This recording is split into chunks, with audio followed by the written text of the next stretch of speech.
What's up with y'all?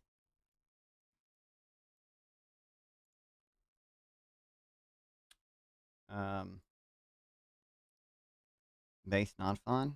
I'm always based. This is true, North. Give me 1 second here.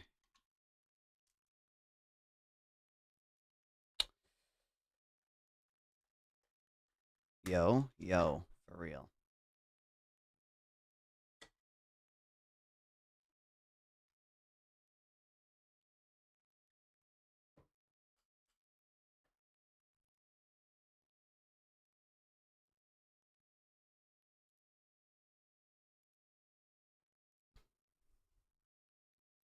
Let's play a game of pick 5. Let's just what do you think about the debate? I watched the whole thing, North. I watched like 5 minutes of it and left. I came back and watched another 10, 15 minutes or whatever. Why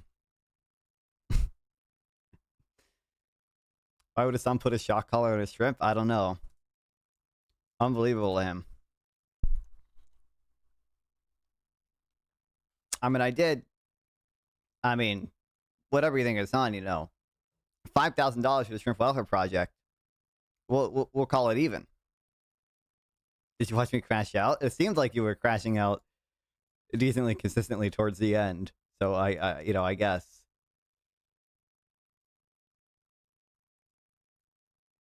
Combed wool or animal hair. Dude, I got no. Dude, I'm gonna guess China, but I feel like it could also. I feel like India. India's probably got some fucking wool.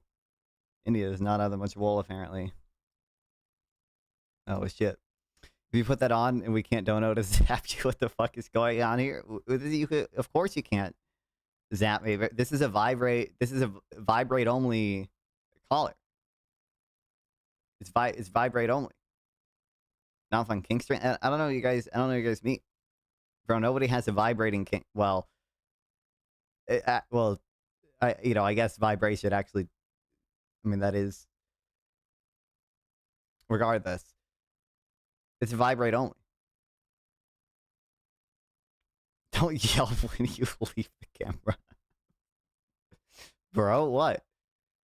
This is my trainer gave it to me. Out of the hashtag no kinks protest. Bark twice if you need help. Why would I need help? I don't know. Like, what do you guys think is gonna happen? It's just gonna vibrate. I don't know what you guys mean.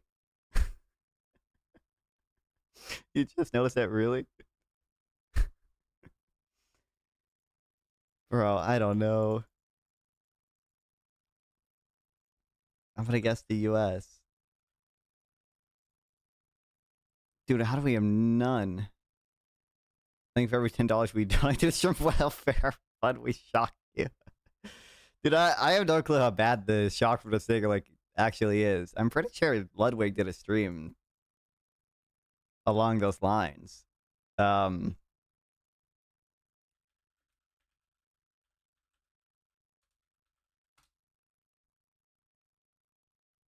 I think this is a different collar. So in front of me that you can't see because it's a bit off camera, I have 5.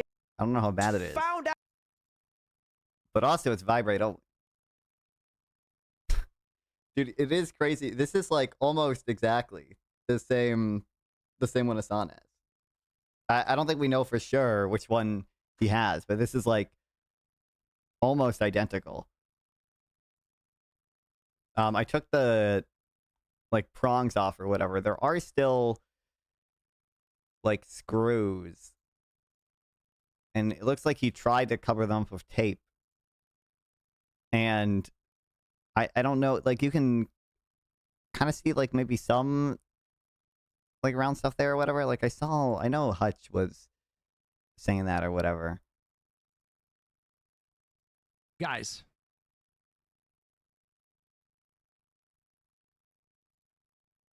Show us remote. It's this. Guys. But in fairness, I didn't have electrical tape. If the store wasn't closed, I would go get electrical tape. But I don't know how you could, unless he literally removed these stubs or whatever. Hutch went deep into it, lol. I did download the VODs or whatever. And I opened Photoshop even. But I feel like my PC is gonna shit itself if I try to do some of that when I'm streaming. But I don't know. It does. I don't know if you can get it to look kind of as flat as it does for Hasan. It'd be better if this was black. Well, the angle is not great.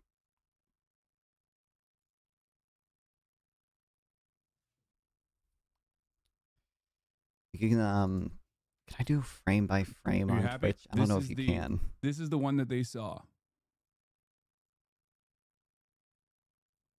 It has the capacity to vibrate.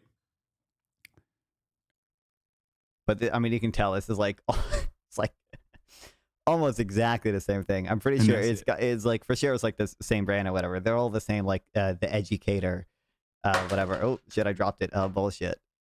And you can see I have the removal tool. I was able to remove the prongs with it. Oh shit, zap, dude! I don't zap. Wait, why? First of all, my alerts are broken. Oh, nope. They're just super delayed. Also, what the fuck happened? Oh, I fucked everything up. Dude, if we're gonna do that, I need to set up. I need to that's the rules there. Like I said, I don't know how bad the thing is. Shit, I lost one of the. How did I lose one of the prongs? Oh no. We do actually use this for my dog.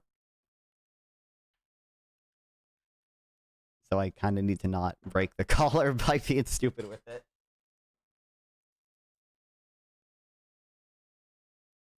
Oh, there it is. I don't know. I don't know how bad the zap is. I mean, it has like a scale 1 to 100, I think, or whatever. I'm not gonna do it on my neck for a membership. We might need to lay out some ground rules if we're gonna be doing that. Maybe do it on my Dude, I can't do it on my wrist. My wrist is too small. I might have to do it on my neck.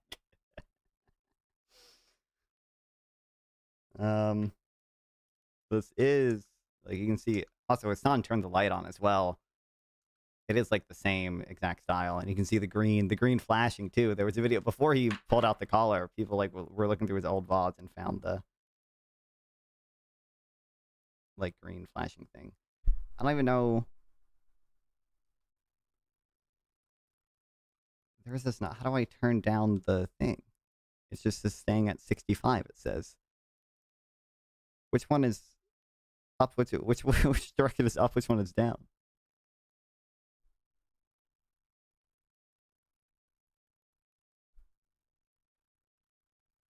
XGC said he's on a personal mission to get us on permaban. Good. Well, welcome back, Diablo Mix. I don't know if dude, I mean, they're gonna play that clip in fucking Congress, right? Like that's like they're gonna be doing that, right?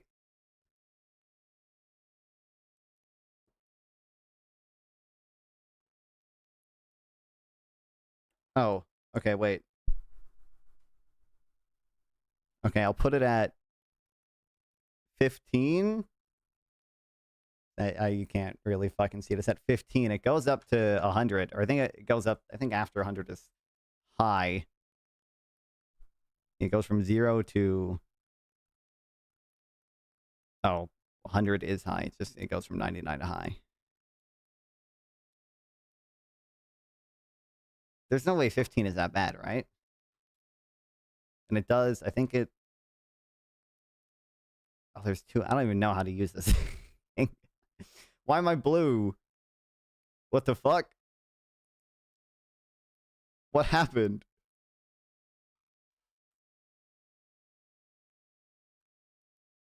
Use the shock without touching anything? Well, it'll flash red. Let's go. Both of these flash red though. Hold on. I have the manual too. Which one is stimulation black, stimulation booster red? Thanks for following, Jack Leo. What is that color thing? What color thing? Shit is blue. I think that's the auto. I think that's the auto white balance. Like I think if it'll automatically white balance to the yellow color, and then it makes me blue. It just didn't like shift back. Wait, okay. What does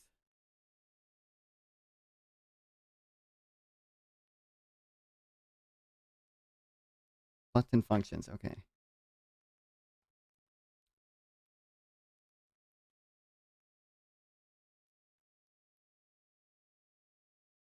Momentary boosting is accomplished by first sending a momentary simulation pulse, S black, to the dog and then pressing S red without releasing S black. Continuous boosting is accomplished by first administering continuous stimulation.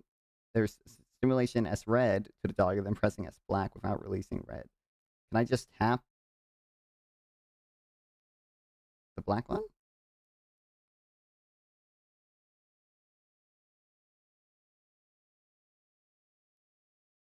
Wait, hold on. I might have to. What kind of psycho gets mad at a dog for moving? I know. It's even by the way, like I don't think like there's anything like technically conclusive to show it. Hold Well, I don't know if there is a difference between me just pressing the black one and me doing what it wants me to do with holding down black and then hitting that.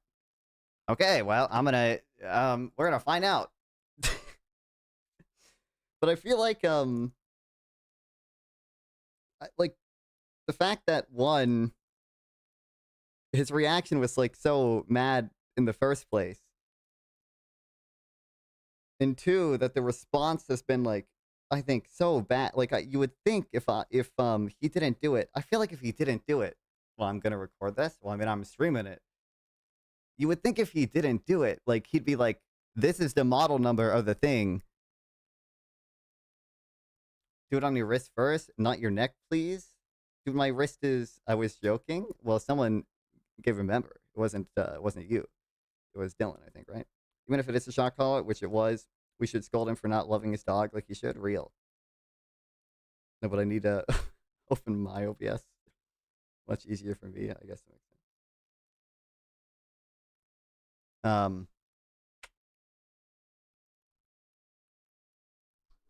Camera summit's over. Jesus, now this is content? Yeah.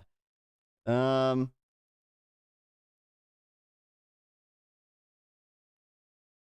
gonna put it on, we're gonna put it on 10. Adam Mockler time? Did Adam Mockler do something new? So it is. I'm gonna turn the flashlight on. It is connected. I don't know how to lock the thing. Oh, that was not that bad. That was. Oh, Jesus. Highest number you've ever used? I've, believe it or not, I've not used this thing before. Hold on, I felt that, but it was not super bad. Wait, what if I do the red one? Oh my God, that was a lot worse. Oh, Jesus. Okay. I guess that makes sense. Dear Lord. That's 10. Can you do 100? You would have to donate maybe $200 for that one. Yelp? Dude, I should add the dog yelping thing to my sound effect. Keep it on, make it a donut thing. It is uncomfortable to have on even. Because it digs into your, like, the prawns need to dig in order to really be effective. I don't know why Destiny made us all buy that and use that shock collar. I know, unbelievable. Are you happy? But this is That's it. like I said, he definitely does have tape on it. It has the capacity to vibrate. And it definitely is not the vibrating one. Lonerbox looked at the vibrating one. Like it and this might be it 2 or whatever. Like you can see it's definitely not the vibrating one. Closely match the ET300 Mini Educator half-mile remote e-collar, which does have put the tape on later. Come on. Prongs. Well, I know he put the tape on later, but shape.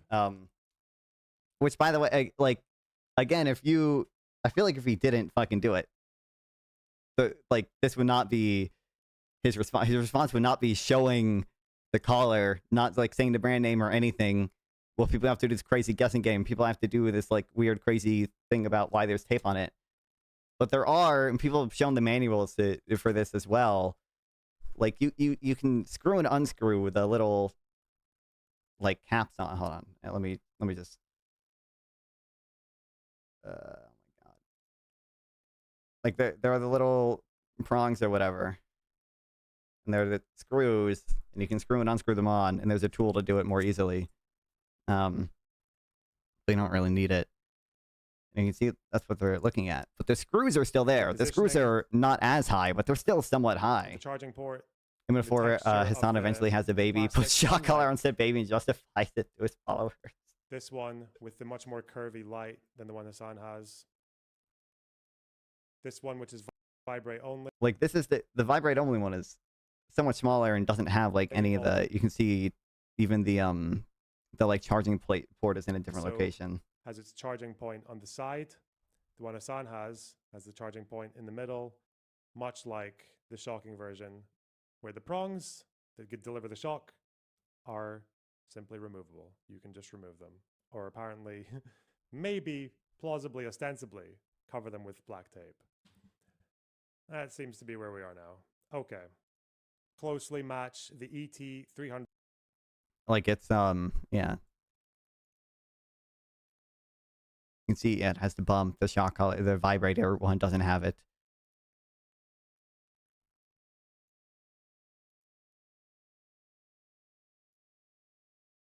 But I don't know, like it does look flatter than if he actually had the screws we're there. talking about. Okay, this is the one.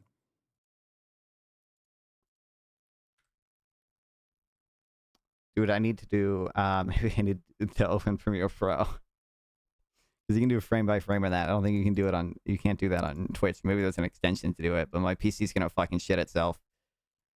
I'm not anti-shock collar. I think what he did was I think he did nothing wrong.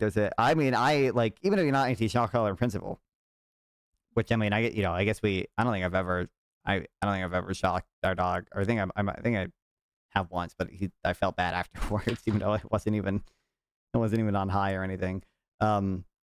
Like shocking your dog for not remaining in place and being like that angry is crazy. And that being your like first like he didn't even tell her to like go back or anything. He just said like, Gaia, what the fuck? And then shocked her, or at least that's what it looks like. That's just the air tag or whatever. I think you can't see the branding on it, I don't think, but shock collar isn't in and of itself a bad thing. The bad thing is the use of it to keep the doggers a stream from. Yeah.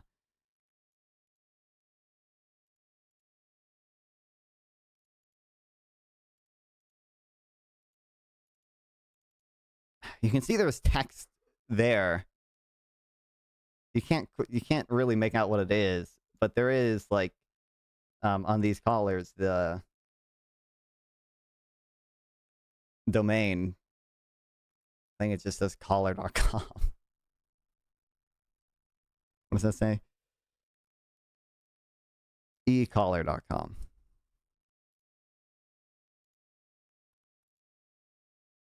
Shitting on Hasan is just fun. This is real.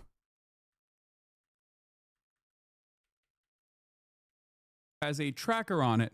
When What number did you go up to? I did 10, but there is a different. I did 10 both on the black level and the red level, and I don't know exactly. The red one was much worse, and I don't know if like the red one has like a fixed increase it does. Like I don't know if it is like double it or if it like 10%. Well, 10 out of 100. I don't know if it's I don't know if it's like a linear increase. I would guess it is or close to that.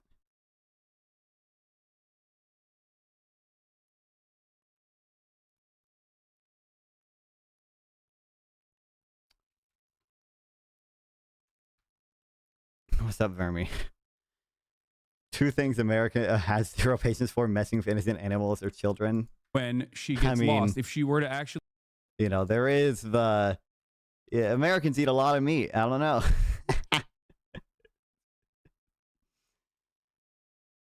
Dude, what's great? Dude, Lactoid tweeted this. Okay, the one time I agree with Lactoid is not the. I think he's being a little mean. Okay, but being a little hyperbolic, I guess. The only vegans can be consistent while attacking Hasan for this. There are like vegans I follow on Twitter who have also been defending stuff like that, and I like technically, I do think it is hypocritical that like people care way more about this than they care about like the harm they themselves, more indirectly do to animals when they eat them and when eat animal products. But dude, $20 10/100ths to red mode boost. Wait, what the fuck do you want me to do? Oh, I appreciate the $2, Michael. We might need to set up rules or whatever. Clear,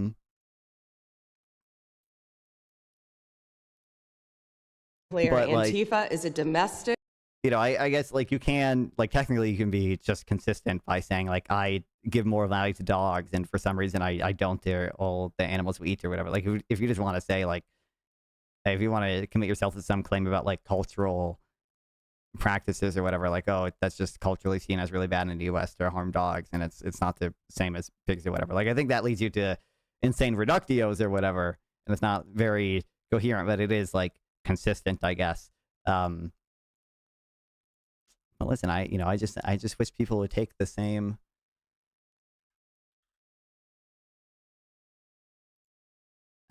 emotional reaction they have to that and apply it to the animals they eat.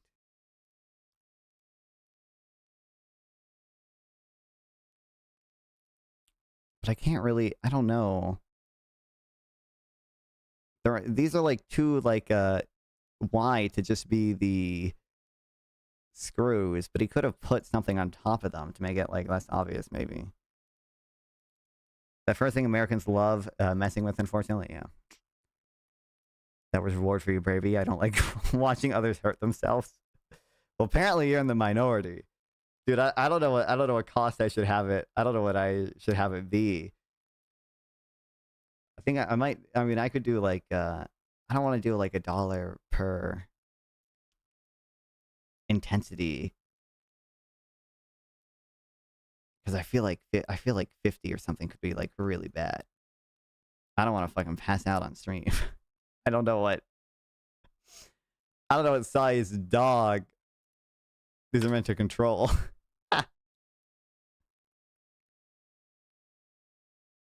I think this is a different shot color, but I've seen Ludwig do this stream before. I'm a big dog. Woo! Whoa, whoa, whoa, whoa, whoa, whoa, whoa, big dog in the building. Okay. That was interesting.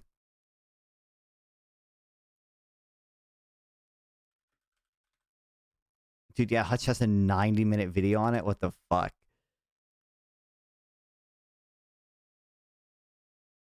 Like, I don't want to be this dude, okay? Done nicely. And this is like the an electric chair. This is the same type of collar. Ready? Carolyn. Misses. I'm on 18. Oh! One higher? Gonna go up like 25. No, I think 20 should.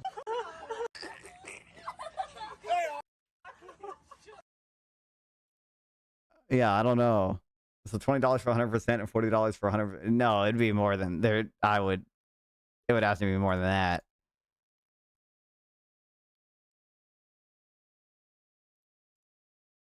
But I have the things downloaded because this I can do frame by frame in, and I guess I can I apply the same? I don't think you can apply the same filters that you can apply in Photoshop. I think I can. There are certain things I can do. I can do brightness and contrast, but brightness is not exactly what I need.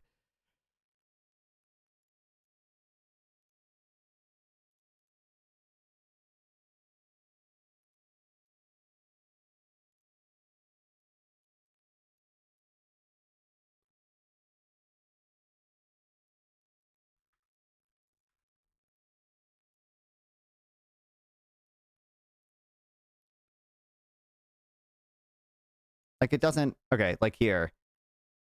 It doesn't seem like that is, in fairness, like as long as the screws are in this thing, bro. Like, I don't know.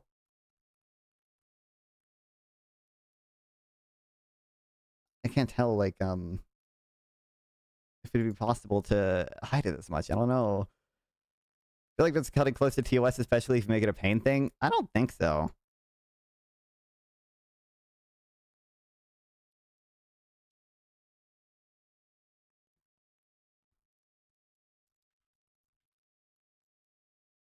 Vibrate.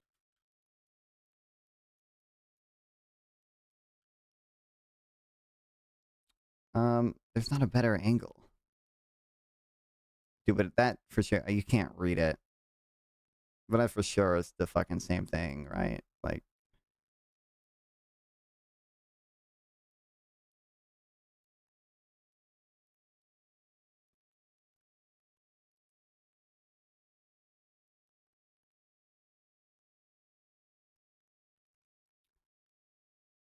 Like, okay, I mean, there's a actually it's that bump. I think that bump might just be part of that might be the little charging thing actually.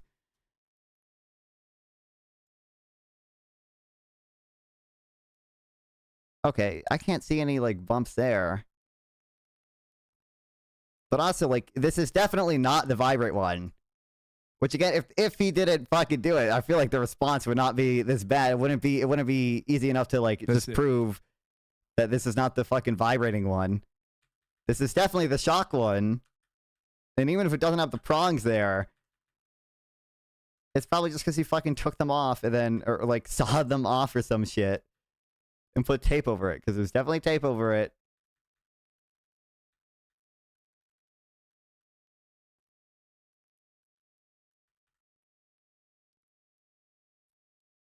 There's definitely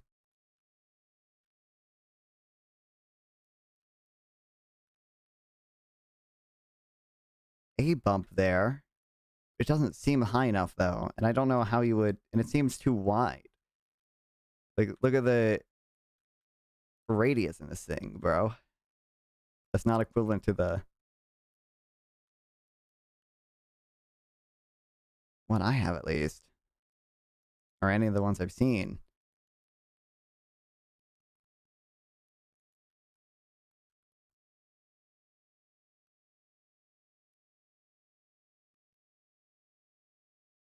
Wait, how many, like, fucking diodes are there or whatever? 3. That's the same I have. I don't know if you can see it from that far away, but.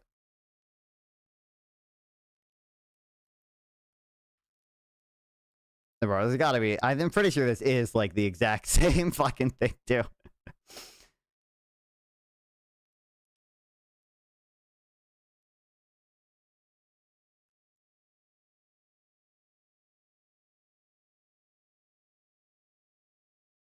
I don't know. I don't see a bump that I think could be the screws. He might have like legitimately sawed them off. Because you can, like I said, you can remove the little caps. Screws are still here, though. And they're not, like, much shorter. Good evening from Central Florida. Well, what's up? Can't quite read that name. Put a piece of tape over it? I did, but I think it's, like, the same, actually, where did I put the piece of tape I had? I don't have electrical tape. I have duct tape.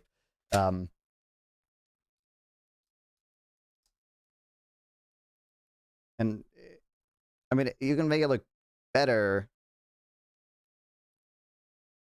Like, it's gonna be, like, it's gonna poke out a lot more. Randall from Florida. Well, I appreciate you telling me, Randall. Welcome to the stream. Nice to have you here. It's always gonna, like, poke out, I feel like, more than Hasan showed. I guess you, like, I don't know, you could maybe get around it somehow. And these screws are not easily removable at the very least. You would have to like actually take apart the collar. Like there's not, I mean, you can, they're there permanently, meant to be at least. But it should be, like, I don't know, it should have been so easy for Hasan to say just the model number of the thing. Like he could, like, why not just put out a video? You don't even have to stream it. Like, just put out a video showing the collar and being like, this is, you know, the collar, this is the model number. You shock your dog, but not shrimp? Well, I'm in favor of shocking shrimp, actually. Which brand is that? So the one I have, which almost certainly very similar model to the one Hasan has. Hasan definitely has this model, is the E-collar 400/402 is the one I have. At the very least. Certainly very similar to the one Hasan has at the very least, but it's not, I don't know if it's for, I don't know, oh. Well, I guess this this is either the 400 or 402. They print the same thing for both of them apparently, because it says I either have a thank you for the purchasing the 400 or 402. I don't know if there's a way to check easily.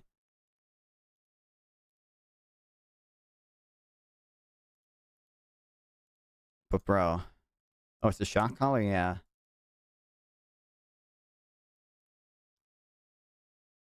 Oh, that's just a Hutch thing or whatever.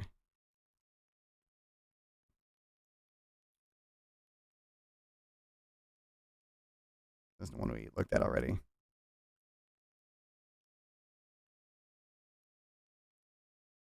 Yeah.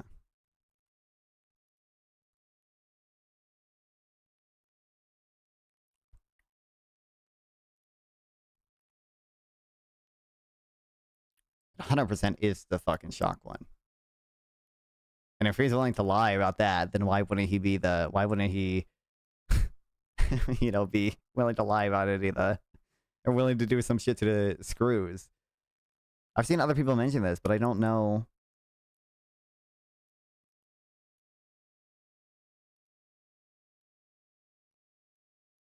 Like, it's, I don't know what their alternative thing is.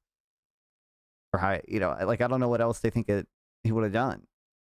Or what other collar it is. There have been a bunch of video breakdown of the collar. It's the shock collar, and Hasan is trying to cover his ass. Well, yeah, exactly. It's for sure it's the fucking shock collar.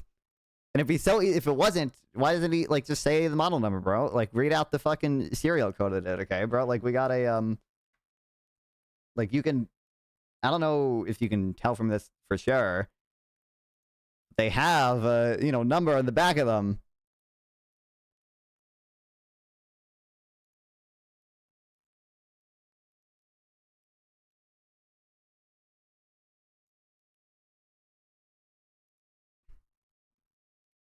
Definitely put tape on it. It's definitely the shocking one.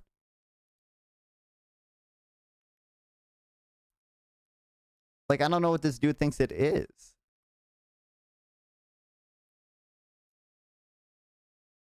I want to put a shock collar for a dog. Quite cruel. Well, it's not just, you know, it's not just that he has a shock collar. Like, that's not the bad thing. Like, it's not, from my understanding, if you have a dog of that size, you know, you probably should have a shock collar, right? Like, just because if they ever do, you know, some actually crazy shit, you want to be able to control them. And, you know, despite the fact that Hasan is such a big, strong, masculine dude. Problem. But it is, you know, emblematic of all of America's much more intervene. Consequential violence. Okay? Like, it's the fact, like, you can even see, or this is what it looks like to be at the very least. Like, he's ranting. As to why America. He looks over to his side monitor, okay, and he sees Kaya is like, you know, it's gone. Can't believe it made it into this week. It's not surprising to me. I kept a short choker. I kept my on a short choker chain. Kaya, yeah. Please just fuck. And then he like go much more consequential. Immediately gets violence. Angry. Okay, it's the same reason as to why America. Kaya, please. Like you can see him glance at a side monitor. Immediately gets fucking angry. Just. And then it very much looks like he reaches for something. Like his arm is definitely reaching for something. Just stop. And then she yelps and sits there. Jesus again. Christ, what are you doing? Like you can see, like people have been. I don't want to open fucking Premiere Pro again, but like Kaya, please. The whatever claim about her clipping her foot doesn't seem to be true either, because you can see, you know, that foot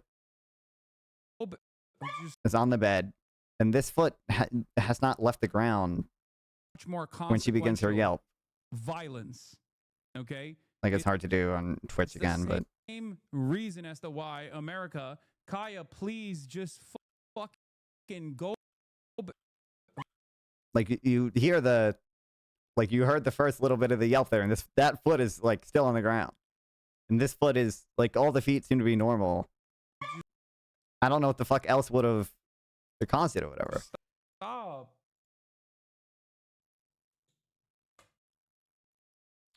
Worst thing that comes to my mind is that Hasan uses her for views and tries to train her to sit perfectly in view and doesn't. And he's upset that he didn't want it to leave and shocked her. Yeah, I mean that is like the. Jesus Christ. I don't know what other explanation he's provided. Like he's lied about the caller, right? But I don't know if he like. I think he said like he doesn't like when she roams the house for some random reason, and he wants her to. It's not just for views, but it's. I forget the reason he said or whatever, but I saw a clip of him talking about it because he was trying to explain why he was upset and stuff. But it's crazy to get that upset in the first place and like not do and like not do anything. There's been people digging up old clip. I know there's been people digging up. There was a clip of Hasan like just saying that him and his roommate had a shock collar or whatever. People dug up. Stay. If you run right. There's a clip of him saying like there's a clip where he's interviewing some girl. I forget what girl he's interviewing, and she's like, "Oh, the collar is like way too tight. Like you're supposed to be able to get 2 fingers under there. I can't even get one." And I'll fucking kill you. Like I'll actually And kill then you. there's this Okay? video. In front of everyone. Motherfucker, come here. This is not not ideal.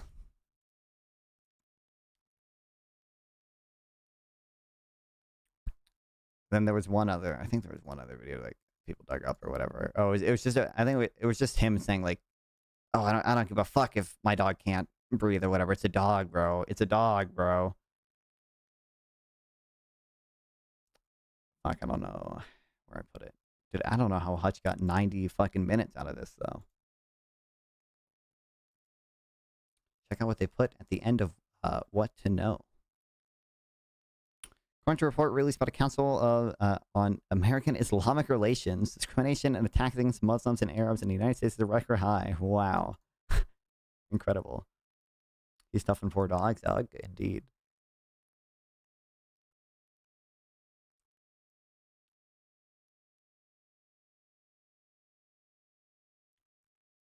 Yeah, I mean, it's not surprising that it's made Newsweek or whatever. I feel like even if it was a smaller streamer, it would have. But the fact that it's Hasan at a time when, like Hasan just did an interview with someone at the New York Times. Hasan just, I never joined my stream room.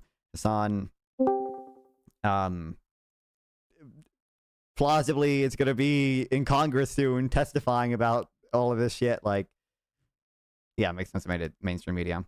I'll take the apparent outcome. Take shock collars are never okay. If you can't train a dog without one, you don't need it. I feel like I mean, they're definitely like tried to. I'm not a dog trainer, and I didn't have a say in our dog because we sent him to some obedient school thing or whatever where they trained him. I don't know how often they actually use the shock collar. Here. Like if you have a big dog, it might make sense, but intuitively, it does just seem kind of fucked up. Dude, yeah, I don't know how Hutch got 90 fucking minutes out of this, bro. What are we doing? What are we doing?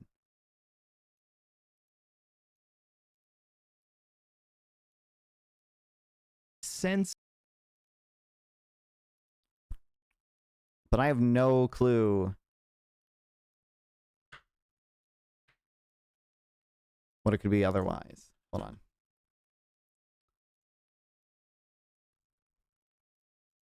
Is there still talking about this shit? Yeah, I see now. I understand. Yeah. Hashtag dogs are people That's too, pretty funny. indeed.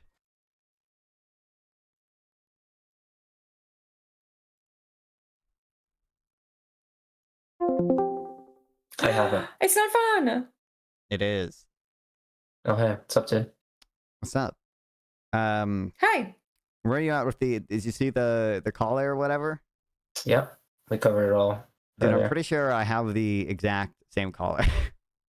What? Hmm. Why? Because Why we have a you You dog. spent. You abusing Well, your my dog family- on fun? I absolutely. My dog has appeared on stream one time, and we did not shock him while he was on stream. And I'm pretty sure I literally have the exact same collar, and it like looks. Yeah, you have it. Prove it. Or it's a Is that it? very similar model. Show us. Show us. Show us. Wait, So it is is it? On- I have my camera turned on. I am showing you. Yeah, Okay. yeah. Can you Is take it- off the shock collar prong?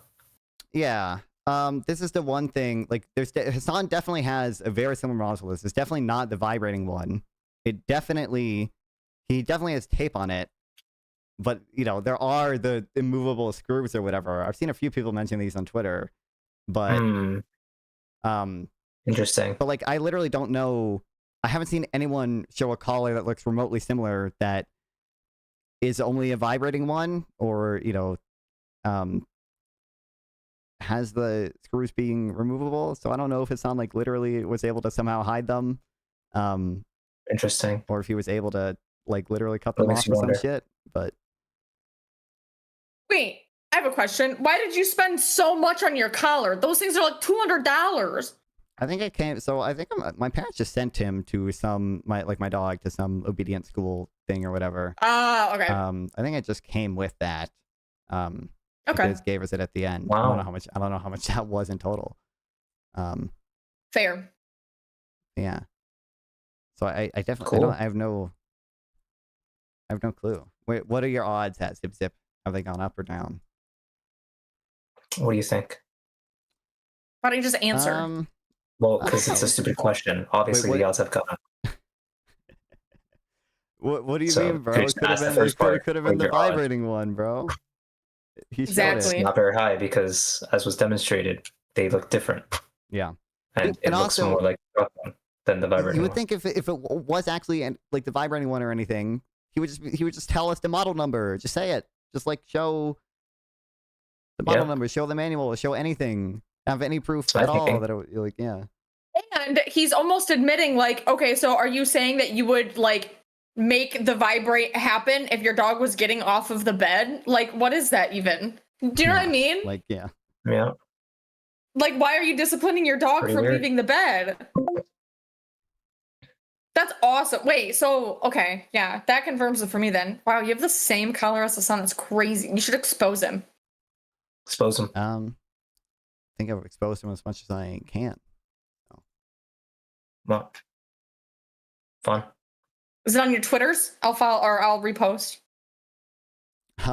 No, it's not on my. I guess Ah, I'm damn. streaming on Twitter. I'll post a screenshot or something of me wearing it afterwards. But Imagine streaming Hey. on a Nazi website. You should shock yourself Wow. with it and like do like I a stream did like shock myself with it. Only on level 10 or whatever. It goes up to 100, but Jesus. yeah, I need to set up. Wow, pussy. I need to lay down some rules for how much a dono or how high a shock a dono can buy. He's pretty exposed Why? already. Yeah. Okay, is he gonna be banned for this? I doubt, unless Fuck some no. shit happens with Congress. I doubt it. Congress? We Well, haven't seen any. They of called the, Dan Clancy to testify at Congress. Yeah. Remember? No. You knew about this. I guess so. What happened? Nothing. Because the government shut down, remember? What was supposed to happen? They were the supposed to hearing or whatever. speak where at Congress. Yeah. Hassan was? No, but Dan Clancy. Like I just said. Oh, that's right. I forgot about that. Yes. Yeah. That's what I said. Yeah. Sorry. I was confused. I'm sorry. Okay. wow. Just noticing. Damn, I'm sorry. Jesus. Yeah. Well, Just noticing I'm gonna- that oftentimes you're not listening. That's all. But Wanna go notice back that I to- admit when I don't hear something. Do you? Sorry. On every Not occasion? fun. Yes, not fun. So I was just gonna say, I'm going back to my stream now. You guys Right. have fun. Have fun. Yep. See See you, you bud. later. Zip zip. See ya. Wow. So that's that. I don't know. Need to figure out. I mean, I would do the shock again for $10. I'm really hesitant to even do the 51 for $50, let alone the 100 one for $100.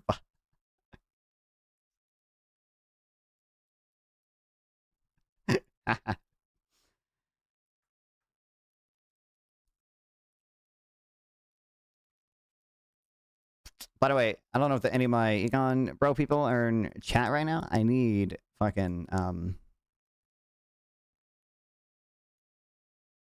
stuff to read about the Affordable Care Act. If any of you have stuff that you recommend on that. I don't have much on it. I don't know.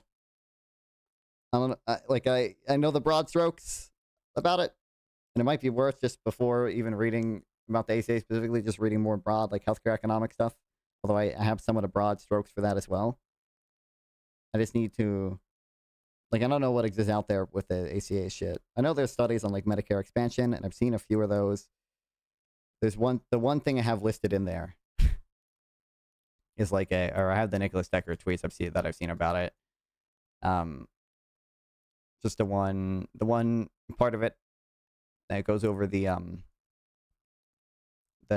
part where like if they have to return their money or whatever if they have more than 20% profits or whatever the fuck it is.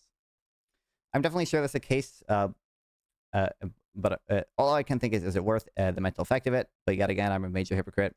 How can we treat animals as a meat eater with how we treat animals as a meat eater for real?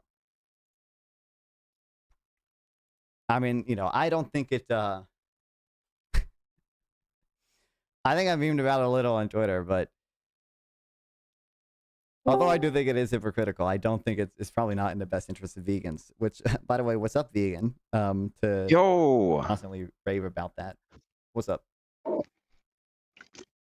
I saw that you popped in a voice and we're talking a little bit still about Hasan and then all the people that were getting pissed off about how he's treating his dog.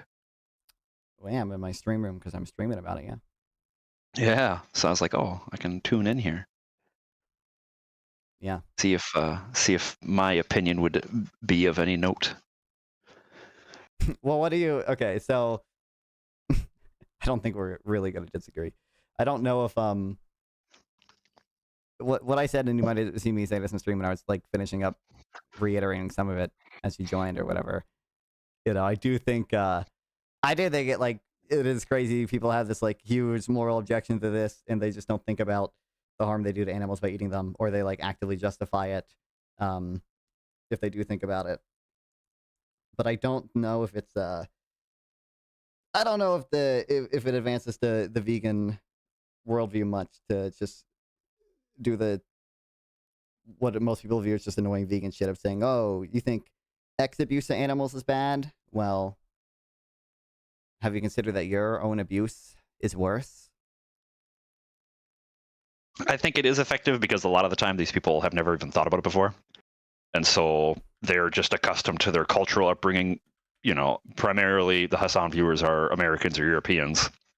Oh, abuse against a dog or a cat, really, really bad, morally horrendous, equal to abusing a toddler. Abuse against cows, pigs, chicken, sheep is, you know, that's good because bacon. They never actually think about why it's wrong to harm a dog or a cat, but why it's totally okay to harm any other farm animal. And people will bring up like, oh, he's using his dog as a prop for his stream.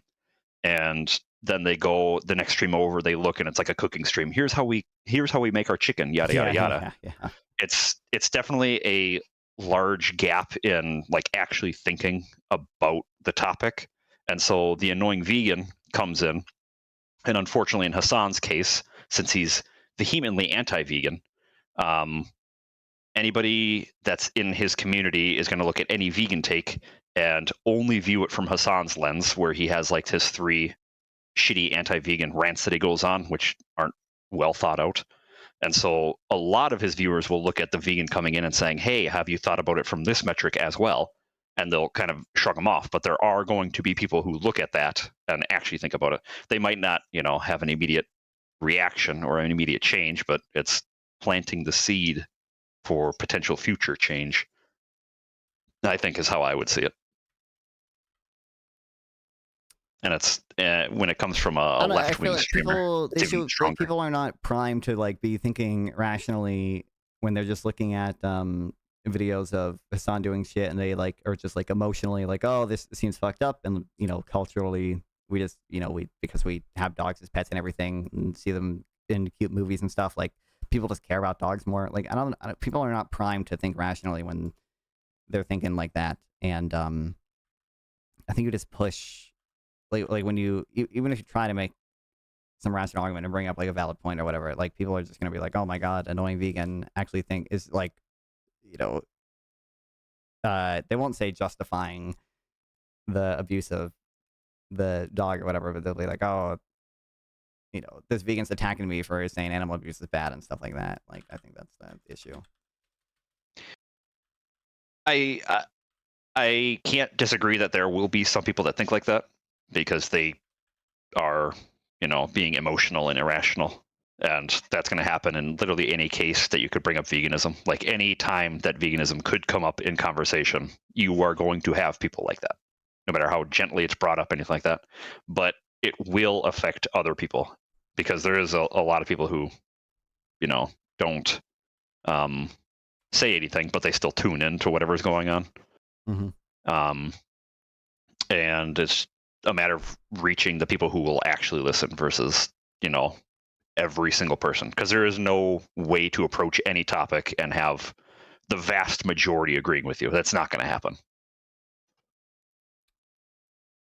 I agree. You never really get the vast majority of people to agree, or whatever, and like you just focus on the people who are open to it. But I don't know if the right way to intuitively it seems like the right way to approach that is not screeching about it on Twitter when. Well, how did I approach it with you? Not that way. I mean, I would have always been relatively open to it. Like, I was already vegetarian and stuff, and already was like leaning towards veganism or whatever. But, I mean, I don't know when you first brought it up to me or anything, but I guess I don't remember either. I think I don't know. It was probably in the boss's server too, and I don't remember. Yeah. And your name, you didn't even have to bring it up because obviously your name is vegan in on Discord, Hell yes. like everyone knows here. Hell yes. No, I think like me, for my specific actions in regards to everything that's been happening with Hasan, I didn't respond. I'm IP banned on Reddit, so I can't do anything in that regard. I don't have Twitch. I was just living off of the memes of what was going on, and then, you know, sharing them with people about like, oh, look at how pissed off these people are, and then they're eating, you know, eggs and bacon and steak or whatever, and obviously the communities that I sent these to, like this one as an example, are people that aren't so emotionally driven, and like in the case for you, I'm sure you're driving off of it because, you know, it's dunking on Hasan, and that's always good for clicks. 3 views, yeah, exactly. 3 viewers on Twitch, huge. I think I'm more on YouTube than I do on Twitch right now, but yeah, YouTube's where the growth is. Yeah.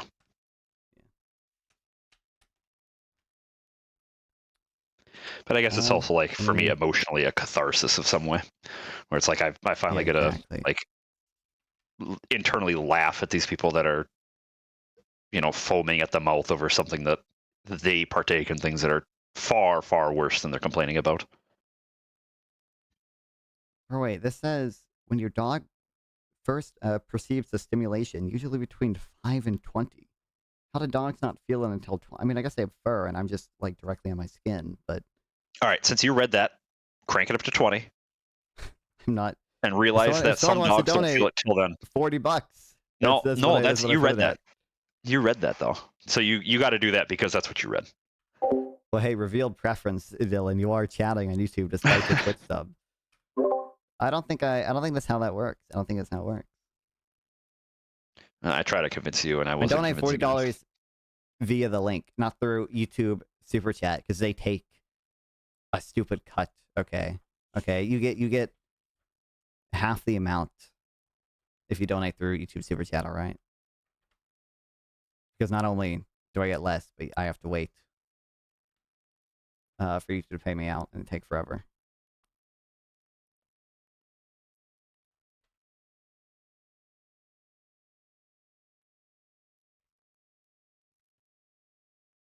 But yeah, I don't know. I mean, I guess I have fur. I could definitely notice. I could notice level 10 pretty easily. And I could notice the level 10 on the red mode very easily. 1 to 10, how painful was red mode level 10? It's weird to, I don't even know if I would describe it as, like, strictly speaking, pain. But I like it. Definitely, I mean, it shocked me. It made me. I didn't scream or anything, but I mean, it shocked me in both senses. It was like I think I would put it at like a 4. It was probably about equivalent to like stubbing my toe, but for shorter duration. Stubbing your toe usually like that pain lasts a little longer. Yeah, you stub your toe, you're out for like 2 hours. Yeah, exactly. All right, do you have anything else for me? Or Are you going on to this MAGA confront and debate we're Destiny not watching this live? whole thing. I watched some of it yesterday with Zip Zip and stuff, but I want to talk about at least part of it. Yeah. All right, peace. All right, see ya. Appreciate it. Bro, when I heard this, I wanted to kill myself, bro.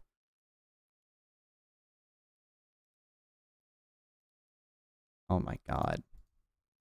Beautiful bill, you know, he negotiated that, got that passed. He did do that, although now Okay, we're so he negotiated something.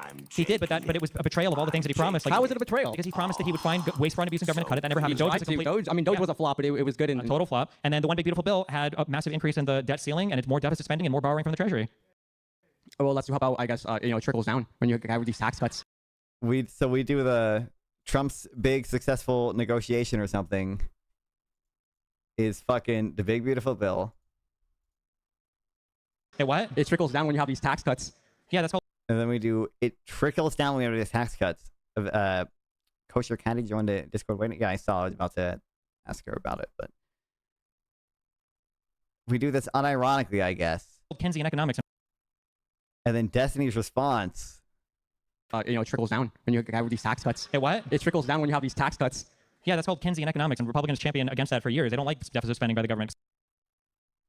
Is that this is called Keynesian economics. He always says fucking Keynesian. Even Discord. Even I was searching through the YouTube transcript to find this. It doesn't have Keynesian. It doesn't have Keynesian in the right spelling. It has it in like it's like KEZ. Like, oh my god, bro. Like the idea that like corporate tax cuts, which is, you know, primarily the thing that's in a big beautiful bill, like that, like the, you know, most expensive part of it is the extension of the Tax Cuts and Jobs Act tax cuts, which obviously a lot of which were like corporate tax cuts and or some of them were individual tax cuts and stuff too. But like that's the idea that those would spur any type of major economic activity. That's a supply side idea. Technically, and the dumbest way possible, the thing Destiny focused on was, you know, deficit spending. I guess, you know, Keynesians will say, like, deficit spending, you know, can get the economy to full employment. Now Cheddar's in the waiting room. I don't know who these people are.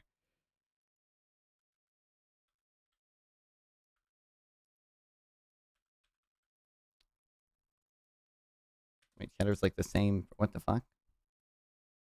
Wait, I'm pretty sure Cheddar's. I don't know who this. Yeah, I want to debate you about your take about Hasan dog collar. Uh-huh.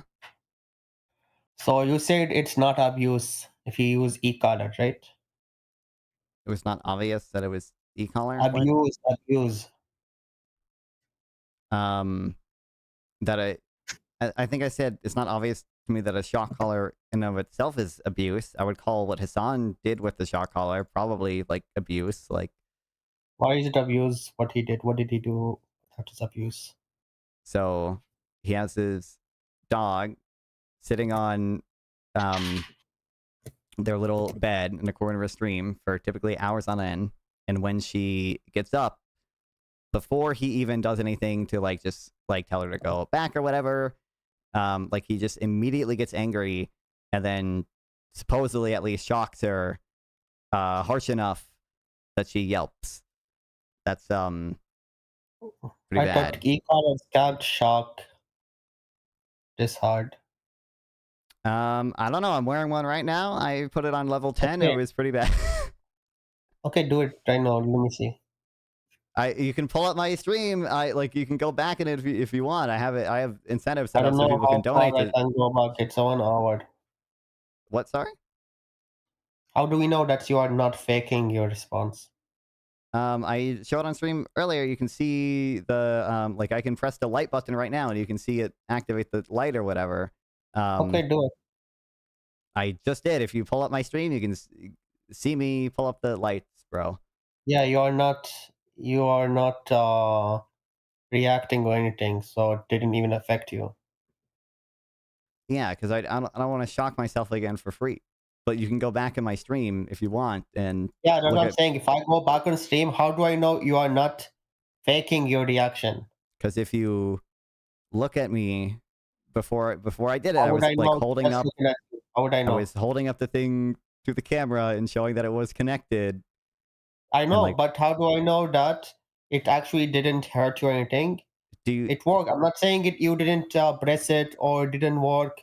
How do I know you are just exaggerating? Okay, it would seem very unlikely that it would be connected, and I did actually shock myself, and yet my unlikely. reaction. What's your definition of no? No, you are saying it's unlikely. So you're saying my I'm assumptions. not telling you that you can 100% know for sure, 100% that I wasn't faking it. But I think you should put at least 95% confidence or something that I wasn't faking it. I don't know. Look, I'm not defending Hasan here. I'm just saying Okay. I disagree with you that you say it is not abuse. I think Hasan's abusing Kaya. I agree with that. I just said Yeah, I don't know if because- shock collars in and of themselves are abuse. Because I had a dog myself. It was a Yorkie, Yorkie dog. They are small. Yep. Yeah. And I had a shock collar similar to maybe a different brand. And my dog would eat food, would do something that I don't want to do, and I press shock. That's before I learned that's not good. Mm-hmm. Well, I didn't know. I thought this is everyone's saying this is good. Shock your dog, learn. Shock, learn. That's what I thought. Because Pavlov. I do indeed know Pavlov. Yeah, Pavlov said you give do pill, ping, ping, ping, and then the dog want food. So I thought, it's the same thing. They don't have they don't know, they're not sentient. Okay. Maybe I'm right?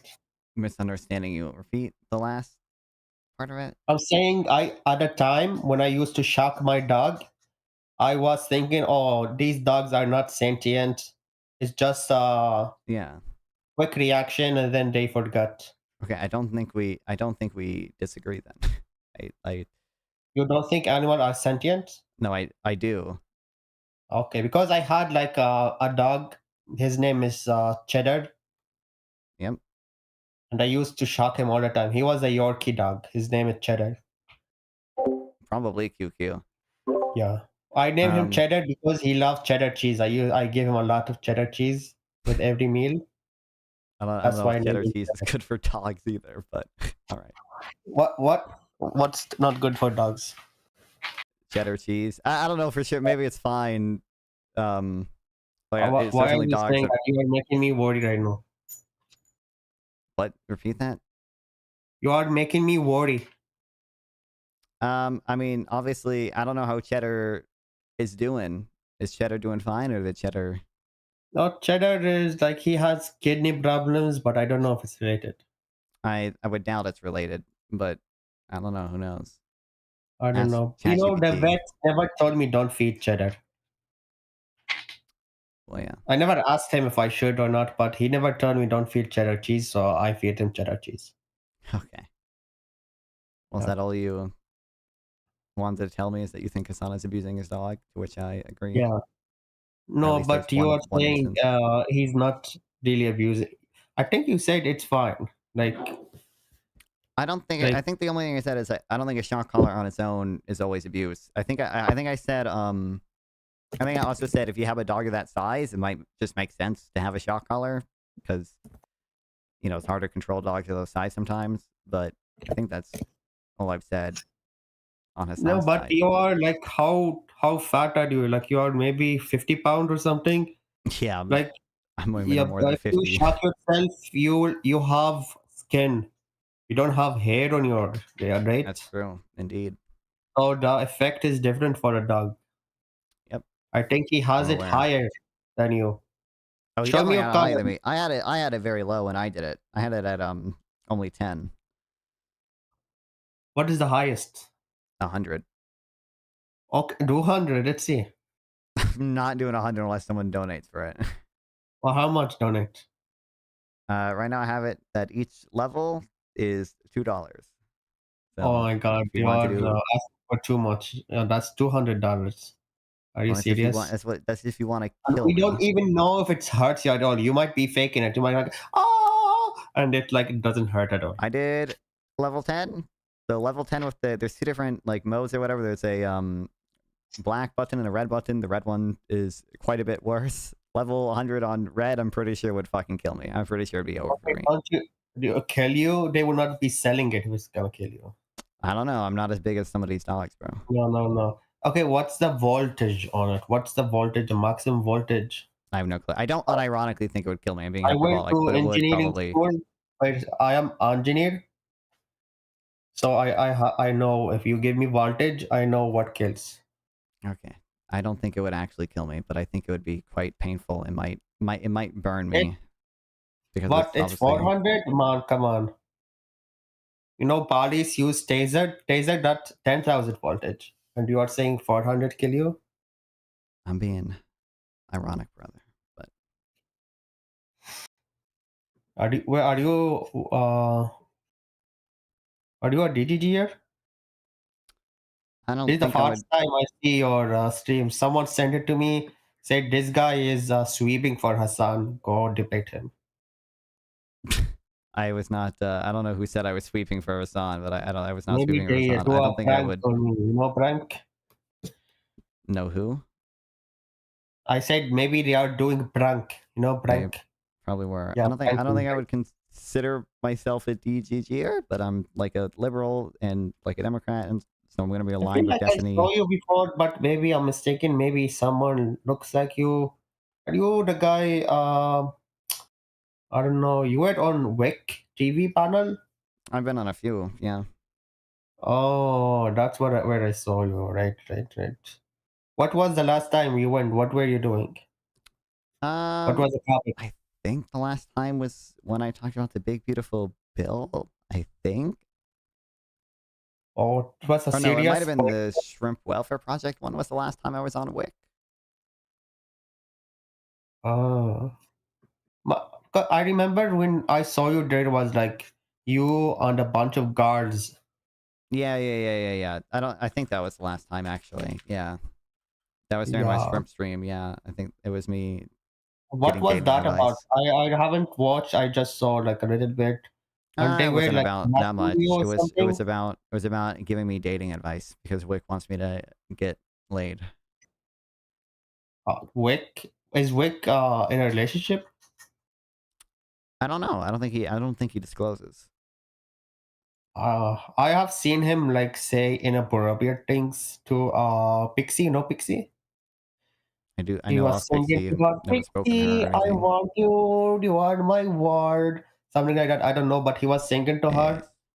My And like God. he was tweeting like, "Oh, Pixie, I wish you were the lollipop." Some I don't remember the tweet, but he was like, I would say maybe bordering on sexual harassment toward Pixie. So I don't think he's in a relationship. So why would you get advice from someone who would with no experience? He's not even in a relationship. He He's like, how definitely old is he he? at He's least like, has experience. And I mean, he wasn't the only person there. And I don't know, WIC offered. I don't say no to many no, but panel he looks invites from like WIC. 50, 45, right? He's not young. And if you are at that Yes, indeed. age and you are not in a stable relationship, I wouldn't take advice from you. He might be in a stable relationship. I don't think he says whether or And not why he is. he's harassing women online? I have no You know, clue if wait a it's second. true Last or time I not. see him, you know, Kel, Kinetic Kel. I do. he was taken off his shirt, being shirtless, dancing like that's Yeah, I've not seen someone that. with I've seen money. that clip. Didn't just someone donate for him to take his shirt off or whatever? Base. Yeah, that's not someone who's having at least not a faithful relationship, if any. Okay. Well, I'll stop taking my shirt off on stream then. Okay, take a trainer. Well, my shirt's on right now. I said I'll stop doing it. Oh, okay. Well, when you do the shuck, what area do you shuck? My neck. Why your neck? Is that I mean, it's one, people can see it easily. Two, that's where it is on dogs. Three, there's not a really much better place for me to put it. Like my wrist is very small, so it's hard to. I would have to hold it on my wrist in order to do it. And I feel like I would just right before I shocked it, like pull it off my wrist or whatever. So it's probably easiest to have it on the neck. okay? Do you know Purple Berry Gaming? I feel like I've heard of them, but I don't know what they do or anything. He's just. Do you know Aiden Underground? No. Oh, so you heard of Berry, but not Aiden? I feel like I've heard that name before, but I don't know. I don't know who it is really. Yeah. So these two, I don't know if you are interested in the story. The Balis. Aiden is American, and Perry is Maltese YouTuber. They were both in Malta, and the Balis raided their house, and they found they had like Aiden had his laptop open, and when they raided the house, they found sex with minor on the laptop. That Aiden guy was sexing with a minor called I think she was called what's her name? Diaria or something like that. Okay, I'm gonna Nikki be Diaria. so real, bro. Don't give a fuck. So is there anything Yeah, else I'm just saying. Oh, no, for chat. Maybe chat interested. Okay, I bet chat's still interested. Yeah, but do you Well, have your own dogs? Why do you? Okay. Oh my God, I was gonna ask you this, but I forgot. If you are so against shock collar and you say Hasan is abusing, why do you have your own shock I'm not collar? against. I don't think I'm against shock collars in general. There's probably an appropriate way to use them. So now, like, I live at home still. Like, it's my family's dog that we have this for. And it's I mean, it's not really my decision whether or not we have the shock collar. But I think I believe I've literally only shocked him once when he like ran after a squirrel. I don't know how high it was. So but I you felt shocked bad. him as much as Hasan has shocked, as we know of. Well, presumably, she's been shocked at other times, but How do we know? I mean, I think it's very plausible that she has. Well, it's very plausible that you have a shock collar. Maybe you shocked 100 times. Yep, that's true. We don't know. It's like a How multi-$100 much that shock collar? collar. Maybe If I threw it I away, want my to parents buy would be one really for mad. my dog to shock. What? Sorry. Because mine like isn't shocking hard enough recently. I don't know. It's stuck. Sometimes I try to shock, it doesn't shock. Because my dog tried to eat. I tried to eat meat, tried to eat chicken. I said no cheddar. You only eat cheese today, and he doesn't listen sometimes. Okay. Is that all you wanted from me, buddy? Yeah, and last thing was about Destiny debates. What do you think of Destiny? As a fellow DGGer, you can tell me. I think I said this earlier. Or whatever. I don't think I consider myself a DGGer really. You have Destiny on screen right now, and you say you are not DGGer? I don't think that reacting to Destiny makes you a DGGer. In fact, if you would go back and watch, I was shitting on Destiny a little bit because I think the point he made was stupid. I was shitting on the other debater too.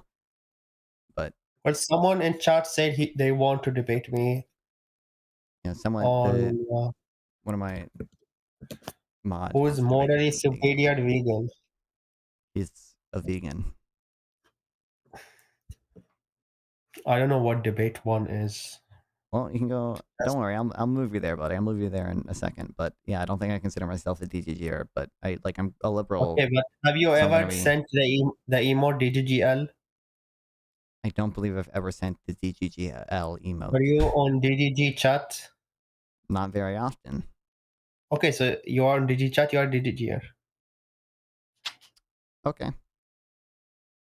Okay, DGGL.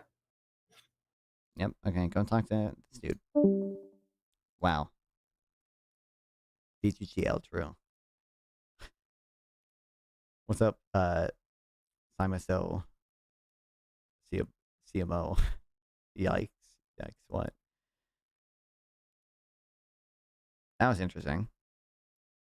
Embrace the DGG. I don't know what counts as being a DGG. I don't think I count as one, but maybe I do. I don't know. How do I where's the, is it Russell search or whatever? I think I have two accounts. Yo! Non-font sweeping for Destiny again? D. Absolutely sweeping for Destiny. What's up, Tusker Johnson? Thanks for the sub. Do you want me to? I get like $2 from a sub. Do you want to? Do you want to shock me for that?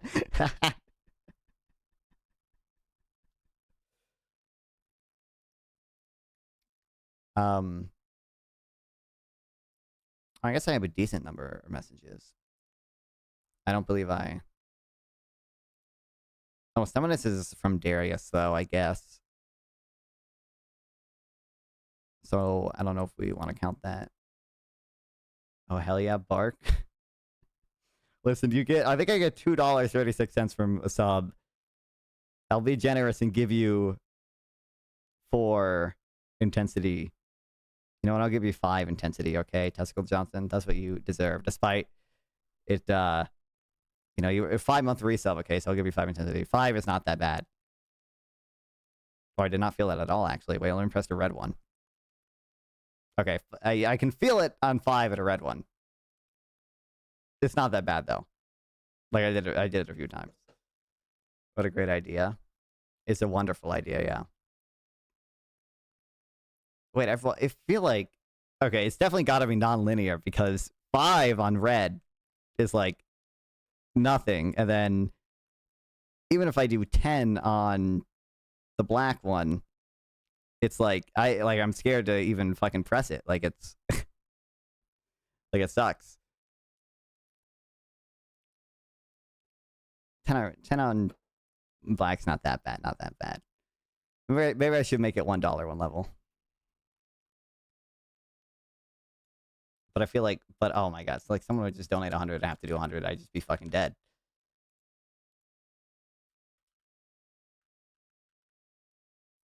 Gotta leave this on for debate panel success for sure on how cash in. Dude, that'd be, oh my god. You'd have to automate it, bro. Because I'd be like, I would not want to do it in the middle of my thing or whatever.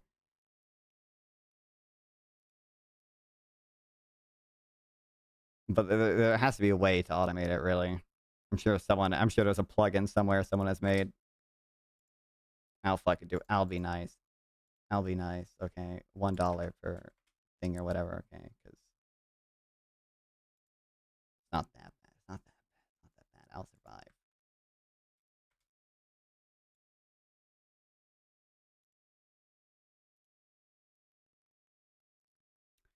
How many total results? Oh, it doesn't even tell me how many total results. Really? But it doesn't load more. I don't think this is enough to consider me a DGGer, quite frankly.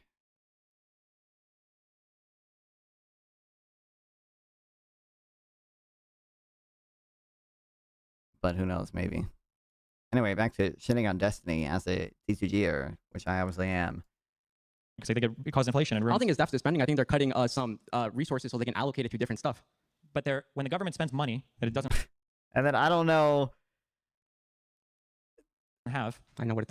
Like, that's it is right here. I don't know why he didn't just say, like, they're cutting way more than they, you know, they're cutting taxes way more than they're cutting spending. Like, resources so they can allocate it to different stuff. But when the government spends money, It goes doesn't about in a have- I roundabout know way it or doesn't whatever. But oh my god, calling fucking like the big beautiful bill Keynesian economics, bro, kill me, bro, kill me. Especially also because I don't know like Keynes' full opinion on this or whatever, but the idea generally is not that like deficit spending when the economy is doing like relatively okay and interest rates are high-ish, interest rates are above neutral is good. It's that deficit spending might be necessary to get to a full employment when we're at the zero lower bound, when interest rates are zero, and monetary policy is, you know, at least in their argument, ineffective. It's not that just like deficit spending is always going to be like a net good stimulus for the country, and it's also not that like I don't know why we granted any of the like trickle down economics that like kill me, dog. Or is it so it is deficit spending. Well, like I think like Keynesians are the ones that's going to be they're the ones going to be more skeptical, or post Keynesians and or to some extent new Keynesians. They're going to be a lot more skeptical of any of the trickle down economics shit. Any of the like tax cuts are going to have some like super big, you know, effect on growth. they're cutting some programs and they're reallocating those. Yeah, but on the programs they cut, they're still. Man, kill me. And then if you saw, I mean, if you saw a Zip stream last night that I was on, I told people my server I was on his stream, you would have seen me talk about this. But what the fuck did they cut out? I think he might have just chosen the best ones to upload. Living. The dude after this guy was retarded as well, but it's, oh my god, the Gibbs thing fucking pissed me off. We watched that a little bit ago.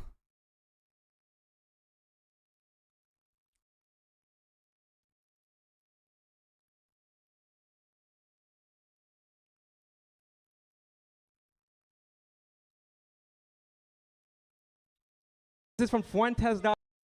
Fuentes. Good. Let the hate flow through you. I hate everyone. Want me to set up a chat between you and Gibbs? I mean, I can do that. I mean, I can do that on my own. Me and Gibbs have a good relationship as far as I know. As far as I know, we're still on good terms.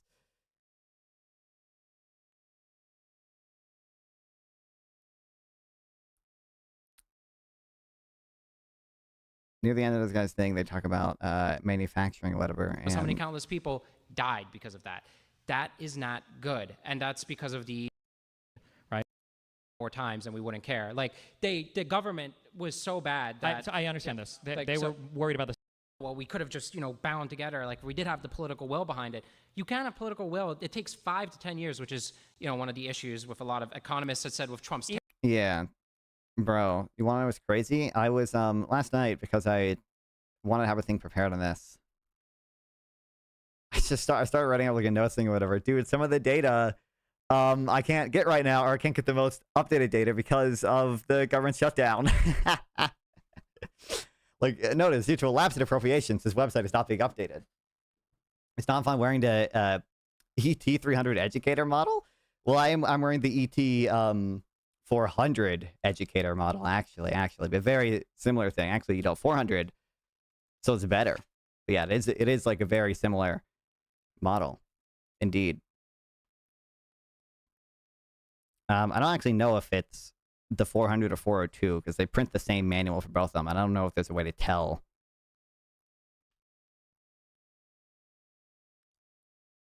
Oh, wait, I think there is a way to tell because it says battery charger 402 package contains splitter cable, and ours came with a splitter cable.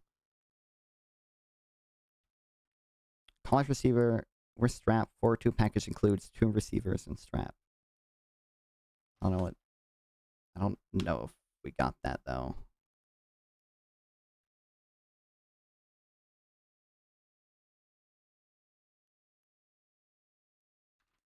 Yeah, I don't know how to tell if it's 401 or 42.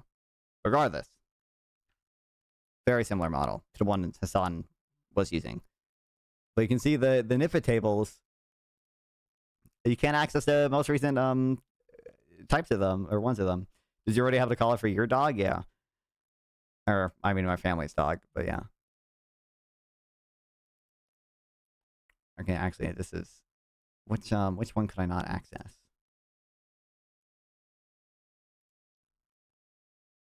I imagine your parents seeing you with that on, he's like, oh, he's definitely into anime.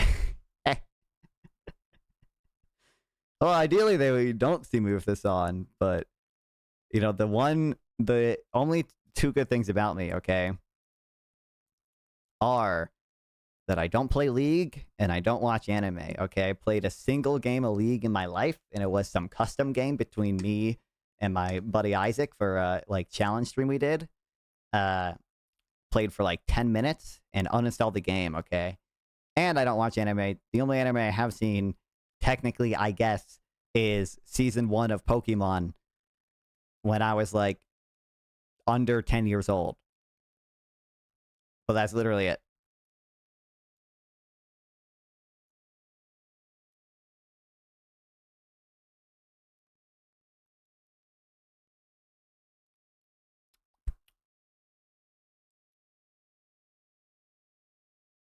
One of the tables you can't access.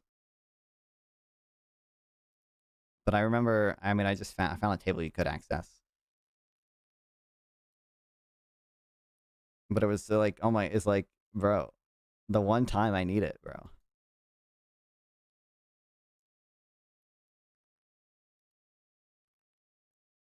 Was DBZ out of favor when you were in middle school? Is DBZ an anime? I don't even know what that is.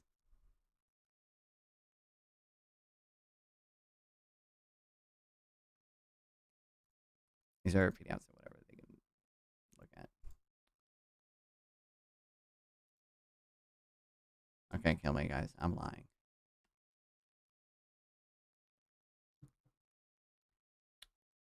Y'all fell for it. Y'all thought the government shutdown was actually affecting me. Hold on, I have this link fucking saved or whatever.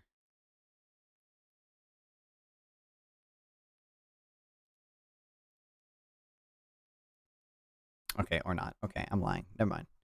Okay, there was a table you couldn't access. Dragon Ball Z, bro. Oh. I mean, people definitely, I do in fact know what Dragon Ball Z is. I have not seen it or anything. I have seen the live action movie that was really bad. I only watched it with my friends because we knew it would be really bad. But I should have recognized that Sauce Rama.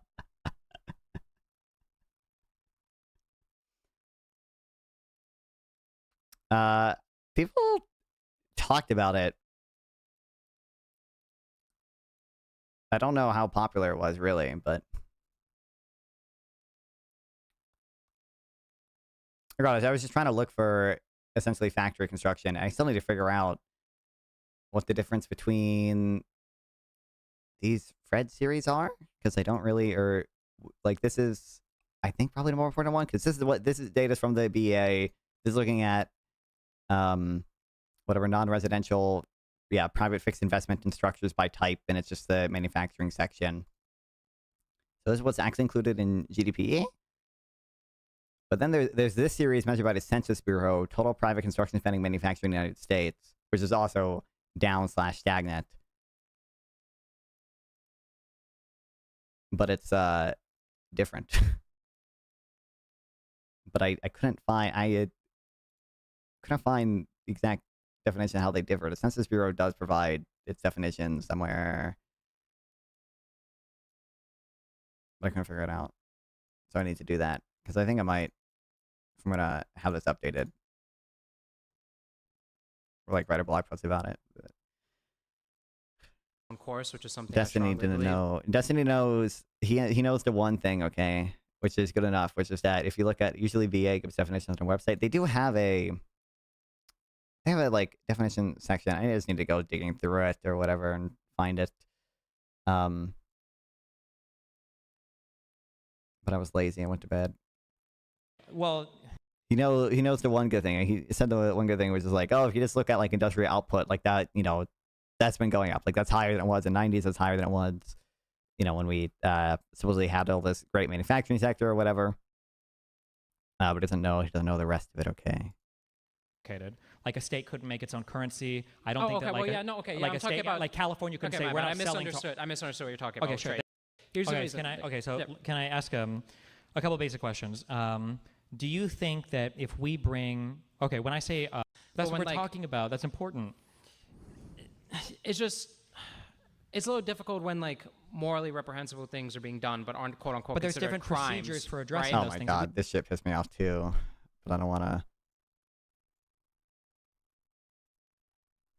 go over it again because I watched it with Zip Zip last Any night. final thoughts? This dude's argument is basically that, oh, because presidents have done fucked up shit in the past, like Andrew Jackson did the Trail of Tears, and Nixon did the, sorry, not Nixon did Watergate, that was the same point, but Obama did whatever drone strike. Clearly, we should believe that, yeah, I know it's section sample text, but I didn't go digging through it yet. Clearly, presidents were operating under the assumption that they had criminal immunity, which is obviously not true.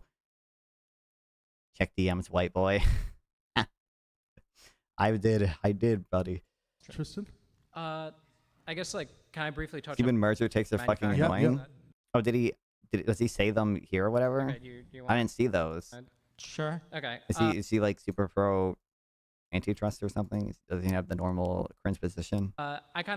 I didn't take notes on that shit, by the way. Because I know there's like decent data that suggests that because I've seen Nicholas Decker talk about it, the size of firms not actually correlated super closely at all with their markup, and like you can have perfect competition even with only 2 sellers. Well, do you find it troubling that the president of the United States could now order a hit on a U.S. citizen, and the Supreme Court has said that he could never be charged with a crime for that? I mean, that were provided to him in the White House, and then they did whatever he wants. So saying, and it applies here, even in state. Sound like prior to this stupid. You can. Bro, did I not control F manufacturing and skip to where they talk about it? Is this just gaslighting me? Like kill random U.S. citizens in the United States that except for. Okay, but like just because like someone doesn't use something doesn't mean they don't have the capability. Well, we should try to touch on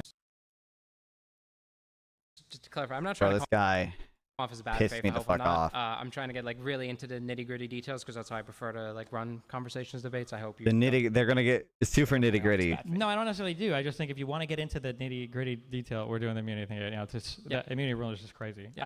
God, where? Like, nobody. Did I not just skip to the? In Canada, how many Canadians in the House tonight? Oh my God. No, that's well, not just currency, but like I don't think California can say we don't ship to Arkansas or we have preferential. Bro, kill me. This guy, his initial position was that we need to go back to World War II levels of manufacturing, which, by the way, obviously just by output and by value added, we produce more today in the manufacturing sector than we did back then. And employment, the manufacturing share of employment in the U.S. peaked in 1954. Say return manufacturing. You're saying that full capacity. I'm talking World War II. Okay, well, because we manufacture more than we have in all the history of the United States. So Which, thank God, even more manufacturing in the U.S. Well, I would like to highlight, in particular, the troublesome areas for me personally are the pharmaceuticals that are. And then he immediately went to just like the national security argument. Manufactured over in China. We had who knows how many countless of people die because they couldn't do. And he says pharmaceutical, but all he referred to the whole time was PPE, was masks. Like he's saying we need to go back to World War II levels of manufacturing employment. But also the reason we need to do that is just because there are limited strategic industries in which we like that we need to protect here. Basically acquire N95 masks. We couldn't acquire ventilators. It pissed me the fuck off or whatever, but I think I might upload me with Zip Zip talking about it last night. We'll see. But oh my God, kill me, yeah. And I also need to figure out, and this is part of what the econometrics arc will be for probably. Just a stats arc. I gotta be able to make an updated version of this chart, but I think it'd be kind of annoying to do. I don't know if there's an easy way to draw the same like data from the regional feds, because I think they probably organize it differently, and then I don't know if ChatGPT can like do it for me or anything.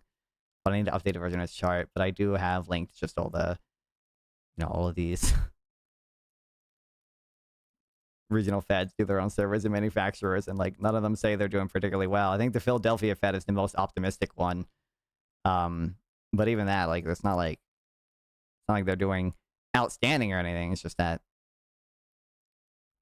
it's like not too unusual. And they did have a big dip on Liberation Day. It's rebounded since then because most of the tariffs were paused.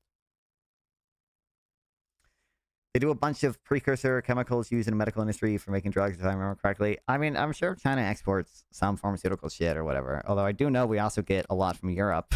And what's funny is that there's got to be an update on this by now.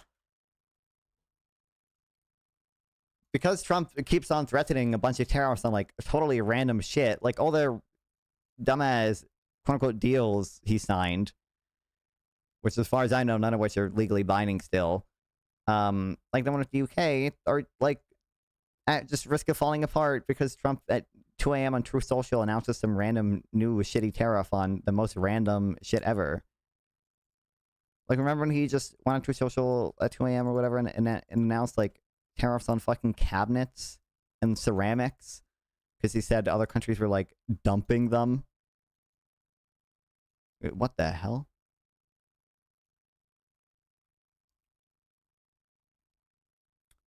I haven't been able to find an update on this, really.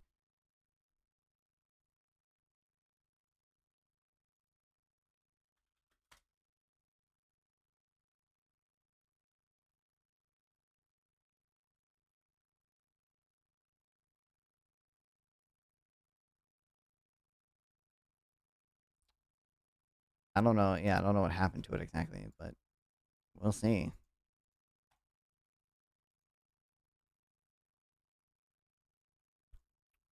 But I mean, you can, like, this is a release out of Philadelphia Fed stuff, and it's, if you just look at the other surveys, it's like they're pretty different in terms of how they release them and shit. So I don't know. Like, this isn't even a PDF. There probably is a PDF version of it somewhere. And they look at different things. I don't know if there's an easy way to draw, like, to in any way automate drawing data from it if you have to do everything fucking manually. And then obviously, it's not directly relevant, but they do say they're going to pass through some or all the tariffs. At least most manufacturers do. Only 25% said that they want to do any pass through.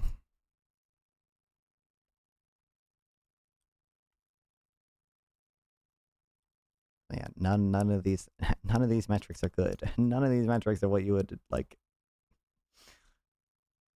What you would expect if there was some like actual manufacturing renaissance happening. Because guys, believe it or not, manufacturers rely on imported goods. What? Obviously, the ISM Manufacturing Index too. But the reason I have this data in here is because when Oren Cast talked to Noah Smith, he was like, well, the data I'm really excited about seeing is Q2's factory construction data or whatever for manufacturing. And it's like, that didn't turn out very well. Doesn't seem like anything meaningful has happened there. Still down. You know, maybe the counterfactual guys is so much lower. Maybe, you know, maybe this was like if we didn't have tariffs, it would have been, you know, a negative. Can I do like percent change? I don't think I can do percent change without going to Fred, but maybe it would be like negative 1,000,000% instead of 4% or whatever. How much for highest setting? The highest possible setting? I have it. I would really prefer you didn't, but it would be $100. It goes up to 100. I'm pretty sure I would fucking die. I'm very hesitant to even do it for $100.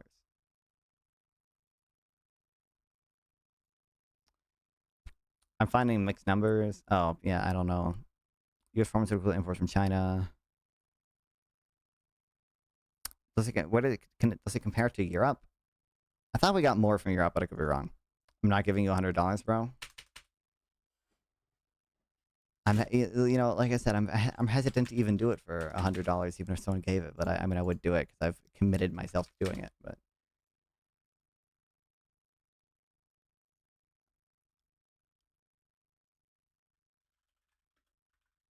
how about 5? Well, you could. I would do it on level 5 then, or whatever.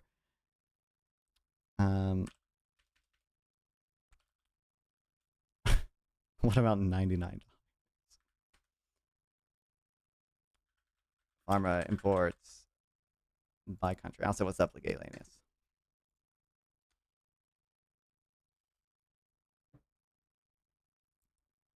Okay, I don't know if the Motley Fool is a reliable source. What is this getting its data from?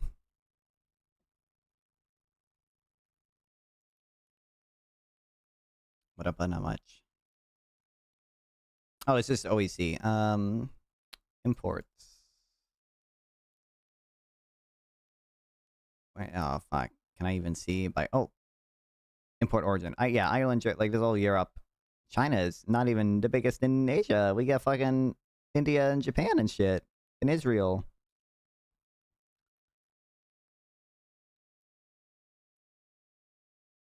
Can we get a family and friends discount? I think you should get a family and friends surcharge, okay? Actually, I think if you're my family and friends, you should have to pay more to see me suffer, because you shouldn't want me to suffer. But it wouldn't surprise me, Michael, that the precursor or whatever material is. What the fuck is this?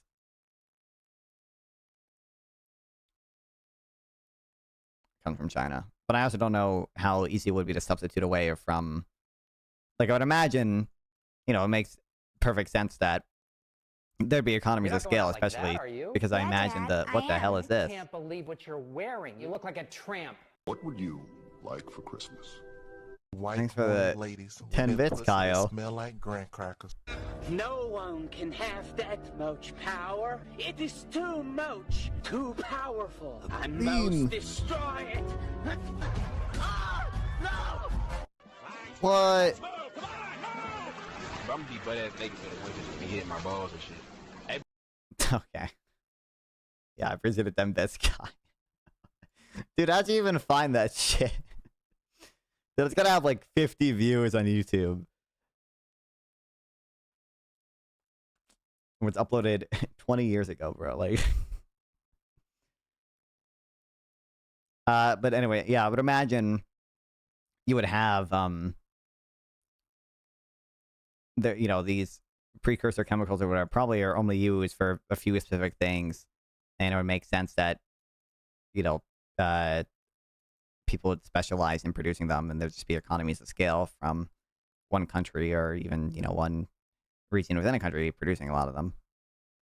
I don't know how hard it would be to substitute away from the precursor chemicals. I don't know if they're like super hard to make or whatever. Paper's old, but a .gov source. Yeah. Is it that old? Oh, 2025 initiative.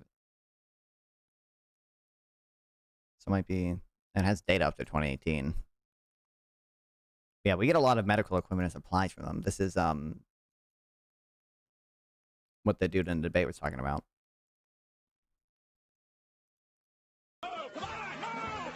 I'm gonna be butt ass naked for the women to be hitting my balls and shit. Hey, incredible. Are these in a playlist or something? That's from 10 bits again, buddy. You know what? Just for, you know what? I'll do the because you gave 10 bits twice. Okay, I'll do the, even though this is 1 cent per thing. I'll do 10 for you. And you know what? I'll even hit the red button. I'll hit the danger button. 10 on red is actually not pleasant. It's not that bad, but it's not pleasant. Like,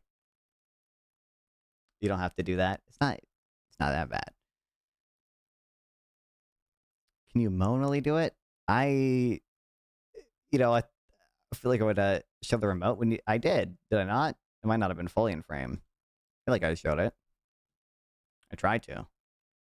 Try my best.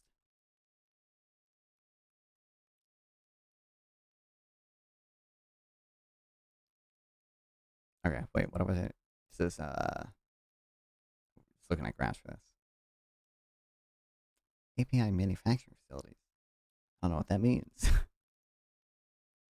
Regardless, I need to go through, update this shit, probably make a blog post about it if I do.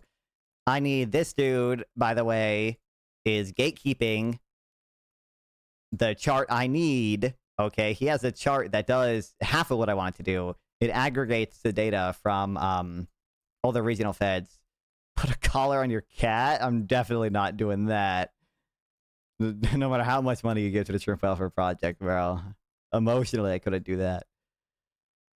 But it aggregates all the data from the regional feds about like sentiment and stuff and like future capex plans. It doesn't compare it to input costs, and it doesn't do the Z scores.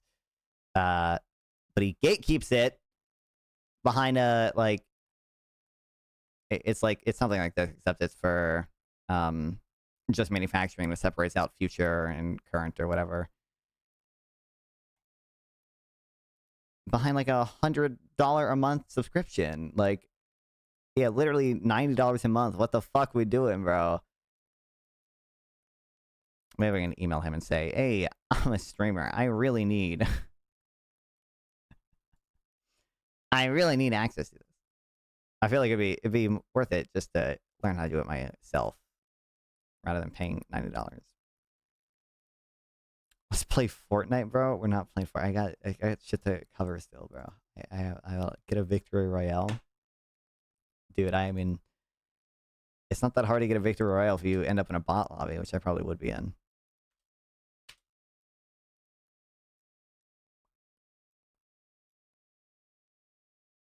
But, you know, this is the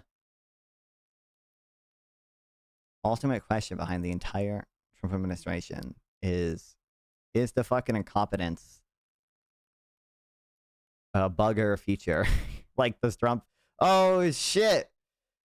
He gifted 5 subs? I don't know what that works out to. I think it's $2.36 each times 5. 11. I think it might be more than that. I forget exactly how much a gifted sub gives me. I think a Prime sub gives me too. Holy fuck, check the news. Well, welcome to the stream, cool bug boy. What news do you want me to check? Did you see the clip of Anarchist Fairy? The whatever, like, I don't know what else to call it. The fucking Jew clip? This is 12. I'm gonna hit the red one too, because I think I don't know. I think a gifted sub might give me more than $2.36. Yes, yeah, I did see that. Also, when I hold this up, it fucking makes me blue because of the white balance thing. Oh, that's not the red one.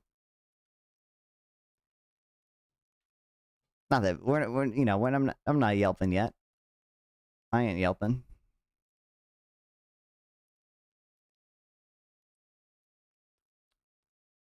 But like there's a chart in here. Oh fuck! Actually, there isn't a chart in here because it's the archive.ph, and they didn't archive the charts apparently. Actually, just a screenshot have it. Nope, of course. Oh, thanks for the whenever bits. I don't 10 bit. I love Midtown Madness. That is a pretty crazy fire truck.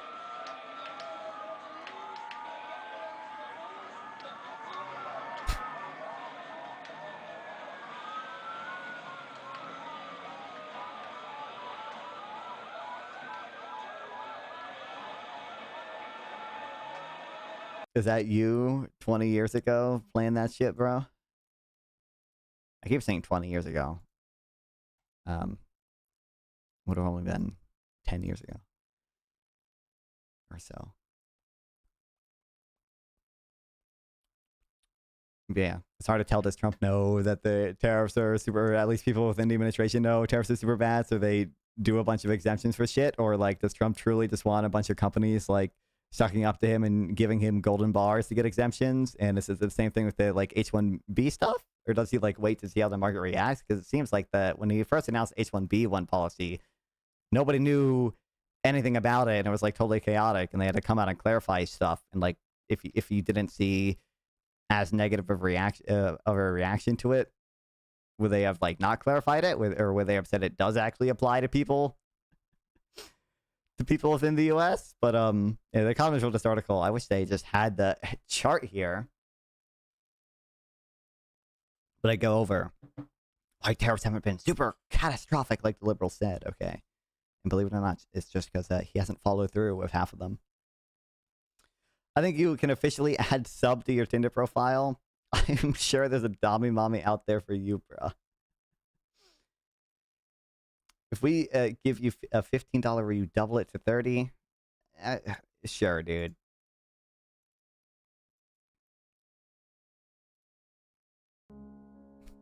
Another 10 fucking bits.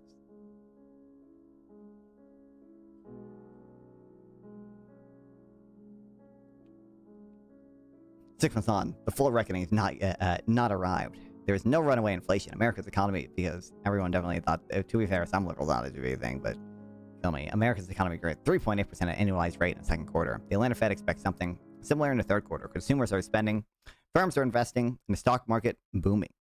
The outlook I love thinking about counterfactuals. The outlook has improved elsewhere. In September, the OECD lifted its forecast for global growth to 3.2%, up from 2.9% 3 months earlier. I'm a true gamer. Why the good news? One reason that tariffs have been gentler than advertised. In April, America's average rate was estimated to be near 30%. Today, the same models put it closer to 18%. Mr. Trump threatened China with tariffs of 145%, but by September was imposing levies barely a third of that. South Korea's fell from a promised 25% to 15%. Even Lesotho, a poor landlocked country that sells mostly clothes, €1,000 scolosis. I actually never, I mean, that was, that's the thing that article was talking about. I remember there being a lot of discord about the labor market regulations in Europe, right? That's what you're referring to? I mean, seems plausible to me. Poor landlocked country that sells mostly close to America was somehow assigned a tariff of 50%, which was never applied. Lags in implementation. What a hype chest. I'd open this. Oh shit, we got a frog emote.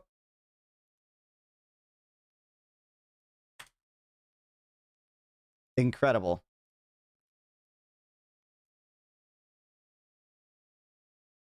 Someone get Skyana in here. What the hell? Firms are awaiting more certainty before passing higher costs on consumers. Carve-outs have been blunted. The impact further still. Nearly half of America's imports have been exempted from Mr. Trump's tariffs. Electronics, such as smartphones and computers, were spared entirely. Brazil's rate of 50% includes over 700 exemptions, trimming it to 30% or so. Canada's headline tariff of 35% is nearer to 6% in practice, according to Scotia. I can't. What the fuck? Ugh. I can't pronounce it. Scotia Bank, a local lender, largely because goods qualifying under the United States-Mexico-Canada Agreement are exempt. Even sectorial levies are riddled with loopholes. Mr. Trump's new pharmaceutical tariffs, announced at 100%, due to take effect October 1st, excluded generics, which make up 90% of drugs sold in America, and branded firms with investment plans in the country. That day, he paused the measure altogether as talks began. And non-fun react to what?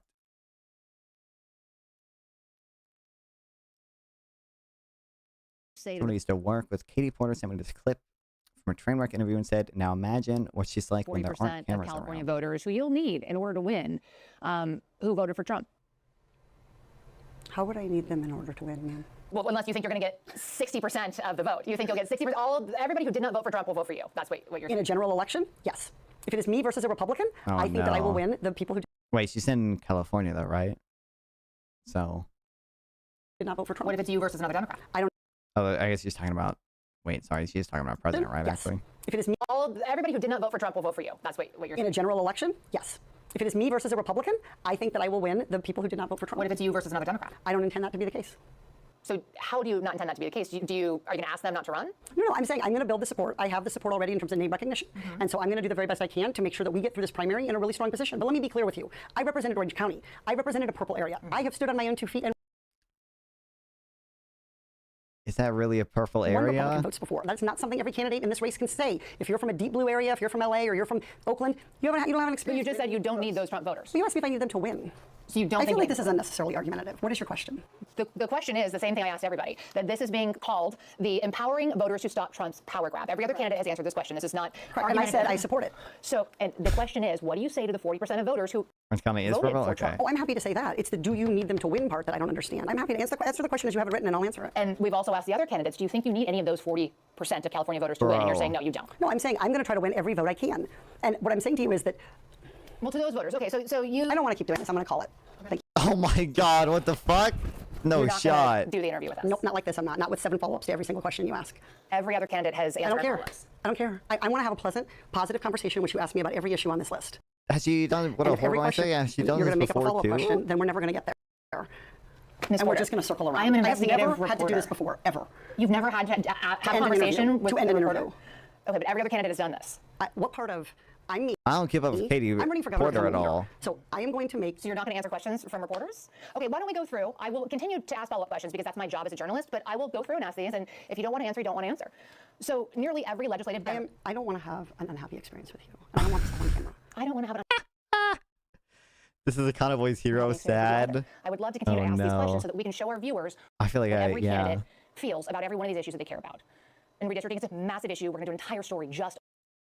What a snowflake. Dude, yeah, we're not winning any Trump voters for that one. Goddamn.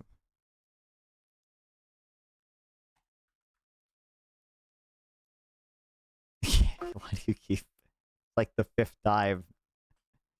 You've linked this vegan. I don't. There's no proof.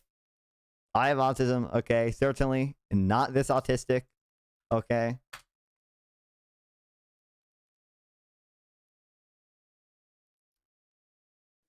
I am. Tell her to get the fuck get out of my fucking shot while recording a video of the Alright. Biden administration. Oh my God, what the hell? And $32, $632, which is how much you save in fuel and maintenance costs when you replace your traditional car with an EV, with an electric vehicle. So I lease a Chevy Bolt. It is the best car that I have ever owned. I just plug it into the garage, 3-hole prong plug, and I never have to go to the gas station. That's awesome. And $632 is real money. And I know here at UCI, we have a National Fuel Center Research Center, and they're also doing work on how to make electric vehicles affordable, including for low and moderate income people, working moms, single moms like me, people who really could benefit from an extra $632 in their pocket. And it's also not just the individual savings, but it's also the total savings for our economy. So I'm on the oversight committee, you might know, and that is where we did a study recently this fall in September. And what it showed is if we don't electrify our transportation sector, that we're going to lose more than 500,000 Californians dying prematurely. Do I need all this context, bro? The state could lose. Get out of my fucking shot. Holy shit, dude. Okay, it does. Okay, don't electrify our transportation sector, that we're going to lose more than 500,000 Californians die. The state could lose. Oh my God. Get out of my fucking. That switch up too. Jesus fucking Christ. Like, what a crazy way to reveal that you're fake, okay? That you're just reading a script. What the hell? How does Ray own campaign step 1? Well, she won after this, right? But I guess it wasn't leaked until recently. These are videos with Katie Porter, frontrunner for next year's race for California governor, blasting a staffer who interrupted a meeting. The former White House member was taping for the Biden administration. Does it count as animal abuse? I'll count it.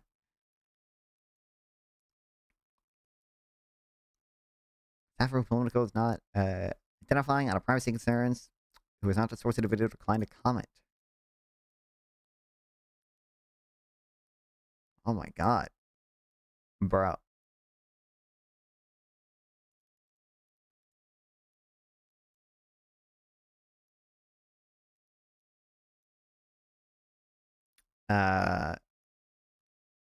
I'm predicting, okay, there's gonna be 500% wealth tax on everyone making over $3 million.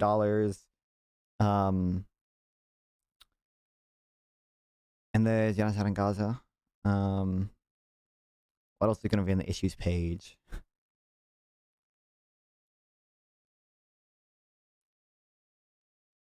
Oh, everything costs too much. We're gonna do the greedflation. Congress was motivated by. Okay, we're not gonna do anything. Fight counterproductive tariffs. Okay, wait. Actually, go to change my mind. You owe me shock. Wait, how do I? What did I owe you a shock for? Can you unmod morally superior vegan and mod me? I feel like there's no need for me to unmod him. For subs? I did it, right? Did I not? I did, we need price controls. Exactly. I did the red button on, I think, 12. For the gift of subs? I'm pretty sure you're gaslighting me. You're trying to get double your money's worth, bro. My bad then. Hold on. You're gaslighting me. You're gaslighting me. I missed it. Money's worth, bro. It's gonna take 5 minutes for you to fucking find it.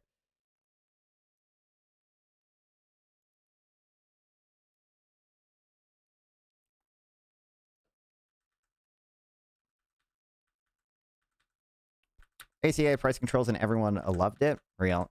Easy money. Do you have shit to read in the ACA, by the way? Just link anything you have to read on it in the fucking, what am I don't really care which Discord server or which Discord chat you link it in.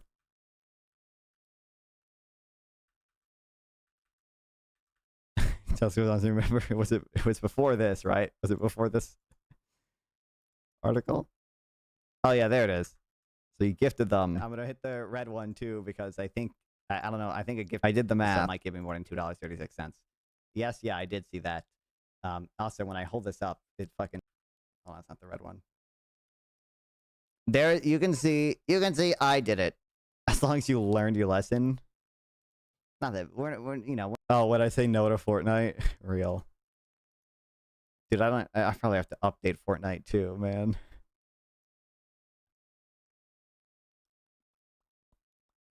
Stop off on papers, please. This is true. I do love papers. I do love me some papers.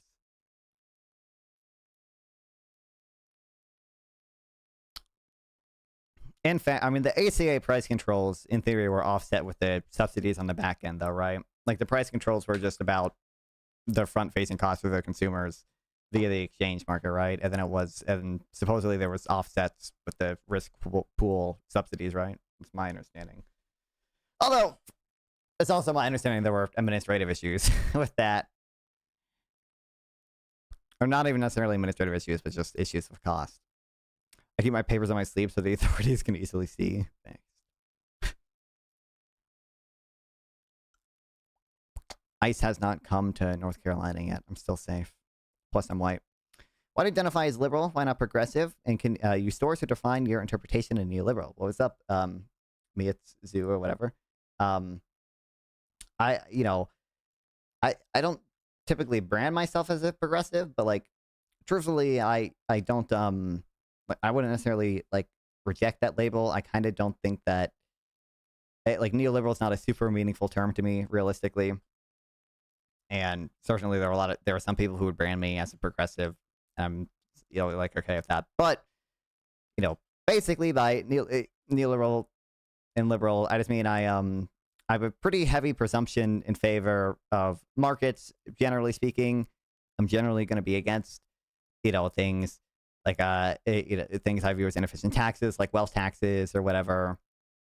I'm not primed to believe in a quality problem. I'm generally going to be against things like rent control, any type of price control. Really, I'm going to have we're going to have a presumption in favor of the market and low levels of state ownership or state interference in things.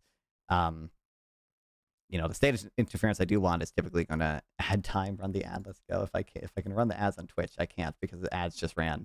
But I'll do it. And then I guess Gooner left. That's the most accurate way of describing me. Unironically, Gooner left. Let's go. I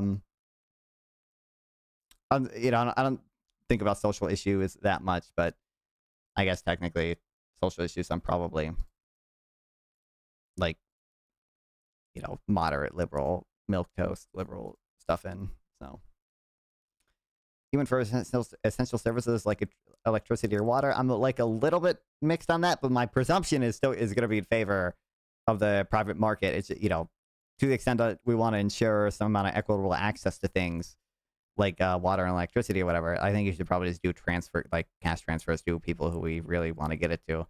I've seen evidence that even privatizing water utilities in the U.S. actually was good for was good for consumers, and it led to lower prices and less Clean Water Act violations. So there's a paper on that, I know, but there are papers that say broadly the opposite, even if it's not water service in the U.S. But tell them that in Flint, get wrecked.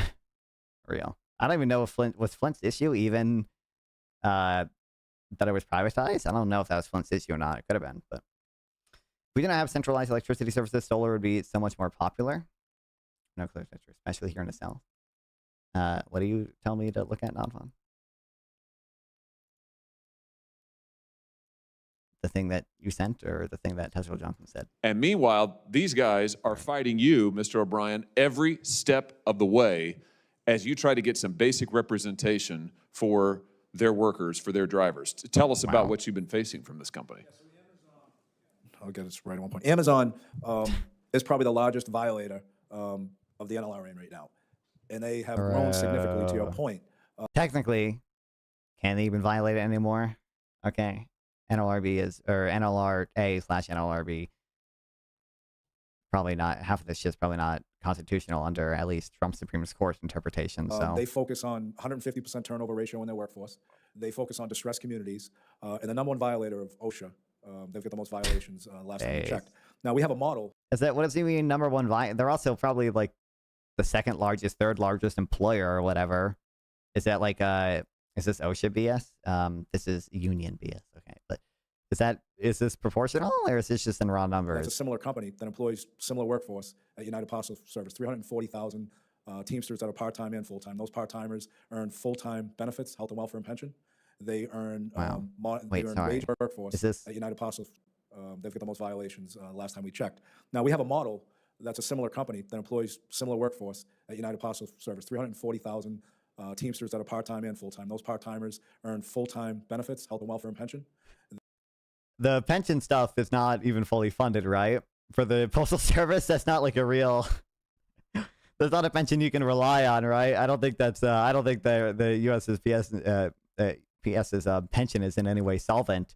And I think there's probably other issues you see with them. They earn wage increases guaranteed every year. Why do Teamsters always sound like they could be in the mob 100 years ago? Because they are literally currently still in the mob, bro. That on the average, the UPS full-time employee makes about $140,000 per year for doing the same business, and UPS is a very profitable business. Boy, you talk about $140,000 and change. You talk about that versus $37,000. I'm just thinking back to your reference to rerum novarum, the dignity of the individual. I mean, how are you supposed to raise a family on $37,000? The difference between that and what you've been able to secure at UPS is incredible. Let me just ask you this. Amazon is also one of the biggest offenders when it comes to not negotiating with workers who decided to unionize. You mentioned Staten Island. I think they're still waiting for a first. Yeah, Staten Island was... Kill me. On $37,000. Because everyone working at Amazon definitely is 37, or definitely needs to raise a family, bro. I mean, I'm sure some of them do, but why do we think the right way to address that is some type of super pro-union policy? Why not just give cash transfers to people who have children? And North, this is the kind of crap we have to push against. You need someone, some life experience. You gotta finger lick Tenny's bathroom. Give a little. Is this true? I can't cite studies without life experience. Don't you know? In my experience, immigrants are actually bad because blah, blah, blah. Dude, that debate was horrible, dude. That debate was horrible. Oh my God. I'm gonna have flashbacks. Leave my billionaires alone, unironically based.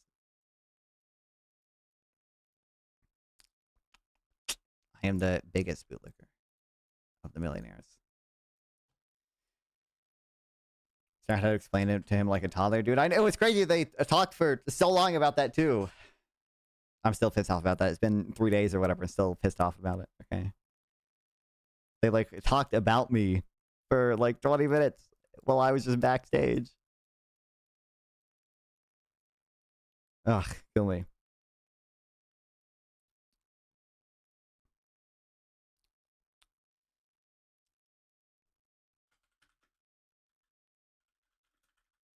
I could be wrong.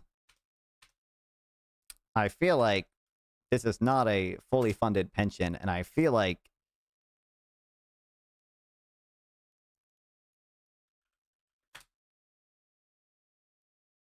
was this part of the people that had to be bailed out?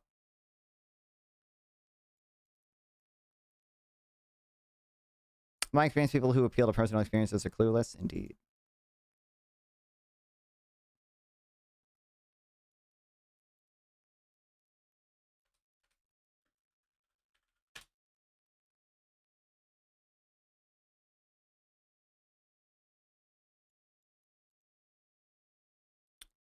This is 2014.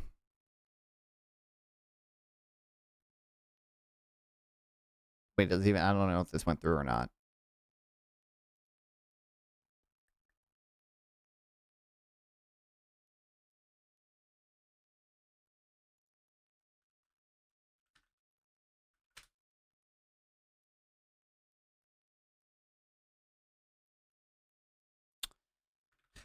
Biden, pension, bailout. Where's the Wikipedia article?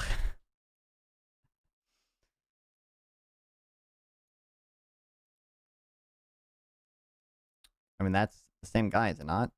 That's Mr. O'Brien, right? Maybe all people just look the same? Yeah.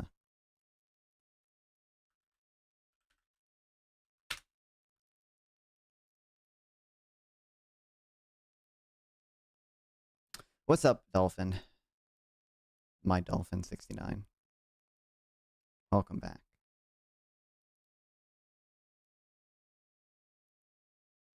I'm enjoying some strawberries based. Strawberries are goated. For real.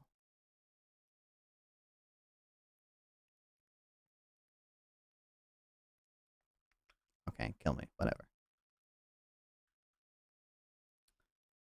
Was our intro lecture on regressions or so bad sample text? Ironically, would love you to see you do that. Oh, I mean, I think, didn't you ask Sample about that in Discord? I could be wrong. I'm pretty sure Sample's position is just that it's not that they, they're just not the, like, best type of causal inference, right? It's not that, like, they are always bad or anything. I think it might just be speaking past each other when you talk about that, Michael.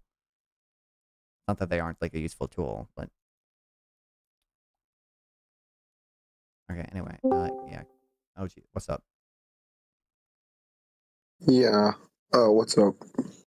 Not much.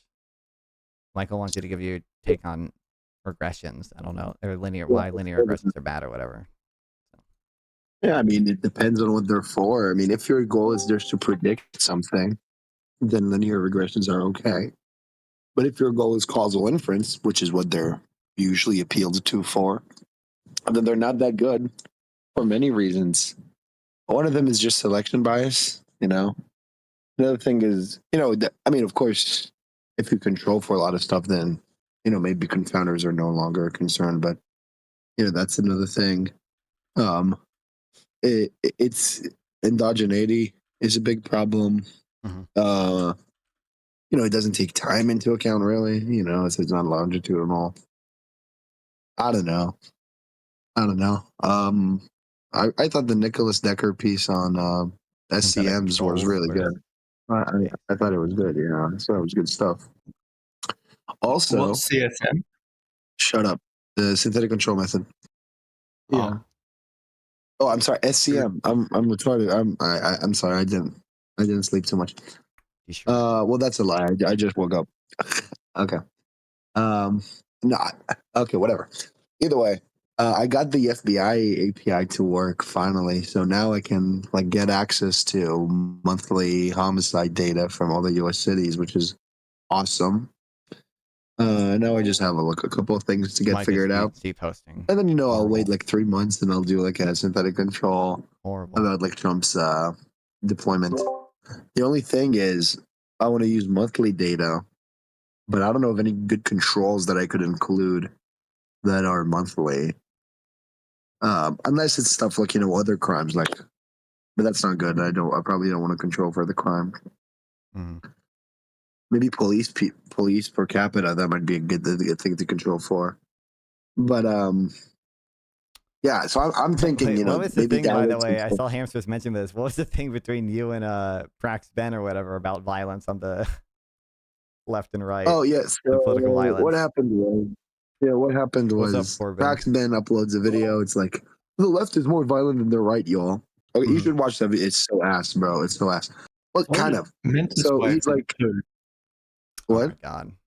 Mentis Wave did too, but it would have been substantially Mentis Wave worse. is it's a joke. He's a joke.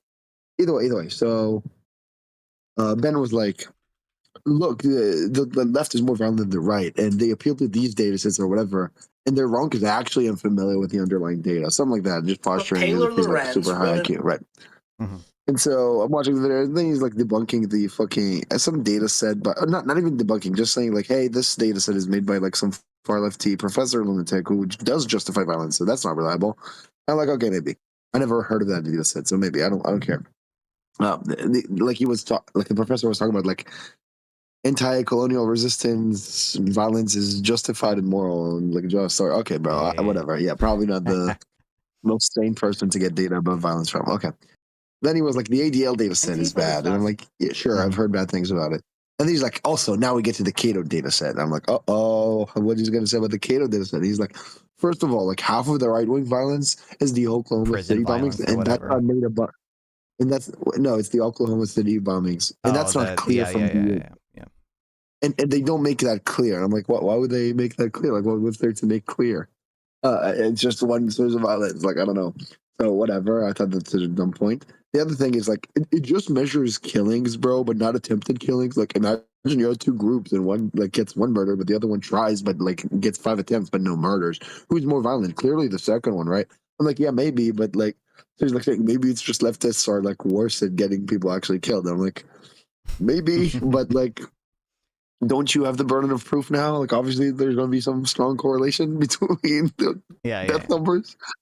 Like, yeah, I think he would never accept this type of logic anywhere else. Like, for example, when he talks about communism, he talks about the death numbers. Maybe capitalism just tries to kill everyone and fails. Like, you know, I don't know.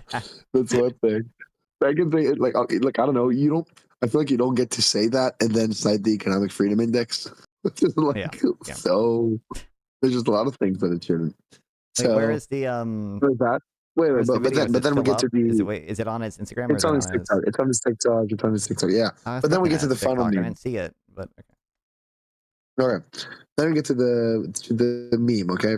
But then he's like, also the database. So there are 2 more memes about this video. But either way, so then he's like, also put aside that it doesn't measure all violent attempts. Wait, 1 second. Wow. 1 second. Something's in my room. Something. Gotta go fucking shock his dog or shock his cat to get him out of his room. Unbelievable. Yeah, beat the fuck out of my cat. Okay, I'm back. Either way. Sam, I just randomly slandered you. Wait, I'm in the middle of a sentence here. I'm in the middle of a sentence. Okay. And then Ben's like, another big issue with this data set is that it doesn't include it doesn't even include all violent murders. Like, for example, it doesn't include the Trump supporter that got killed in Portland a few years ago, or the CEO killing, Brian Thompson, right? Who was like explicitly left-wing, the killer. It's like, wow, that's a big indictment. Because I remember talking about this data set, and I remember Luigi being there, but maybe I'm hallucinating. Let me check. And I'm like, oh, they're literally there. He just made that up. So I was pointing it out in the comments, kind of getting unhinged about not unhinged. I was just like, Ben either lied or failed the basic fact check of 2 seconds. Stuff like that, just being like snarky a bit. Right, whatever. I talked to Sam. I talked to. Do you know Chorsky? I think you do. Yeah, of course. Yeah, you do. Yeah. Okay. So I was talking to both of them. Funny stuff. Right. And then another thing that Ben said is like, and then the biggest issue is that it doesn't ignore it ignores like a critique of the Cato's thing, right? So he's like, the biggest issue is that it ignores support for violence when poll after poll after poll after survey after survey says that the left is more, and then he says that, but he only shows one fuck ass poll on screen, the YouGov poll. That was a day after Charlie Kirk got killed. Of course, it's basically going to be interpreted as a question about Charlie Kirk. Maybe, like mostly, not by all. Yeah, I think I know what poll you're talking about that too. Yeah, I've seen this before. Yeah. This So, look, you cannot be like pro Second Amendment based on tyrannical government stuff and then say no to that survey. So it's just like hypocritical on like the way he interprets the question, I guess, or something. But very silly. Well, and then wait, 1 second. So then there's that, right? And so whatever, me and Chorsky kind of bully him in the comments. And then I reached out to Ben in Instagram DMs, and he's like, "Yeah, look, I saw your thing. I issued a correction in the comments." When he didn't really, he only did that in the Instagram comments. But whatever, I'm okay. I don't want to burn bridges. And he was like, "Look, you probably followed me because you agree with at least some of what I have to say. So please try to be more less bad faith or something." I don't think I was bad faith. I think I was just aggressive. But look, I was like, "Look, I don't want to burn bridges," and Ben is not the most sophisticated, I think. So I was like, "Look, sure, I get that. I'll be less aggressive next time, and whatever." And then he's like, "Yeah, that's a good response. I appreciate that." And I was like, "Okay." And then I was like, "While I still have your attention, check out the synthetic control paper on Cuba." Okay.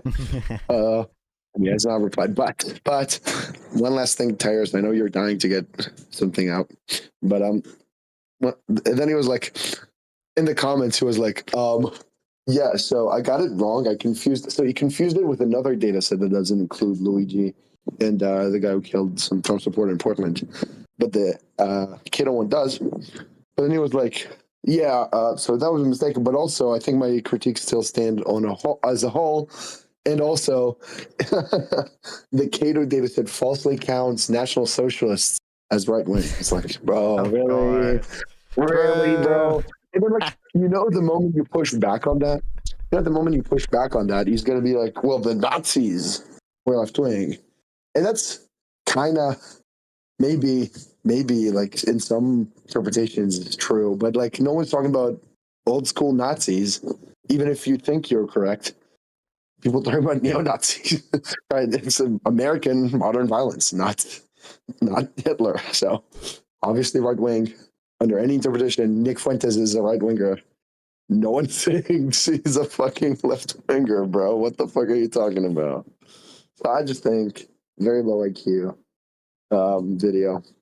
And like, yeah, just like say, yeah, most of it is violence, but maybe a lot of it is like neo-Nazis or something, but not libertarians. And I'm a libertarian. I'll be like, okay.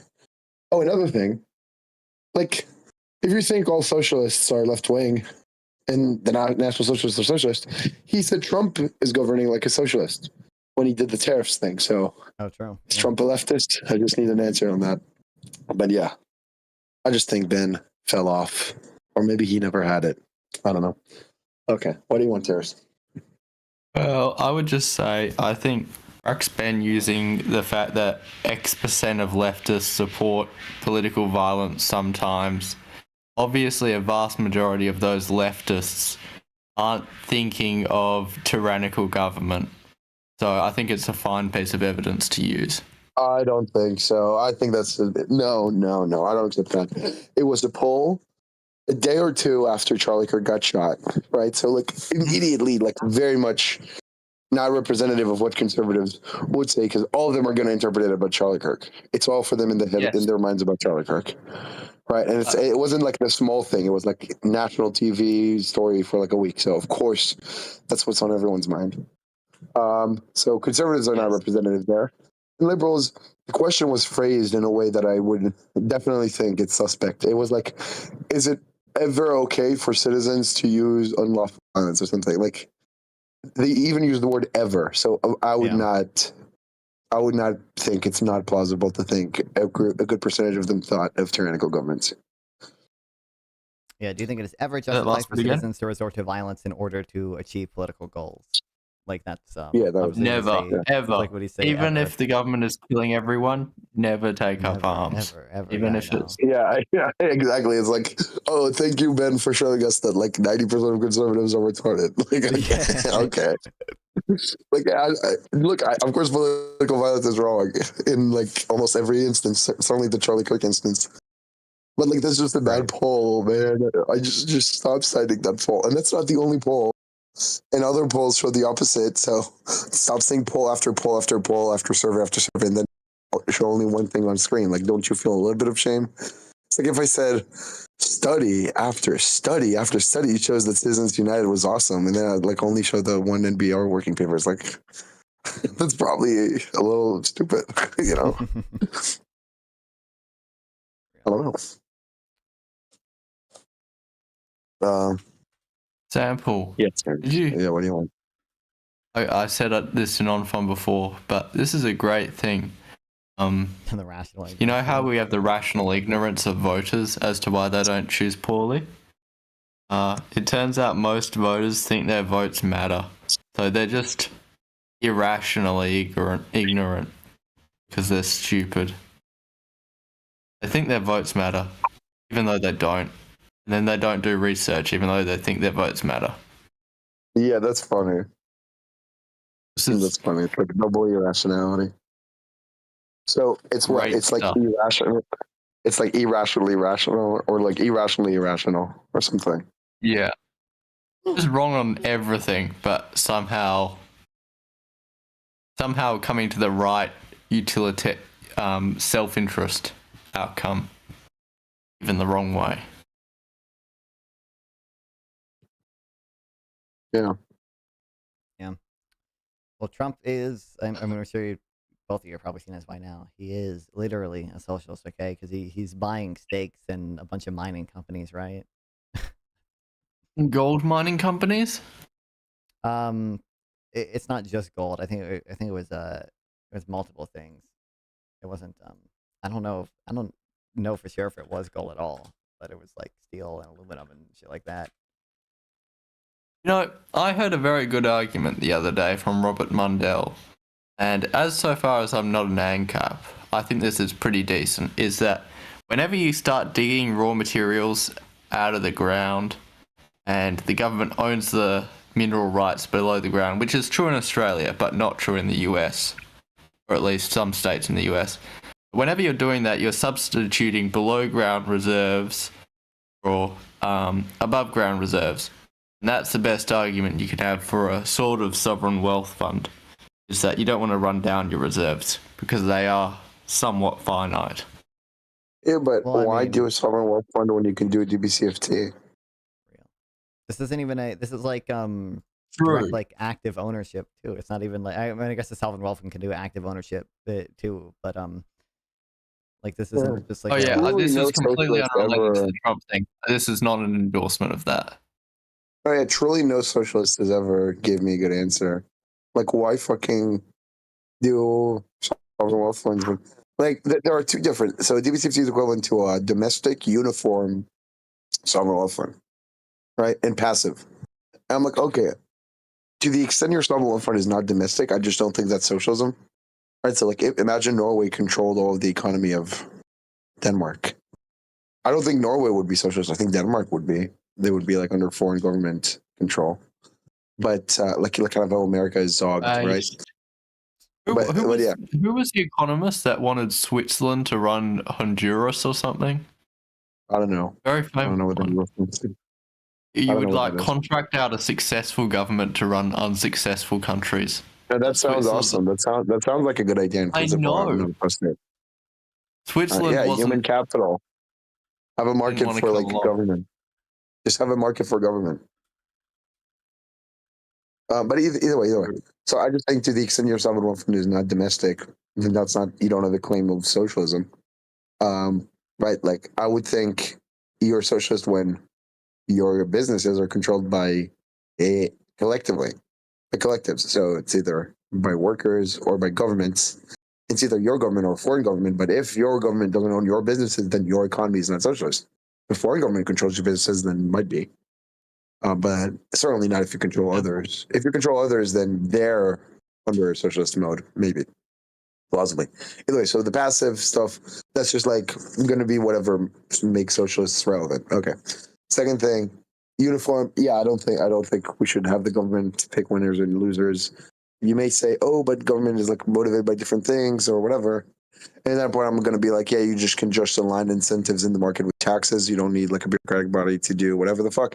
And certainly Norway is not really helping in their investments when all of it is from oil money.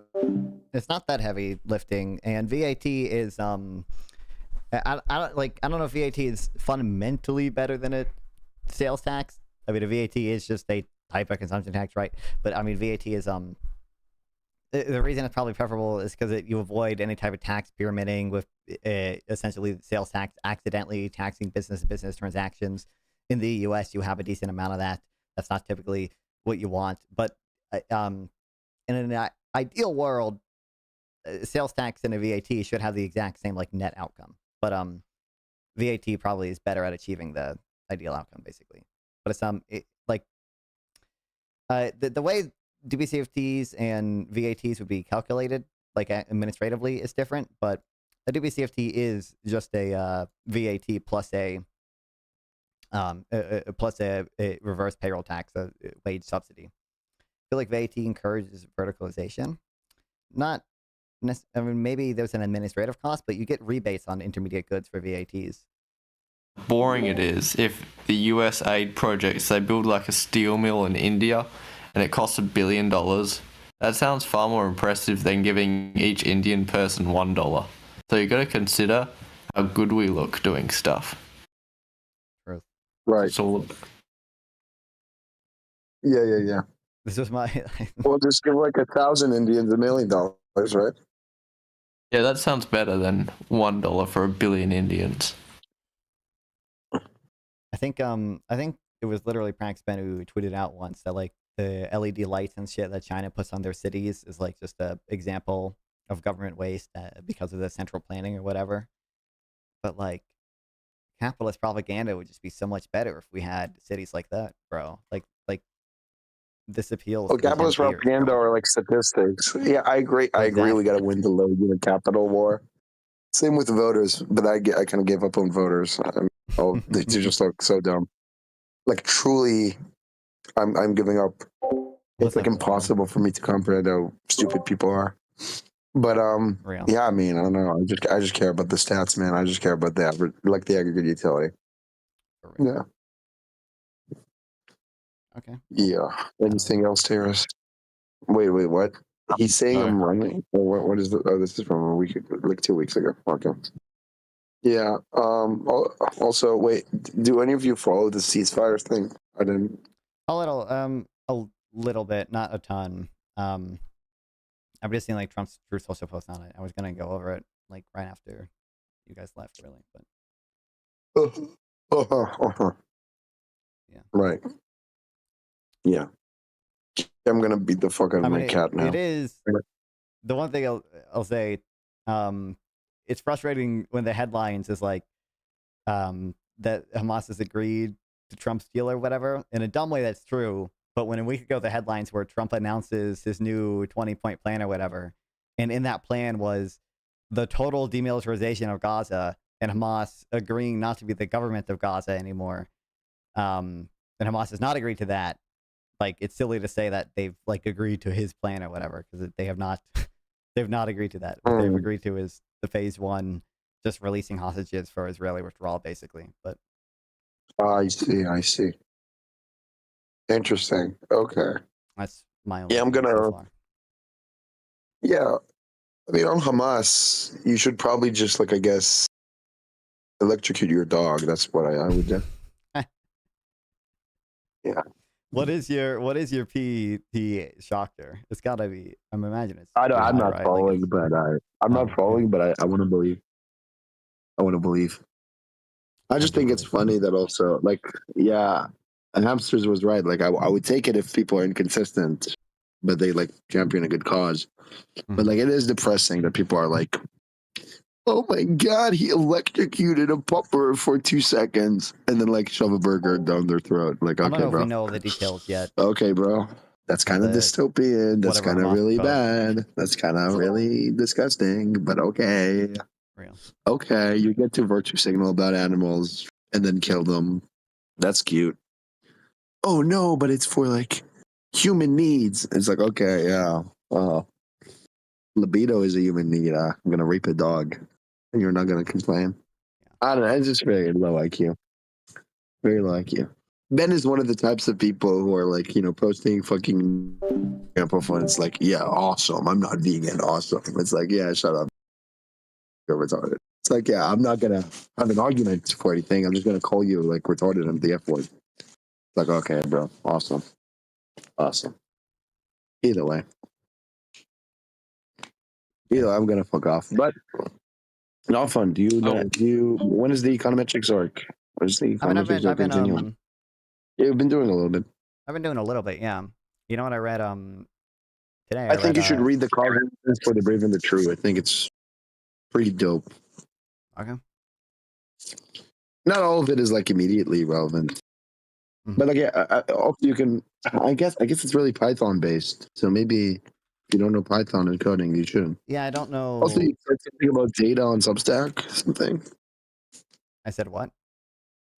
Oh, I said I was going to because I'm working on just making like a note space for this or whatever. I might turn it into a blog post some of my notes and just hey, actually, it doesn't look like tariffs are really having a positive effect on manufacturing, believe it or not. Right.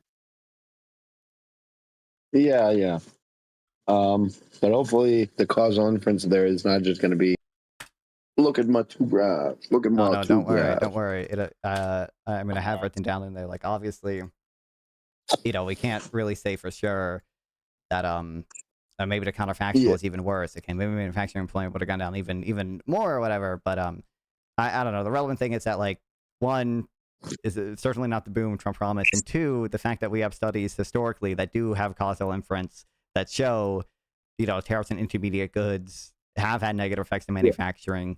When you see manufacturing not doing well, it's at least like plausible that tariffs are at least somewhat responsible for that happening. I want to leave with a warning, okay? Even though there are some people who call themselves socialists who are smart, and there are some people who call themselves communists who are smart. Mm-hmm. Every time someone calls themselves that, the presumption should be 98% they're retarded as fuck. And so I was in some WhatsApp group with some lefties, and one of them is like a commie who like gets all of his opinions from memes on Twitter. Mm-hmm. It was like, this is so crazy how true this meme is. And then the meme is like every graph about the United States, and it's like, good is like stable, and then Reagan gets elected and it goes down, and then bad is like stable, and then Reagan gets elected and it goes up. It's like, whoa, so true. And I'm like, yeah, that's not true. Here's like, for example, one graph about like real incomes. And he's like, what? You're defending Reagan? You're defending Reagan? And then I'm like, yeah, post a single graph that goes like this. And then he posts some graph that doesn't fit the pattern he was saying, but it's like about home prices versus median income. Mm-hmm. Look, one, Reagan doesn't have anything to do with this. It has to do with like in the 2000s, and the amount of issue of building that was done. Second, I mean, I sent a graph that considers all inflation. Why are you just considering the subsidy prices? That's like p-hacking, right? And a bunch of other things. And then I responded to him saying, I'm defending Reagan. I was like, imagine someone is saying BB is like eating children, like, killing children and eating them. And I'm like, that's not true. And they're like, oh my God, you're defending BB. And then the guy, I realized the moment after I typed it, the guy's so retarded. So like I call it Pavlovian. I don't know if anything I call it, but it's like Pavlovian. Like he heard BB and children. He's like, oh, BB does kill a lot of people in Gaza. He was like, okay, yeah, maybe you can shut the fuck up and understand the argument instead of like reading two words and being completely Pavlovian. I call it Pavlovian because right? Yeah. Pavlov, I don't know what the thing. better word would be, but yeah. Yeah, maybe Markovian, I guess. If I mean, it's you're like basically into me stats. whenever I hear anyone say productivity and wages, even if they don't follow it up. I was fully expecting him to send that graph. But yeah. Right. And so, there's that. And I was just like, making a comparable data series in Fred. And I'm like, yeah, see, the difference between median home prices and was kind of stable 20 years after Reagan. It only went up in the 2000s. I mean, are you blaming Reagan for that? That seems like bad causal inference. And the guy's just retarded, like from Twitter and something. So he was just like sending me a song in reply, but like killing the devil or something. It's like, yeah, it's retarded, like very low human capital. So I'm just saying, always remember, like people who are, most people are like very, very low human capital. Most people are worse than the Jubilee people you talk to, right? And they were not the highest human capital. I want to see. Yeah, I just think that. I didn't see any of them actually promote their stuff, but some of the people Destiny talked to in the IRL stuff, maybe I'll reach out to some of them. But I didn't. Not many of them have their own stuff to promote at all. They're just average people. But Yeah, yeah, I that don't know how to sucks. contact some of them, but yeah. I mean, why do you want to do that to yourself? Free content. Yeah, maybe, right. Yeah. So I'm just saying, I might be able to do the homicides with the FBI data or something. I mean, that'd be cool.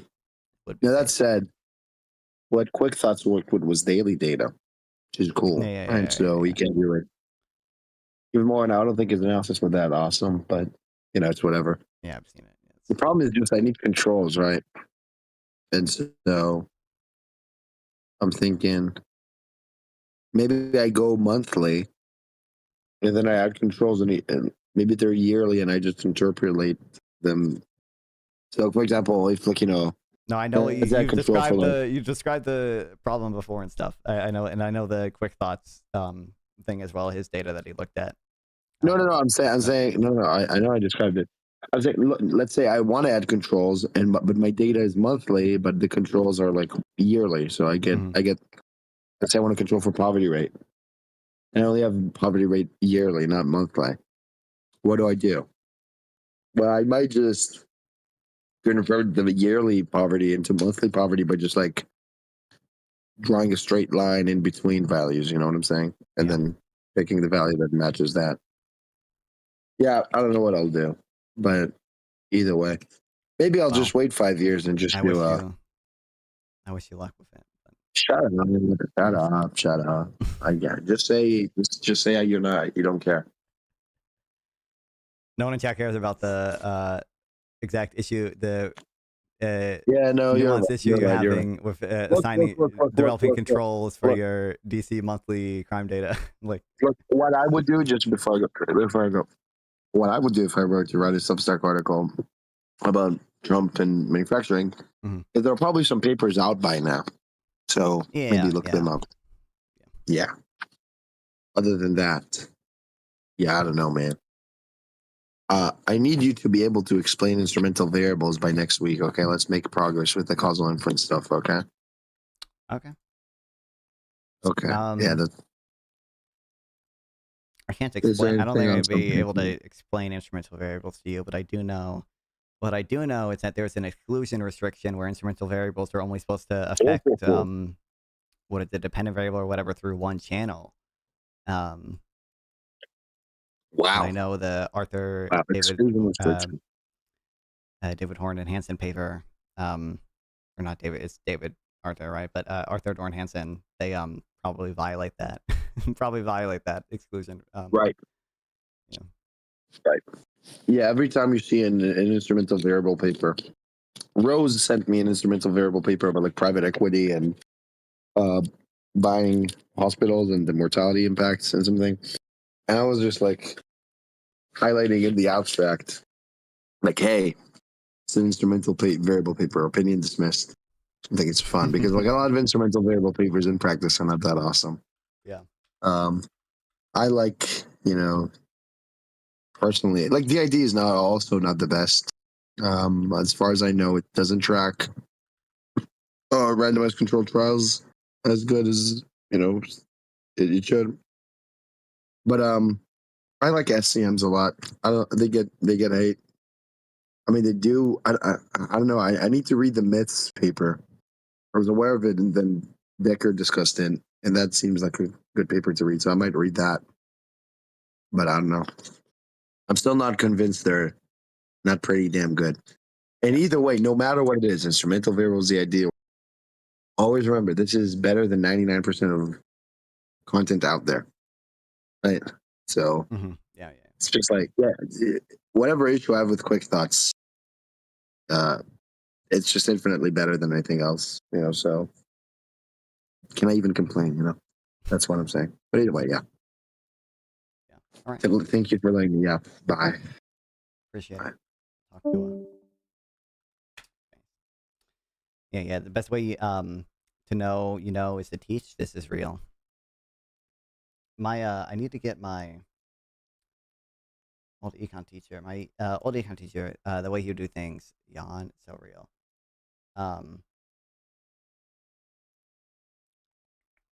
the way you try to implement that is you would just be in charge of. I wish I had these old PowerPoints still. They wouldn't be that useful or anything, but they're cool. Like everyone in your whatever table group would have to just like make a PowerPoint for like the econ stuff. They would have to teach the class. Obviously, not everyone, because there wasn't enough time for literally everyone to give their presentation and stuff. But you would have to be able to, like you would roll dice, and if it landed on you, you'd have to be prepared to present it. And sometimes, if he was being mean, if he was being real mean, he would give you someone else's PowerPoint. Welcome back, Corbin. What's up? Did you give yours? Yeah, a few times, yeah. Econ teacher did something similar? Yeah. And we're not watching this whole thing or anything. I'm just curious how stupid this shit is. Off as a single video going over 30 minutes out of this shit, dog. Oh, it's sponsored too? Let's go. Isn't even... And well, no, that's not. Teachers don't as for questions are failing, in my opinion. I get a large uni sometimes have that, but a class of under 30 acceptable. Yeah, I mean Mentis has been going crazy. Reach. I mean Mentis is, pretty wild dude. Pretty. Oh my god, we're citing Creamix. Let's go.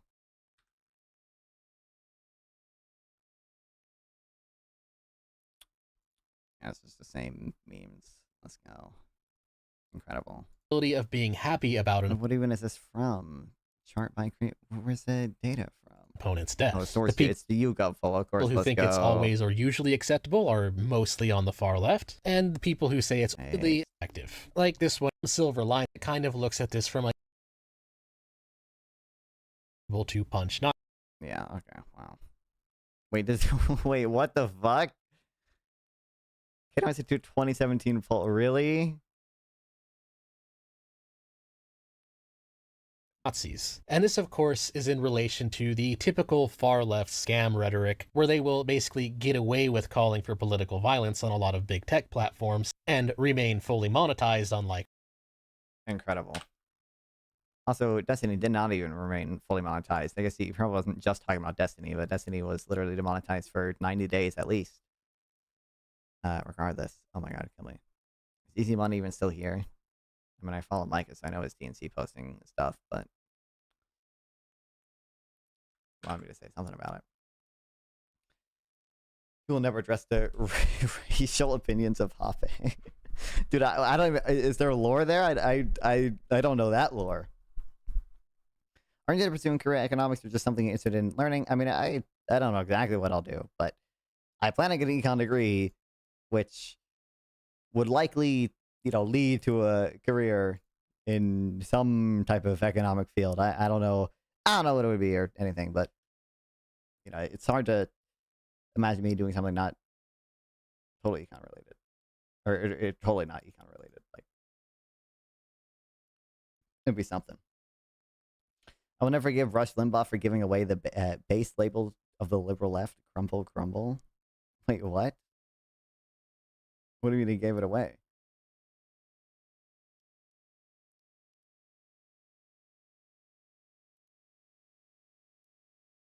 Alpe's an interesting guy. He thought communal living would get rid of gay people naturally over time. Obeys. Incredible. No, I mean, I'm seeing a lot of Austrians have those weird opinions, right? Was it, I think it was Mises. Mises didn't want social housing because he thought it would lead to more homosexual. He thought it would, like, make people gay.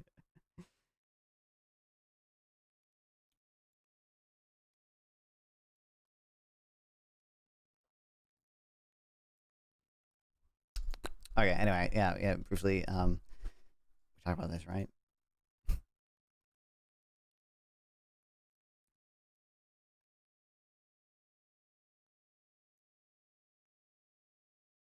What's consequential has been what did not happen, retaliation. Economic models assume tit-for-tat tariffs instead. Well, some of them, the stuff I've seen, like the Tax Foundation, I believe, had models for both assuming retaliation and not assuming retaliation. Off to bed. Have a good night. Well, thanks for stopping by, Tesco Johnson. Hope to see you whenever I stream next. I always say tomorrow, and then I never stream tomorrow. Have you guys noticed that? Liberals downstream of Locke. I highly doubt Locke would be pro today's left. Well, I mean, liberal.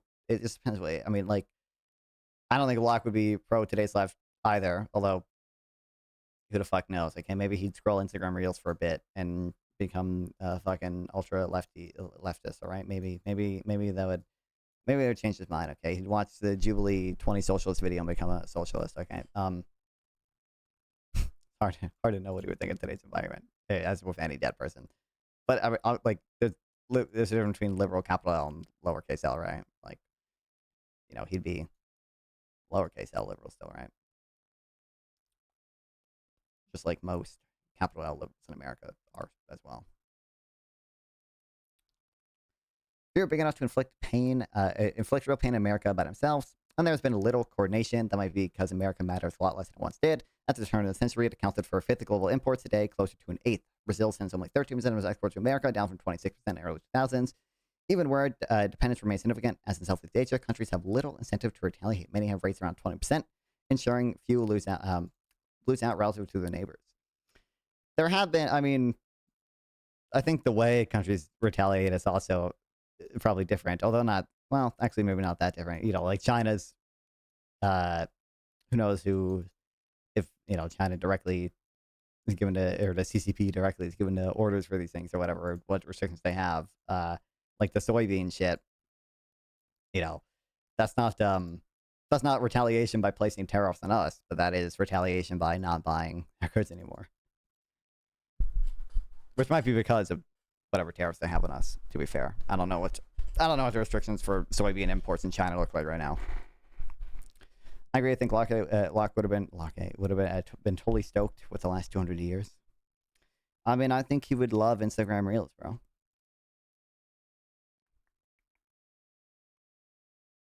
Well, I'm pretty sure the Yale Budget Lab even fucking had a retaliation versus no retaliation estimates as well, but I could be wrong. So far, American firms have absorbed most of the tariff cost, fat profit margins, and inventories imported before levies took effect may have made a difference, but these tariffs, as these buffers diminish, prices will rise. Budget Lab at Yale estimates that tariffs will reduce household incomes by about $2,400 a year. Yeah, incredible. Anyway, but yeah, Joey also wrote this. Joey, I always forget how to pronounce his last name. Also wrote an article about, you know, the AI boom, all the AI investment shit that we're seeing now. You know, probably half the reason we're not in a recession right now is because most computer chips and stuff have exemptions from tariffs.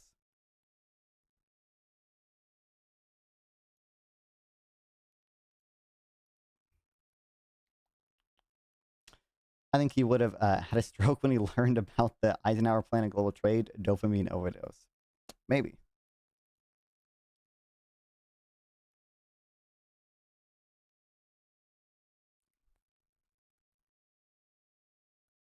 Economic growth is increasingly driven by today's AI build-out. Quarter two, computer and software investment officially contributed to roughly 0.71% to the 3.7% annualized pace of growth, which is almost certainly an underestimate given how official data struggles to capture investment in electronic parts. Large parts of the U.S. economy are now totally dependent on the tariff exemption for computer imports. On the one hand, this is a victory for free traders. Even the world's most pro-tariff administration cannot fully escape economic reality and remains unwilling to mess with its most important supply chains. This massive tariff carve-out is much of the reason why, despite the trade war, America's stock market keeps surging to new highs, as economic growth has beaten the dire forecast from early April. It serves as a tacit admission that a full-scale trade war would kill America's golden geese. I'll tell you, no, it's actually all 4D chess strategic. Let's go. On one hand, the pick-and-choose style of tariff exemptions might mean the Trump administration is punishing the rest of the economy to the benefit of tech companies. Tariffs are making it, other hand, by the way, and making it more expensive to build or buy anything unrelated to computing, so consumers and businesses are effectively being incentivized into the AI ecosystem.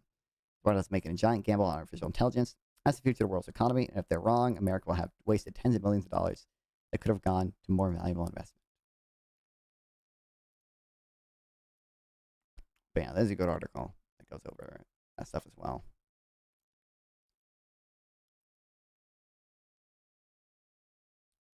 I love trying to guess whether or not people in the administration just really love rent seeking. They just really love getting gifts from private companies, or if they just retarded. Kill me.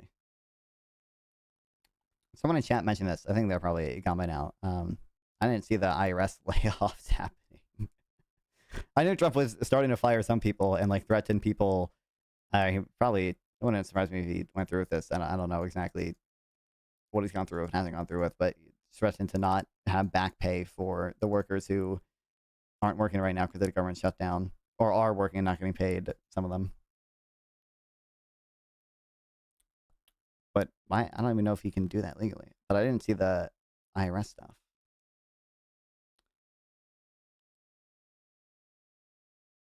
$34,000 IRS workers are being furloughed, according to the agency. Another 39,000 employees, representing 53% of the workforce, remain on the job. Like dog.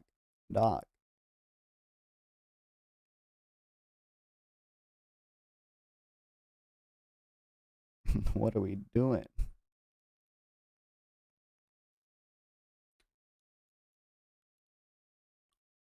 And already dealing with the effects of mass layoffs that reduced the workforce of 25% from around 100,000 new workers to about 75,000 now. The layoffs were implemented after President Donald Trump returned to the White House in January. Like, it's so over. It's so over.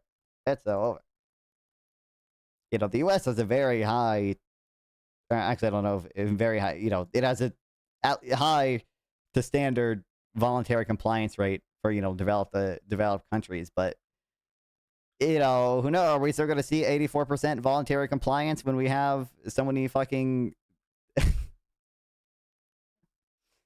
IRS agents gone? It'll be interesting. Remember, there was no end in sight to Cisco stock price? Nope. Pepperidge Farm remembers. But anyway.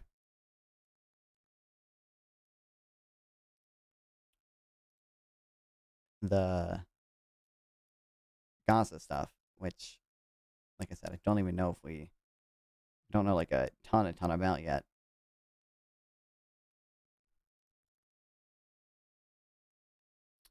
Because the initial 20-point plan, okay, was something that obviously Hamas would have never accepted because it was just Hamas surrendering.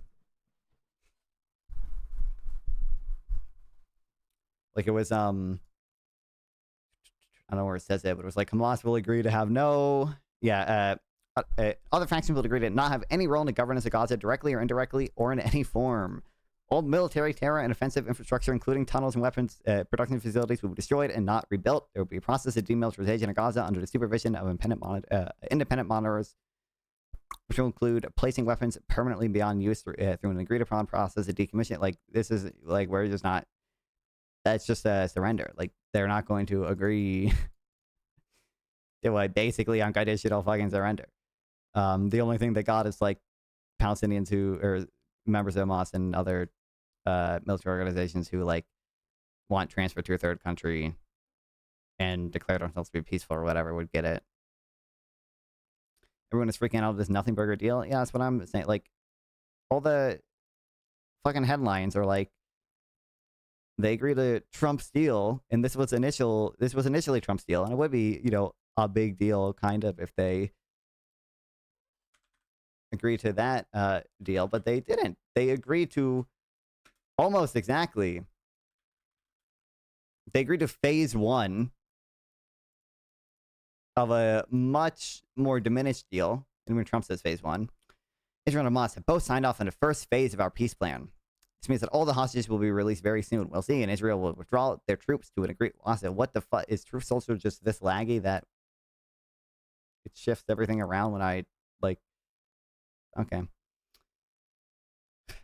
To an agreed upon line as first steps towards a strong, durable, everlasting peace. All parties will be treated fairly. This is a great day for the Arab and Muslim world, Israel, all surrounding nations, the United States of America. And we thank mediators like Qatar, Egypt, and Turkey who helped us. Yeah, blessed are the peacemakers, blah, blah, blah.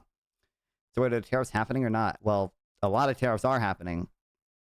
It's just that, you know, Trump is Trump, and since day one has been granting a ton of exemptions for a ton of shit and delays for a ton of shit.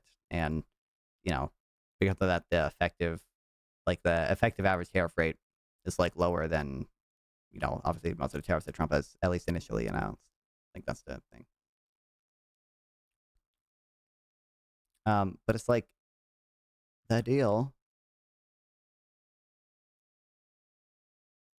If you read any of the things, as far as I know, there aren't any more details than it's just Hamas releasing the hostages for Israeli withdrawal. Which is like, if you just, the Wikipedia article, 2025 Gaza ceasefire, the one in January, initial proposal, 3 stages, beginning with 6 weeks ceasefire, including the release of all Israelis being held hostage in Gaza, exchange for hundreds of Palestinian prisoners being held by Israel, an end to the war, Israel's withdrawal from the Gaza Strip, and a reconstruction process. This deal fell through, well, not quite immediately. I think they both accused each other of violations basically immediately, like within a month. But they never got to the second phase. Obviously, there's still hostages in Gaza, so the first phase is not even fully complete. Saying how being anti-Trump makes someone correct about 99% of things, he's made politics way easier. This is truth nuke. I was going because we would conclude less economic damage from less protectionism, right? Yeah, yeah. That was the point of the articles we just read, or skimmed through, covered. I'll say covered. I'm a commentator. I cover things. I commentate. Taking my second ADHD med, okay. Locking in.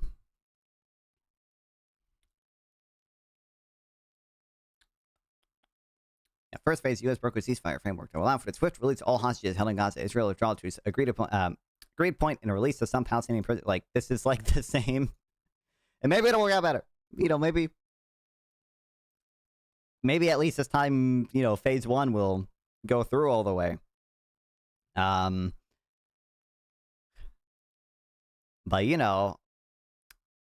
pretty far from... Well, A, far from certain it'll even happen, but B, pretty far from the initial deal Trump laid out. I don't know why everyone is, like, freaking out like this is, like, some unbelievable thing or whatever. What is unbelievable, or entirely believable, if you know who Donald Trump is, he was in a fucking press conference. Come on up here, Marco. And Marco Rubio passes him a handwritten note. Oh, my microphone's broken. Which said, you need to approve a True Social post announcing the deal first. You can see, I wonder, can I rotate this within the thing? I don't think I can. Kill me. Is there a rotate thing within? I don't think there is. My browser, I think I'm going to have to download it. But I mean, you can see it says, we need you approve presumably it says to there, approve a True Social post soon so you can announce deal first. Like, oh my, like this is like, and Trump has done this before with the India-Pakistan shit too, right? Like he always just wants to be the one to get the credit and announce a deal because this guy is unbelievably egotistical and emotional.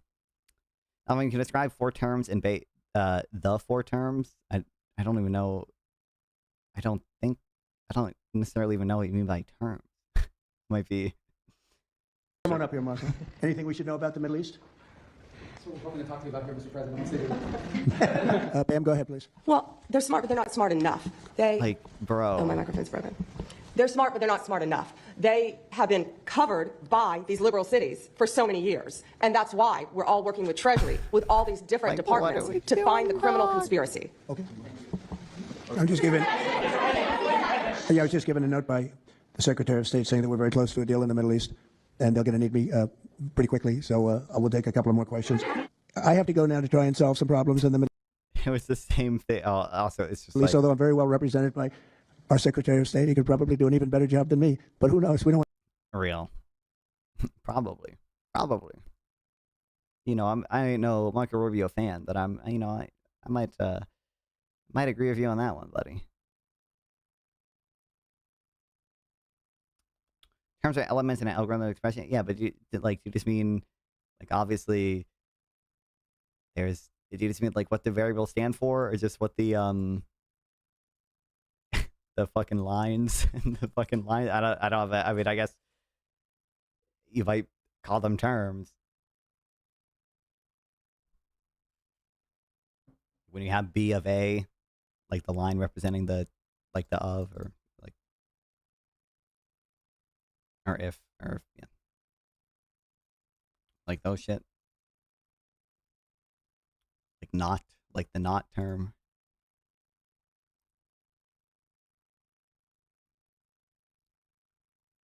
But I'm pretty sure.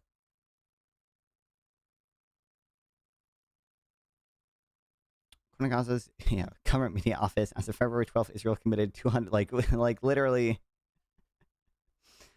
bro, did they even get like a day without accusing each other of violating the ceasefire? I'm pretty sure. On January 25th, Daniel Hagari said that Hamas violated hostage exchange agreement by releasing female soldiers before returning all civilian. Like, bro, we didn't get 5 days into the ceasefire before they accused each other both of breaking it. Like, really, dude? I'm sure this one will go so much better. But this is, we're gonna read my for the Trump apologia here. I got to this is from a little bit ago. I remember like getting this email, and I was like, bro, are they even like really at the table? Like all they did was just make us face maxing. No base maxing. Sag night all. $4? No, it's just $2. I think just the chat glitched out. Don't worry, you did not give me $4. Thanks for the $2, Michael. I'll see you.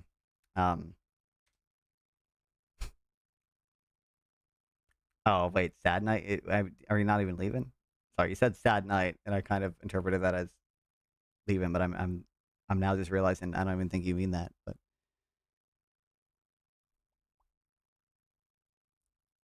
appreciate the $2 nonetheless.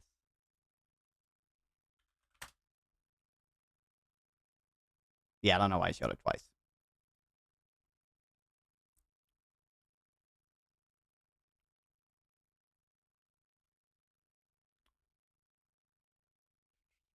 Answer is Trump's long-standing policy of advancing Israeli-Palestinian peace by strengthening its bedtime. Oh, okay, you are okay. Well, I appreciate it. Getting Waz to the table was only the first step. What will happen next? Could a war really be about to end? That's the question. Elliot Aarons addresses the peace for the Free Press. Okay. Friday, President Donald Trump gave Hamas a Sunday deadline to respond to his peace deal proposal to end the Gaza war. Hours later, the Iran-backed terrorist group replied, release all the hostages and enter into negotiations for a permanent ceasefire. My YouTube thing just freaked. I'm assuming I don't even know if it actually died for a second or if that was just on YouTube's and on my side. It said the stream like totally cut out for a second. At the same time, Hamas stated that hostages will be released only with the provision of the field condition necessary for the exchange process. On Friday evening, Trump announced, based on a statement just issued by Hamas, I believe they are ready for a lasting peace. Israel must immediately stop the bombing in Gaza so we can get the hostages out safe and quickly. This is about long-sought peace in the Middle East. Trump's ambitious plan provides for, among other things, the prompt release of Israeli hostages, disarming Hamas, demilitarizing the territory, which I place, this is official non-fun predictions, okay? Get ready to clip it, boys, okay? I would say for the release of all Israeli hostages, I'm placing, I'll give it 51% odds. I'll give it 51% odds. I'll give it slightly more likely than not, okay? Disarming Hamas, I give 10% odds. Demilitarizing the territory, I give 5% odds. De-radicalizing the population, I don't even know how you would measure that. That's not a concrete thing that I would give probabilities to. Increase humanitarian aid to, and the rebuilding of Gaza. Formation of technocratic government, I give this also 5% odds. The introduction of into Gaza of international stabilization force. I could see this happening in a pretty limited way. I'll give it 30% odds, but I don't think it's going to be that meaningful. And reform the Palestinian Authority as the crucial precondition for launching a credible pathway to a Palestinian state. The Palestinian Authority reform, I'm going to give...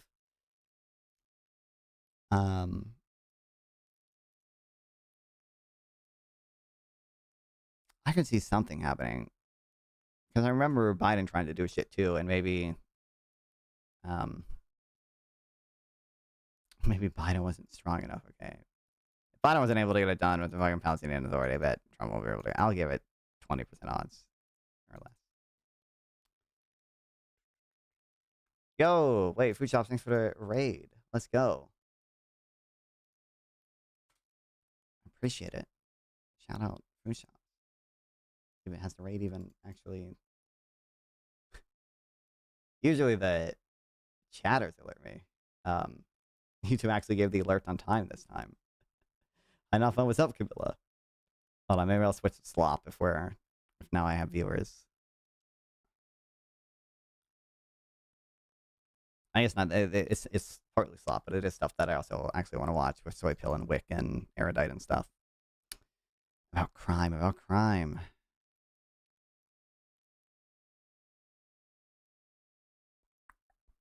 Oh, you know what? I'm glad we at least get this year. It's not clear which of the deal provisions and bosses agreed to or whether this means the end of the war in Gaza, but Trump's gambit indicates that the war, which would enter a third war on Tuesday, is closer than ever to a turning point.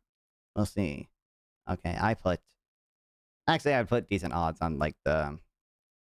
If I was fucking with this... Uh-oh, what? We gotta tell Food Shops to raid me on Kick too. What is with these YouTube raids and not the Kick raids? Unbelievable.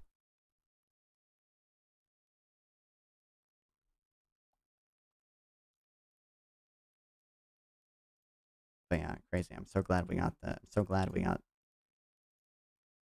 such a meaningful, lasting piece and release. Let's go. Follow my True Social account, by the way, guys.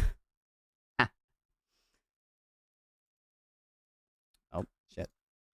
Automod didn't like something.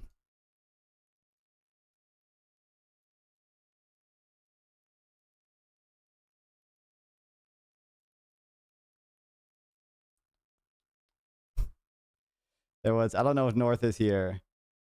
I might want to watch some of this. Or definitely, I don't want to watch fucking all of this.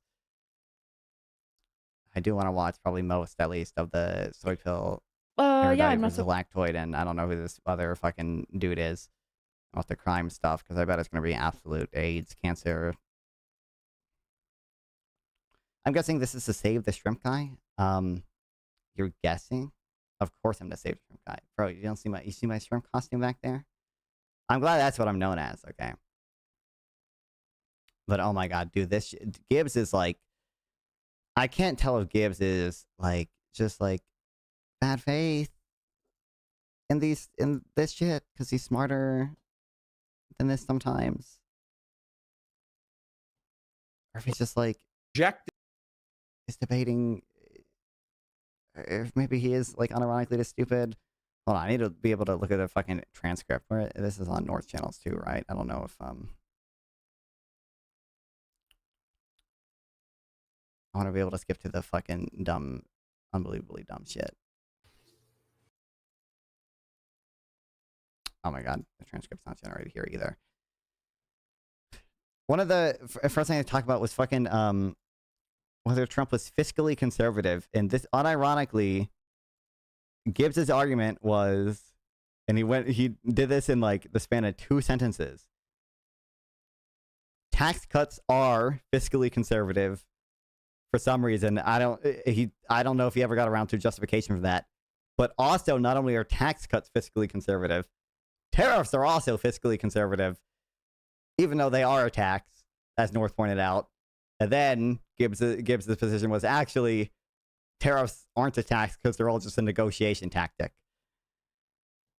And that was like the span of 2 sentences where he said like the most contradictory shit ever. It was unbelievable. When like an important ally gets attacked would be doing better. No, but let me ask you a question. All right. So, right. And I've talked about this a lot. This is the big reason I got into like the debate world is because how it was affecting me locally. Right. When I'm sitting here looking at certain industries, and I'm going to speak to ranching once again. And oh my God. And he's going to do his typical fucking beef meme with the tariffs, isn't he? I don't know if I bet that's what he's doing here. Certain industries where they actually absolutely crushed one industry at the benefit of the other and then eventually crash, right? Like corn subsidies, like we have some of these grain subsidies. All these things, they end up leading to a crash. Sure, I agree in the social aspect that would be bad. I don't like that. In fact, I'm a rancher. I don't want beef subsidies, even though we'll probably get something. I don't want that, right? Because I think that's bad. Hold on. When I look at these things, yeah, there are some aspects to go. However, if I'm looking for economic gain and I'm an Intel stockholder and I'm looking for future investments, I think the U.S. government, when they're pushing stuff like tariffs, which are going to and then have also this Luke kid is like 15 years old. He says like barely anything the whole time from what I saw at least. I wouldn't necessarily agree with that. Okay. Well, what I would do just to like split the difference, because we still, if we're tracking the thread of the conversation, where, I think I made the argument that there's 5 separate conservatisms that I don't think Trump is. North and I think are in agreement that we've articulated why we don't think Donald Trump is a fiscal conservative. Oh my God. Okay, skip past it. Let's go. Okay, so you're in favor of negotiating. Okay, you're in favor of. Oh no, this is it. Oh my God, kill me. Import tax. That's what it is. It's an import tax. Look at what happened to my moderator. I have to start. And he cut taxes. That's called, that's. He's drinking a ZVLO. I don't know what the hell that is. Good, that's a good thing. And it's called running a $10 trillion deficit. That's not fiscal conservative. Oh, yes. Listen, hold on. One at a time. One at a time. I will mute you. Everyone, one at a time. I have a very important question. Sure. Does the Trump administration, led by the current MAGA Republican Party, increasing the deficit by $10 trillion, is that fiscal conservatism? Yes or no? It could be. It could be. It's not. It's not. That is not what fiscal. Oh my gosh. It could be if the intent is to eventually get rid of it, right? We can look at things like, okay, fiscal conservatism. There's no intent to get rid of it. You know what is fiscal conservatism? Cutting taxes. That is fiscal conservatism. You're cutting. No, it's not. Like, bro. If you're running a higher deficit, you don't know what words mean. It's just like talking. It was like talking to a monkey. Secondly, when I sit here and look at, I know I'm talking about the tariffs, but here's something crazy. Whenever I can go look at the tariffs and we posted a surplus in the last 2 months, that is fiscal conservatism, and that's working against the deficit. Would you agree that a government posted a surplus is working against the deficit? What is a tariff? What do you think a tariff is? I know it's an import tax. That's what it is. It's an import tax. I've never heard that argument before. How about you see how crazy? Like, how I don't understand what goes on in his brain where you think this is anything close to a even not reasonable, but just like acceptable argument to make that adding trillions to deficit is fiscally conservative, and also cutting taxes is fiscally conservative, but also tariffs are also fiscally conservative, but they're also not a tax increase. Like, it's a negotiation tactic used by a government against foreign governments in order to achieve a goal. Would you agree that a tariff is also that? No. Okay, you are running 2 separate lines. You're doing the double thing. You're doing the double thing. This might go at least from what I've seen in this debate. Hold on. What is this sample?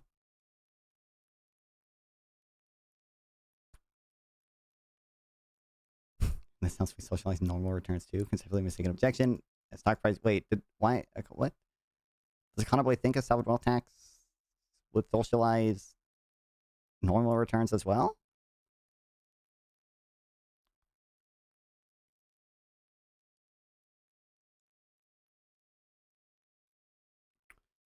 I think that just imagine I mentioned a tax that includes normal returns. Even then, my point still stands. Yeah. Oh, what's up? Why do you fucking have dementia, bro? He was saying this multiple times. Maybe not on your stream, so maybe I should not be mad. But I was in his chat like, no, don't do a sovereign wealth fund, do a DBCFT plus UBI. And he's like, oh, sample tax. DBCFT only includes super normal returns, and I also want to tax the normal returns. I'm like, okay. At that point, you might be. It's like when someone gives an argument and someone talks about something irrelevant, like, red herring or something.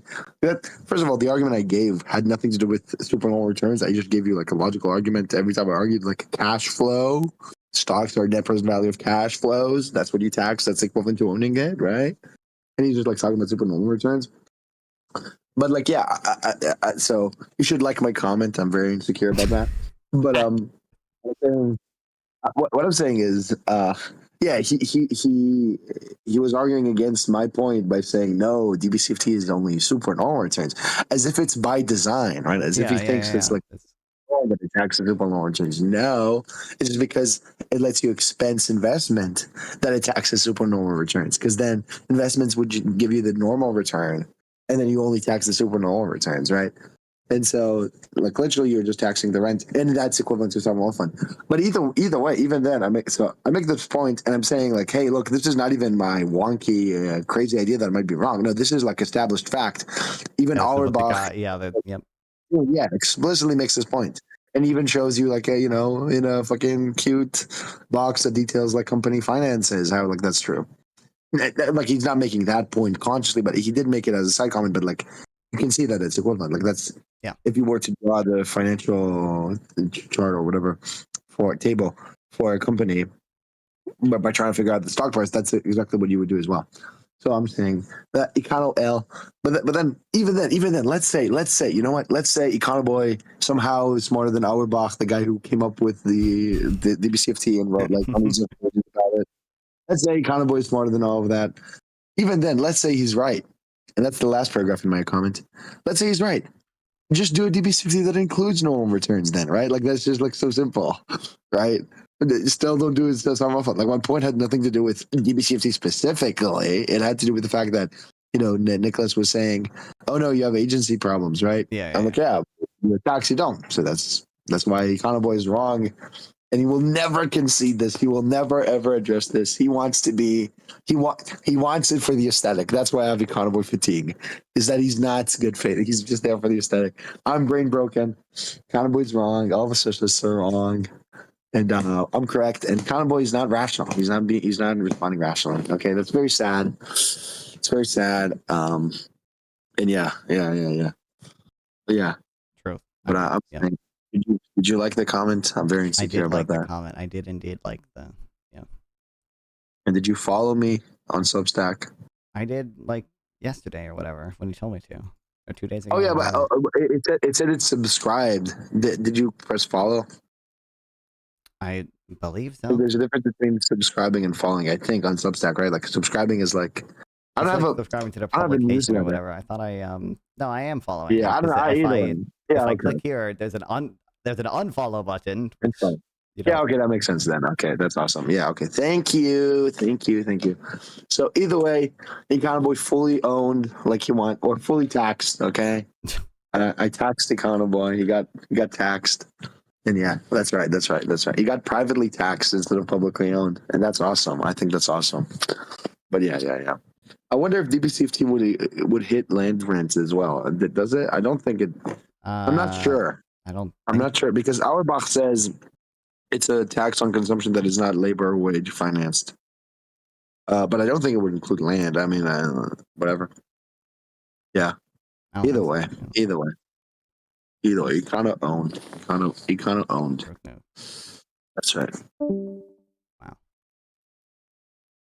Anyway, now back to the guy who truly understands taxes. Okay, you can have two arguments, right? You can have one argument that tariffs are a negotiating tactic, which are temporary and they're meant to be discarded. Or you can have the argument that tariffs are increasing revenue for the federal government so that they can pay off the deficit. You can't maintain both of these lines of argument at the exact same time. I absolutely can. No, you can't. No, that's literally contradictory with each other. It's double think.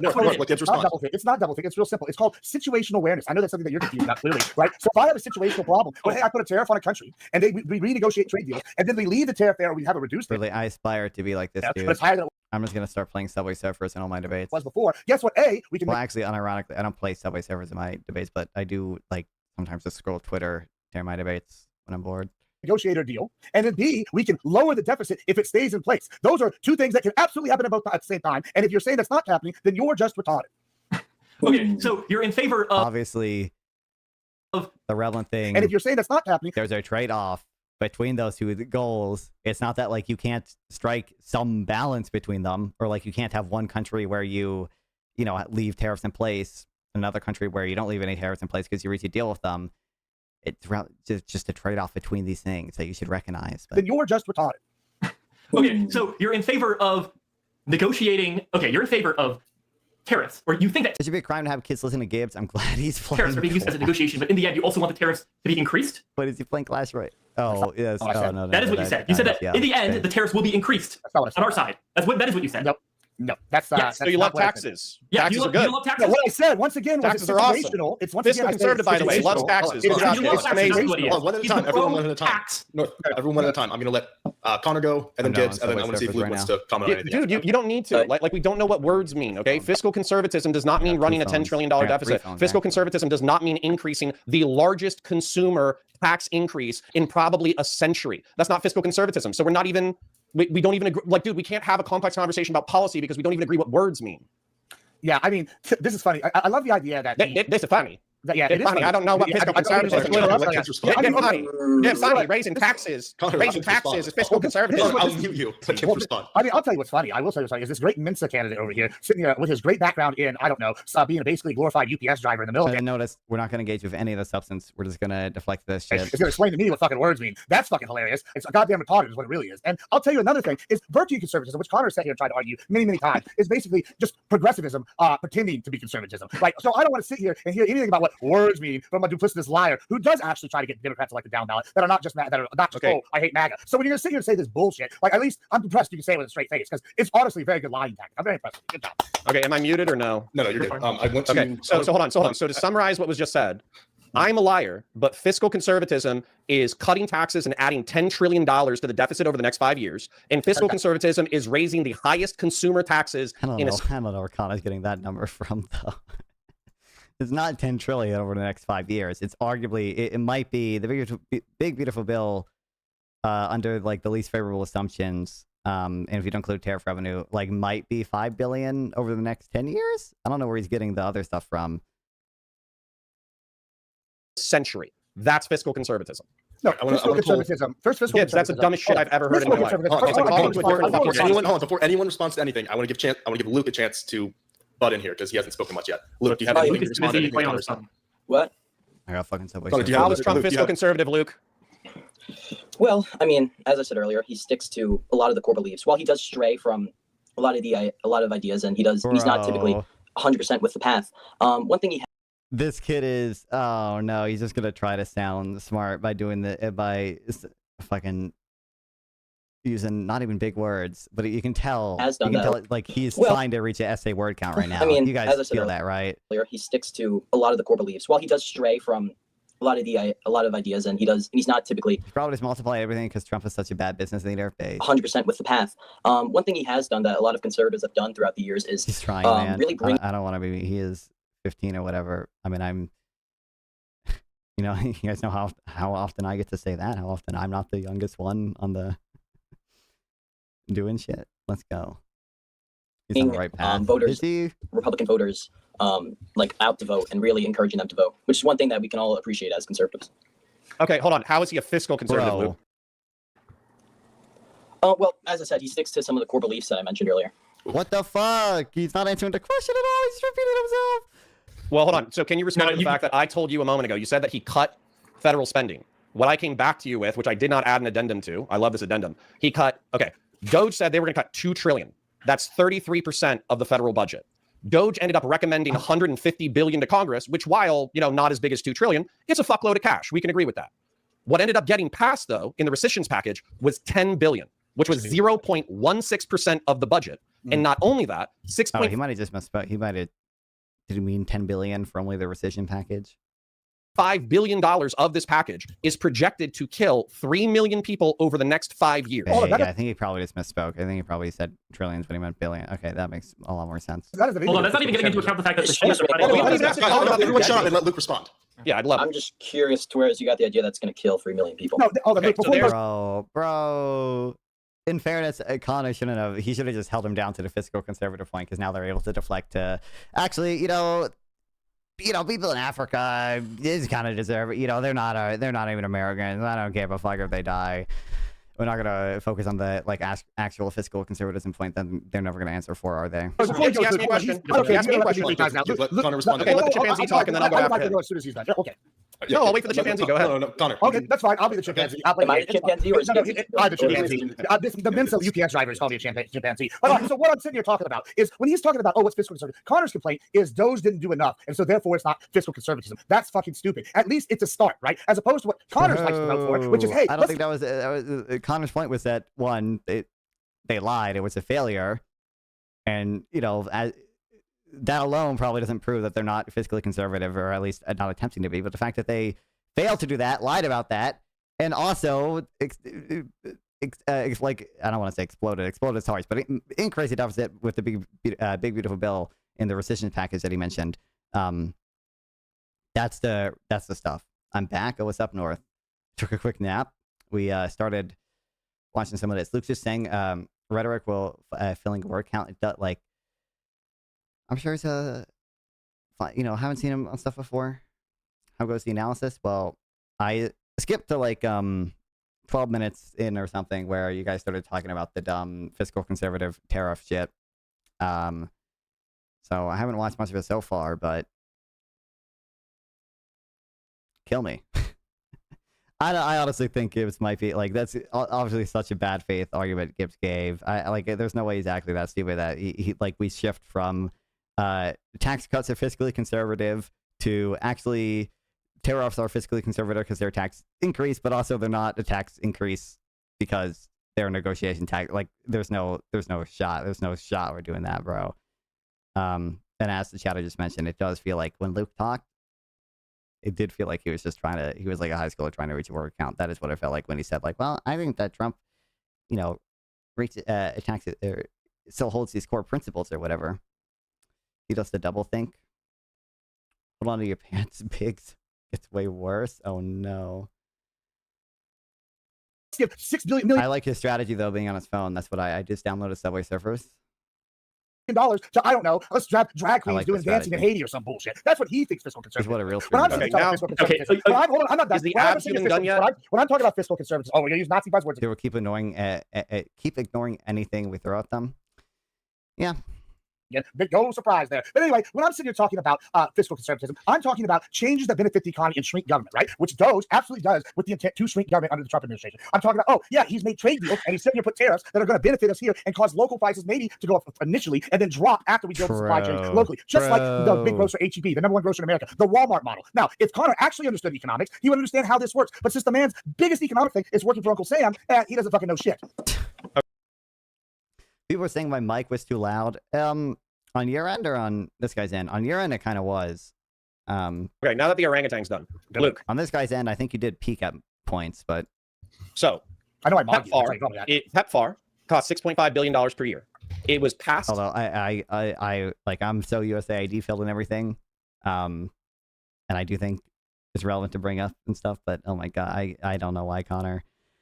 Honestly, Connor probably should not have fucking brought it up, at least not at this point. He should have just held Luke to answer the fiscal conservative part without bringing up the fact that, you know, we're also killing millions of people with the USAID cuts. Like, but yeah. By bipartisan legislation, and by also George... technically, PEPFAR, they probably mentioned this or whatever. PEPFAR was disrupted by, like, the initial 90-day spending freeze for foreign aid, but it wasn't actually... PEPFAR wasn't cut, but a lot of other USAID programs were.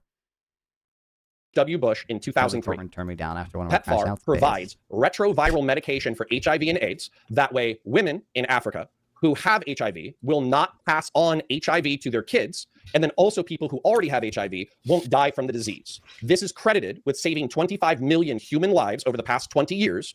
That was part of the 0.16% budget. I wonder, I don't know if Gibbs is going to hide his power level, by the way. Gibbs's unironic position is that just doesn't matter at all, because they're not American. That's what he like said in his debate with Bethan's Bulldog on Wick's show. Harry, I don't know. I bet we're gonna try to hide that though. So it is predicted in the next 5 years to kill 3 million people. He doesn't hide it. Oh, well, you know. Maybe he's not bad faith, guys. Maybe he really is just that dumb. Oh, wait, hold on. How does 25 million people die, which is doubtful at best, have anything to do with fiscal conservatism? I would say arguing that's liberalism at best and progressivism at worst when we're going to sit here and say, hey, let's use American tax dollars to pay for fucking Zambians. Well, we could go to neoconservatism next since you don't understand fiscal conservatism. Well, but I would you clearly don't, because you're equating millions of people dying to economics. No. I didn't. You did, but that's because you're not. I can do this. Now, you guys can see Subway Surfers except when there's chat messages and human. Like, I have 6% Neanderthal DNA. I'm pretty sure you're cooking like 10 to 20%. Do you understand at all, like, spending money now to prevent, like, shit from happening in the future? Like, do you understand that concept?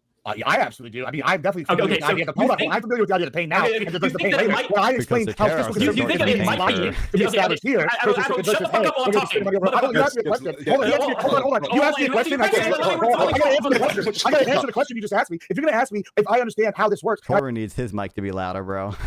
explain how fiscal conservatism is a policy that's going to lead supply chains here. The paying now or the paying later. You answered my question, now you're going on this whole fucking tangent. Oh my Hold on, God. this gets related. I know it's hard for you to follow the point. If I'm going to build a supply chain here, and which is what Trump's doing with the tariffs, that is fiscal conservatism, not whatever bullshit you're saying. But we raised taxes. That's really fiscal conservatism. That's, Gibbs is, I've spoken to Gibbs about this like multiple times because he's moderated a lot of panels. I mean, and like, you know, he weighs in and stuff, which I can be fine in some cases. Like there's, you know, I'm not like attacking Gibbs for, you know, having conversations or whatever with me when I'm on panels that he's moderating. Gibbs just like, never understands or grasps or engages with like the actual arguments about efficiency with regards to trade. Like he just doesn't really believe in the gains from trade. So like to him, it is just short-term pain for long-term gain because, you know, there's apparently zero cost. There's no opportunity cost to manufacturing everything in the U.S. Like he doesn't see the benefits from economies of scale and competitive advantage and stuff. Luke at the very end claimed we wouldn't let him talk. Seems like he's perfectly content on his phone. Honestly, I don't know. Don't really know if that's true. You're the worst subway surfer player. No. You know what tariffs are? It is like kind of fucky though with the mouth, but tariffs aren't fiscal conservatism. Tariffs are protectionism. It's isolationism. That's what it is. Oh, it's isolationism. It's protectionism. It's social. That's what I call socialist. Even it's okay. I have hope that Luke is a member of the human species. I would like to hear him address what I said. Luke. So we cut 0.16% of the budget. You said it was a step in the right direction. I said that is. How are we going to reach the essay word count? How are we going to reach it? What words are we going to throw away? Projected to kill 3 million people over the next 5 years. What's your response? Well, we obviously know that there are other problems going on in the world, right? A lot of problems that could save lives, right? And we could address almost every single country in that matter, right? The question is, how far are you willing to go with spending in that? You know, do we take every country and try to solve all of their problems for them? Yes. Yes. When actually we shouldn't do it on countries. We should do it for the Shrimp Welfare Project. Let's go. Let's go. Let's go. Do you know why I call it socialist? I mean, I'm familiar with the broad arguments, right? I mean, it is, you know, government intervention in the economy. You know, I guess it's not necessarily socialist. I mean, it's populist rhetoric used to justify them a lot of times. I know Hayek and I think Milton Friedman would call them socialists as well. Narrative building, real. No, but if you wanted to move to neoconservatism, shit, they are socialist. I mean, I think it's silly to play definition games. I don't give a fuck. But so Gibbs said, okay, well, spending money on foreign soft power is not fiscal conservatism. I agree, it's not fiscal conservative to spend money on foreign countries when you're already running on debt. However, neoconservatism, philosophically, Reagan was probably the biggest neoconservative in American history, next to Teddy Roosevelt. Okay, he believed that American soft power and hard power should be projected overseas in order to defend the free world. And I would argue that while PEPFAR and USAID are not fiscally conservative because we're spending $10 billion overseas, I would argue that they are bastions of neoconservatism, which is spreading the influence of the free world via soft power and military power. So if you guys want to move to how Trump is not... Oh, no, they're gonna... Oh, I already see Gibbs laughing. They heard the word soft power. Oh, no, they're just gonna stay out over it. Oh, no. It's over. It's over. Is counterpoints the last true conservative? Well, I guess we have North here, too, right? I guess he counts. Guess he counts. I might be thinking it might be like Mises is what I'm thinking of. Not a neoconservative, I'd be happy to discuss that. Neocons don't even agree with you. Like, this is what's insane. You're arguing first. I don't think that's true. Obviously, like, there's maybe one neocon in Trump's administration, and like it's Marco Rubio, and I mean well, actually, you know what's funny is he was the head of USAID, but he seems to support most of the shit that we're talking about. Neoconservatism. He admitted just now that those programs that he was asking Luke about whether we're not fiscally conservative. Hashtag in thread rhino. Like not even rhino. Like I said, duplicitous lying snake oil salesman. That's what we got right here. Thank you. Admiral Gibbs, are you a neocon? Just out of curiosity. I would argue that I used to be, maybe. No, so you aren't. Okay. Do you think that MAGA is represents neoconservatism? No, absolutely not. Okay, so then we don't even have to address that. You agree? I might just be thinking of Thomas Sowell. There's a quote I remember because it went like viral on Twitter like a while back or whatever. Just some like Austrian dude calling terror socialist. With us, that MAGA is not neoconservative at all. Okay, yeah, before we move on, right. before we move on, I would like to ask Luke though, because he used Reagan as the pinnacle of conservatism. So Reagan was an avid anti-communist hawk. He ran deficits and spent shitloads of cash on the military and spent shitloads of cash on foreign interventions in order to burn out the Soviet Union. So do you think that Reagan in this regard is not conservative, I suppose, would be one question. And I guess the follow-up question is, do you think that Trump is following in Reagan's footsteps in that he's advocating for American power on the world stage? Because I would actually argue that MAGA is largely a movement that's trying to be increasingly isolationist. Well, my first question to you be, why do you think that we want... Trying to be increasingly isolationist is probably too generous a wording. To be isolationist in a sense of world power. I would say that... Sorry. Why do you think that... The reaching a word count confused me there for a second. We're not trying to be isolationist in a sense of we world want to be isolationist in a sense of world power. I would say that... Wait, Food Shops reviewed the debate? Did she? If I was to steel man the MAGA movement, they're sick of spending trillions of dollars overseas without a discernible result. They're sick of the blowback from foreign wars. They're sick of being involved in the Middle East and North Africa. They're sick of Europe sleeping under the protective blanket that we provide them. And they're sick of Asian countries sleeping under the security blanket that we provide them. So they want to withdraw from the world stage. Well, as we saw, the MAGA movement was, when the Iran war first broke out, was heavily supportive of Donald Trump's decision. People like Charlie Kirk, God rest his soul, were heavily supportive of it. He even said himself, the Iranians gave Trump no choice but to come to the table, right? And the MAGA movement, say what you want, we're right there behind him, right? So, I think the idea... This guy literally is like ChatGPT, bro.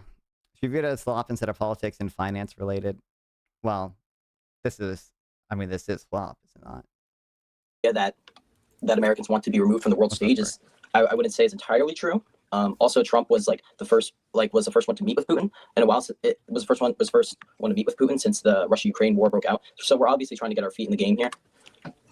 Okay, my counter argument to this, because this is something that I'm actually pretty passionate about, is that Donald Trump, in his first few months in power, brought Zelensky to the White House, embarrassed him on purpose, cut off intel sharing, cut off munitions, cut off the ability for them even to sell weapons to Ukraine. And as a result, thousands, if not tens of thousands of Ukrainians died. So why? And then you brought up Israel. What I would say is that Trump has taken extreme amounts of heat from the MAGA base because they say, oh, he's MAGA. He's making... No, but don't worry. We got the deal, Israel bro. great again. He's a simp for Israel. So as an example, yeah, I agree with you. He was interventionist in reference to Israel and Iran, but I think that Ukraine is the perfect example of him withdrawing from the world stage. Well, the reason why I use this example is because you said that Trump wanted to move away from the world stage. Whether you agree with those decisions or not, you have to agree that it's a point to, to be a part of that world stage and to try to take action, whether you agree with Sure, but I would argue that attempting to withdraw from the world stage and only coming out when an important ally gets attacked would be a movement towards isolationism, and therefore it would be an example of Trump in the MAGA. I mean, you should just measure, it's probably on net a movement towards isolationism, right? First of all the rhetoric from Trump, or maybe I shouldn't say all, 98% of the rhetoric from Trump is isolationist with regards to trade, with regards to immigration, with regards to even some military spending and stuff, right? I guess Trump, we had the Abraham Accords, stuff like that. So I guess you can count some of that stuff as evidence or as a movement, not necessarily towards isolationism, but it seems like on net, probably is isolation. He withdrew from Syria and stuff too, right? I mean, that was under him as well, right? Not Syria. No, I think he did probably draw down troops in Syria. What am I thinking of? Iraq? Actually, it might have been Syria. MAGA movement not being a neoconservative movement. In which sense did he pull out? I would say that screwing over Ukraine the way that he did. And then also I would say that the Iranian policy was fairly limited, where effectively it was just strikes against the nuclear sites and then he backed away. Yeah, hold on. I'm remembering a little bit now. It was, we still had some troops in our whatever zone in the south of Syria, but we left the Kurds in northern Syria. We withdrew our troops from there. Yeah, this is a dumbass foreign policy take. Hold on, I gotta say something. First of all, just because you're sitting, yeah, sorry, I don't mean to cut you off, brother. But when I'm sitting here hearing what he's saying, it's just rampant idiocracy. Okay, first of all, Ukraine is for all intents and purposes not even a first-tier client state; they're a second-tier client state. And when you have an uppity son of a bitch like Zelensky, who's arguably not even actually elected the proper way, but we don't have to dive into that, because I'm actually pro-funding the Ukraine war. When we're sitting here having an uppity bitch like Zelensky come in here and not even wear a suit to the White House because he wants to send a message or some bullshit, and then he's gonna sit here and ask Daddy Trump and Daddy America for some money. And yeah, guess what? You're going to play by our rules. And so when he got uppity, he got. What happened to Gibbs, bro?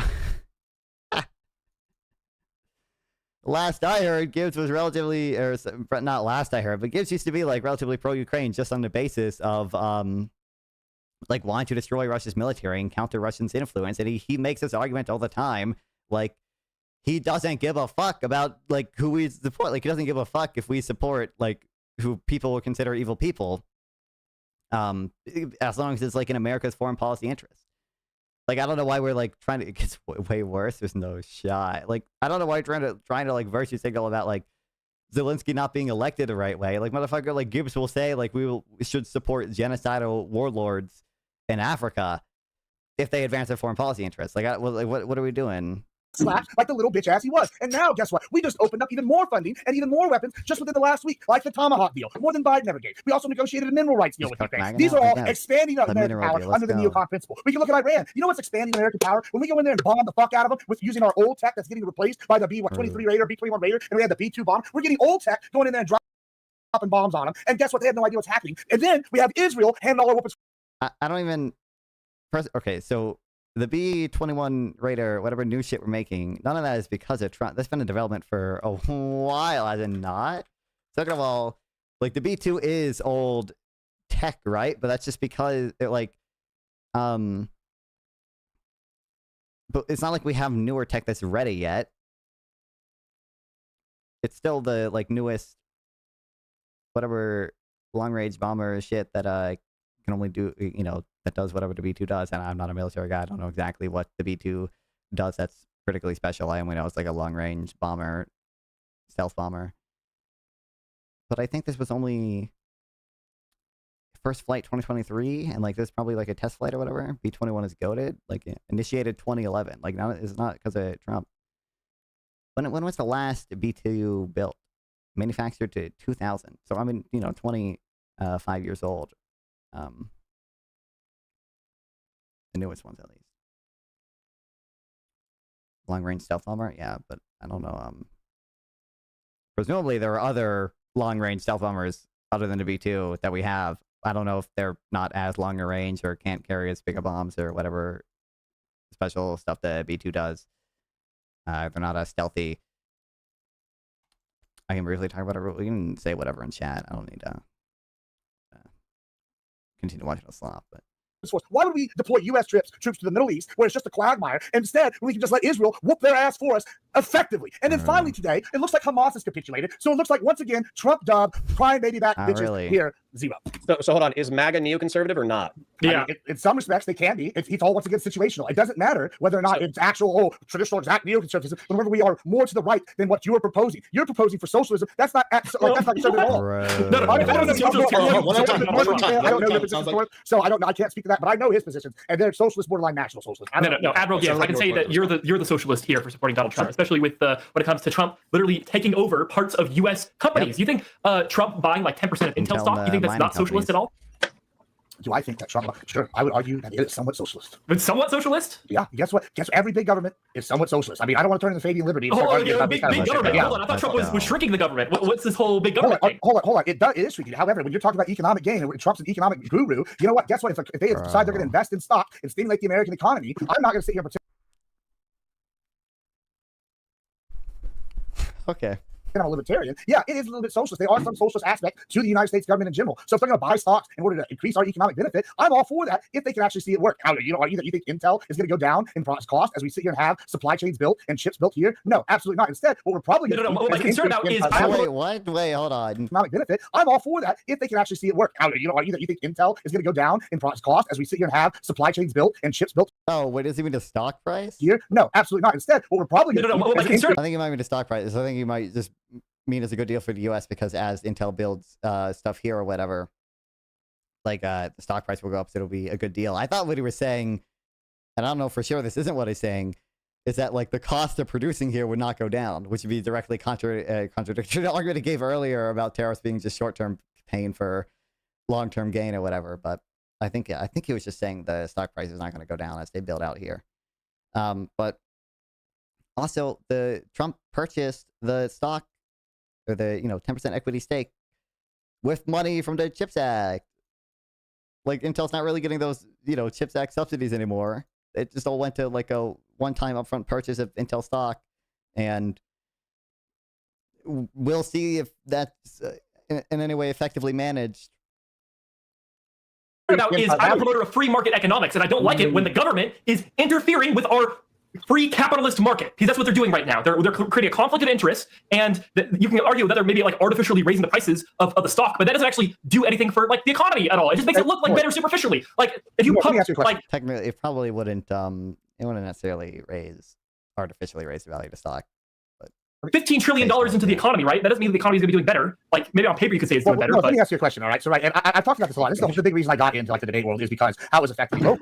I mean, it might. Well, this isn't really artificial. Technically, I'm sure almost any company that interacts with Trump in some ways, probably they might actually just see a boost in stock price because people think that they have connections to Trump now. They're going to get benefits from from whatever stuff. Check the stock. So I guess, that is just a thing we can do. It went up. I mean, it's not, like I said, it's not, I mean, the same way that like, oh, my cat's here. Like stock buybacks, so, like can increase the price of stocks, but they don't necessarily increase the price of stocks. And people say like stock buybacks artificially increase the price of stocks, but it's not really like artificial.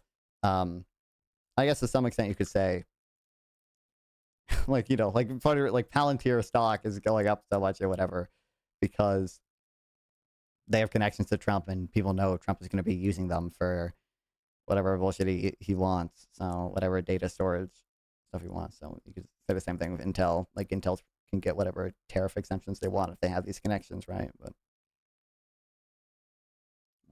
right? When I'm sitting here looking at certain industries, and I'm going to speak to Ranchi once again, and I can look at subsidies, right? Going to certain industries where they actually absolutely crushed one industry at the benefit of the other, and then eventually crash, right? Like corn subsidies, like we have some of these grain subsidies. All these things, they end up leading to a crash. Sure, I agree in the social aspect that would be bad. I don't like that. In fact, I'm a rancher. I don't want beef subsidies, even though we'll probably get something. I don't want that, right? Because I think that's bad.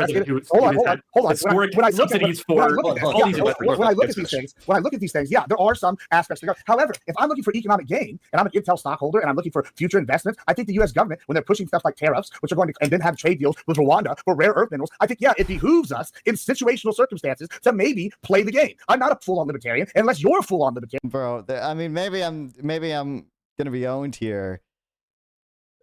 How much shit do we import from Rwanda? Really? I know this is a big deal to Gibbs because he follows the whatever fucking war shit that's happening there, but like, I feel like I'm gonna see like under 5 billion, but maybe I'm wrong.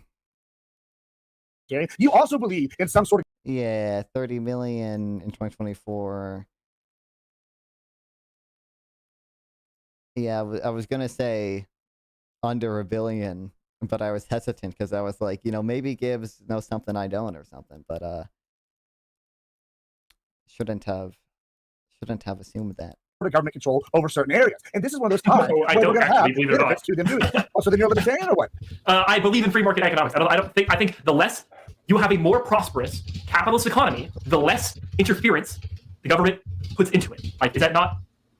Sure. So we can agree with that, right? Would you agree that, like, of the two choices that we've had, like, I'm not going to argue about the primary. Maybe you voted for somebody else in the Republican primary. I don't know. I'm not going to into history. If we're going to sit here and argue that when it comes to election time, right, and it's Kamala Harris, the one who wants to use socialist policy spending, like spending American taxpayer dollars on programs like why are we even doing this? Why? This is not even. No one is defending that Kamala has conservative principles. Or at least I don't think so. I mean, maybe. Maybe you can defend, in some cases, she has more conservative principles than Trump or whatever, but, like, that's not the prompt of the debate. Dance classes for Haitian male prostitutes in Haiti, or have, I don't know, this is a real one. This is what she actually advocated for to the ACLU, spending taxpayer dollars on, I know, it's hilarious, it's crazy social. You are being loud here. Why are they debating a 15-year-old kid? I don't know, I tried, by the way, it didn't, Oh, wait, it's just because it's whatever's on my phone. I didn't see this. This dude is, like, barely even, like, a streamer, right? I don't know if you know North, if he has anything other than this Rumble. I have no clue how Corbin found this kid. He might have found it through TikTok, because I know Corbin does, like, TikTok debate stuff.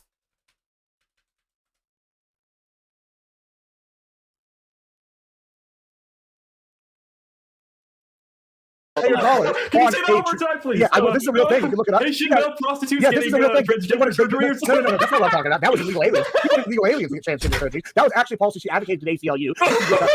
That Trump was lying when he said that. And then secondly, right now the government. Is anyone defending that's a 2019 quote too from Kamala Harris? I don't think anyone is arguing that 2019 Kamala Harris held almost any conservative principles. Now, by the party you're arguing against, the never Trumpers, the Dems, they're the ones who are actually advocating to shut the U.S. government down. Right now, for the soft power that Connor wants, one of those things being $3.6 million to Haiti for baking classes and dance classes for Haitian male prostitutes. This is a real policy happening right now. Let's go. I guess that's not socialist. Look, okay. Admiral Gibbs, when he entered this conversation, he was trying to obfuscate. What's the proper? How do you say it? Obfuscate? Yeah. He was basically saying that me and Connor were going to be. It's gonna be like a Twitter meme, isn't it? Like Haiti 3 billion male prostitutes.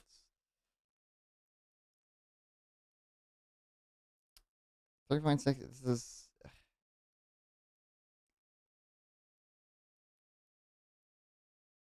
This is just that's just him speaking in front of Congress. I don't know if there's any. What the hell? I love Facebook. Darn man. History cooking class. Gives us lying again. Oh, thanks Facebook. Incredible. Is there any? There's got to be a fact check of this by now, right? Telling lies, bending the truth. But in reality, when you look at what Admiral Gibbs is saying, it's so fucking batshit insane, and he's lying through his teeth. Like, I would love for people to just recognize that everything that's coming out of his mouth is just untrue. It's completely not true. I literally today, Senator Kennedy came out and was just talking about it. I could point to multiple senators today talking about it. We can talk about it. It's literally in the funding bill that the Dems put forward, saying, hey, if we want this to be passed, if we want the government not to be shut down, you have to re-implement these things. So no, I'm not lying. Maybe just open up a book or maybe turn on the news. Open up a book, yeah, obviously. Right, that's where I'll find the transgender Haitians getting their I want to see if we can pull Luke. I want to see if we can pull Luke back in. Luke, did you have any commentary on anything that's happening so far? Hold on. What we go to North? Are you disagreeing that Kamala to the ACLU? In fairness, Gibbs did speak over Luke there, but that's Luke. Well, it's about Kamala Harris, North. I'm talking about I'm familiar with this claim because it was just I think there was like a clip in 2019, right, of just Kamala Harris doing some interview like after the primary debate or something, where someone's like, "Does medical care for immigrants include transgender surgery or whatever?" And she's like, "Yeah."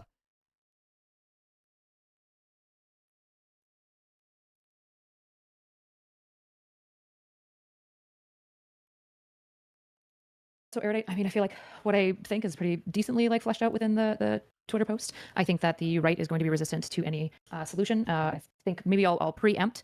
I don't want to get into squabbling about the word solution. When I say the word solution, what I mean specifically is an intervention that has good outcomes, right? So the final solution was definitely labeled as... I just got distracted by an article. Didn't even realize I was playing the wrong video. I'm goated. You said this? I haven't heard of it at all, no. Okay, well, then, once again, don't laugh because it sounds ludicrous. When Trump said that on TV, I was in a debate with a bunch of people. They were all watching it live. All of them. You know what they say? I laughed just like you did. And I said, haha, that's crazy. No way that's fucking true. Google. Guess what? Yeah, no, it's not up for me to Google your own claims. I gave you the claim. I mean, you gave me a claim and you provide evidence. I'm not going to justify your claim. Shut the fuck up, both of you. Shut the fuck up.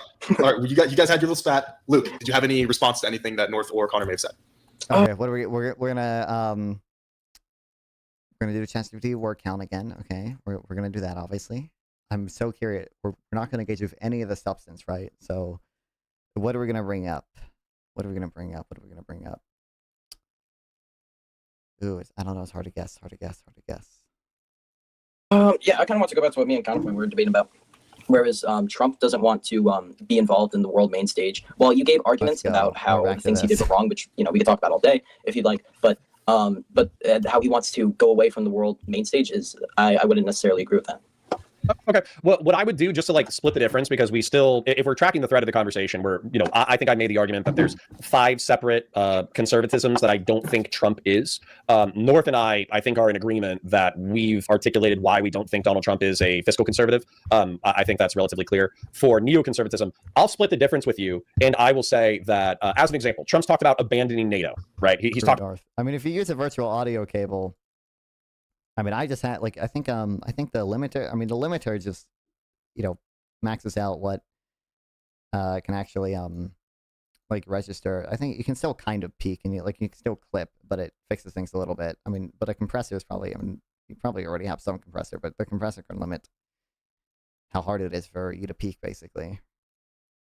Talked about withdrawing from NATO. That's unconscionable to me. That's like horrific. They were going to say I don't know. I don't know what Gibbs will say actually, but I imagine what it's going to do that. Well, he never actually went through with it. We never actually did it. And also NATO, Europe, relying on U.S. spending. Gibbs is going to say this is what the tariffs are for, actually. It's one of the most horrific things that I've ever heard from a geopolitical perspective. However, Trump likes playing 5D chess and using leverage and being hyperbolic about stuff to get what he wants. And through that rhetoric in Trump 1.0, he actually got the Europeans to increase their funding for NATO. So if you want to split the difference, and also MAGA typically uses neoconservative as a slur. So if you guys want to say that Trump is an appropriate level of American interventionist on the world stage, he's just not as interventionist as neoconservatives want him to be. I could give him a 0.5 in the neoconservative category if we wanted to split the difference.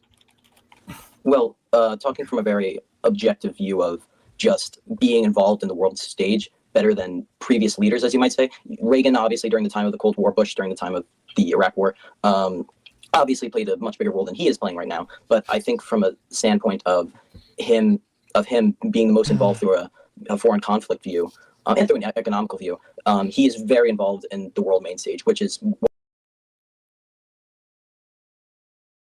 Okay, are we just gonna say that because Trump is doing tariffs and that's making the whole as world mad at us, like this is playing in economically in the world stage? Is this what is that the thing that we're gonna argue here, really? What we've seen from previous... I don't know where else you would take it. Conservatives. But just as an example, though, so the reason why, in my opinion, this is antithetical to neoconservatism, though. So this is where I was willing to break bread and just say maybe he's a little bit more interventionist than my criticisms allow for. However, a neoconservative, somebody who believes that republicanism and democracy should spread throughout the world through free trade, cultural influence, This isn't even. This is the picture of the alien Medicaid eligibility shit. This isn't even the Haiti shit he's talking American about. soft power and American hard power. No neoconservative would have cut PEPFAR. No neoconservative would have cut USAID. No neoconservative would have reduced the CIA's role on the main stage. No neoconservative would have started a trade war with allies. That would have never fucking happened. So that's where, for me, like, I kind of feel like, Gibbs is laughing. You kind of have to decide whether or not neoconservative is a slur. If neoconservative is a slur in an insult, then I don't know why you would just say... Europe, maybe let's Putin do whatever the hell he wants if they didn't set up the defense spending with NATO very involved. I mean, I think literally, Luke hasn't expanded on it much, but I think Luke's argument is legitimately just well, Trump is doing insane shit. And that's being heavily involved in the world stage, actually. Bro. Say Trump isn't a neoconservative, and that's a good thing. That would be... Trump is doing insane shit insofar as his policies aiming towards an isolationist end. But obviously because the isolationist end is a break from the status quo, that's gonna be quote unquote some intervention. Intervention's not the right word. I don't. What word did Luke use? But it's gonna be some. That's a shift in policy in the world stage. Be the end of this segment.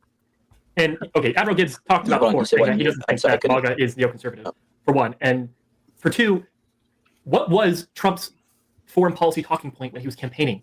It was no new wars. Would you consider that neoconservative? Well, hold on. Yeah, I mean, I would argue that no, that is not neoconservative. However, once again, by the way, I just want to point out this to the moderator as well. We've had total bad faith by the Oh no. Part of these three, especially North just now. And I want to point this out. He asked me, he said it's not his job to find a source after I made a claim, even though I made the source, told the source in the claim I made. Now I posted a source for both the other claims I made, and let me just list some other stuff from the bill that the Dems are. These all sound crazy.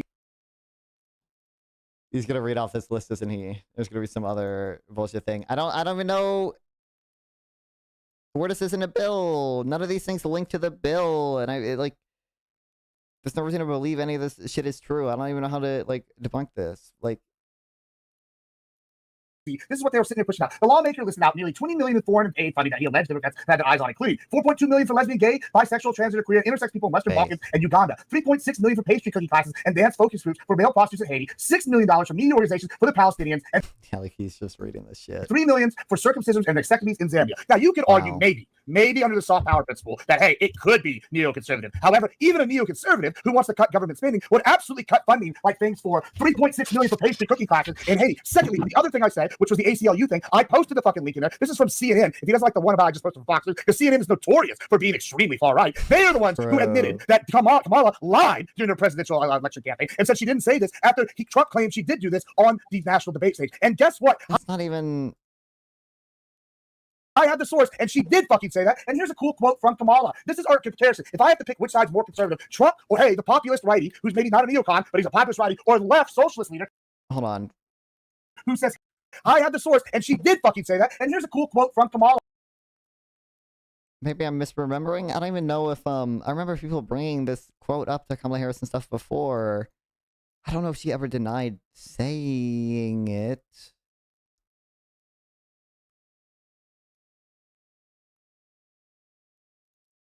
This is our comparison. If I have to pick which side's more conservative, Trump or, hey, the populist righty, who's maybe not a neocon, but he's a populist righty, or the left socialist leader, who says Harris, this is a quote from Harris, executive authority to ensure transgender and non-binary people allow the state for medical care, including those in prison and immigration detention, will have access to comprehensive treatment associated with gender transition, including all necessary. Now, I'm not bashing anybody that wants to be trans. I'm not bashing anybody that wants to be any of these things. I don't care. If you want to do that, more power to you. I don't care. However, if you're telling... Wait, hold on. Is he even... From Harris, executive, maybe not a neocon, but he's a populist righty, or the left socialist leader, who says Harris, this is a quote from Harris, executive authority to ensure... I mean, this is technically, this is a question she was asked, right? Harris was asked if, as president, she would use executive authority to ensure transgender non-binary. Like, this is not... this is not, it's not Harris saying this. Transgender and non-binary people allow the state for medical care, including those in prison and immigration detention, will have access to comprehensive treatment associated with gender transition, including all necessary surgery. Now, I'm not bashing anybody that wants to be trans. I'm not bashing anybody that wants to be any of these things. I don't care. If you want to do that, more power to you. I don't care. However, if you're telling me that it is conservative to fucking go and pay for illegal immigrants to get no one has defended this. Kamala Harris is nowhere in the debate prompt. No one is claiming 2019 Kamala Harris was anything close to conservative. No one's even really claiming that, 2024 Kamala Harris was that close to conservative. She was more conservative. I don't know if she was like fundamentally principally conservative still, but surgeries, then you're out of your goddamn mind. Well, Admiral Gims, you're reading from the Fox News article, right? No, I'm reading from the CNN article now. Thanks, but good try. Well, I was just curious. Look, the problem with these articles is they can claim whatever the fuck they want. No, hold on. They can claim whatever the fuck they want, but as long as I'd like to see the actual bill themselves. Instead of someone saying that's what's in the bill, like fucking dance classes in Palestine. Yeah, I don't know what the fuck. Please, does he ever? Did he link the bill ever? Did he link the bill ever? You're talking about there. Well, okay, it's not my fault that you don't know this, but I provide sources and you provide. That's not okay. Only, as far as I can tell, literally the only source is John Kennedy just saying it in Congress. He does not? Yeah, of course he doesn't.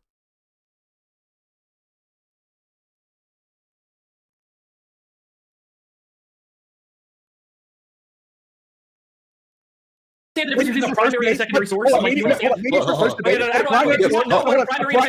speak over each other. Both of you don't. Kamala Harris saying this herself. That's a primary source. Okay, what exact CR? I can just look up the CR, right? What exact CR are they talking about? If I just look up Democrat CR, will it come up? There's no source back up to claims. It's all smoke, as always. You claiming that CNN is a source is like a high schooler using a news article for their her direct words. They quoted her direct words. Are you retarded? Look, that is a primary source. It's funny that Gibbs did not even quote her direct words. Hold on, this is fucking crazy. Source is like a high schooler. This is just a transcript of his speech. I'm pretty sure. This is not it's just a claim. Yeah, this is just the transcript of the speech. This is not even... That's all this is. This is the only thing. This is what I saw when I Googled it, and I thought it was an actual thing in Congress, but... Well, by actual thing in Congress, I mean the actual bill or something, but... It's literally just the transcript. I think.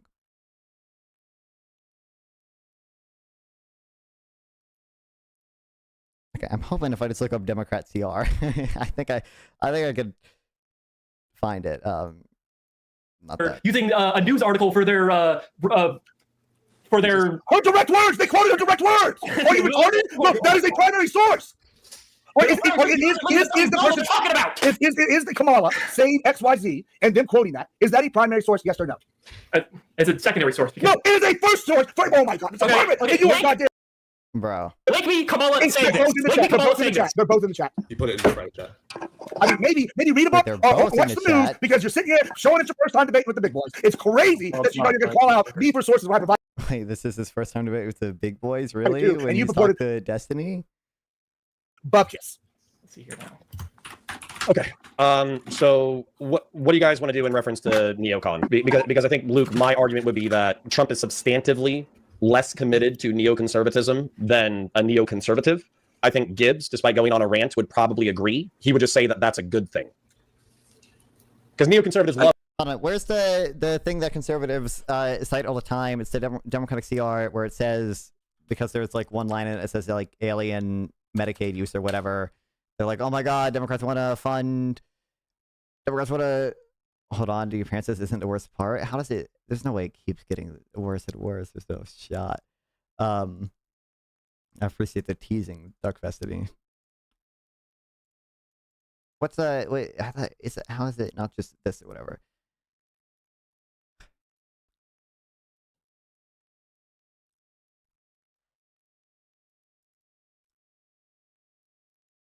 Where's that bill? Because I bet he's talking about that continuing resolution, right?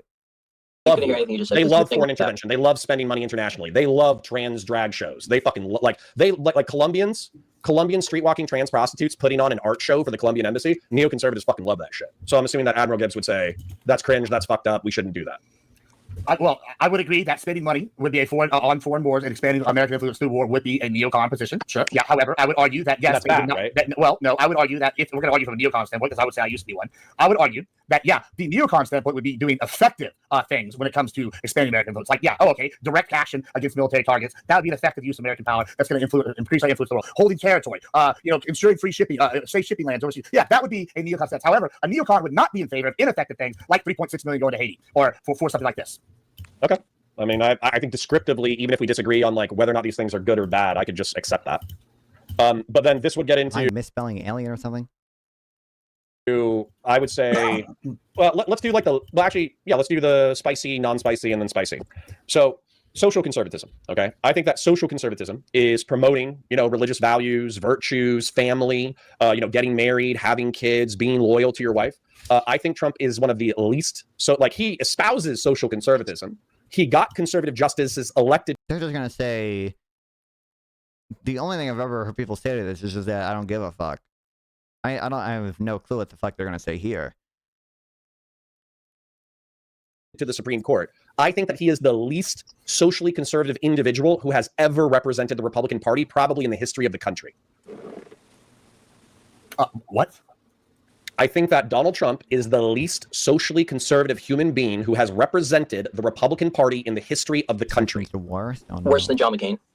Yes, substantively. John McCain was married for 40 years. Donald Trump cheated on every single one of his spouses. Donald Trump is credibly accused of having sex with 14 to 17-year-old girls to the 80s and 90s and being friends with one of the world's most prolific pedophiles in American history. So yeah, John McCain was substantively more social conservative than Donald Trump. Who founded the Republican Party? I forget. Was it Abraham Lincoln? Oh, it was Abraham Lincoln. Like, this guy took the progressive stance of freeing the slave. What? So yeah, John McCain was substantively more social conservative than Donald Trump. Who founded the Republican Party? First of all, I forget. Was it Abraham Lincoln? Abraham Lincoln did not unless I shifted realities or something. The Republican Party was not founded by Abraham Lincoln. Am I going crazy? Am I going crazy?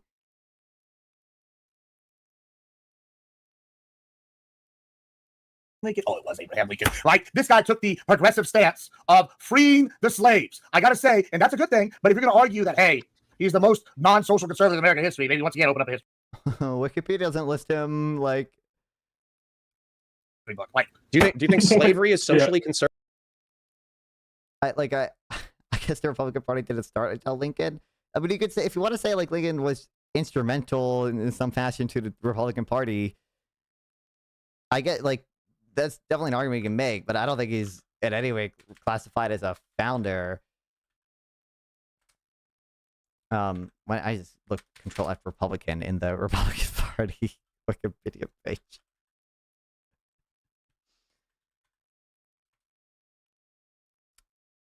He was the first president of the Republican Party.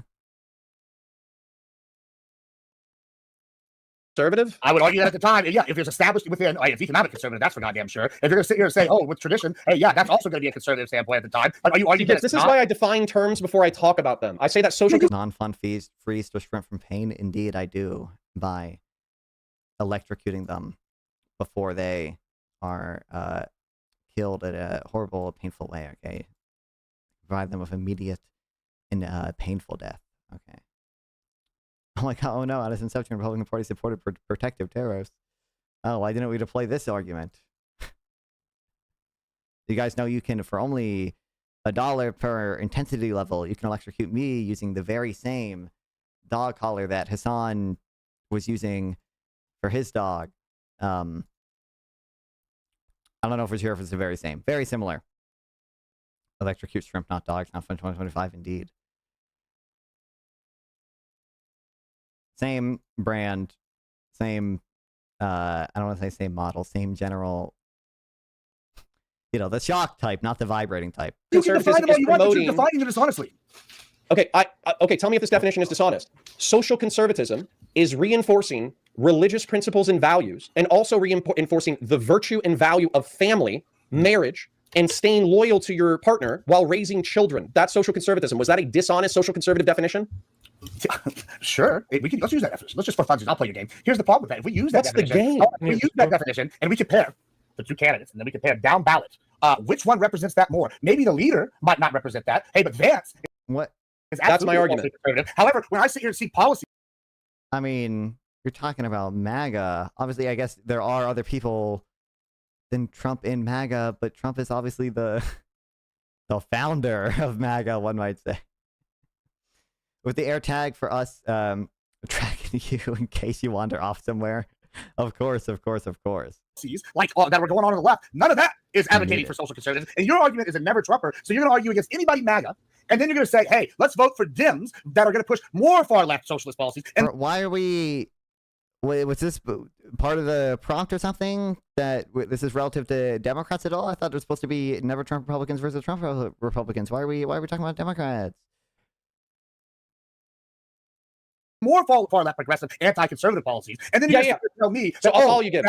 Go ahead. I'll follow you. Yeah. So quick response, Luke. I promise I'll be brief. Yes. So if my options were Kamala Harris, who I don't like as a person, who I think has not led a socially conservative life, she cheated on her current spouse or her boyfriend or whatever in order to fillet a person in power in order to get a better job. She married into a family. She does not have children of her own. I do not view her as a socially conservative person. However, if I stack Kamala Harris up against Donald Trump, who cheated on every single... Why are you even framing it in relative terms? I mean, I think there is a decent argument that Kamala's more socially conservative than Trump, but why, like, or at least on a personal level, obviously, in terms of like policy, whatever, maybe not. But after the debate when Gibbs leaves, me and Corbin and Connor talk. Yeah, I saw.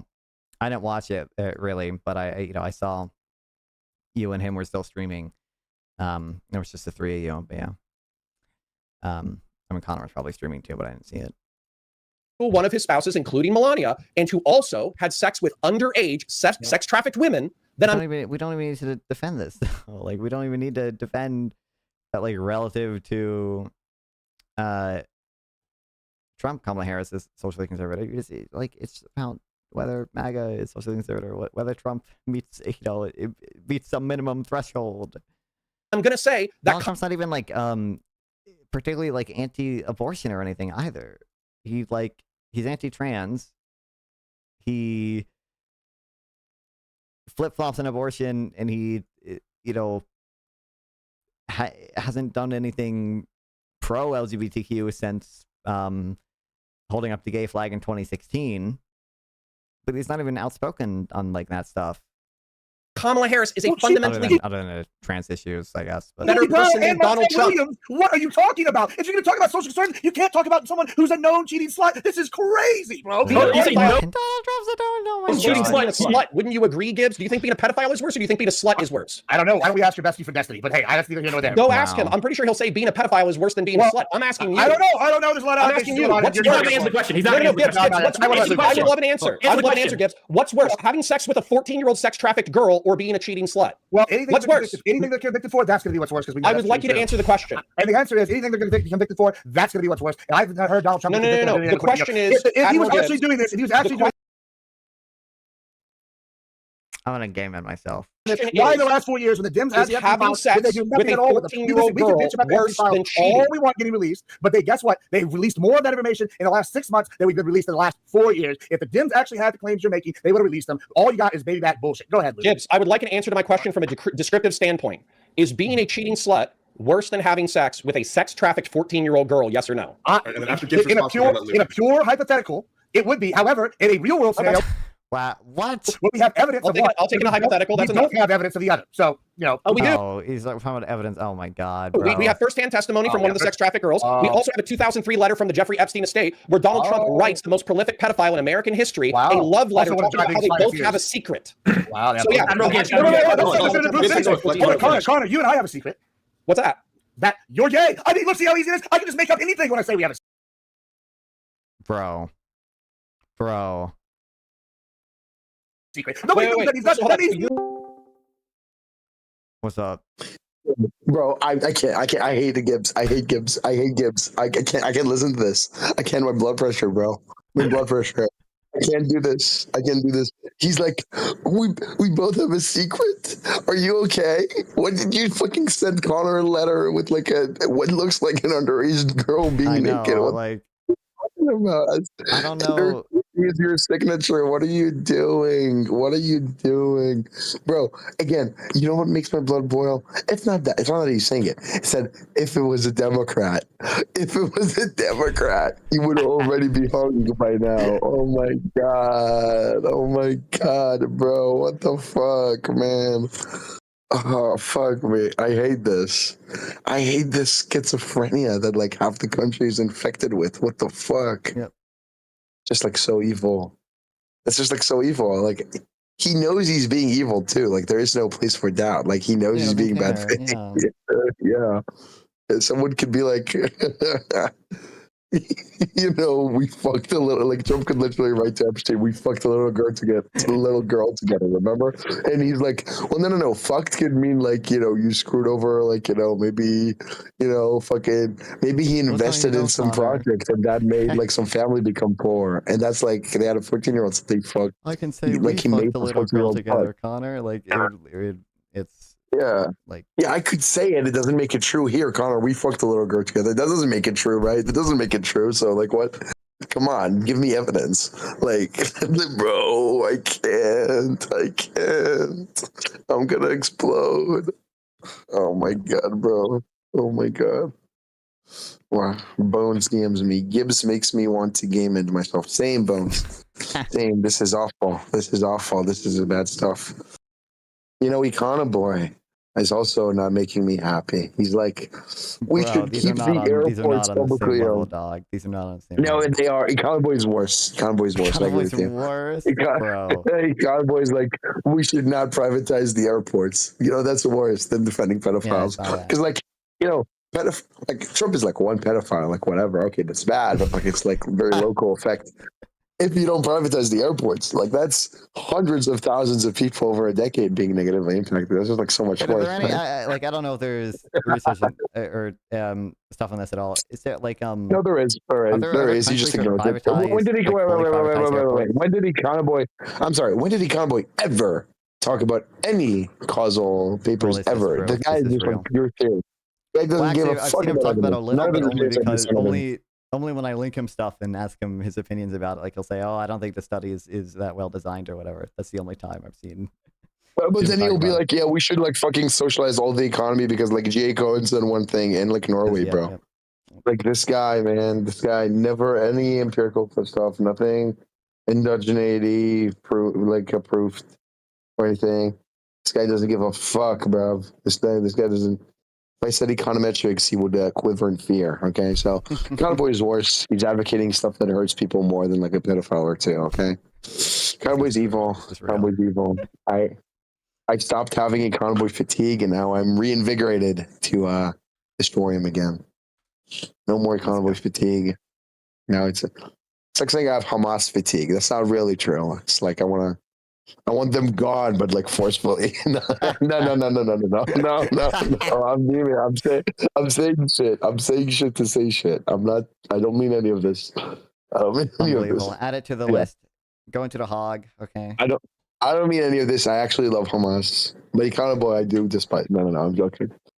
No, but Gibbs is so awful, man. Gibbs is so bad. I don't know, man. Either way. Yeah. But not fun. Airports should be privatized, right? I would have a presumption in favor of that, but I guess I don't. Like I don't know how airports operate in other countries and stuff. I would imagine it has to be some country that has privatized airports, but like. Does Econoboy know? Probably not. But okay, then I'll give a fuck. I bet he knows that they operate in Norway. But until he condemns not reading studies, I'm not going to read studies. Until he condemns it, I'm not going to do this. He's the fucking guy with the more followers. I mean, I'm just a random guy. You're looking for the president of the wonks. Until he condemns it, I don't condemn it. Okay, that's my strategy. No, I'm joking. I'm referencing Destiny. Either way, I'm going to fuck off. I'm going to eat something. All right. Okay. But yeah, that's right. He's not even vegan, by the way. Fuck off about caring about inequality. That's true. Shut the fuck up. Fuck Smooth off, right? Oh my god, bro. Yeah, I don't know.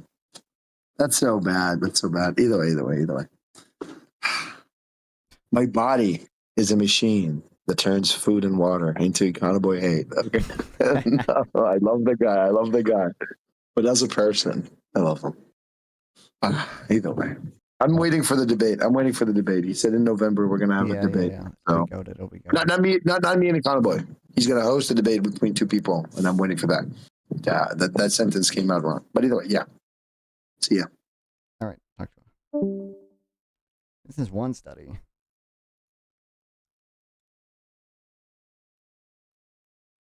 Regardless. Thoughts on AI bubble? I'm not gonna have that advanced thoughts, easy money. I mean, it's like I think people are always gonna be too quick to call things literally bubbles or whatever. But it does seem likely AI is probably not, actually worth as much as it's valued at right now. Bubble's harsh though. Bubble's harsh. You still want to privatize Social Security? I mean, I don't have like super strong opinion what the ideal system would look like, but I mean, yeah.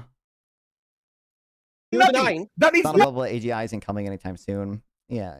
Denying. You have no to be evidence clear of this here, claim. you, the real conservative, are saying that actually it's conservative to sweep for the president of the United States having sex with 14-year-old girls. That's conservatism. Nobody's sweeping. You're sweeping. I am presenting you evidence. Oh, I'm presenting you evidence that Donald Trump had sex with underage girls in the 80s, 90s, and 1000s, and you are denying it. That you is are presenting no evidence that's been put in front of a court of law. There is do that court of law to be put in front of a court of law now, bro. You wouldn't even care if it was. You just say it's biased. There's been a ton of evidence put in front of Trump at a court of law. I'm actually the first neoliberal. Oh my god, Barack Obama, he's here. Oh my god, the inspiration himself, dude. Let's go. I love your work, Barack Obama. Hold on, real quick. Like, this is the meme people have been posting most recently about the AI bubble shit or whatever. But like, I don't even I don't even know if like this is a good metric. It's not even like a real it's not a metric. It's a it's a chart. It's not even there's no like data here really. Barack Obama will bring us true neoliberalism. He did, and then it fell after him. Why probably didn't it be better in 2009? My grandparents would have been in homeless shelters. But yeah, I mean, you can still.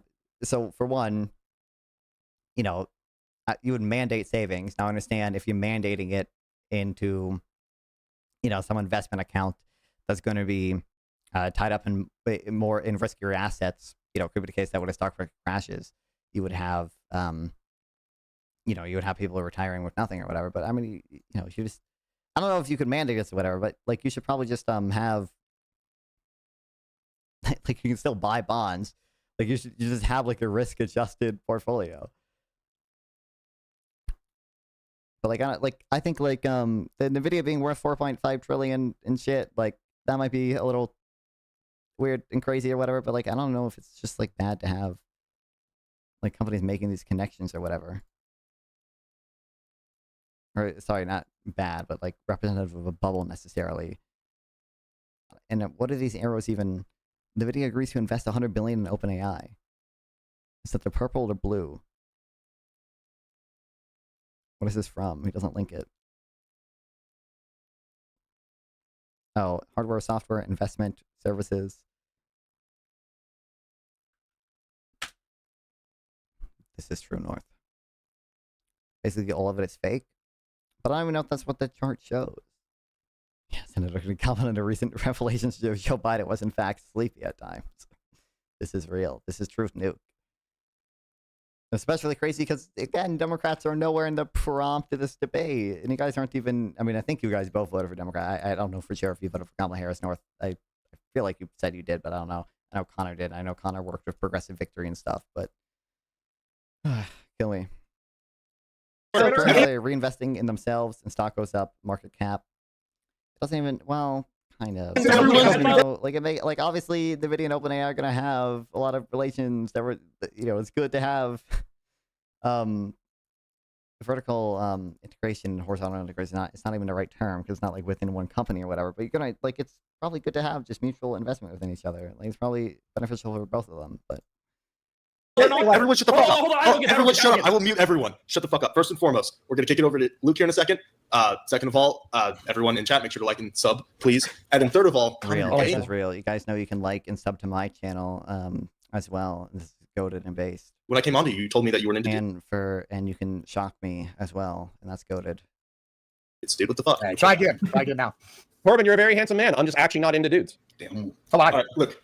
See how you need to lie about this kind of stuff? Crazy. Ha ha ha ha ha. You're sweeping for a pedophile. Awesome. I mean, okay, we're not getting anywhere with the PO. I don't know, Connor. How old is Corbin? Seems like we're Corbin's definitely over 18, right? But he's under. I would guess under 25. Before Luke goes, can I ask Admiral Gibbs something? Sure. No, we're gonna take it to North. Okay, never mind. Oh, okay, Admiral Gibbs, you say that I did. This is a kind of funny tweet. I did see this, North. in order for someone to be considered a pedophile. I do think. I mean, it's edgy, but I mean, they have to be convicted in a court of law, right? Yeah, I'm a conservative. I believe in innocent until proven guilty in a court of law. So why did you call Destiny a pedophile? I didn't. I'm saying by the same metric. No, you implied he was a pedophile. No. Yeah, exactly. And I apply this. I'm actually willing to sit here right now and tell you to your face that I will grant Destiny that he's not one until he's convicted in the court of law, because I, as a conservative, I believe in conservative values. He's not even. He's in a civil trial, right? And the civil trial is not alleging pedophilia. Well, I think they did have whatever one brief where they said they think Rose was underage or whatever, but that's not the point of the case. Until proven guilty. Trump's case, I know Connor's referencing, got thrown out. How do you feel about drums taking drug use? Hold on, before we got thrown out. So when you're asking me this question was, I'm willing to sit here and grant Destiny grace because he's not been convicted in the court of law, and I think we should all wait until he's convicted in the court of law before making accusations. However, we're going to be this dishonest. Okay. Hold on. Hold on. Let me just finish my thought here. The reason why I'm doing that is because what Connor's doing is dishonest. The case he's referencing got thrown out. This letter that he said it's a secret. We have a big secret. I just made up something to claim we have a secret. See how easy that was? It can mean anything. The secret. You and I can have a secret. Do you think we could be like, he's never going to interpret any evidence for anything with Joe Biden in this light, right? Like he's never going to say like, oh, this text from Hunter Biden could mean anything. Like he's automatically going to jump to the worst fucking thing ever. And we're kicking it to Luke now. Sure, but my point is guilty is a conservative value. All right, Luke. Yeah, so obviously to counter, we could obviously talk all day about Trump's social conservative lifestyle or life. But I would like to ask you a question from a conservative policy standpoint. You would rather vote for Kamala Harris over Donald Trump? No. As a matter of fact, one of the things that I would actually argue from a social conservative standpoint is that the repeal of Roe versus Wade was probably one of the biggest social conservative victories of the past like half century. So I would actually argue that that was like one of the biggest social conservative wins. What I don't like about the repeal of Roe versus Wade is that since there was no legislation that was put in place afterwards, Unrealistic to Pounder Dusty, yeah, I've spoken to him a few times, and I'm familiar with him, and I've seen him on panels and stuff. All the red states got infinitely more conservative on abortion, but the blue states got infinitely more blue. And so as a result, they kind of legalized infanticide, where you can have an elective abortion up to 9 months, and that's actually more morally repugnant than Roe versus Wade. Now, when it comes, the reason why I bring up Trump, well, you'd have to wait. What's the trade-off there? What's the percent of or what's the number of abortions at 9 months versus the number of abortions prevented in red states? Rather than social conservative, is because I can agree that Christians and Christian nationalists and Christian theocrats probably feel pretty well represented in the Trump administration. That's true. But I think they're selling their souls to the devil, because I think Donald Trump is one of the least Christian, most vile, least socially conservative people that we've had in the history of the country. So yeah, you got more socially conservative policies. That's probably true. Christian nationalists, Christian theocrats, they probably feel super comfortable. Donald Trump himself is a credibly accused pedophile. Well, hold on. Once again, I posted a link arguing that that's basically the lies. The case got tossed out in 2016, and then he basically just admitted right here. What case is he talking about? Sorry, Luke, I didn't mean to cut you off again. He just admitted that, yeah, Trump has put these Christian fundamentalists, or whatever he wanted to call them, in office, and they are pushing socially conservative policies. So like I said in my opening, he is actually advocating voting down ballot against Christian conservative policies. So yeah, because I don't like pedophile rapists, Gibbs, and I also don't like selling your soul in order to achieve policy ends, Gibbs. Alleged. You don't have a problem with other alleged ones. You have a problem with okay, so hold on. Gibbs. This is actually... Did I mishear? He said a court case with Donald Trump in 2016 was dismissed?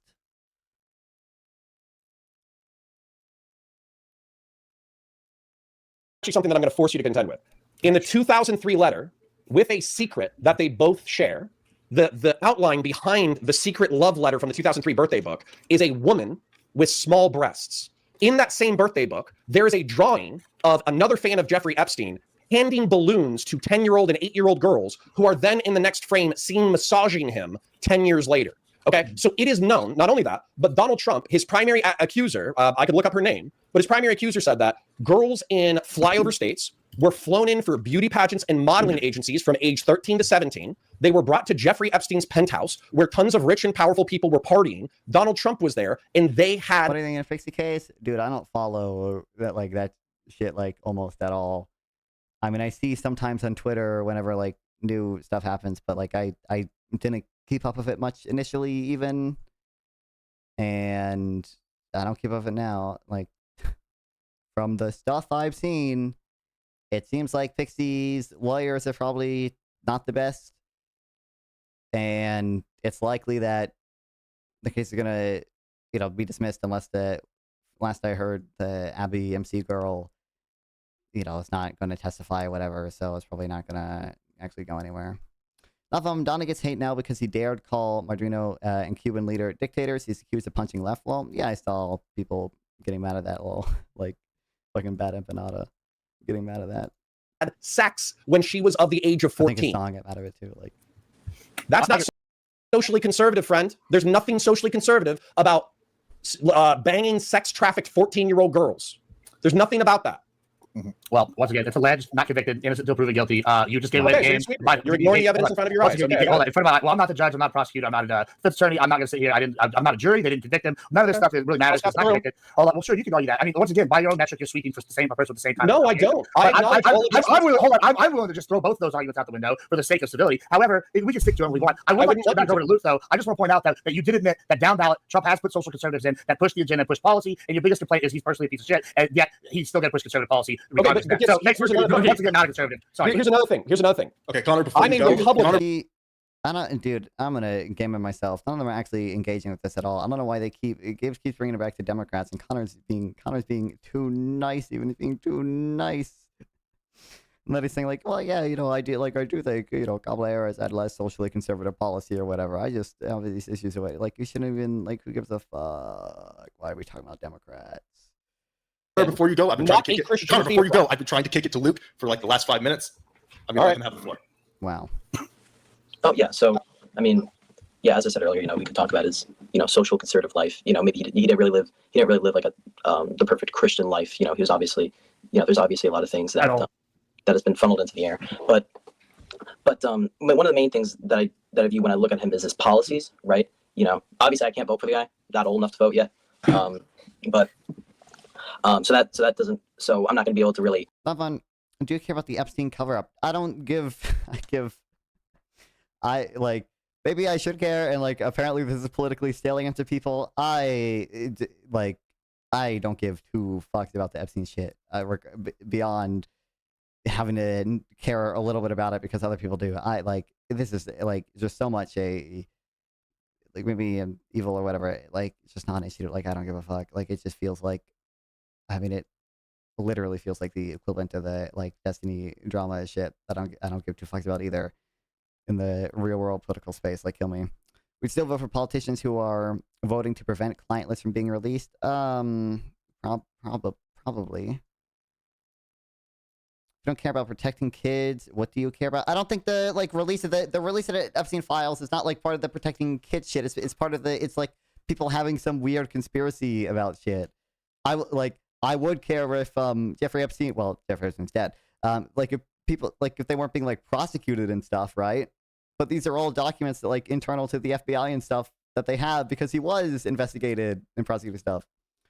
Well, you don't believe it's real? I don't like. What is real? There's 100 different conspiracies that are 100 different levels of insanity. Like, and I don't think it's real that there's some weird shadow pedophile cabal or anything. I think it's real that Jeffrey Epstein was a pedophile, and there were a lot of famous people connected to him, and I'm sure some of those famous people are also pedophiles, but... have a say on that. But what I do want to argue for is some of his conservative policies. You know, I think he still upholds, you know, conservative policies that, you know, have mirrored Reagan, and, you know, have mirrored, like, the most historical figures in the Republican Party, and he's tried his best to follow that path. Okay, Luke, explain to me in what way he's mirrored that. Because I don't see that at all. Explain it. Explain the examples of how Trump has mirrored, like Reaganism. Yeah, what's the topic?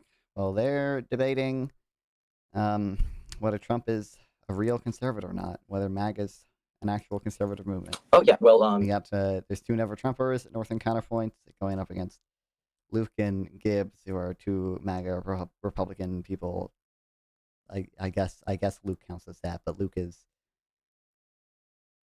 I'm not finishing that sentence. Deregulation, right? And peace through strength could just be two examples that I'll throw out. Okay. When you refer to deregulation, what do you mean by that exactly? Well, he's he's giving tax cuts to companies that do that have made in America. Whoa. Is that deregulation? Why? No. Whoa. I thought we were just gonna say tax cuts, and like that's it's not necessarily deregulation because taxes aren't typically what people. Like tax cuts are not typically what people mean by deregulation, right? They mean actually getting rid of regulations. But why do we go to the tax cuts for things in America? Bro, that's not deregulation. That's increasing the complexity in the tax code. For some that's an added distortion too. You shouldn't be distorting decisions about what to import and what to buy domestically. Like, bro.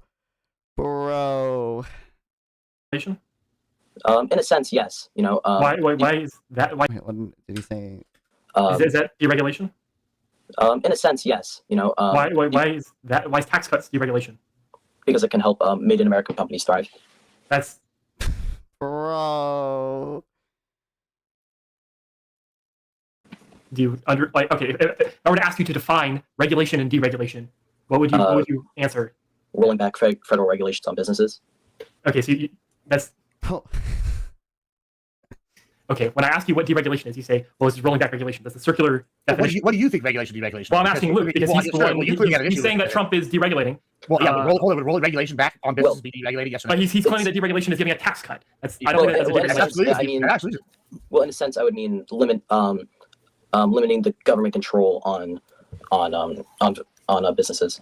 Okay, that's something, I guess, that technically would make tax cuts fall under deregulation. I guess we did it, folks. So we talked about before. Took him 3 tries, but that Trump is increasing government control on businesses through subsidies and through taking direct control of like major corporation stocks, right? Are we a mixed economy or not? So is that not contrary to like what you're talking about? Thank you, Gibbs. Are we a mixed economy or not? Well, I mean, was he investing or buying stock in that? Well, you see, like, buying stock. The government has bought 10% stock in like Intel. Does the shock collar got tape on it? Not right now, because it obviously needs to shock me if someone donates to shock me. I did experiment with earlier putting tape on it to see if I could get it to match what Hasan's looks like, but I didn't quite get it. I don't know. And they control 10% stock in Intel. Where's Fabian Liberty at? I didn't know you were Fabian Liberty. This is crazy, bro. You're sitting here arguing for libertarian, and then you're trying to like nail down. You asked him, what's regulation, deregulation? And his answer was exactly what deregulation is. Rolling back. I'm saying that Trump is not like that's. You're all supposed to be conservatives. You're supposed to be conservatives. It's not being Fabian Liberty to argue that, like, owning stake, like, the government taking the fucking stake in a company is not conservative economic policy. That's not free market policy. Going up to the claims of being, like, deregulatory. This is so bad. Thing. Okay. Do you think the FCC censoring Jimmy Kimmel, do you think that that's deregulatory? Sure, I'm going to censoring the FCC. Well, since did they actually? No, not censoring the FCC as a tool to censor. Yeah. Did they actually do something, or did they threaten to do something? Okay, so if the yes or no? Bro, the threat is what made Nexstar and Sinclair do shit. And Disney, like, oh my god, bro. Okay. So if you threaten to do something, is that not like a bad thing? Well, like, so if I like say, okay, you can't do this unless or I'll kill you, right? That's not like, well, he just threatened to kill you. It doesn't mean that he actually killed you. Like, that doesn't discredit that. Let's do your thought exercise real quick. All right, would you agree? Reliving this conversation hurts me. I would imagine that following the example of maybe the man in the Bible that God called a man after his own heart, King David, would you say that exemplifies Christian behaviors? What? Well, guys would never accept, by the way, for like Hunter Biden. Did the FBI actually do something, or did they just threaten to do something? I don't even think there were not like particularly clear threats in like any of the, sort of Biden admin censoring of social media misinformation during COVID, right? Like I don't know if there were ever particularly clear threats. There was definitely like some amount of pressure, some of which was probably improper, obviously, but like, bro, off topic, but I'm guessing you're not far left, so I can get a normal person's opinion on the Gaza plan today. Yeah, we were talking about it a little earlier. The frustrating thing is Trump announced this initial plan, which is like the 20-point or whatever, ultimate fucking peace plan. Hamas is gonna just surrender and disarm completely, which obviously they were never gonna accept. And then like Hamas has accepted a much more limited deal, supposedly. We don't have like all the details yet, but the only thing we know is that they've accepted the first phase of a plan, which is releasing hostages for Israeli withdrawal. And like, if it works, that's good. It's just like, for one, I'm skeptical it's going to work because that's not even that dissimilar from the plan that happened in January, the January ceasefire, and that shit fell through. I don't fully know who's to blame for that one. I'm not going to take a strong stance on that. But, secondly, this is not like some major like Trump plan that got through. This is like a relatively milquetoast plan. I don't know why we're all reporting it as if like Trump is the ultimate negotiator in his plan, and like Hamas accepted Trump's plan, because they didn't really. David is Old Testament, but I mean, like I have the milquetoast opinion probably, if you want just a little bit more specific, like, taking hostages bad, okay. Giving up hostages good. Ideally, Hamas would probably accept the fucking Trump plan where they just surrender and Gaza's entirely demilitarized, but no, that's not gonna happen. But that would be. He does exemplify some Christian. Like, so as Christians, we try to emulate Christ, right? Right. So, Yes. However, for some reason, except Ghislaine, his co-conspirators were given a non-prosecution deal when Epstein took a plea deal in 2008. Yeah, I never looked that far into that, but whatever, like plea deal shit and like the sweetheart deals some other people got, it's probably the more concerning thing. Well, thanks for following, Ethos Slob. I appreciate it. What I click on? Oh my god. Called a man after his own heart, King David. Would you say that exemplifies Christian behaviors? What? Well, King David is Yeah, he's a Jew. Old Testament, but So that would be. He does exemplify some Christian beliefs, right? So as Christians, we try to emulate Christ, right? Right. So yes. However, I don't think we don't try to emulate King David. Pre-existed that's like you're talking about Judaism. Well, no, what I'm talking about is with the Christian God, Yahweh, one part of the Trinity, which has a covenant in the Old Testament that is broken and renewed under Jesus with the new covenant. The new covenant. Cool. So, okay, so we don't follow the old covenant. I feel like this is not 1.5 times speed. I feel like YouTube's gaslighting me. I don't even know what to. Hold on, so we don't follow you're right. Hold on. Yeah, YouTube was gaslighting me. What am I? I don't. How are we even on this right now, bro? That's not true. Well, hold on. A lot of the new covenant. I don't give a fuck what Yahweh says, bro. Follow the old covenant. There's some differences, like Jesus rose for sins, us having to pay like lamb tax, basically, right, or sacrifices. Hold on. But here's my argument: when God, you agree that God, the God of the Old Testament. Hold on. I'm talking about sacrifices. Hold on. Let me finish it. I'm going to finish. I do really want him to repeat. It's real simple. When I sit here and I argue Yahweh, a part of the Trinity, who says in the Old Testament, David is a man after God's own heart, and Connor complains about how Trump doesn't exemplify Christian or Christian values or any of these things, and David had the husband of Bathsheba killed and then married her. This is a man that ended up repenting. This story teaches us that any man, even someone who does something that's evil, as killing somebody's husband and then marrying his wife, can be used as a tool for God's good and God's grace and leading the nation. And this is an example here.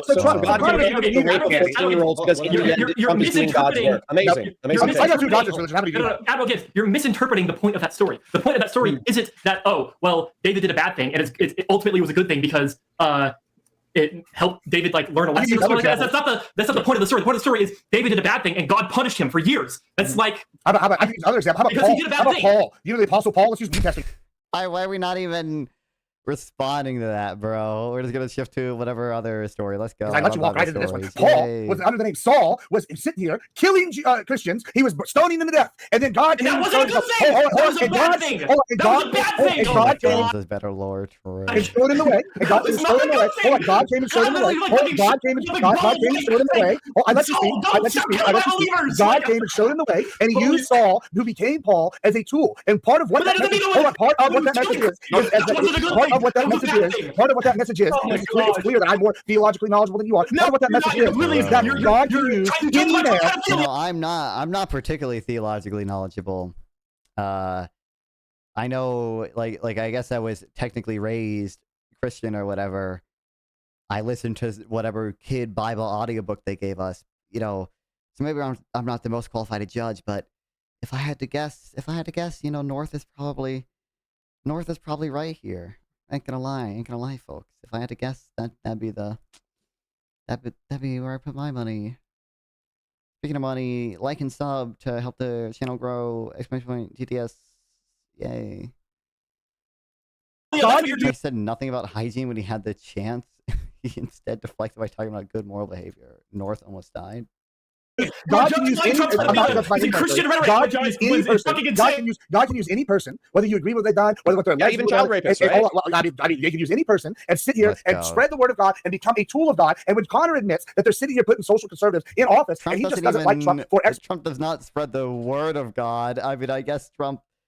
Again, if they want to go back to the policy, they could say, he might have more socially conservative policy than the fucking Democrats, which is not the prompt of the debate again. But Trump, when asked what his favorite Bible verse was, couldn't give an answer. Yo, thanks for the sub, Doug City fan. Let's go. I need a GIF. Am I crashing out while muted? Yeah. I have a GIF of me crashing out, but it's fucked up. I need to make a better one day. I appreciate it, Doug City fan. We'll do a 10 in the red button. I think the kick barely takes a cut, but yeah, I appreciate it. Woohoo! Are we ready? Oh my god. It sucks. Ugh. XYZ reason. I don't like child rapists, Gibbs. Well, you shouldn't complaining about. I was saying something before I got distracted by the sub, which I still appreciate, Dark Destiny. Just before this was even a thing, I don't associate with either of them. However, if I'm gonna have to vote between, I told you two clear pieces of evidence. It deflected the Democrats or whatever. It's not the prompt of the debate. There's something I want to follow up with, but now I forgot. Sit here and spread the word of God and become a tool of. Oh, he doesn't. Yeah, spread the word of God. He fucking when he asked what his favorite Bible verse was, he couldn't say anything. When asked if he was a New Testament guy or Old Testament guy, he said, equal. I'd say equal. Like, bro. I guess after the assassination attempt, I think he threw some platitudes towards God. But that's about it. Yeah, Trump holds Bible during photo op and sells Trump Bible. This is true. He does do that. Of God, and when Connor admits that they're sitting here putting social conservatives in office, and he just doesn't like Trump for XYZ reason, you know. Yeah, I don't like child rapists, Gibbs. Well, you were complaining about this before this was even a thing. I don't, and I don't associate with either of them. However, if I'm gonna have to vote between, so I told you 2 clear pieces of evidence that Trump is a child rapist, and you don't care. What did I tell you? You don't care. As a conservative, I believe in the Constitution, and one of the things that we talk about is innocent until proven guilty. So hold on, I'm going to test that. I'm going to test that. Let me know when you're done. Okay, so hold on. Donald Trump and Pete Hegseth have drone struck 3 separate boats in the Caribbean. There was no trial. There was no due process. We don't even know who these people are. Yeah, he doesn't care, though. He's not American. Constitution doesn't even apply. Let's go. Probably killed 20 or so people. So you said that you believe in innocent until proven guilty in a court of law, which is why, despite the fact that I presented you with 2 pieces of evidence that indicate that Donald Trump is a child rapist, you're willing to ignore those things. So how do you feel about drone striking random ships in the Caribbean without due process? Well, I'll answer that. It's real simple, you know, because if Connor knew anything about anything, he would know that when I'm talking about innocent until proven guilty, I'm talking about. If I remember correctly, he violently dispersed a peaceful crowd to have that photo op. Paste. Under the American justice system for American citizens. I don't give a fuck about a terrorist organization cartel. Yeah, when it's a terrorist organization cartel, yeah, I'm sorry, it's based as fuck. Taking out drug dealers. Pedophilia, drone strike a few civilians, who cares? This is you mean drug. Did you know that there's actually reports now from other coast guards of other navies that have actually recovered drugs from the struck boats, right? So do you want to rescind that dumbass statement, or do you just want to double down on it? Innocent proven guilty. Sorry, what did you say? There are reports now from nearby nations that one of them, at least that we have evidence of so far, was able to recover drugs from some of the struck. Okay, Admiral Gibbs, that pretty much definitely proves that they were selling drugs. Admiral Gibbs, recover drugs from it. Wait, but are you at all due process? Admiral Gibbs, do you understand like why a president is able to like drone strike a random family in like the Middle East? Like, do you understand what authority the president is taking from in order to like do that? Hold on, are they American citizens or not? No, that's not what I'm asking. You're answering a question with a question. I'm asking, do you understand what authority the president is like deriving from in order to do drone strikes in the Middle East? Yeah, they're the commander-in-chief of the military. That's not the authority. That is the authority. Are you the No, it's an authorization of use of military force from Congress. When's the last time we had a declared war? When's the last time we had a declared war? You don't have to. It's not a declared war. He just gave you the act in which it's under. It's not a declared war, but it's, you know, I forget the exact language of the law, but anyone, you know, reasonably suspected of being connected to the 9/11 attacks, the president has, you know, some authority to attack. And I think there's some restrictions, like if he actually deploys troops, it has to be, you know, like within 60 days. Congress has to retroactively approve it or whatever. Like after 9/11, there was legislation passed saying that the president, as dictated by Congress, is able to basically take out anyone associated with the attacks of like 9/11, right? And we've stretched that, I'd say, too far to today, where that's the same authority that we're using to like bomb Yemenis pirates, right? Sure. The president doesn't have that authority by himself. He has to derive that authority from Congress. So where is he getting that authority to drone strike Caribbean Venezuelan ships? Okay. All right. Real simple. Are the Yemeni pirates and the Houthis, and are these people generally considered terrorists? It's not whether they're terrorists or not. Are they classified as terrorists? Yes or no? Yes, they are classified. Okay. So did you have a problem when any of the other presidents used the air? Trenda Agra was not classified as terrorists before Trump was in office. Trump might have changed that. I don't even know for sure if Trump classified them as terrorists. I know he classified them as whatever alien enemies he needed to. He should drone strike American territory too if he was after drug profiteers. Well, are they terrorists? They're American. The Constitution applies to them. Terrorist clause. I guess if you did, sure. However, all these other presidents in recent history since 9/11 have used these basic powers under the what was it, the Bush Patriot Act, all these other good things Bush pushed through under the Cheney administration. Well, you know, basically, Patriot Act, it's not completely unrelated. You know, decent guess, Gibbs, B+. He did this. They classify these things, and they derive that power from Congress, and that is partially why we've said here, and we've seen. Whenever we have cartels dealing with foreign powers like China, much in the same way Hezbollah does with Iran, we can see other places like Venezuelan-backed Trinidad, Iowa. We see these things when they're acting in the same manner. It is reasonable then, when they declare them terrorists and terrorist organizations, for him to act as the commander-in-chief, deriving his power from those bills that were passed after 9/11, to enact a will upon those ships, and that will happen to be sinking their asses. Okay, do you think that the president should be able to act without the authority of Congress to like sink ships? Yes, possibly. Yes. Okay. Well, then you're. Oh, you're not a you think that- constitutional you think conservative. that- you think that at all You agree with this in too? You agree line- with this Okay, too? hold on. You think that is at all in line with like limited government at all? Hold on. You agree with what I just said too? And like separation of powers. If I and all take that? if I take a boat and I drive it full of explosives at a U.S. Aircraft carrier, would they have a reason to shoot me out of the water even if they didn't know what I was doing?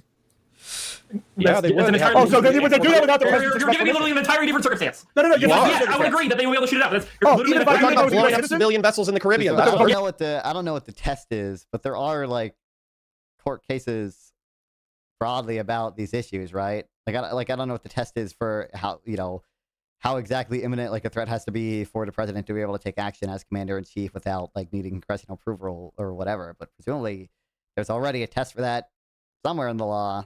I have to look it up. Yeah, these people aren't driving boats towards U.S. carrier task forces. No, they're driving boats full of drugs to America. How do you know they have drugs in them? Okay, if I have to pull up another source and you can't pull up a single line, Yeah, again, but the source of them having drugs in it is after the fact. They didn't know they had drugs in it before when they blew them up. Are they American citizens? Yes or no? That doesn't matter. So they're not entitled. So this is all. I thought I had to be presented in a court of law, bro. I thought we were all totally innocent. Nothing counts as evidence until it's presented in a court of law and they're proven guilty.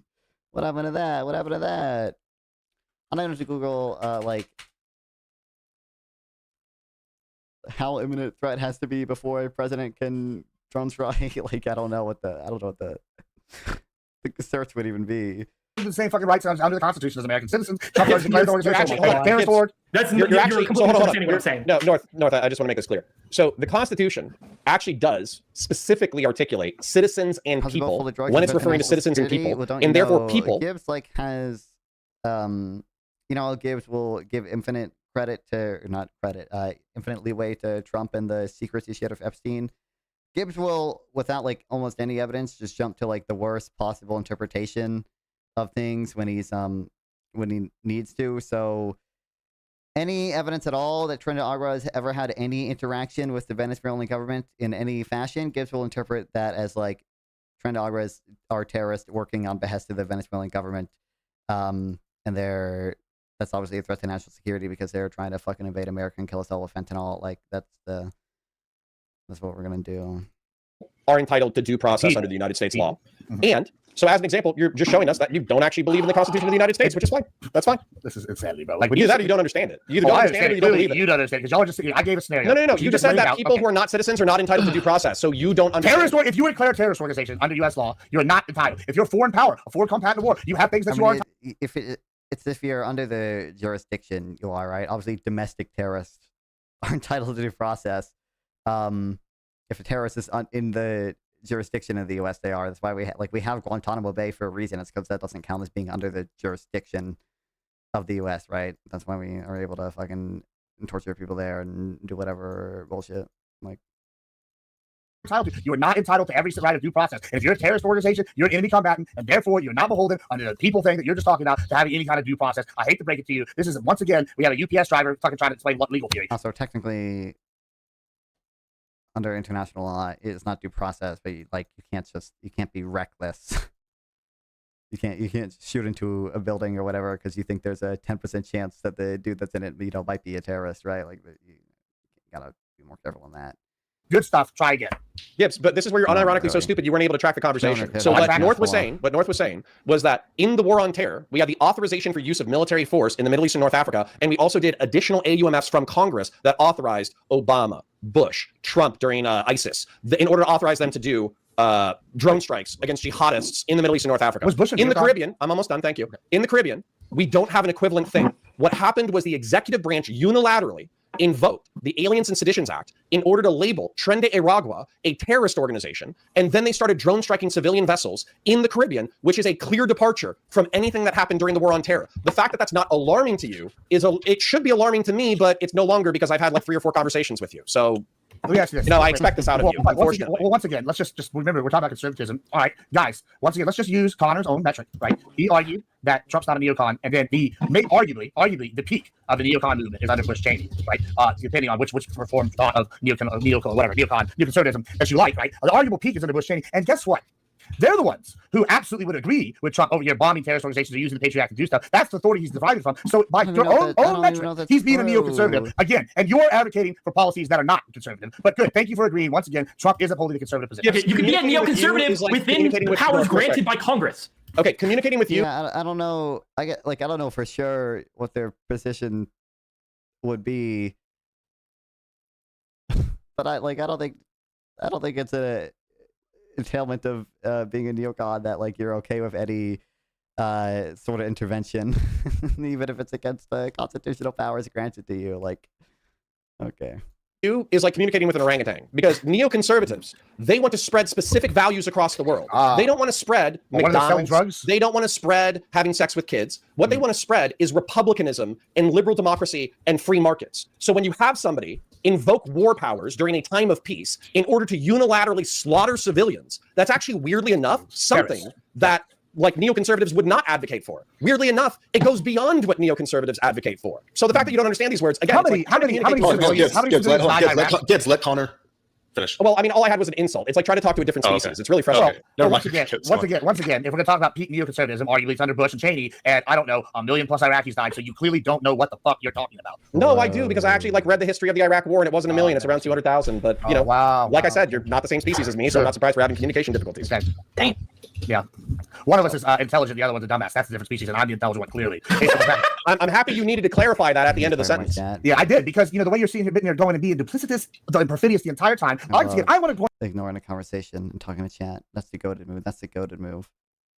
Out once again, I'm the only one who's provided sources for any of my claims, and this guy's over here talking about neoconservatism. Then when I point out he's actually being a neoconservative, then he points out, oh, hey, guess what? This guy's not spreading these things. Oh, but Trump puts people in that are socially conservative. Every point that I made in my opening, economic conservatism, social conservatism, foreign policy, we should look at neoconservatism. He has admitted that Trump is implementing these things. So he was the most conservative candidate going forward comparatively to socialist Kamala Harris. I think the only thing Connor has conceded is simply that, like, you know, essentially that Trump is less socially. How painful has this been? Off on pretty bad. I think the only thing Connor said is like, you know, at least down ballot, like Trump, you know, leads to more socially conservative people getting elected, and probably has some more socially conservative policy or whatever. I think that's the only thing Connor's conceded at all. And Gibbs has not engaged with any of the actual like substance about, you know, Trump himself does not seem to preach or live by these conservative values at all. But you know. Admiral Gibbs, I have a question. Well, let alone my points, so I'm unsurprised. I got a major question for Admiral Gibbs. Do you believe in states' rights? Yes. Yes. Do you think that Trump promotes states' rights? I believe that Trump believes in the federalism principle, right, where the national government is higher than states' rights, and states have some rights. However, the federal government what is rights do the states have? You know, those not listed specifically to the U.S. federal government is, I think, something along the lines of the exact quote. That's the only states' rights that there are. I mean, listen, if you want me to sit here and try to list like thousands and thousands of different things, like, is that what you're trying to argue? Like, do you think that Trump violates? Can you provide a source? Do you think that Trump violates states' rights when he's deploying the National Guard to places like Texas? Or not Texas, California. Act of 1878. Yeah. Do you think he is violating states' rights by deploying the National Guard to places like California without the permission of the governors? Or Illinois. That's also true. Okay. Are federal troops being attacked in those cities? Not federal troops, federal agents being attacked in those cities. Yes or no? Yes. Okay. So under what we're talking about, half of those federal agents are only there in the first place because Trump ordered them to be there. Which I guess, like, depending on. Like ICE has whatever authority to operate within 100 miles of a border, I think anywhere really, but regardless. If Trump sends troops to defend federal buildings and support federal law enforcement in a logistical manner, and defend themselves if they are attacked as well, then no, he is not violating states' rights because he's simply defending federal buildings, which you would agree defending federal buildings is something under the purview of the federal government. And then when he's supporting federal law enforcement with logistical help, I don't see him sending Marines or Navy SEALs kicking in doors. I see them assisting with some of the ICE agents and stuff, but they're not doing any of that. So no, I would say he's not violating states' rights. Would you disagree with that assessment? Yeah.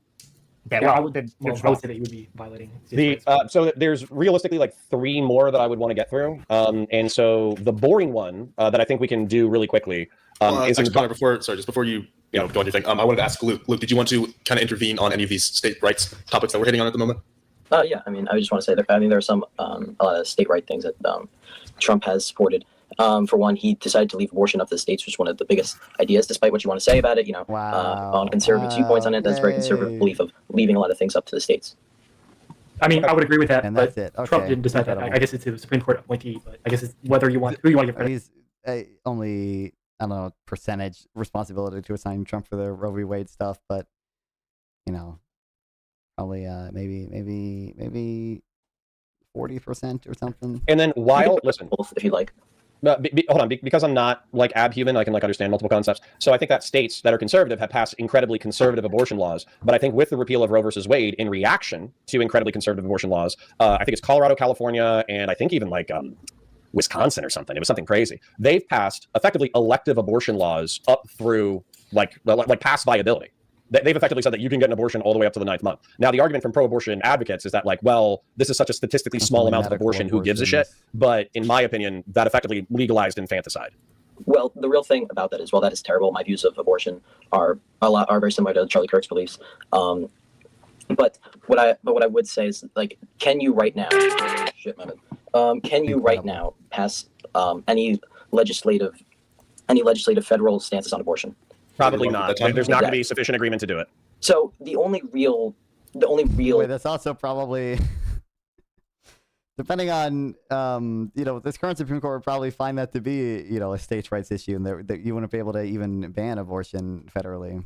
I mean, I don't actually know for sure, because they could just if you just interpret the word person to include whatever fetuses up to whatever month, you can probably argue that you can ban it federally, but. The only real take you can have on that is appeal Roe versus Wade and then leave it up to the states. Yeah, no, I mean, I think if you take a pragmatic approach, that's probably what most social conservatives believe. Luke, do you believe that the president should be able to dictate what the Supreme Court does? No. No? Okay. No, they can have influence. They can have influence, but they can't dictate? Okay, so do you think that Trump was dictating that the Supreme Court repeal Roe v. Wade? No, I believe he had influence on it. Do you think that president should have influence on the Supreme Court? I believe that they're allowed to express their opinion. But do you think that opinion directly implies influence? I would not say so. No, I would not say it's a direct influence on it, because obviously we've seen the Supreme Court. Yeah, North, I don't know what you're poking at. What are you poking at? Well, I was just wondering, because if you're implying that the Supreme Court is just going to do whatever Trump wants, then I think there'll be a violation of the separation of powers, which is an anti-conservative. No, but I just to kind of cut ahead, because I don't know how long we're running this for, but we run it for 2 hours basically. Yeah, the ideal is about 2 hours. I have about. Yeah, so I kind of want to cut ahead. My point would be that, like, Trump saying, oh, there's this case making its way up the lower courts, and it's going to make it to the Supreme Court about Roe v. Wade, and I hope the Supreme Court does something about that. I don't know if there would be any like legal or ethical prohibitions against him offering an opinion like that. Well, he can offer opinion, but as Luke said before, that opinion isn't like direct influence. Yeah, sure. The opinion is just not the mechanism by which you're supposed to have influence. It's just supposed to be about appointees, but. Well, just so we can get it all in, because we only got like 40 minutes left. So in environmental conservatism, just real quick, even if you guys don't want to deal with it, that's fine. Environmental conservatism, the Department of the Bureau of Land Management, the head of the Bureau of Land Management, appointed by Trump in conjunction with BLM, a Republican, tried to sell tens of millions of acres of federal public land. You can make whatever pro-capitalist arguments you want. You can make whatever pro-timber, pro-ranching, pro-whatever arguments. The point is that that's not environmental conservatism. Any disagreement on that? They also, by the way, they would not give a fuck if like there was some push to privatize these lands and Trump came out against it, like Trump vetoed it or whatever. Like they would just take the opposite position. The MAGA people, they would say, oh, actually, this is all super conservative because this is Teddy Roosevelt conserving land or whatever. Like they would fold so quickly. They would fold like as soon as Trump changes his mind, they will too, bro. Actually, you know what? They haven't said their opinion yet. Maybe, guys, maybe they'll surprise me. Maybe they'll say, actually, you know what, Connor? I do agree. This is anti-conservative values. Okay. Would you argue that? While you go do your thing, I'm gonna go grab a charger real quick. Yeah. When you tell me, would you argue that putting oil wells in Alaska on federal land or national reserves, would that be economic conservatism, or would that just be conservatism in general? Would you be economic conservatism? Probably, right? Like allowing capitalist society. That'd be like free market. Free market. Okay, cool. So I like the idea that when we're going to sit here, we're going to talk about environmental conservatism or economic conservatism and what's more conservative. I gotta be honest, as the actual conservative in the room, when I'm sitting here hearing what y'all are saying, yeah, I don't give two fucks about him selling land to these people, especially if it's going to be good for ranching, it's going to be good for oil. Like, yeah, good, more power to him. That would be the conservative stance overall, yeah, because the economic Trump's the then I'm just gonna point out Teddy Roosevelt, one of the greatest Republicans who ever lived, is the person who established the federal park system, and then it was actually Richard Nixon who created the Environmental Protection Agency. And I need to upload every single one of Gibbs' streams to ChatGPT so I can search fucking through this shit. I almost guarantee you that in some climate change, energy adjacent debate that Gibbs has done before, He has said, actually, Republicans are the real ones in favor of conservation because of Teddy Roosevelt and national parks and things like that. I would bet my life on it, bro. I'd bet my life on it. And so stewardship, environmental. For his time, right? Environmental. So you could argue that something that was progressive for like one time is conservative for like a different time. When we argue for conservatism today, it is different than the progressivism of like. Well, hold on. Would you argue that? Okay, you argue that Lincoln is a conservative of today? Like, would you argue that? Hold on. Would you argue that Lincoln is a conservative of today? Well, by what's your argument, sure. But hold on. If we're going to go with your argument, and this is why this is really dumb, if I was to sit here and say we can look at any point in history, and we can argue that there has conservative movements at any point in history for every form of government that's ever existed, right? So if I was going to be a traditional conservative, I don't know, Athenian, and I believed in the cult of Dionysus, then I would believe rampant degeneracy would be conservatism, right? At that time. And it would be accurate and applicable because I would be the traditionalist in that sense, as opposed to... Was that just a yawn, or that was conservatism, right? At that time. And it would be accurate and applicable because I would be the traditionalist in that sense, as opposed to, I don't know, Paul coming in and pushing progressive Christianity that's going to go against our conservative national traditions. Well, hold on. In the sense, it is that in that one chance, right? In that one situation. So when you're going to make this argument, it's dumb, right? Because you're going to go, hey, is Teddy Roosevelt a progressive? We're not arguing in the context of Northlake gets finished. I need to screenshot that. I mean, you just go back. Problem is when you argue the point that you're making, Teddy Roosevelt is a progressive by modern metrics as well. He expanded the national government, expanded national. I'm an hour, 30 minutes in. He wanted more power for the federal government. We see this many, many times. And when we're talking about what's more conservative, getting rid of this stuff, the national parks, and shrinking the government is the conservative standpoint. Okay, question, Admiral Gibbs. If you were no, I don't want to get. We only got 30 minutes left, so I don't want to get spun up on a thing. I think that what Gibbs said, which I understand, and I do not agree with his perspective, but I understand it to be valid, which is that. He thinks environmental conservatism is gay and cringe. And so Trump in MAGA is not environmentally conservative, but environmental conservatism is gay and cringe. That's kind of what. So I'm okay. Conservative. A sample text still here. I'm going to trigger him. I do think Econoboy is probably right about federal lands. Like, it's probably better to manage them via whatever holding company we could have or whatever. Just contract them out, basically, but still have the government own them. I'm not confident that politically the U.S. would ever actually be able to manage that, but that'd probably be like ideal. Like, I know he says Sweden's a good example of that. Oh no! Oh no! Yeah, what's up? Oh, hello. I can't hear you, but it might be my side. Oh. What's up? Yeah, why? Okay, now I can hear you. I mean, basically the arguments that Econoboy gave in his article, like, I don't see why, like, it necessarily be managed so much more inefficiently if we just contracted it out to a holding company, and it would still allow the government to essentially, you know, have that asset to be better just fiscally. Just tax it. I mean, I guess you could do that. That is true. Yeah. Wow. No argument? I don't know. I mean... Wait, I have an argument. Let me know what you think, okay? So the reason why it should still not be privatized is like normal returns. Like equality, and yeah, we need the normal returns for the land, I think. Like, wouldn't it make you feel fuzzy inside if it's like state ownership? Doesn't it like make you feel fuzzy? It does. Like, we're like, I think of Tiny Tim, and I'm happy. Yeah, let me. By the way, I'm Econoboy. I just want to experiment with taxes. I just want to experiment with property taxes. I'm a great scientist. But every time there's evidence against my position, what? No, I didn't see that. I'm experimenting, bro, but only in one direction. I'm experimenting. That tells you a lot. Yeah. No, privatize that. But look, I don't think it's the biggest issue. It's like maybe keeping it nationalized, it's better than just privatizing it without a tax. I'm not sure. I just don't think it would be that consequential either way.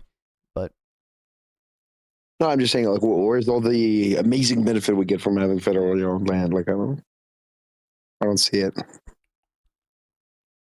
Yeah, I don't know.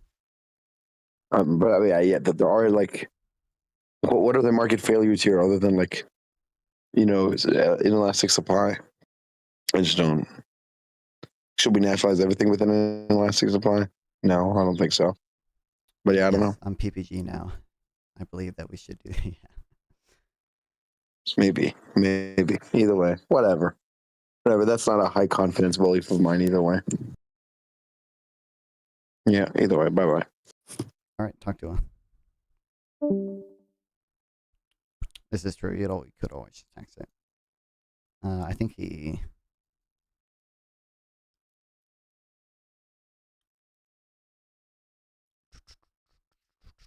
I think he does stay in here, at least politically. It'd probably just not be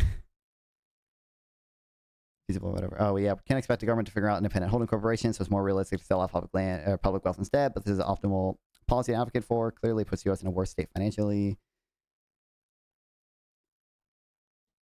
But politically, I don't know if you could get that tax done easily either. But, you know.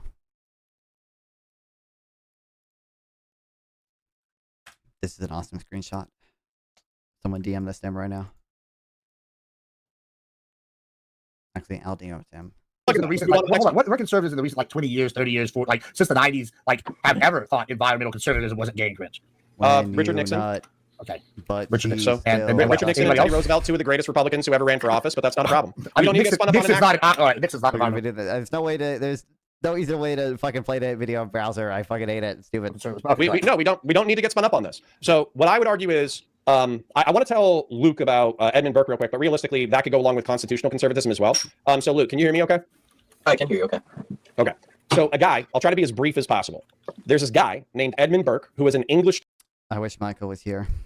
He would love this. Statesman during the French Revolution. And he believed that the traditionalists, because traditionalism is different than conservatism, that the traditionalists in the French society held on to institutions that were dead, like the Catholic Church and like monarchy. And so as a result of them holding on to dead institutions, the revolutionaries got more and more rabid over time because they were constantly pushing for change that was never happening. And so Edmund Burke, although he articulated this in essays, he didn't say it one-to-one, but what Edmund Burke came up with, he's considered the founding father of conservative philosophy. And what he said is that conservatives should default to the status quo. Institutions are filled with centuries or millennia of wisdom, and therefore you should not take institutions and just throw them out the window. What you can do, though, as a conservative, so you don't make society so brittle that it falls apart, is you criticize progressive and liberal criticism of existing institutions so you can find out what the good ideas are and you can eliminate the bad ideas and you can institute good ideas over time. Because like it or not, there are some good ideas that come from all parts of the political spectrum. So I like Burke. Whether or not you guys like Burke, it almost doesn't matter. What I would argue, though, in reference to constitutional conservatism, that specifically with Donald Trump's attempt to violate the 12th Amendment of the United States with the fake elector scheme in December and January of 2020 and 2021. I'm very curious what Luke's position on this will be. I joined at one part during the January 6th convo. The only thing I saw was I think you and Gibbs talking, where Gibbs was just like, well, I haven't seen a lot of things, and you were like, okay, well, what evidence have you not seen? And Gibbs was just like, what do you mean? What do you mean a lot of things? It's like, it's obvious Gibbs has not even done research in Gen 6 at all before, but kill me. Donald Trump and anybody who supports him are not constitutional conservatives, and they're not Burkean conservatives. Admiral Gibbs, do you think that Trump wishes to respect the Constitution?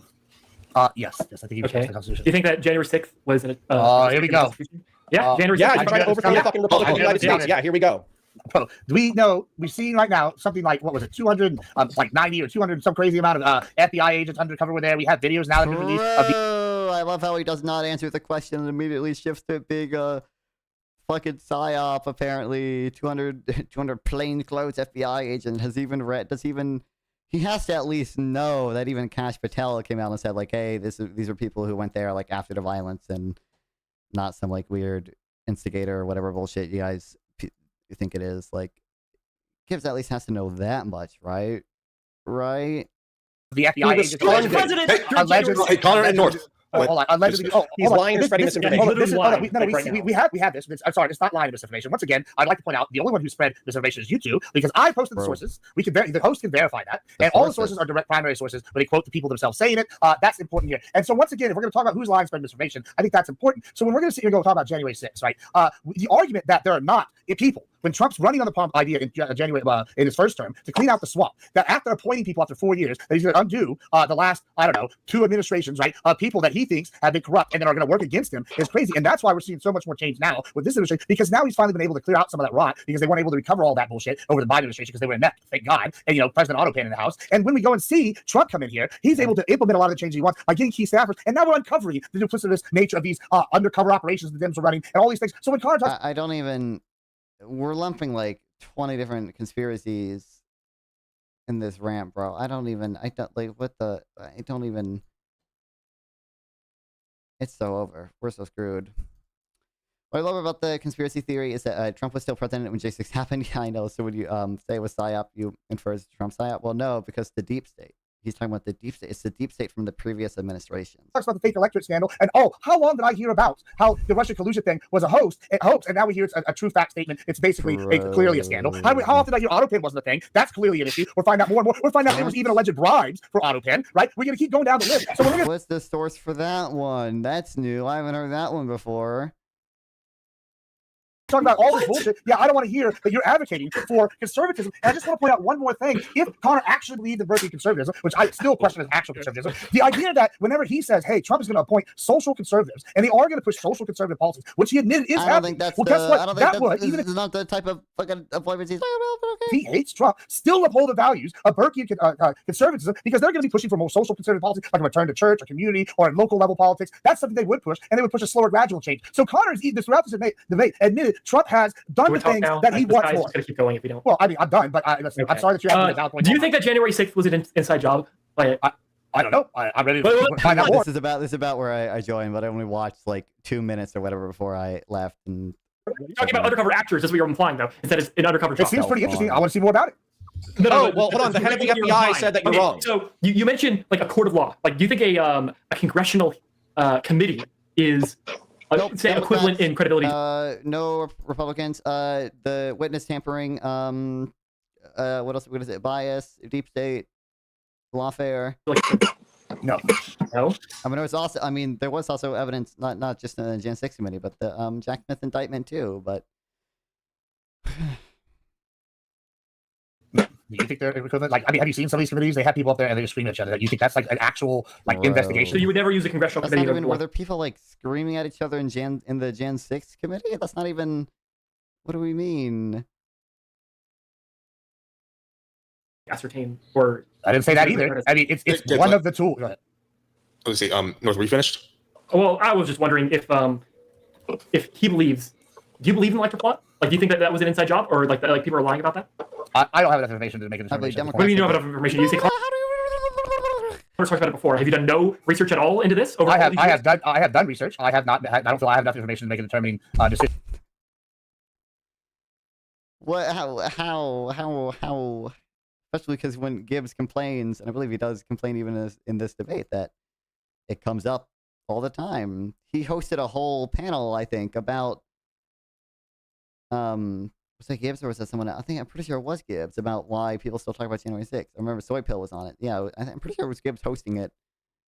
It was Soy Pill and someone else on the liberal side or whatever, debating people about why January 6th comes up all the time. Like, whether or not what information are you lacking that would prevent you from determining something? I don't know. There's a plethora of information I think I would like to see. Okay, well, what information do you feel like is lacking? Okay, so in you say you've done research, right? Yes. What research do you feel is like inconclusive or lacking to prevent you from like making a decision on January 6th? Listen, there is a plethora of information. I'm going to say that again. I'm not answering your question. You're not answering my question. You're asking me to prove like a negative, right? Like, I don't know what definitive information. Like, am I supposed to say? Okay, hold on. Let me give you an example. Like O.J. Simpson, right? People think that there was determining definitive evidence that he killed someone. Court of law found him not guilty, right? And for that reason, right? People go forward. He can say he was innocent of that murder. So when you're sitting here going, I need whatever, I don't know what definitive information I need because I haven't seen the future. As much as I claim to be a prophet, the Lord doesn't come down and actually show me. Know broadly, like what would change your mind on something, or what would give you enough information to at least have an opinion. Like you should know broadly what that's gonna be. Like, I know broadly, like what would convince me of socialism is something along the lines of either like more philosophical points about egalitarianism, and like if you truly like fully egalitarian pilled me or whatever, I would probably say socialism is like the ideal even if it's not practical to some extent. And then, like, I just need to see the evidence of the pragmatic side of it. So, like, I probably need to be sold a different version of price theory, and or be sold on some whatever evidence exists out there for public ownership being effective, like your OJ example.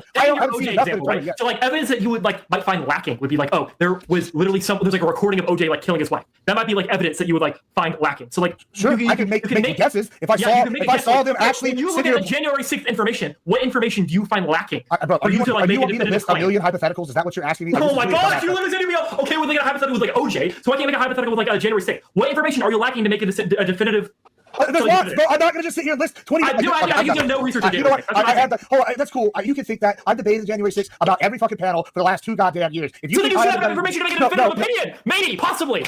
Bro, let me ask you a question. Do you really like? Are you really going to go down this line? Is this what we're going to do again? Like, I thought we were arguing. Well, yeah, apparently that's what we are. That's fine. Fine. Okay. Well, cool, fine. All right. Okay. Fine. I'm actually. Yeah. No. I don't want to do this anymore. Yeah, I don't think I watched past this part. I think it was gone by this point. Okay. Yeah. So I think the reason why North and people like me are a little incredulous, the reason why we're upset, the reason why we've been talking about it for 5 years, is because Donald Trump claimed that he had evidence of outcome determinative voter fraud all the way back in 2020. Oh no, wait. I remember. I didn't watch all it, but I do remember I popped back in. I think this was the last time I popped back in. A little bit later when you guys talked about the whatever illegal immigrant election fraud bullshit, and the one superintendent who was a registered Democrat, like he's had 5 years to prove it outside of court or inside of court. The argument for the fake elector scheme was that in 1960 the state of Hawaii was doing a recount where the vote was only down by like 110 votes, and they thought that JFK was going to win. So the certified election certified that Nixon had won. I don't even think. Not even sure Connor was really right there. I don't think I don't remember for certain. I think some of that stuff was retroactive. I don't think I don't know if Eastman and like Chesborough and Trupus and the whatever lawyer people, I don't know if they were citing the Eastman did once in his memo at least cite the 1960 case or whatever. But I don't even think many of the fake electors actually like legitimately knew about that or whatever. They just thought the electoral conduct was unconstitutional. Like, they just wanted to get rid of that shit. Like, but Hawaii submitted an alternate slate of electors in 1960, and then it ended up that JFK had won, and so the alternate electors were not prosecuted. They were not found to be attempting anything criminal. But there's 2 problems with this. Number 1, they were doing so in good faith with substantive evidence that they believed that JFK was going to win. Number 2, the election was not outcome determinative.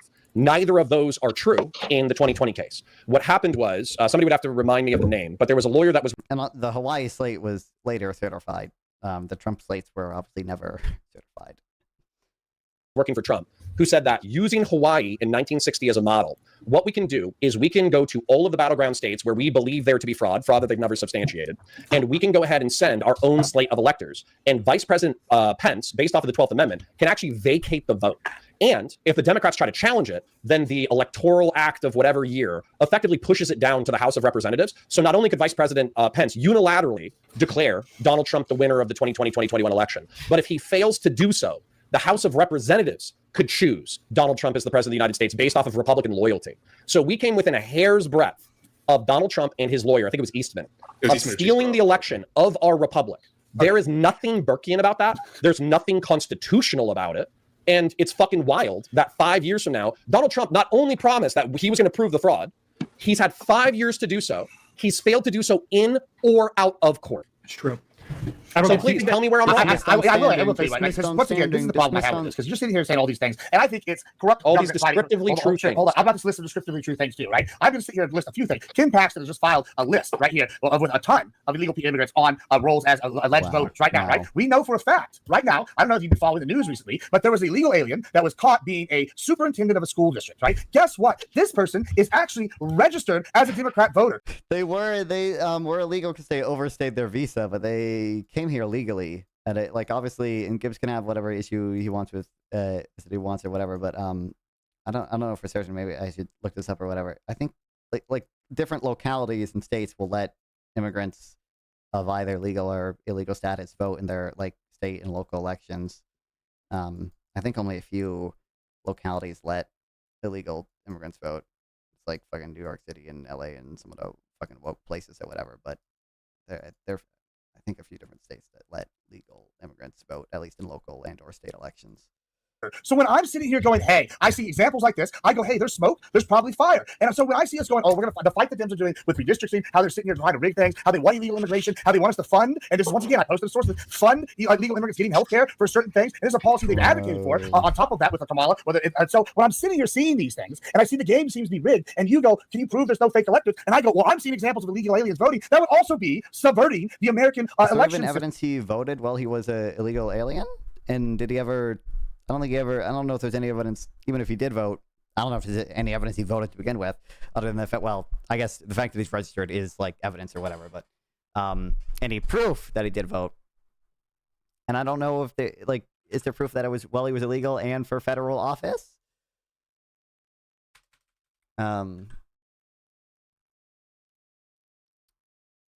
Superintendent. System and winning a vote.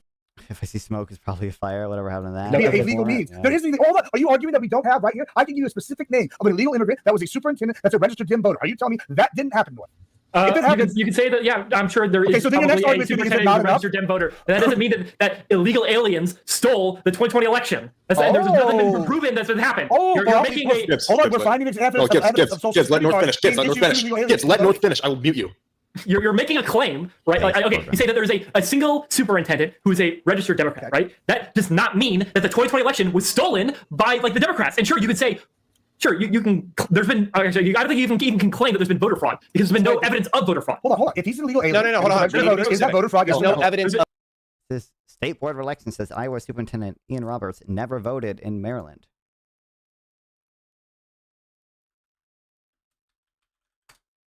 I don't even know if there's evidence that he voted.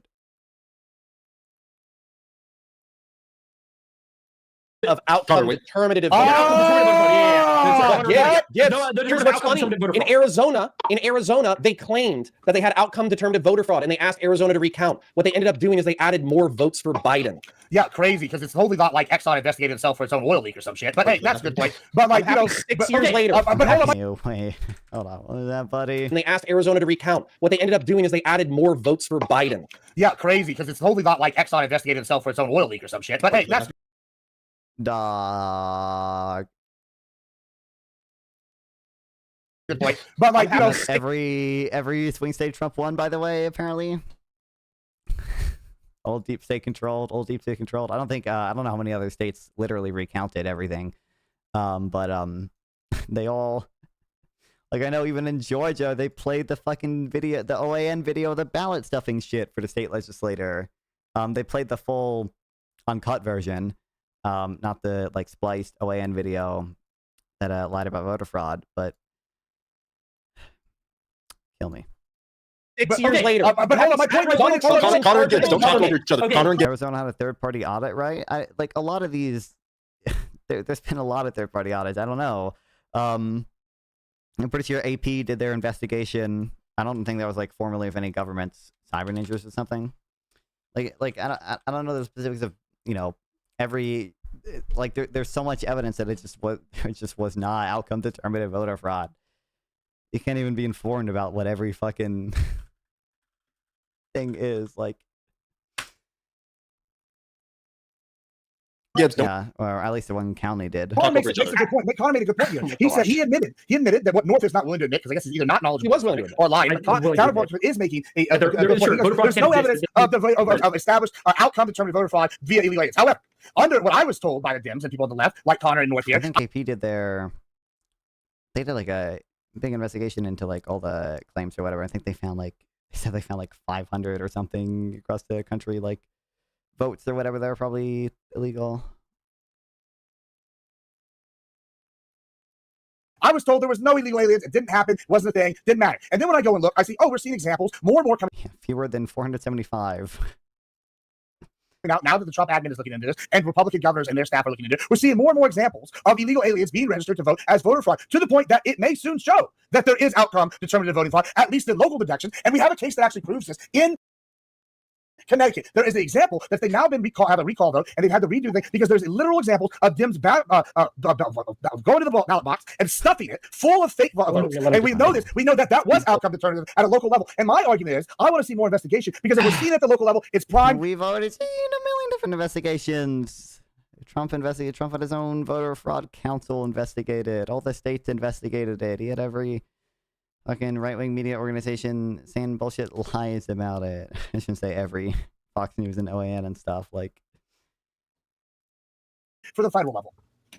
Can you show me evidence so proof that those other outcomes we will determined? soon see local areas being affected by illegal immigrants affecting the election, right? That doesn't mean, do you mean, by soon mean, you mean in the future, right? Not in the present? It seems like we're having plenty of evidence. No, you mean in the future, or not as in like it's a trend that will be no, I'm saying provable in the future or not the present. No, I'm saying, yeah, it's going to be provable in the future because they're looking back at previous elections. And Okay. So in the 6 years, have they not looked back to, or 5 years since 2020? Have they not looked back to the 2020 election? If you got elected via voter fraud, would you look into it? What do you, the Trump administration literally hold on. What evidence has there been? What evidence has there been? There's nothing to investigate because it doesn't exist. Hold on. Well, that's interesting because I just gave you 3 examples that I can provide sources for. That's not outcome determinative voter fraud. Hold on. Which is what you were alleging. Hold on, North. This is the question. One of them was outcome determinative, the Connecticut case. And so I have one example of outcome determinative at a local level. I have examples now of voter fraud that could become outcome determinative if we have enough. When I was told there was no examples of this sort of voter fraud in the first place. And so that wasn't even, by the way, that was, I think I know what Gibbs was talking about, because I think I saw the fucking video, and it was a shitstorm when it first happened.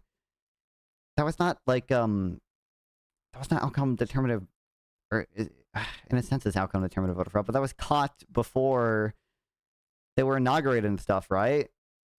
The Connecticut case is an outcome determinative. I think he's talking about the fucking, there was a local election in, like, Seattle or some shit, where people like stuffed the local like ballot drop-off box, right?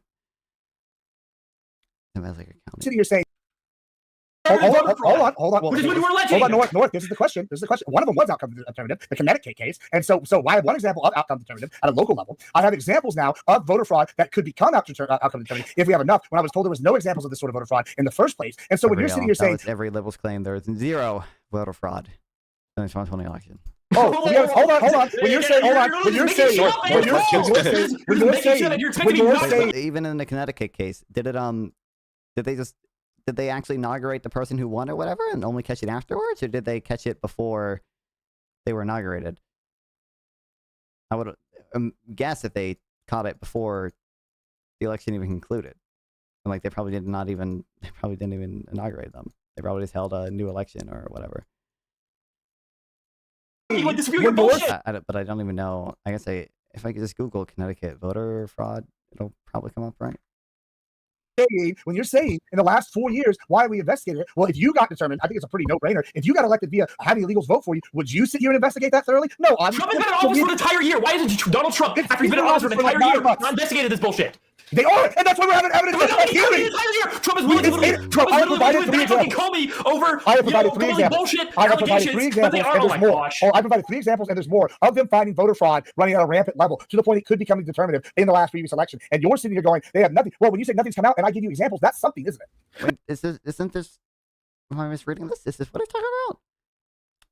Anderson signed out 300 absentee ballot applications distributed to voters ahead of the city Democratic primary. He ran an unsuccessful campaign for. What's up? Yo, unrelated to the video or the debate, I feel like you're missing out on good content by not interviewing more people. I feel. No, I don't think I'm good at interviews. I need to get better, but I don't know. I want to. I can help if you want.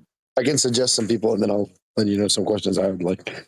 I don't know. I feel like I would like to do like some interview or whatever, like podcast with like quick thoughts with people like in that sphere and stuff, or of that type. But I don't know. I don't know. I feel like a lot of times I don't have like an hour's worth of content or whatever for them. But yeah, well, maybe it can just be like an hour podcast or something. It doesn't need to be a 3 hours interview or something like the Mike what Hunter debate, not Micah. Hunter, he looks like the other Micah from Jubilee, right? A little bit, partly in my mind. But yeah. Like the Hunter conversation was like 5 hours. Okay, that's not. Yeah. But I feel like I don't know. I'd like to see you interview someone like Quick Thoughts or even like Tibor Rutar. Do you know the guy? I mentioned him a couple of times. Is it since a worker co-ops guy or whatever? Are you? No, that's Rob Jacobs. I sent you his article. You should read it as well. Yeah, you've told me. I mean, I feel like Rob Jacobs is less sophisticated.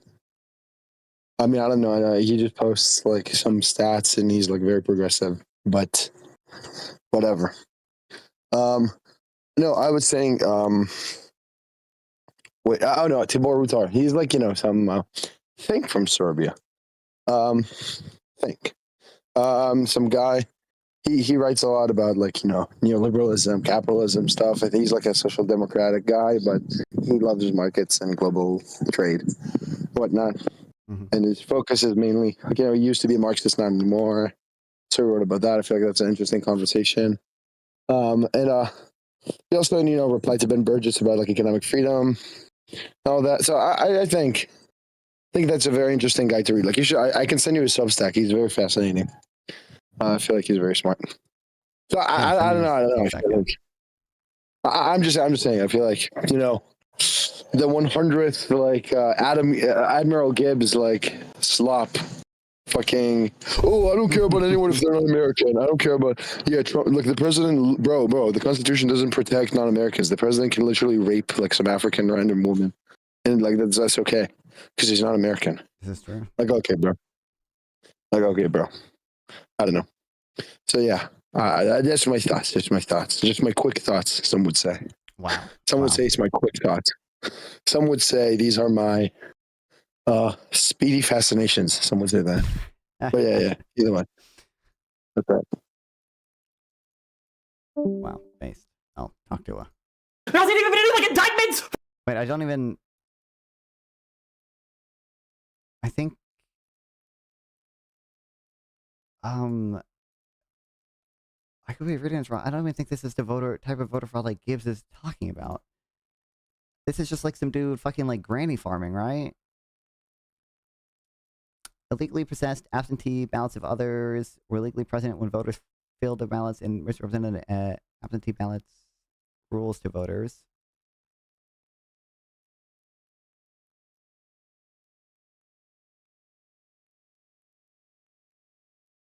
For any of this, there's been no indictment. What, you guys are getting deported? And we thought he did it. What do you mean? What do you mean people are getting deported? That's not an indictment for voter fraud. How come they turned to voter fraud? Do you want us to waste more government I thought everything had to be in a court of law, Gibbs. Innocent until proven guilty, bro.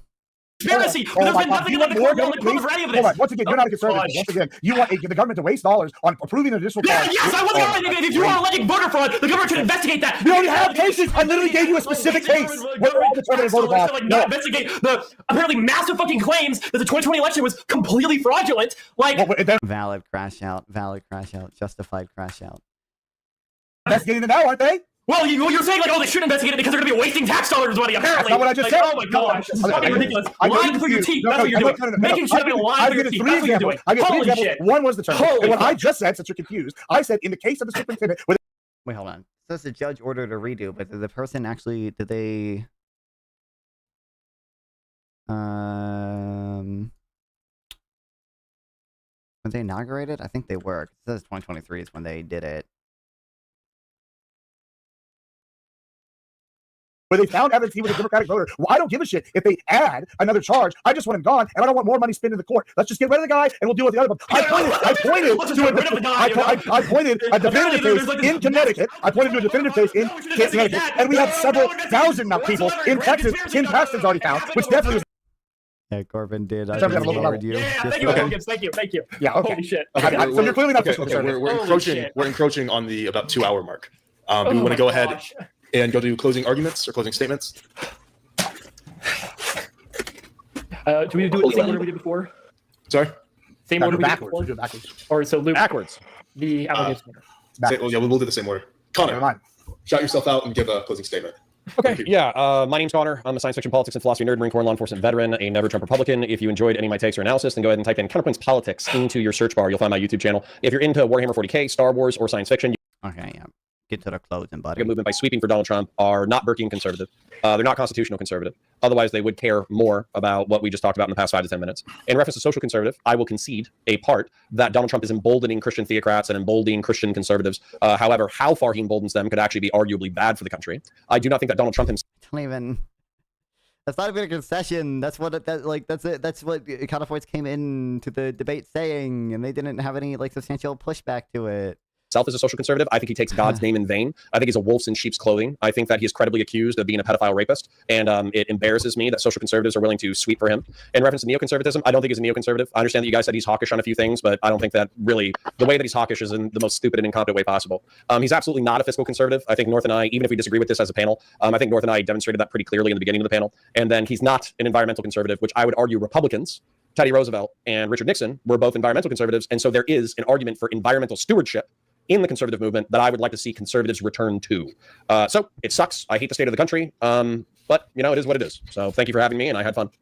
All right. Admiral Gibbs, shout yourself out and give us a closing statement. Oh, yeah, thanks for having me here. It's been a good time, very fun. Yeah, I think that it's pretty clear who the actual conservatives are, who are the ones actually providing sources, who are the ones being honest here. When one Gibbs linked 2 articles in the chat and didn't even represent them correctly. He literally said it was a direct quote from Kamala Harris and then read the question that someone asked Kamala Harris. side provides sources and specific examples, and the other side waves their hands and says, also the actually no, he didn't even link the source for the Haiti shit or whatever, but there's no evidence of that at all either. It just seems like that's the only thing to have it is fucking John Kennedy, not John Kennedy. Is it John Kennedy? Whatever Republican senator, last name Kennedy, said on the Congress floor. Gazi Fugazi, it's pretty clear which ones being the perfidious, duplicitous liars and snake oil salesmen. I would argue that neither one of these men are actually even rhinos. They're actually just dishonest Dems pretending to be Republicans. That's what's really going down here. I think that it's pretty clear when we look at social conservatism. Connery, granted, social conservatism is maybe at an all-time high in recent memory under Trump. Fiscal conservatism, yeah, definitely going strong here. I mean, every single way we went through, I showed exactly how he was exhibiting these conservative beliefs and leading the way. And like I said in my opening, he's a populist, right? But he's empowered conservative. And really the issue here is that these individuals don't want to vote down ballot for these people. And these people are conservatives. You can't claim to be the conservative. I don't know, North, are you still here? Did you vote for state level Republicans? I would imagine you probably voted for at least one. Then vote down ballot for socialist leftist libs, or even worse, commies, or crazier and crazier. Now, finally, you can find me at Admiral Gibbs everywhere. We'll be having a cool thing. Wow. Debate nights and panels every Thursday. So. You can find me at YouTube at youtube.com/@NorthIsLive. I do live streaming debates like this occasionally. I'm trying to focus on uploading prepared content onto my channel. Like you admit that Trump is a populist and not a conservative? I voted for Thomas Massey, yeah. Recently uploaded a what about, like your state, just like the state level assembly or whatever. They name it. In North Carolina, it's the state assembly. In other states, I don't know if they got state level Congress, whatever bullshit. Video, which is basically what I want to achieve with my channel. You can find me on Twitter at ThatGuyIsNorth. I think it's pretty clear that me and Connor demonstrated that Trump is not a conservative, he's a populist. I mean, even Admiral Gibbs said that Trump is a populist and not a conservative. I don't know how you can claim to be a conservative while openly supporting a populist. Sorry, I'm a little bit drunk right now because I had a couple drinks in. You did this very wild. We couldn't tell. What a guy. Yeah, we've seen the Trump administration increase the national debt to historic highs. We see them increase historic new tariffs, which are an import tax, whether you want to believe that or not. Admiral Gibbs has even said that he wants to keep the tariffs in place in order to promote American industry. So Donald Trump has been a historic promoter of. I mean, in North Carolina, it's easy because you got like the national election. You don't have to put effort to learning about that one. That's just it's not that you don't have to put effort, but that naturally is what people tend to talk about online and stuff. And then all the state level elections are uncontested. Not like all of them are uncontested, but most of them are uncontested. Some of them are like nonpartisan and uncontested too. I remember I had the opportunity. I did have the opportunity to write in Joe Biden, okay, for Moore County like soil and water commissioner. So he didn't make it, unfortunately, but almost. As Admiral Gibbs conceded, socialist-like policies of taking over parts of American businesses. Donald Trump has instituted historic protectionism through giving subsidies to certain industries, which Admiral Gibbs also conceded is socialist-like. I would argue that's not conservative at all. And Admiral Gibbs also conceded that Donald Trump and MAGA isn't really neoconservative. I mean, they are against American intervention into other places. One of Donald Trump's main running campaigns was being anti-Ukraine, giving foreign subsidies to like foreign countries. So I don't think you can call them neoconservative either. And when it comes to social conservatism, I think we've very much demonstrated that Donald Trump is grifting off of Christianity, is not a Christian, and also that he's a pedophile. I mean, I think that's the biggest thing at all. How can you be a social conservative if you're a literal pedophile? Like, I think this is pretty clear. Well, yeah, I've already said my socials. That's the end of my. I don't know. All right, Luke, true republicanism. Shout yourself out, buddy. I there's not really much to shout out, but yeah, no, I had fun. This was a fun night. I'm like mid football season right now, so I'm like struggling a little bit with keeping up with everything going on in the world. My head hurts a lot because I've been running headfirst into everything. But yeah, no, as regards to Trump, I would also has to be for self. Say that he's definitely an outgoing guy. Say what you want about his social life. I would say is very not seen well as upon to a Christian mind. But I definitely would defend a lot of his policies. A lot of them are a little bit radical in a sense. But yeah, I had fun tonight. Thank you guys. Y'all didn't really let me speak that much, but it's all right. Well, that's also a choice on your end as well. I tried to give you time when I could. Thank you, Corbin. Multiple times. So, all right. Well, gentlemen, thank you for joining us, and thank you, audience, my very generous audience, and Connor's too. They kind of rated in a little bit earlier, so I got some decent views on this. So I appreciate you guys all coming out. My name is Corbin Sales. You can find me on X, Twitter, YouTube, TikTok. I'm gaming it myself. Yeah, I don't know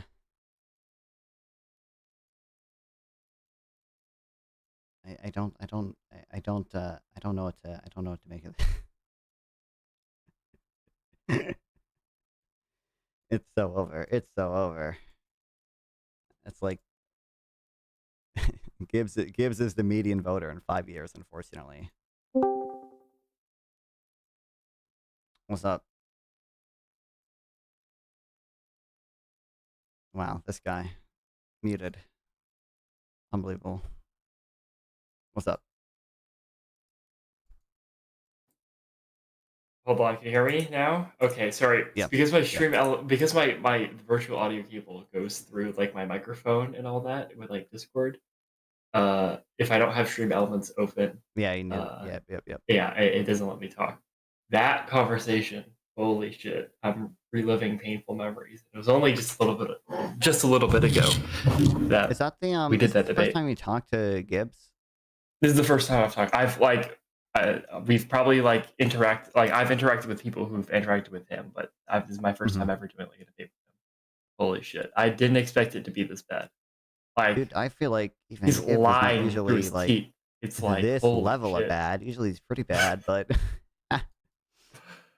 It's fucking it's delusional. It's what would be the proper term? Not libel. So the spoken form of. He's just making shit up. Yeah. It's despicable. I think obviously, but I think very likely bad faith at the very least. I hesitate to truly say what's in people's minds, but I do, like, I really do think, especially on the actually really on everything, but on the land preservation shit, like they would so quickly change their minds if Trump did. Like if Trump all of a sudden was like, we need to conserve this land or whatever, like Gibbs would be the one quoting Teddy Roosevelt. I really feel like because that's Gibbs isn't a conservative. He's a populist, well, yeah, exactly, right? yeah. And he doesn't have any actual set of like ideological values. All he cares about is covering for Daddy Trump. Like if Trump says something, then that's the new law. And that's what I want to fucking purge from my party because they don't have any ideological consistency whatsoever. It's fucked. I didn't harp enough on the fact that I'm a Republican. Why are we fucking talking about Democrats? This is something dude, that was I don't know. I should have pushed back on. I was like 2 drinks in. I was already starting to feel it in my head because I didn't drink much water before. So I was kind of letting Connor take over about like midway through that debate. But I don't know. Like I think which, by the way, I think not that like there are other probably more relevant things, but it's certainly you and Connor are, I don't know if you talked or anything, but more coordinated on page with each other than Gibbs and Luke were. But I mean that's me and Connor. So are you familiar with like the real? Have I talked to you about the Real Republican? The Discord server before? that you have for the. It's like a group chat. A group chat, same thing. Yeah. So we've talked about things like this before, and I watch Connor's stuff.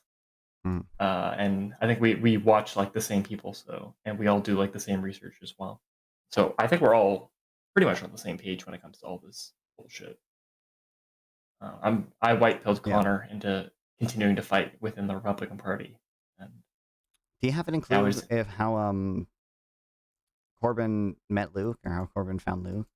I have no fucking clue. Luke. So his his name online isn't like Luke. It's yeah, it's the True Republican whatever thing, right? Yeah, it was like True Republicanism or something like yeah, but I only saw he only has that Rumble page. I couldn't find anything else. But I've never heard of this guy before. I just figured that he was just like a random that he couldn't get in. I bet it was a random or whatever from TikTok because I know. What we should have done is we should have had like the dark. What do they call it? The four horsemen of the apocalypse, like Admiral Gibbs, Andrew Wilson, I don't know, Matt Walsh. I don't know. Matt Walsh doesn't really do debates, but yeah, it would be really funny if that could have been coordinated. But no, there's something that I don't know if you look at my Twitter a lot. I mean, I see you tweet sometimes. I don't know if I see all of them, but there was a specific tweet that I made talking about rhinos. How these MAGA people. The broad point was like, oh, the real rhinos are whatever. Yeah, the real rhinos are the MAGA people. We're the real Republicans, and they're the rhinos. And we should never. I should have said that, but I didn't because I was just fucking done, and he was pissing me off. Yeah, I should have never let him speak that bullshit of him calling us rhinos. yeah. What the hell did you? Whatever. I'm definitely not watching.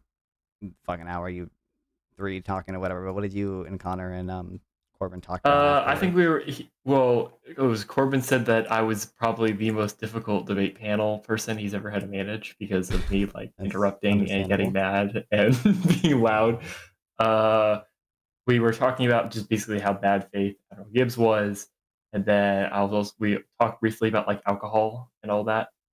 I think it was like it would be really cool to have like a debate panel where you have like 16 people, and it's like, like every time you make a logical fallacy, you got to take a shot, and like every time you vote people to get eliminated, and then it's when everyone gets eliminated, you take a shot, and then or if you like you have to puke or anything like that, then you get eliminated. Yeah. But it would be pretty fun. You're only 20, right? You just turned 20, so yeah. I mean, I don't think I'll drink even when I turn 21. I mean, it's it vegan, would not be, it would not be particularly hard for me to get drugs or alcohol if I wanted to, but I don't really do that. I don't really drink. Ironically, I don't really drink that much either. I only drink whenever I get on fucking streams. Yeah. I only drink to cope with Admiral Gibbs. Okay, that's the. I was gonna say the last time that I think I drank alcohol was when I was on that Destiny panel. Yeah. Actually, no, it wasn't. It was probably another time. No, it was a Raging Tomato panel, probably. No, that's even more. Holy shit! I was having trouble. Was it the StreamYards shit? I was trying to my OBS virtual camera wasn't showing. It's not true, Quantum Explorer. On the wait, what are you? StreamYards. What's the issue with the? You're pretty quiet, by the way. I don't know if that's. Oh, am I quiet? A little, yeah. You just got louder there, but. Oh, okay, yeah, because I'm like one is like me facing away from the mic, and then one's me like, oh man. Probably speaking. Does this sound better, by the way, or does this sound like the same quality as it was on the Corbin's live stream? It sounds better, but because I'm quieter, because you're not yelling. Like yeah, I was told that as long as I don't yell, my mic quality sounds fine. But obviously, that's not going to happen whenever I'm fucking debating these retards. I'm gonna yell and scream and piss my pants and shit all over the place. So. Well, someone said something about liberals and Democrats. Yeah, they said, I don't know, this President Quantum where Democrats are right wing. Republicans are more liberal than Democrats. Republicans, okay, I wouldn't argue that. Okay. Like, there's certain narrative building that I'm trying to do. And it's like, MAGA is socialist and they're rhinos. That's like the two things I need to harp on over and over again. And I feel like it, like, even Admiral Gibbs was like admitting that like they were like socialist-esque economic policies. Yeah. But then he was like claiming that he was also in like favor of free market economics. Are we a mixed economy? Yes or no? Like what this is something that like a Democrat or like a a social democrat would argue, not a fucking Right. Republican. And this is something that Luke brought up. I don't know if you remember this very briefly, but it stood out to me because I didn't talk about this during the debate. Luke mentioned Trump has the ability to like turn out voters, which is true, but it's like just because he has the ability, like he didn't like make conservatives. That's not what happened. He didn't like convert Democrat liberals into becoming conservatives. No, what he did was he took the populists from the Democratic Party and he brought them to the Republican Party. That's why you see so many fucking Bernie bros that are now like full on MAGA tards. I mean, it's completely ridiculous, and I don't think, like, I don't know, maybe he can it seems like he was like insinuating towards the very end that like conservatives are like inadvertently being like promoted by like promoting populists, but like populism is not conservatism. I would argue that it's like antithetical or what's the proper term? Contrary to it. I don't know. I don't think he has any like internal logic for like when he comes up with this bullshit. He just says things. Yeah, I don't know what the hell compelled him to even be on here realistically, but oh my god, I don't know. He said he was prepared for the 1v2, and it basically was a 1v2 because you haven't finished it yet, but or did you see that Luke mentioned that? Yeah, Luke thought that he was like not being given the opportunity to like speak or something like that. I don't know what he was talking about. He had plenty of opportunity to speak. He just didn't speak up. He was too busy playing Subway Surfers on his phone. Yeah, babe. My goat. But yeah, and like I don't know. I'm sure if he really wanted to speak, like Corbyn gave him opportunities to speak without even like being prompted. I don't know. He could have maybe just didn't know this. I'm sure if he just like raised his hand or some shit, like Corbyn would have made sure. Okay, quantum fiscal conservatism. Essentially, the way that I understand it is, I guess another way. I feel like you could. How should I put this? By the way, I'm pretty sure they're responding to Rena. Oh, well, technically they're not, but I think they might be trying to do that. I think they might be. It's like like fiscal responsibility and like fiscal conservative are usually like conflated with each other. I don't know if you could consider them. It just means you like the same thing. Yeah, budget deficits, taxes, and like free market economics. It's like the big thing. Or government expenditures as well. So Republicans can be socially conservative or socially progressive. I don't know if there's many socially progressive Republicans out there. I'm trying to think of anyone in Congress who was a Republican who was socially progressive. Socially progressive Republicans with economic deregulation. Marjorie Taylor Greene. Most liberally. Like, I don't know. Obviously, Marjorie Taylor Greene. She's the progressive Republican. There are Republicans who are like cool with gay marriage, but I think that's really the most you get out of any of the elected ones, at least. I don't know. But I don't think liberal. I mean, I don't know what you mean by liberal quantum explorer. Like, I typically, like, capital L liberal is going to include some types of social progressivism. So I don't know why we would say Republicans who want deregulation and are socially progressive are the most liberal. Like, maybe you can make some. Wait, is that what is he arguing that Republicans there are progressive Republicans, or is he arguing that all Republicans are like more progressive than the socially progressive Democrats? Republicans are the most liberal? That's what he's. What? Okay, that's fucking wild. Yeah, I don't know. What's your opinion on the whole social conservatism argument that happened during the debate? It was a little weird because social conservatism. Again. Sorry, social conservatism. So like Trump being like a pedophile and Christian values and all that. I mean, Trump obviously is he doesn't live like a No, he doesn't. conservative remotely. He clearly, I don't think, gives any. If you look at his life before, it was like his whole sex life was on like magazines constantly, and he was like on TV talking about like banging all these different like porn stars and actors and all that. Yeah, it like was he always gave like the a big example, like scandal. when he was asked his favorite Bible verse, like he couldn't name one, and then he just asked, like, "Are you a New Testament or Old Testament guy?" And he said, "Oh, just equal."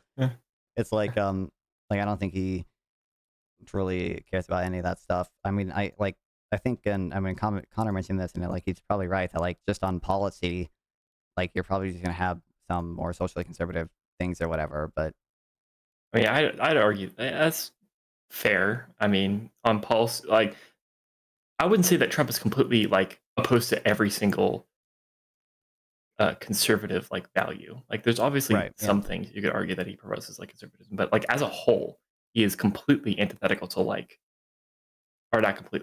As a whole, he's generally against what used to be considered American conservatism. Yeah. Or what is American conservatism? I shouldn't concede that what used to be, because that implies that it's changed.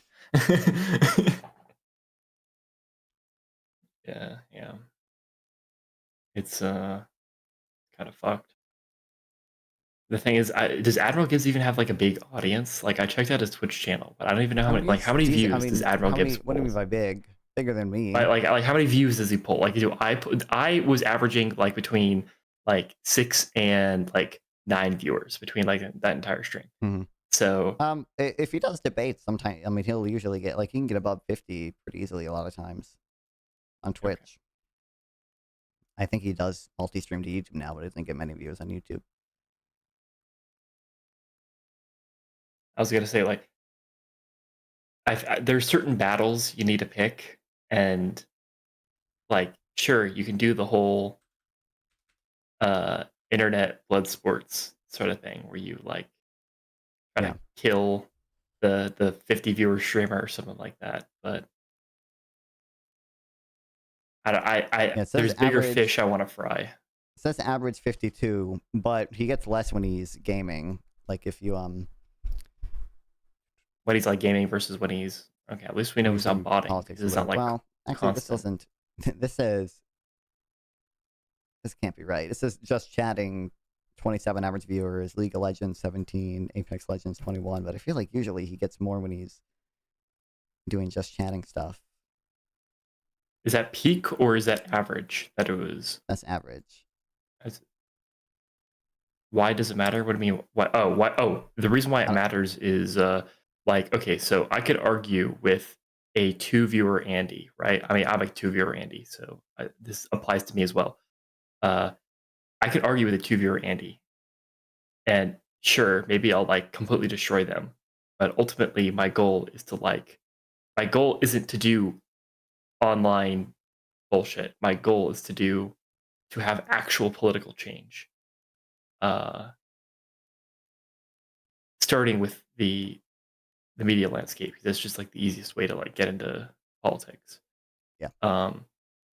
So if like sure, I could probably make a video of me saying MAGA Tard gets destroyed by a real conservative or something like that.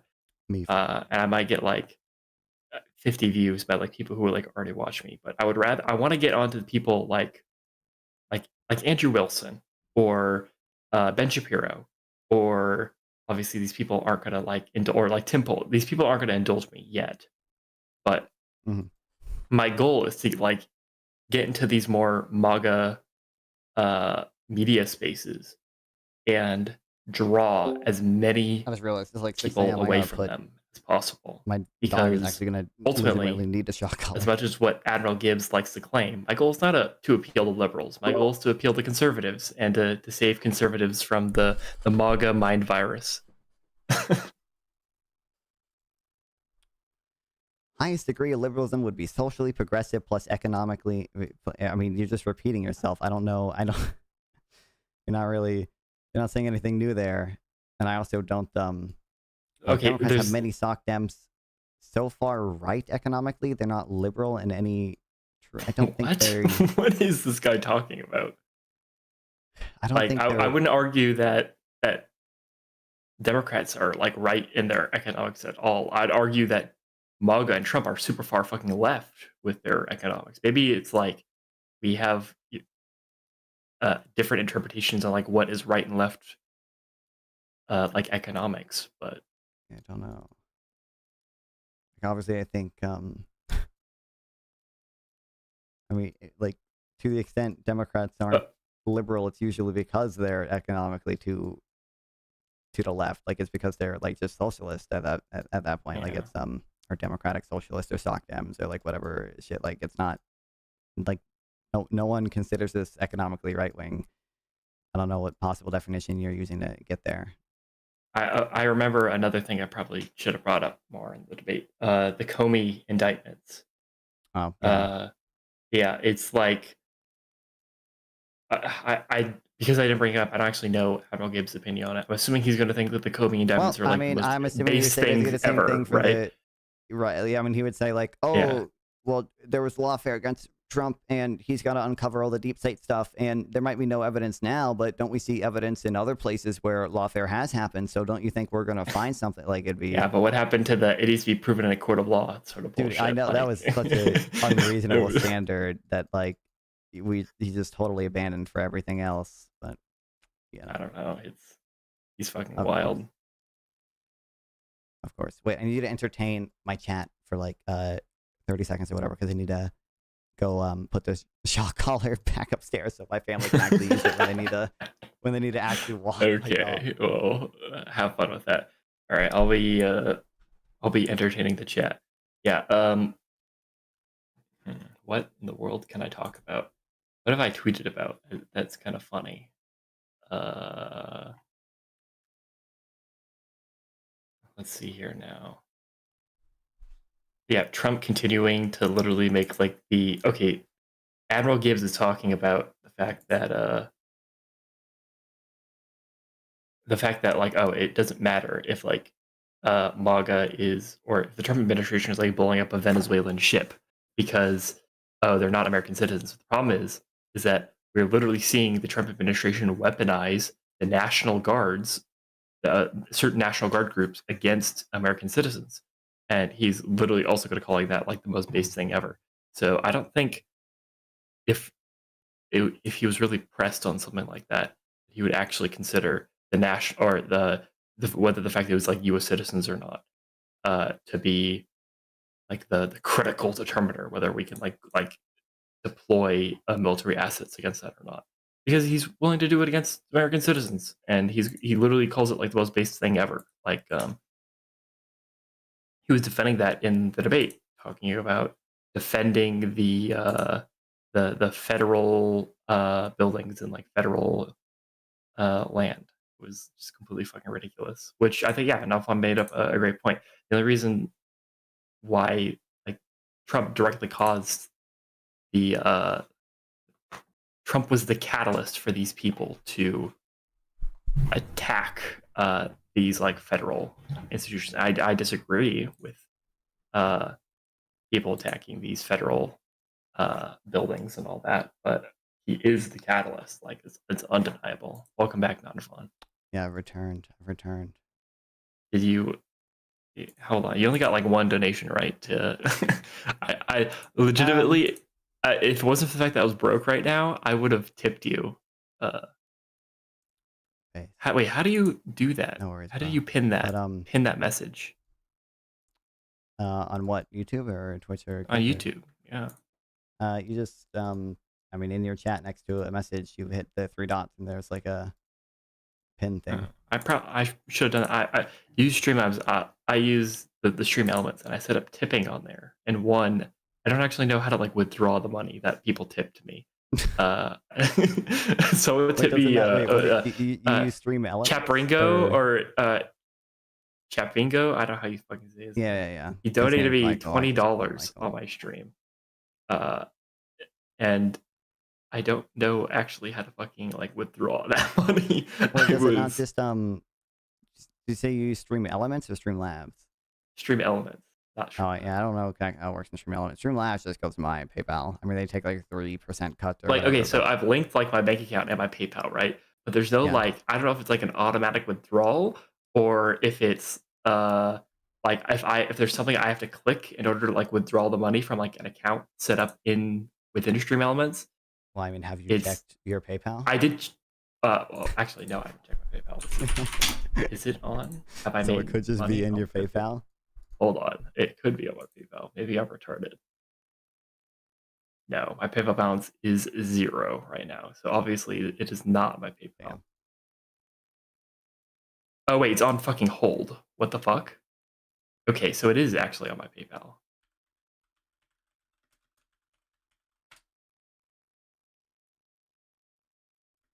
Okay, so he did pay me money. He paid me $20 and it's on hold. So, okay. That's good. It means that it's just going to automatically pay out to my account. Yeah. It's almost 6 a.m. Yep. You have anything else for me? I don't think there's anything else. Is there anything you want to like bring up that you thought I did badly in the debate at all? No, I mean, I thought, I don't know what the best like criticism is always welcome. Right. Well, I mean, the thing, like, you're gonna be like right on all like the whatever substance stuff. It's just gonna be about like rhetoric and strategy. And I think you and Connor both did good in this debate. I think anyone should see that or whatever. I'm not gonna have what the optimal strategy is for dealing with people like Gibbs and whatever. All right. Well, I appreciate it. All right. Reminds me what Food Shops said. Because I briefly watched what Food Shops was saying. Yeah. While you were reacting. Which was basically, wow, this North guy actually does like research on like all these other like right-wing retards. Let's go. I appreciate that compliment, even though I really didn't do much research for this specific debate. These are just facts I already knew on my own. Right. So, yeah. All right. Have a good night. Appreciate the talk. Yeah, you too. Appreciate it. Bro, does Food Shops even do research? How does Food Shops know whether North did research? Good debate with someone who's so bad faith. Yeah. Well, I mean, it's content. It's content. You don't know the meaning of liberalism. Like I said, I don't know what definition of liberalism you're using that would like have Bernie Sanders be like so right wing on economic policy. I think issue like in America, probably other countries too, but like in America is the biggest thing. Liberalism can either mean like just like classical liberal ideals under which both Obama and Mitt Romney are liberals. I don't think a lot of the Republicans today are no longer like really classically liberal, unfortunately. And to be fair, a lot of the more left-leaning like Democrats like Bernie Sanders, I think, are not like particularly classically liberal either. But I said that to the person in chat. Well, regardless, I was still like an answer to my objection here. I was referring to Gibbs. Yeah, I don't know who Quantum Explorer thought you were referring to.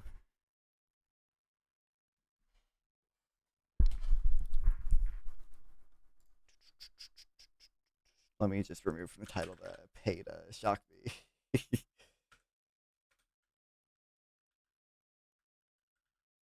I should announce if I announce like I bet I could raise a decent amount of money if I announced like if I just said like, hey, I'm doing a 12-hour stream at some point where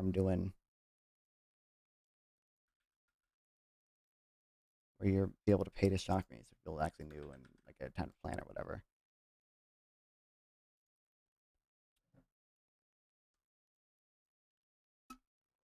I go to Tennessee for the debate thing. Well, actually, you know what? That'd be a good fundraiser for it, wouldn't it be? I would love to go.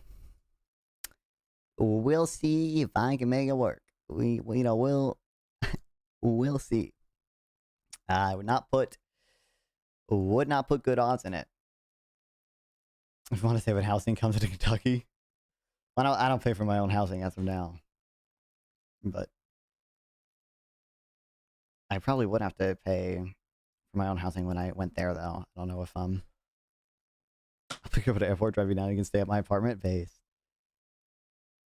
Hold on, I just want to test real quick. Actually, I feel like it's gonna break shit. Oh, I can't test real quick. YouTube updated their like layout for shit, and they also they have a like integrated way to stream vertical and horizontal at the same time. Previously, it wasn't like automatically like integrated. It was oh, what's up, Rosh? It will be okay. This is true. It'll all be okay. Never lose Joe. Now, what I want that? I mean, it only happened for me today. I don't know if I don't know when the last time we streamed was North. Because YouTube Short people are retarded. That is indeed true. I mean, you could always stream horizontally and vertically at the same time, or not always.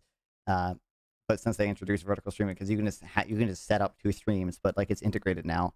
And I don't know if it resizes your stream or if it just lets you do the same thing, but like it'd be nice if I could have the chats all be in one and stuff. So you get free viewers. I mean, you know, YouTube Short, hold on, let me shock my dog. Hold on a second, based experienced activator. Welcome back, brother.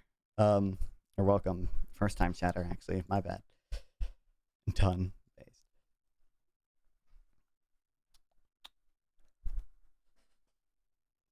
Any libertarian. What?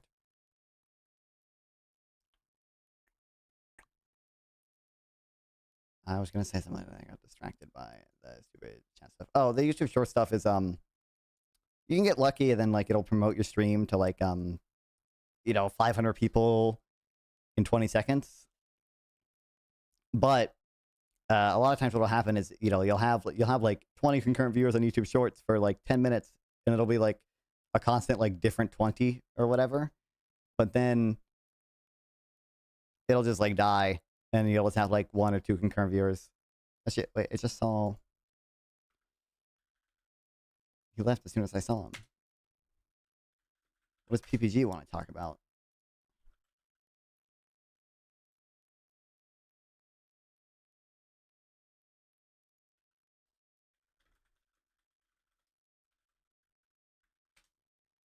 He has stream room firms. I don't know why he joined the waiting room. Oh, there. What's up, bro? What's up? Not much. What do you want to chat about? What do you think about Kaya Gate? I think from the stuff I've seen, I don't know, it seems very likely that Hasan did shock her. He definitely, I mean, I think it's indisputable that the collar he showed is a shock collar, and he lied about it being a vibration-only collar. And that gives me good reason to, believe that like he's trying to hide something. Like I think. What do you mean a vibration only color? What do you mean? So Hasan, in his stream today or yesterday at this point, because people, his chat was like, "Oh, show the collar" or whatever. He took the collar off her. He showed it briefly, and said, "This isn't even a shock collar. This is a vibration only collar. It can only do vibrating or whatever." And But it was a vibration color. It wasn't. Will you say no? No. No, I actually have pictures of it. It actually resembles the vibration. I know the model that you're talking about, which is the shit that they're saying. I have the same one. Well, here, I'll show you. I don't know, if you look back at my stream, I have I don't know if it's literally the same one, because we don't know for sure which exact model Hasan had, I don't think. But it's So the one that you're talking about is the one that has 2 horns, and they're saying that he took them off and put tape on it, right? Because the other one looks distinctly different. I don't know if he put tape on it or not, but the one that he had like a hole where the 2 holes were not supposed to be, and you can clearly see it in the video. It was like a charger, and then it's the vibration one. All right, link me whatever thing you've seen, So the thing I've seen, the vibration only callers have a Wait. Before I send it, they look very different. It's a few different things. If you find out that it's a vibration caller, are you gonna be like, all right, Hasan is off the hook, or do you think that this is like a thing, like to like, you think that Hasan should be shunned and banned and all this shit? I mean, like, I don't know what Twitch's like guidelines are or anything. Like, I don't think Hasan should be given favorable treatment. And I feel like if another streamer did this, they would be banned. So, like, he should probably be banned. I don't know if he should be perma-banned. Even if he did Shocker, he should probably be perma-banned for other things, honestly. But I think the hypothetical you said, if it was proven that it was a vibration-only caller, what do you think Hasan should be banned? Okay, wait. Why would you think Hasan should be banned overall? If overall, I think essentially all the stuff primarily the Houthi shit, I think was probably bannable. That he interviewed as a journalist, he's done a few different. So the fact that he, as a journalist, is stretching it, buddy. The fact that he like platformed the. Why is that stretching it? Because Hasan is not a journalist, and he didn't ask about anything meaningful in the interview. He asked about one. I send it in your chat. Okay. Wow.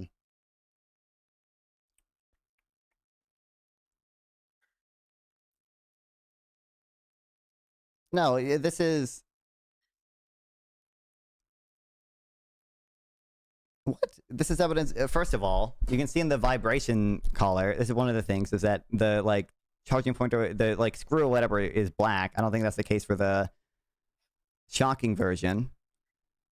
You can see the hole. Why would that? Why would that hole be? There's no hole there. Do you see how? Okay. Do you see how in the shocking version, you can see the collar. Wait, hold on. You know that this would be the same. Like if you overuse it a lot because you have to charge it there, it might turn white like that. Okay, but wait, do you see that other? But that other hole is not there. Mm-hmm. Yes, it is. Hold on. Do you see? Where? Do you see in the vibrating version? Do you see how the charging port is on the side directly next, like it's parallel to the strap? Okay, but you can't. First of all, you can't see the strap. What you're talking about, but that hole definitely looks way more. Hold on. That hole does not look like the two shocking holes that you're talking about. It's clearly a little bit more north. This isn't the shocking hole. This is the charging port. The two shocking holes. Okay, no. The two shocking holes. You see them? They're at the bottom. This one obviously looks a little bit north. No, he has. Yes. He has tape over it more resembles the fucking charging port. Yeah, the thing that's visible down here, that's labeled charging port middle side, is not the charging port middle side. No one is claiming this is a shocking thing. So then, what would it be if the shocking thing didn't have the two fucking things that you're talking about? Okay. Do you see how it says charging port middle side here? Yes. Okay. Do you see how, like, this runs, like, vertically, and it's, like, parallel to the, not to fun, the light not here? Fun. Where is that hole in the shocking version? I don't know what you mean by hole. There is a literal hole in that hole in the fucking Hasan. That's Hasan's hand. Come on, dude. I don't know what you mean by hole. Do you mean the thing that the charging port middle side is pointing to, like the silver like thing here? Where is the hole? Where is that hole in the charging version? It's on the. So do you see to the right of where the like is it called a gasket? Like where this rubber thing is? That is the extreme. That is like the bottom of the bottom. No, it's not. I literally have non-fun. almost this exact same collar. Okay, I knew you were gonna bring this shit up. Because I knew which you guys motherfuckers running your own circles. I don't think you understand how retarded you're being right now, PBG. I just want you to at least acknowledge this image is trying to prove that it is the shocking version, first of all? Do you at least acknowledge that much?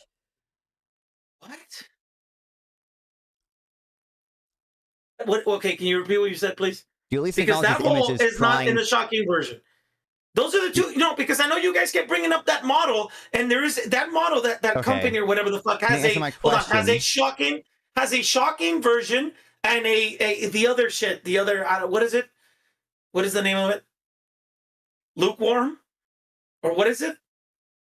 I don't know. Why, bro? Oh my Wait, hold on, god, just dude. real quick. Can you at least acknowledge this image is at least trying to prove Wait, that hold it on, is hold the on. shocking Earphones. version? What the fuck happened? Are you going to acknowledge that? Oh, what happened? Hold on. What happened? What, say it again.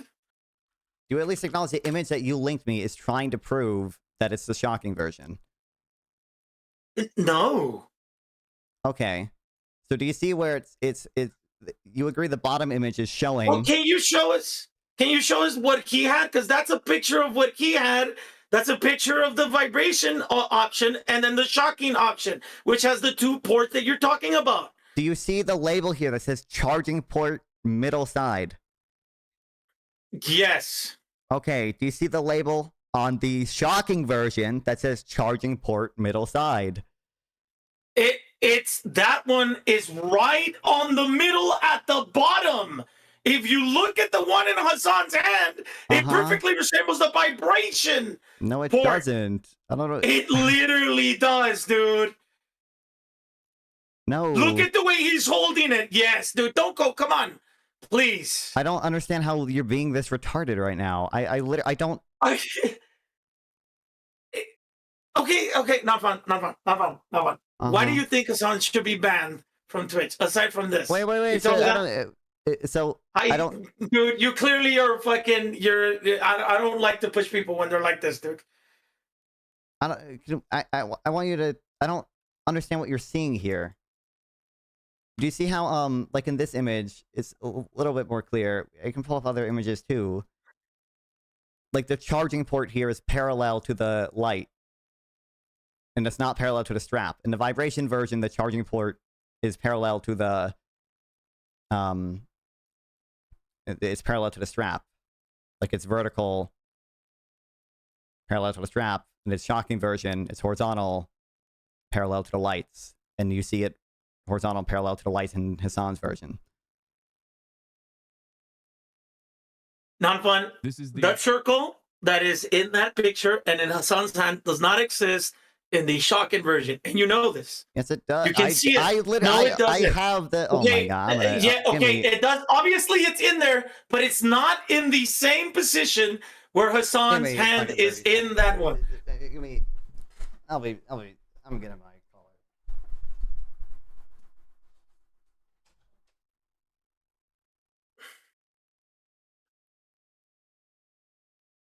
Okay, I'm gonna show my chat. I gotta show my chat the picture, okay?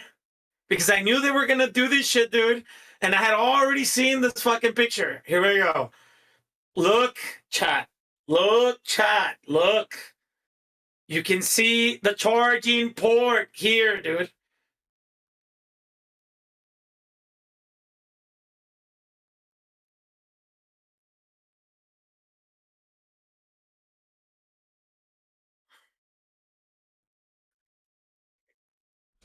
Somebody told me to put my tits away.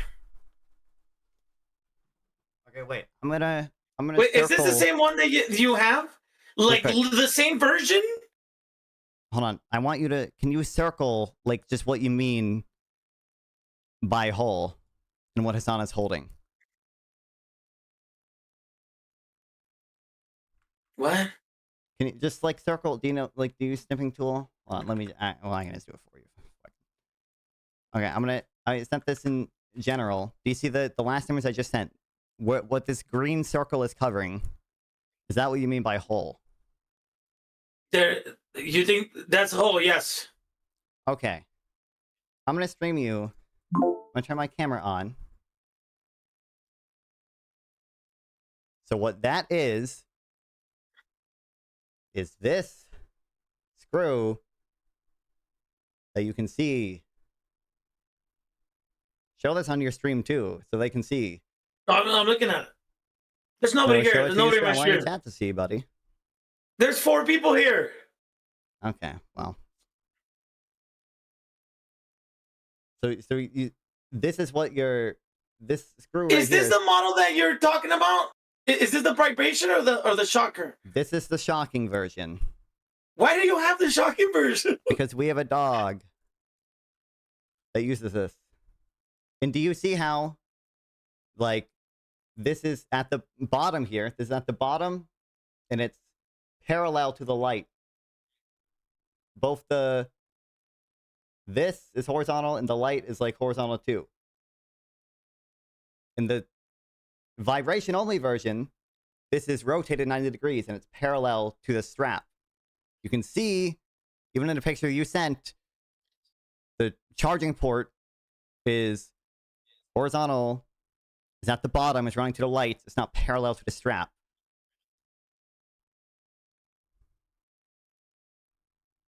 I'm gonna kill myself, dude. Non-fun. Why do you have that collar? You put it on the fucking dog? Yeah. I don't think I mean, I don't walk my dog much. I walk it when my family's at home or whatever. I was not in charge of the decision to get this, but I promise you, I don't think we've ever shocked him hard enough for him to yelp even. So. Okay, well, let me tell you, because I've looked at a couple of shit, and a lot of people say that these are not even like, unless you turn it up to the highest limit, it's not even like painful to the dog. Have you seen that? I mean, they're not meant to be. They're not meant to be painful. They're just meant to get the attention of the dog, right? They're not meant to make the dog yelp necessarily. So I don't know. It could be the case that Hasan just had it on the highest version. It could be the case that even accidentally had it on the highest thing or whatever. Now is there a scenario where? So in this stream, I shocked myself with this, and now obviously dogs have fur and whatever, and like this like I only did it at level. I think the highest thing I did it at was level 15, and it goes up to 100. And like it was not pleasant. It wasn't horrible or anything. Like I didn't scream, but I could imagine if you had it at 100, like that would hurt a dog. Did somebody pay you to do that shit? Yeah. Oh, great. Okay, dude. Wait, also I just want you to see. You see how like this little in the image you sent me. Yeah. The reason you can't see that quote unquote hole or whatever is because this like little gasket is open.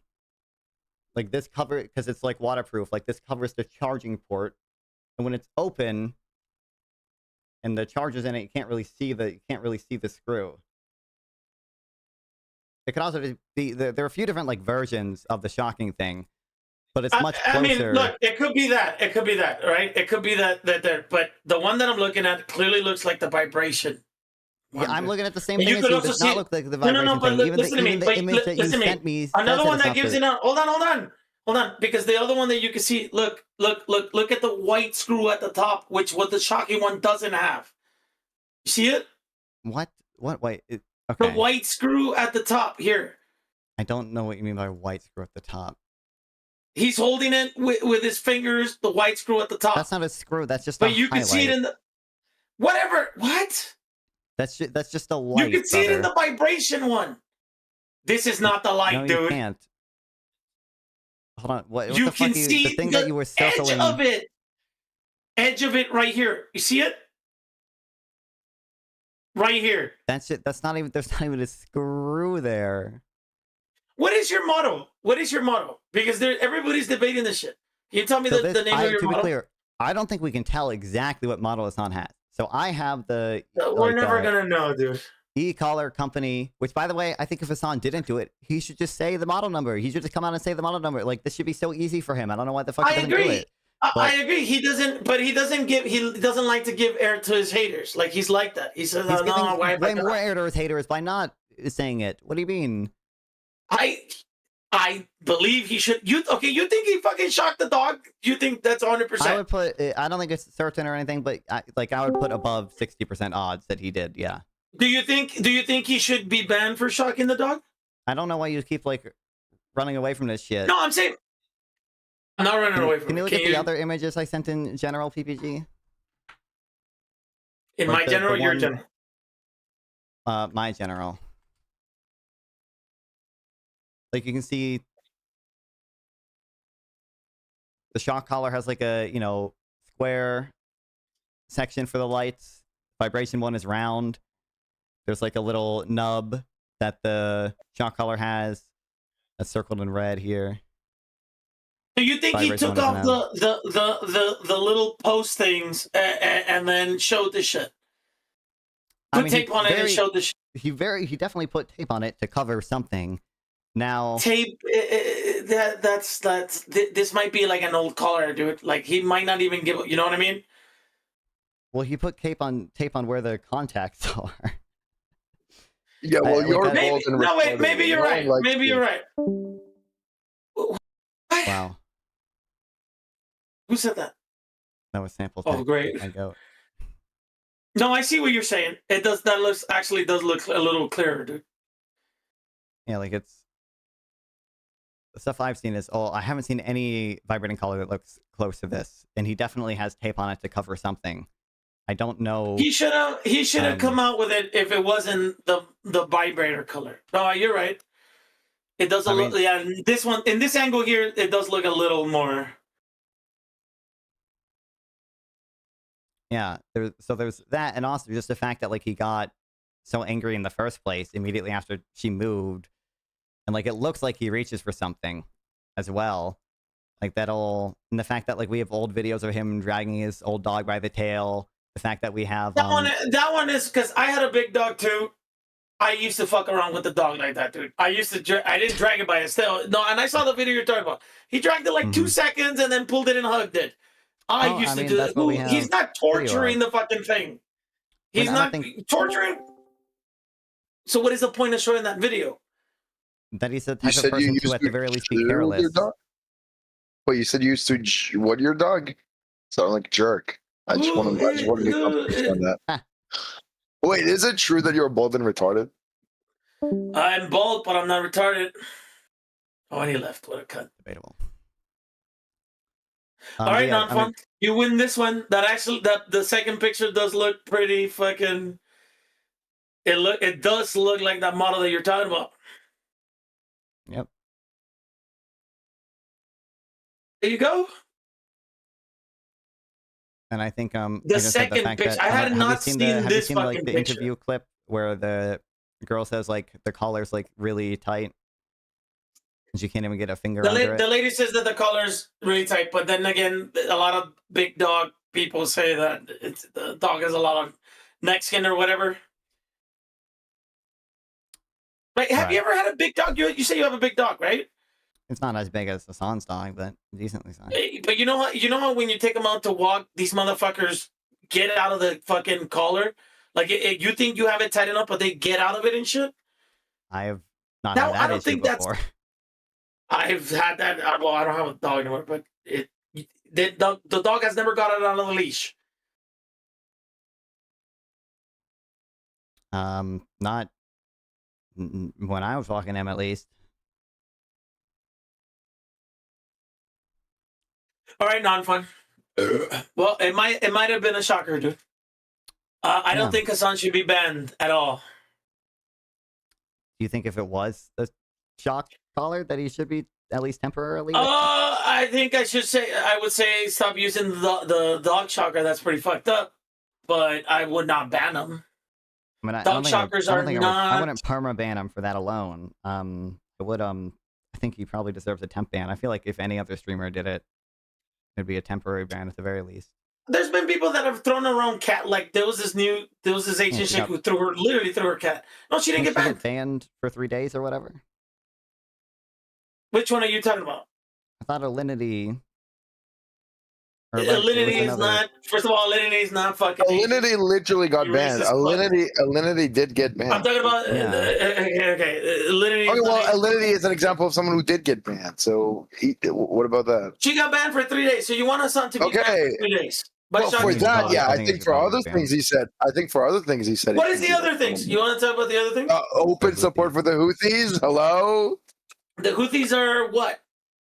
Terrorists? A foreign terrorist organization. Okay, so Hasan, who you don't think he's a journalist, but he talks about the news. He could call himself an independent journalist, right? Like, he's not going to uncritically like play a music video of the Houthis or whatever and just say these are musical people or whatever. Like, he's going to actually substantively like what? Wait, no. It's not what we know. Music of them? Wait. First of all, you are not allowed to display terrorist propaganda on Twitch. Just look straight up. Go ahead. Not allowed to. That's the first thing. It's in the TOS. You can find that. So, second thing, he was in the debate with Ethan Klein. He's like 10 toes down. I do support the Houthis. Yes, I'm with the Houthis. You're not allowed to say that. There are four designated. What makes the Houthis terrorists, dude? Well, they're designated by the State Department as terrorists. They hire. Joe Biden took away that designation and then reinstated it once the genocide started. Yeah, he reinstated it once they fired like missiles at like civilian cities. Yes, that's bad. No. Okay, you're wrong. I'm not wrong. Joe Biden reinstated the. Also they're pirates, right? They're like literal. Wait. Do you agree they're literal pirates? When the Do you agree they're genocide literal was going on. pirates? Wait, you agree know they're that, literal right? pirates? You know that? You know they only started firing those fucking missiles when the genocide started. I don't care if you want to justify them. I'm telling you what they did. I'm telling you.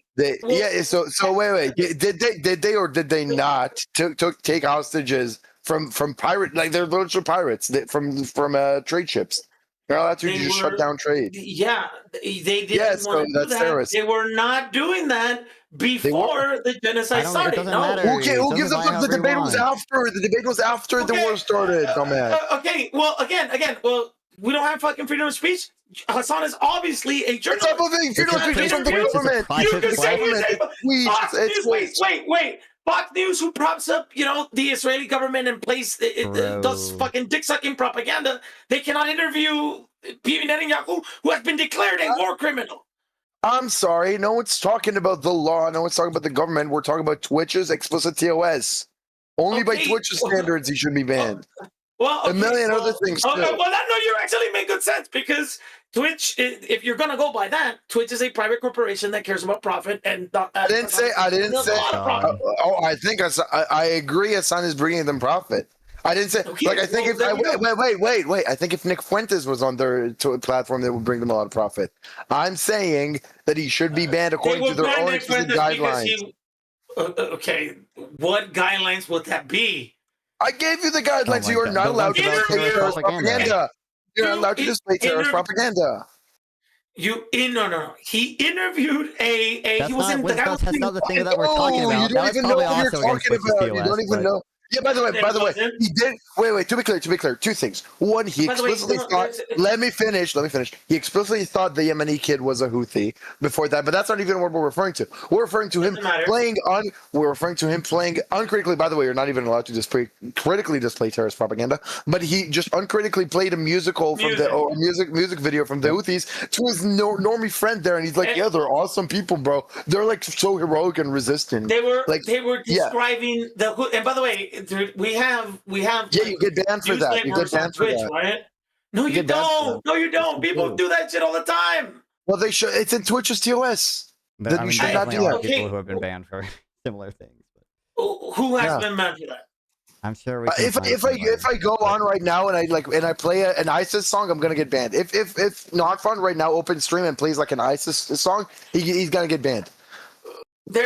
Many people have played many songs, like the Bashar al-Assad was a fucking meme. The song of Bashar al-Assad was a fucking meme. Everybody would play that shit. First of all, if you want, first of all, that's not an official song. Too. Let me fucking finish, dumbass. So first of all, Bashar al-Assad, the song is not an official song from the Assad regime. Second of all, he was the official state regime of Syria. The Houthis are not. They're a rebel pirate group. Oh my god. If your argument is that this private corporation needs to abide by its own rules or whatever, that's not how it works. It's going to do whatever the fuck it wants. Hasan is bringing in. I didn't say you're not making a financially smart decision. I think we should align. I support stuff like boycotting Twitch and stuff. So I'm perfectly I think they should be financially consequential for that. Yeah, I'm sure. I think it should, but I'm not making a financial claim for them. I'm saying according to their own TOS, Hasan should get banned. For example, I don't think think banning people who like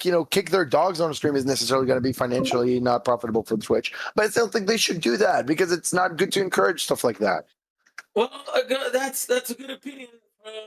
Well, if Hasan slapped his dog on stream, like the dog moves and he's like, I don't like you moving, slap, right? Like just like straight up animal abuse, right? That is still banning him would lose them a lot of profit, right? I still think they should ban him for that, right? Like, do you concede that? Do you agree that they should ban him for that if he does that? If he slaps a dog straight up in the face, yeah. Yeah, okay, but why? The argument you gave before applies here as well, right? It's still shocker is not animal abuse. It's not. It's I didn't say it was animal abuse. I said in the hypothetical where he slaps a dog, in the hypothetical where he slaps a dog, the argument you gave still applies. Why is it not trying to say is that it's a gigantic gray area, and him playing a Houthi song once and going, well, they're very musical people. He's just trying to show why your financial argument doesn't work, because you agree that even if the financial component was there, he should still be banned for certain things. I know it's what you're talking about because he played a fucking song of the Houthis says they're very they're very musical people. That's not a fucking thing to get banned. He played a musical with them with guns and like they're a terrorist organization. You're not allowed to do that. What? They had guns in the video. They had guns. I'm pretty sure they had explosions too. Did he in that? I know which clip you're talking about. Did he support? Did he say I support the Houthis? No, he said they're very musical he has another people. Context. I don't know exactly. I don't know his exact phrasing. You talk about YouTube when they were YouTube? To be clear, PBG. You're not allowed. Let me finish. Holy fucking shit! Holy fucking shit! Let me finish. You're scared of what I have to say. You're scared of what I have to say. You're scared of what I have to say. Let me finish. Let me finish. I started the sentence. You're gonna let me finish. You're gonna let me finish. I'm sorry, but yeah, whether he supports them or not, which by the way he explicitly does in a debate with Ethan Kanye, was like, I support the Houthis 10 toes down. So first of all, we know he does. Let me fucking finish. Oh my god, let me fucking finish. Even though we know for a fact he explicitly said on camera multiple times that he supports the Houthis, even if he didn't, you're not allowed to critically display terrorist propaganda. If non-front right now were to critically display ISIS, if he were to you don't know the Twitch TOS. You don't know the Twitch TOS. That's why you got banned, because you peed yourself or something. That I'm telling you for a fact. You're not allowed to play ISIS propaganda, whether it's critically or not. Okay. It doesn't matter if you support them. You get banned for just encouraging and spreading that propaganda. All right, Donald Trump. All right, Bibi Netanyahu has been labeled a war criminal by the International Court. This is a fucking fact. Right? There. You guys know that like Fox News. There's a lot of channels that like literally just show Fox News where they have interviews of Bibi Netanyahu. None of those fucking things have been banned. I don't know what the fuck you're setting the standard for the American interview with a political leader is not terrorist. It's not propaganda by the admin. The guy is considered a fucking war criminal. If by Twitch's own TOS, they designated the IDF a terrorist organization, and then someone played like a song by the IDF, and someone played a song. Someone played. Oh my god, he doesn't let me finish a single sentence. He doesn't let me finish a single sentence. By the they're saying according to the State Department. Oh, to the American State Department. Great. Yeah. Now let me finish, because you're terrified. You're terrified. That's not an American institution. That's not an American. That's not an American institution. You're not letting me finish. You're not letting me finish. You're terrified. What you said about the clip that you're talking about? You're terrified. You're terrified. Wait, no, I want to finish the sentence, and then he gets okay. He left. Terrified. I'm telling you, terrified. Absolutely shaking. Anyone can open Twitch's TOS. I'm pretty sure it explains what a terrorist is, even if they don't clearly to any good faith person. The Houthis are terrorists. Clearly, they're pirates. They take hostages. They take over civilian, tree chips. Right. Even ones that have nothing to do with Israel. Not that it justifies it. Even if they are connected to Israel, whatever you think of Israel and the IDF, you can make it critical points as much as you want. Hasan should be banned according to Twitch's TOS, and that's just the beginning of it. There are a million of other things. Anyone can go to danclancysucks.com or .org, I forget, and find a million of other things that Hasan should be banned for. But he won't. He won't ever be, because he's Twitch's favorite. Yep. I mean, to the point where like the staff sings him happy birthday, right? I mean, that's crazy. Yeah. Not that Twitch is like too good of a platform. I mean, didn't they like ban signups from Israel for like a year and no one cared? Like, yeah, it's terrible. Yeah, I don't know. PBG's terrified. Pussy. But yeah, hopefully it's okay that I came on and blew up your shit. Hopefully that's cool with you. You're too aggressive. You're aggressive to the point of just making PBG rage quit, and then my content. But he's like immune to reason. He's immune to reason. Like he cannot think straight. Like he cannot understand a claim and address it. I said, if Hasan were to slap a dog, would that be bannable? And he's like, yes. I'm like, okay, the argument you give before still applies. Why then should they ban him if he's like still financially lucrative for them? And he's like, I don't think slapping is like a shark collar. It's like, no one said that. No one said that. Oh my god, retarded. You know what's absolutely? I can't believe he. I think he's. I mean, he's a fucking retard anyway. But I think he's drunk too. He couldn't even understand the thing he linked me is trying to prove that it is the shock collar. Like it's by Rock Solid, who's like a right wing Twitter account. Like this is like lol. I think I don't know how it's serious political commentary or whatever they do. It's all like right wing memes or whatever.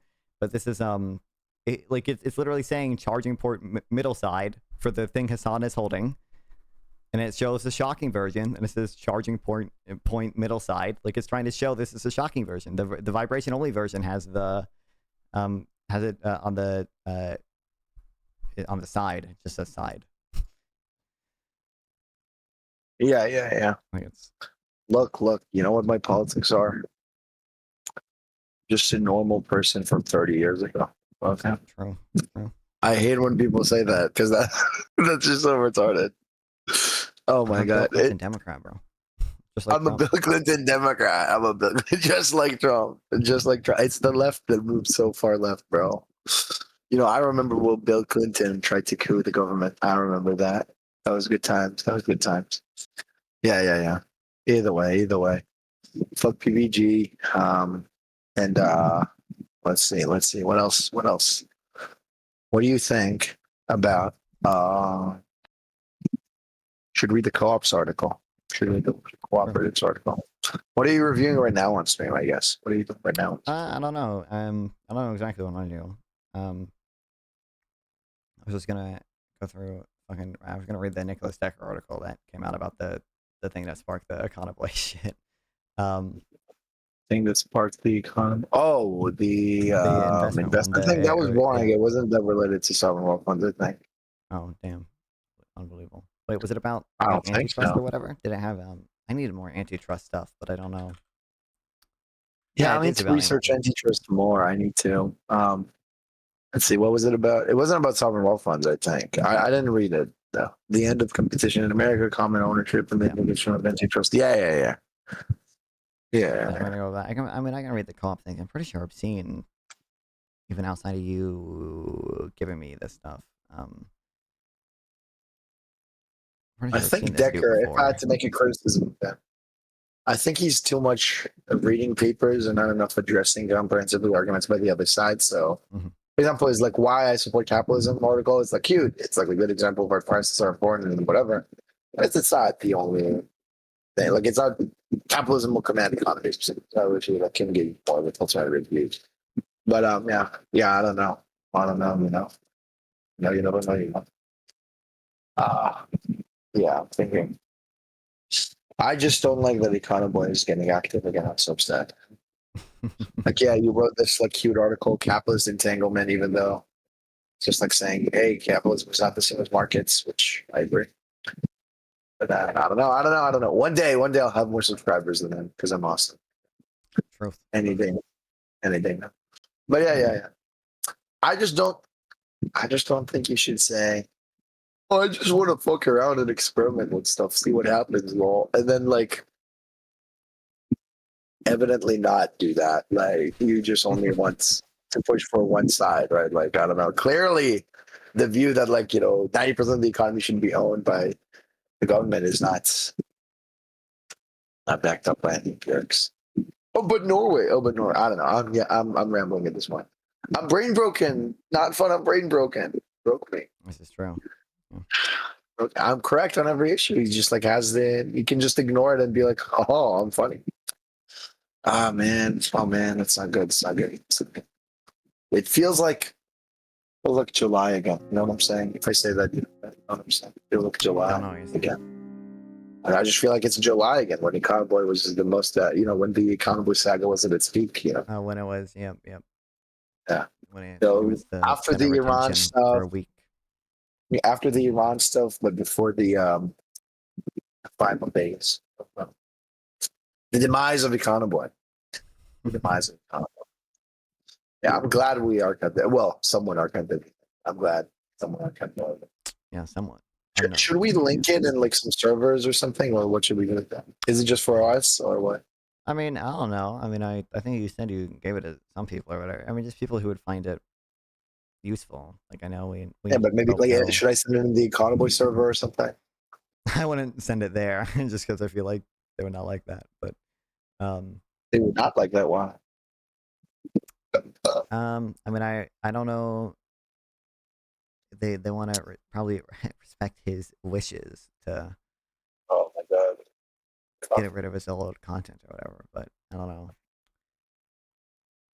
Yeah.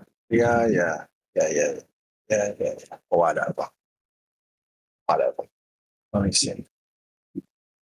Yeah, I don't know if I'm just a strong urge to like go back to explain to people why inequality is fake. Yeah. But I need to, what I need to do? I need to download the audience splinter data and disinflated by This is the one. The PCE. Distributional, yeah. Like us, if you Although it's not perfect. It misses a lot of categories. Although the vast majority of the PC overall, in terms of just the volume it captures.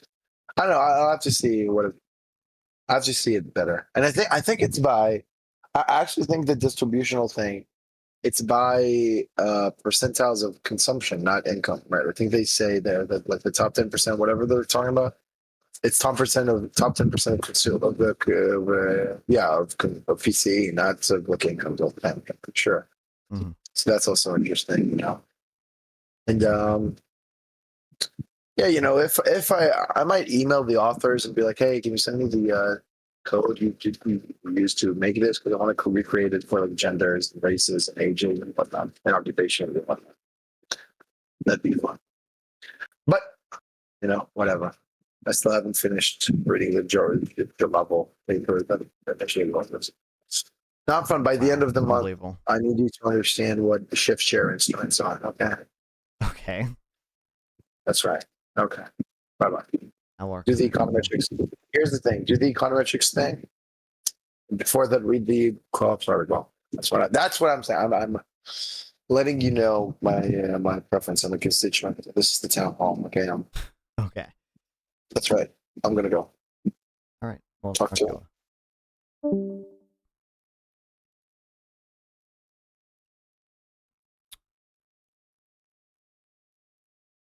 Like, bro, I don't know if PB is doing this dumb shit, but regardless. Wait, it's not even streaming anymore. Rep.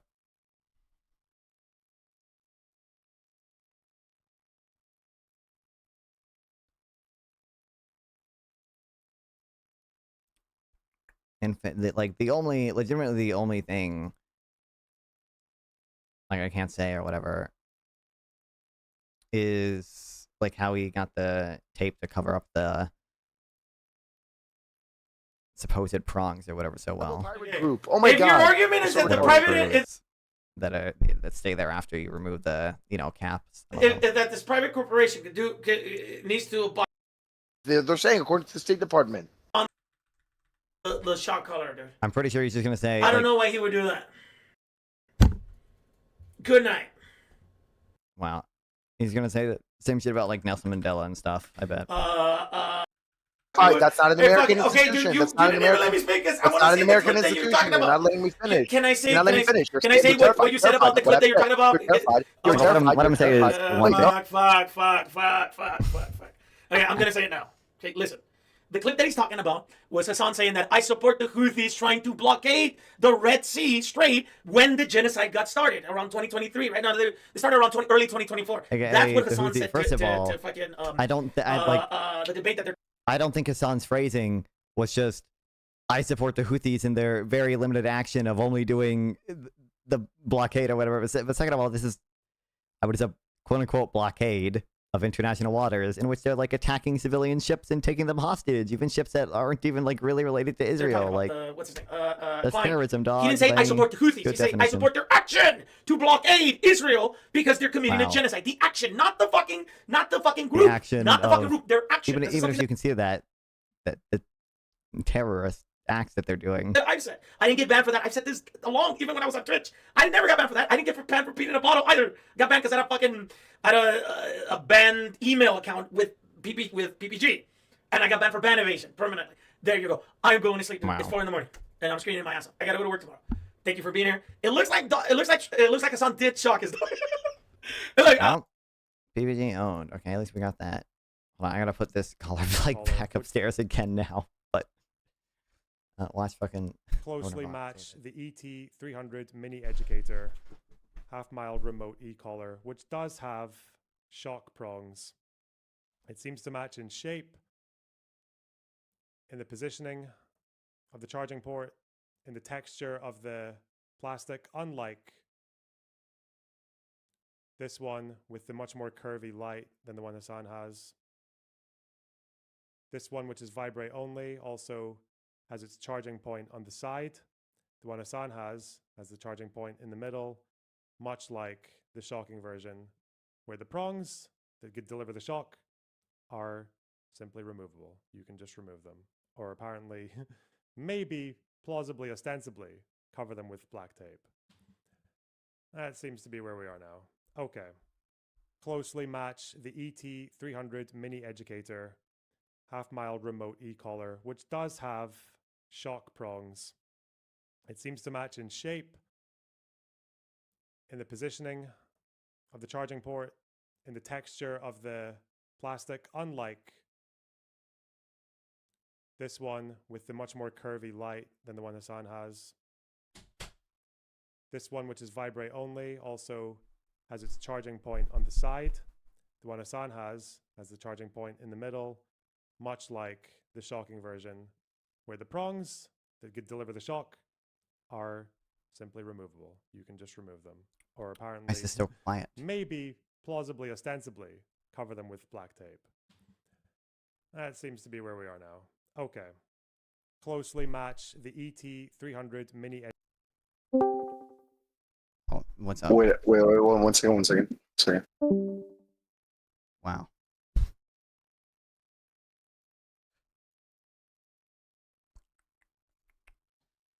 Pretty sure Dan has like 5 different fucking websites or whatever, but you can't just go to. Okay, I'm back. I figured out something big. Something big. You want to hear? Something big.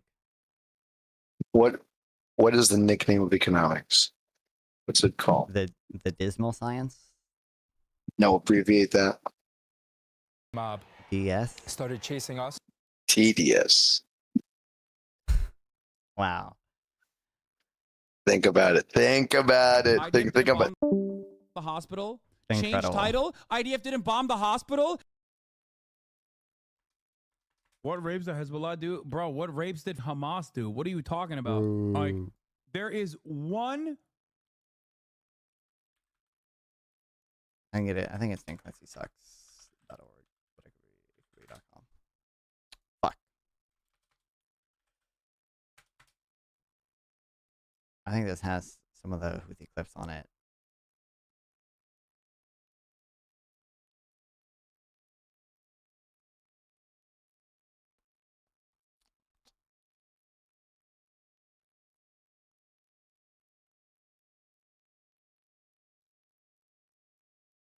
Bruh.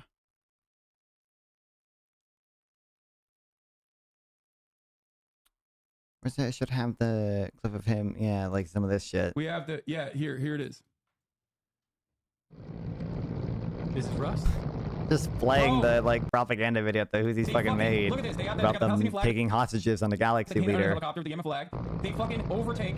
They start overtaking the ships, and they're like, "Guess what, dog? No more trade to Israel. If you're an Israeli, if you're owned by an Israeli corporation, or if you are actually sent." Which, by the way, they have attacked ships that were not even owned by Israel. Ships to the Israeli port. of it's not a lot, it's the other one. Is it Haifa? Is Haifa the banker one? Israeli corporation. We're gonna take over your ship. You cannot fucking use this trade route anymore. Guess what, bitch? It's our fucking territorial boundary, and we're gonna enforce this until. By the way, it's insane. It does a little shit too. Like the Houthi. First of all, it's an international, like recognized zone. Like it's like you can't block the passage of regular ships through it, even if you were a government. The Houthis are not the recognized government of Yemen. They do they hold a significant amount of territory in Yemen, but they are still like a non-state actor. I don't think any state recognizes them as a legitimate government of Yemen, besides like maybe Iran and Cuba do or some shit, but not the majority of states. I don't even think Iran does, but I don't know. Stop doing genocide in Gaza because they say it. They're like, listen, we don't like you. We're not a fan of you. Okay, this is like a third party.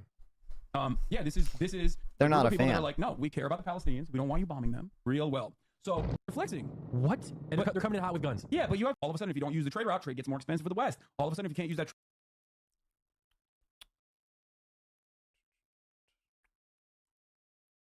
And with that, it was fun. With that same dude, I don't know if this was streamed to his on-Switch channel or the other dude's Switch channel too, which is funny. We just asked Hasan, do you like the Houthis? And he was like, yeah, they are a state-owned terrorist organization. And I think the guy said first, like, I like what you like. Do you like them? And Hasan was like, yeah. I mean, they are a state-designated terrorist organization. And the guy was like, oh, I guess I don't like them then. The fuck out. And then Christian Blair's for $50 says, you know the correct path forward. He's trying to encourage me to be more. They were 14 years old when they slept with Trump. And even if we have this 2003 letter, my way, even if he doesn't understand everything. And I did see him laugh. Yeah, I think that's hate on Gibbs. I don't care. What's up? Misinformation. He said, I don't have an issue with them. No, I don't have an issue with them. Wow. Yeah, not that it again. Not that it matters. You're not allowed to critically or uncritically show it. Right. If you were right now to display an ISIS video critically, you would get banned. Okay, it's just not very complicated. But yeah, also check out the Destiny wiki I sent you in the end. But yeah. Okay. But very quickly, see the screenshot thing? I don't know why socialists are allowed to say, "Oh, we just set up the institutions." You just need good institutional design. Just make the institutions good, bro. I don't know why they're allowed to say that. I don't know why that doesn't get you like immediately thrown into wonk prison. Like every time I hear a socialist say, "Oh, just have like a bunch of sovereign wealth funds compete." Yeah, just make them compete somehow. Yeah, they're just gonna be naturally incentivized to compete, bro. And for some reason they are allowed to say that. But if you said that for any other fucking area of the economy, people would crucify you. I don't like that. I don't like that. It doesn't make me feel good. Makes me feel like it's all vibes. It's all just the aesthetic of being like an SDL type. Oh, I'm just gonna destroy property rights because that's funny. That's horrible. I think it's horrible. But that's me. Doesn't even have there's no even mention of the fucking Houthi shit on here. It's all like 2018 stuff.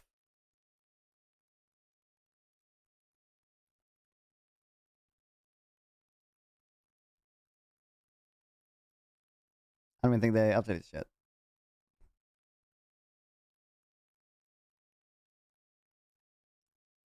Wow.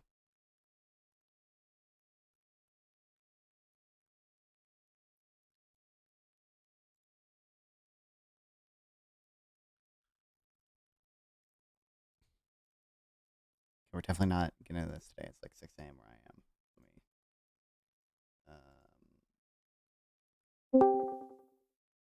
Wait, they have sub pages for everything. He said that they haven't updated.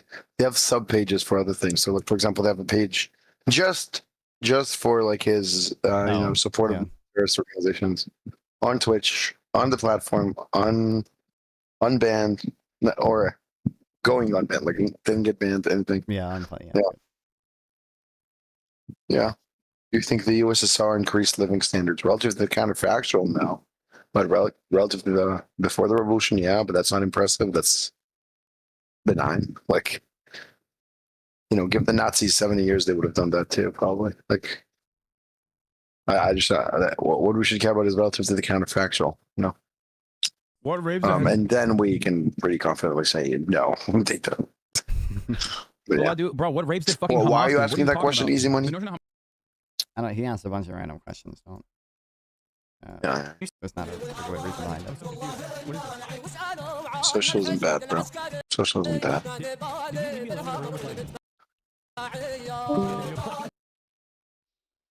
Dude, it's so fucked up, dude. Like,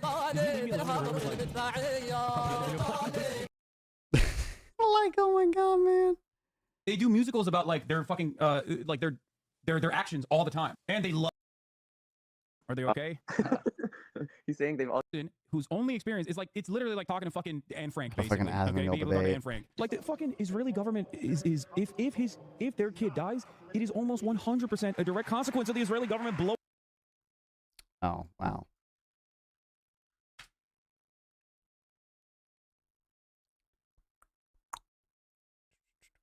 Oh, base. Dude, this. But I think I might actually. This isn't a thing that goes second link. Is it? I asked ChatGPT for stuff to read about the ACA. I didn't like sift through any of it yet. But I think ChatGPT might have actually linked me this as well. Who? Nicholas Decker, blogger dude, who's a blog post we're gonna read right now, and then probably fucking go to bed. Actually, how long is the co-op thing? We can get through the co-op thing too, I guess. ChatGPT is true. I mean, I can show you that. I don't really use ChatGPT that way. I use it, like, probably primarily for the reading suggestion shit. Like, you can see the. Or getting it to explain shit to me.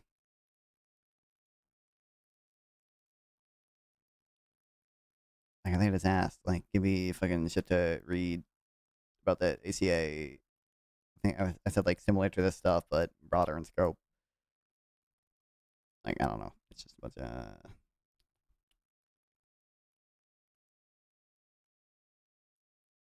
More stuff.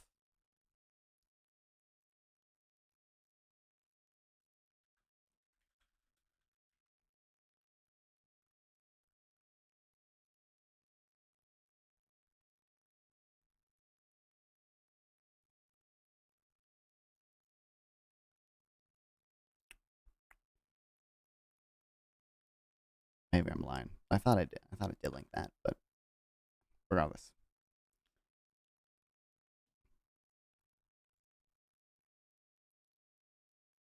I did see this, but that's not really exactly what I want, Easy Money.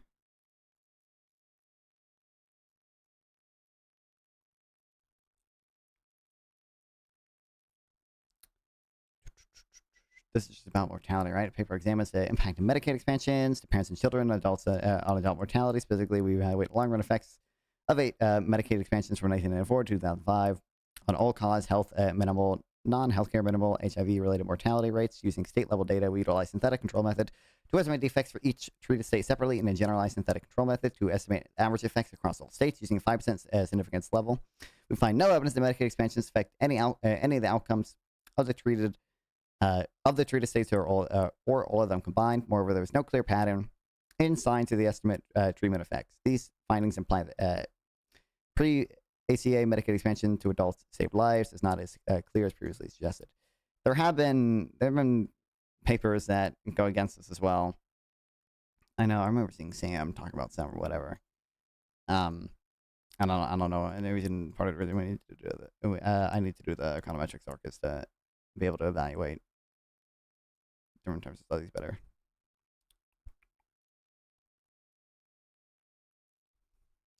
Speaking of stuff, I have somehow gotten more schizo in my economic model. I'm bored as hell based.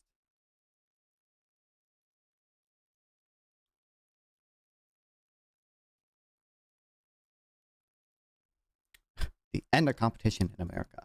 Common ownership and the implications for antitrust. In the last 40 years, we've seen an extraordinary trend towards common ownership. Index funds, which do nothing but hold a diversified portfolio of major stocks, control 16% of the U.S. stock market, with many other funds implicitly following the index. Large institutional investors like Goldman Sachs or state pension funds control yet more of the stock market. With common ownership comes the possibility of anti-competitive behavior. The concern is that by owning parts in many companies, they may place a weight on other companies' profits. Rather than compete with each other, they would collusively increase prices, position products further away from each other, fail to minimize cost, and contract in inefficient ways. I like to approach this essay like a criminal prosecution. First the motive, then the weapon, then the crime. Specifically, we need to show that they were first in motive to behave in anti-competitive ways. Then we need to show that the incentive faced by firms have passed through to incentives faced by managers. Finally, we need to see if this has turned into actions. Have markups increased? Have firms changed their behavior to not compete with each other, such as by changing the characteristics of the products to be more dissimilar to each other? Finally, we will discuss whether common ownership would increase innovation by allowing firms to internalize the fixed cost of research and development. I argue that the motive is here. If index funds were awakened to it, they'd be able to make the world considerably worse while increasing their profits. I also believe that stock holdings are sufficiently heterogeneous, whatever, fuck, I can't, I'm tired, that institutional investors waking up would not lead them to producing the efficient amount, which would be the case in a representative agent framework. Second, the evidence for passing through to managerial incentives is here, but weak. To the extent that it's happening, it is through giving managers fewer incentives to make profits at all. Finally, the very best evidence shows no effect on markups. However, markups are not the only channel through which welfare might be affected, and there is evidence that it has reduced product competition. Finally, the evidence for institutional ownership increasing innovation is very poor, with one of the primary studies suffering from serious data errors that necessitate throwing it out entirely. Back of the envelope considerations suggest that this could entirely flip around the welfare loss, but more work is needed.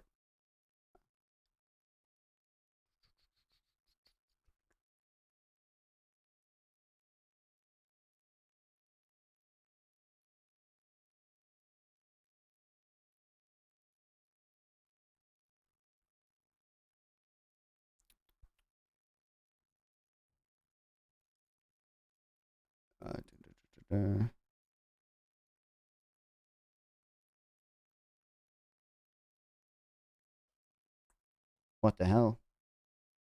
North Node Juno. This is not even this is not real Spanish, is it? Hold on.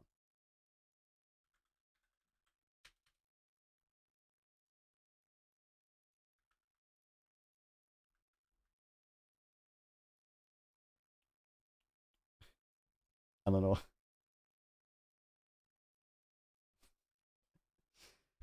Google Translate says grow north node Juno. I don't know.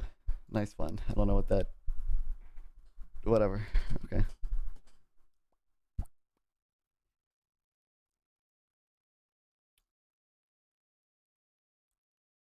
I don't see. Turn action. Have markups increased.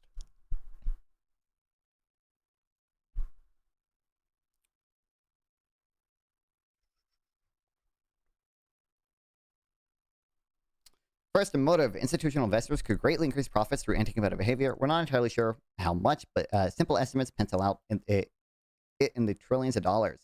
This is potentially a really big deal. All investors need to do is place a weight upon other firms' profits, not just each firm caring about only itself. I'm going to detour briefly on how we deal with common ownership mathematically.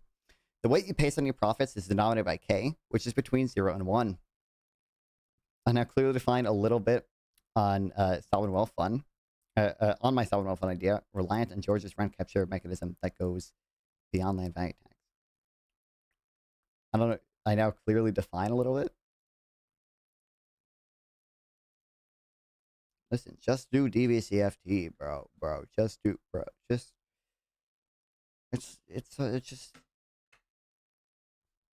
just the equivalent to a sovereign wealth fund. Okay, you can capture rents evenly across the entire economy. You don't have to worry about no, government active management, fucking, capital malinvestment, picking winners and losers. Like, it's just goated.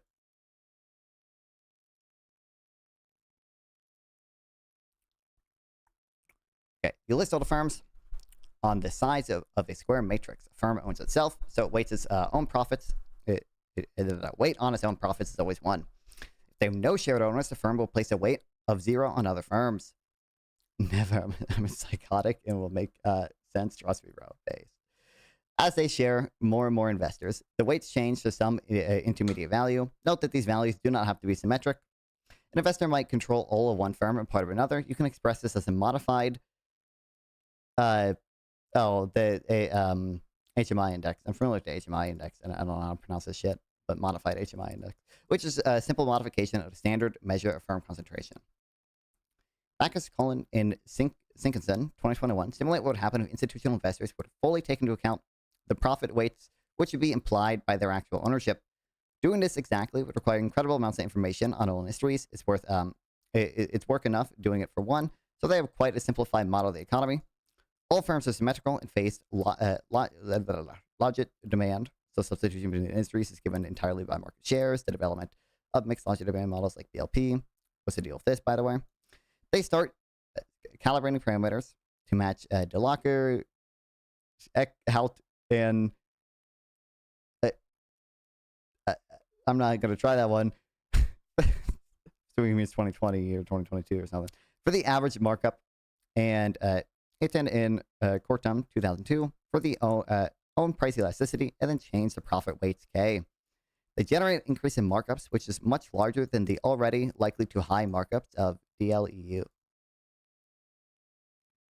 I remember him talking to me about how we measure markups in our conversation. I only followed maybe 50% of the stuff about markups. I followed maybe 60% of the stuff about monetary policy.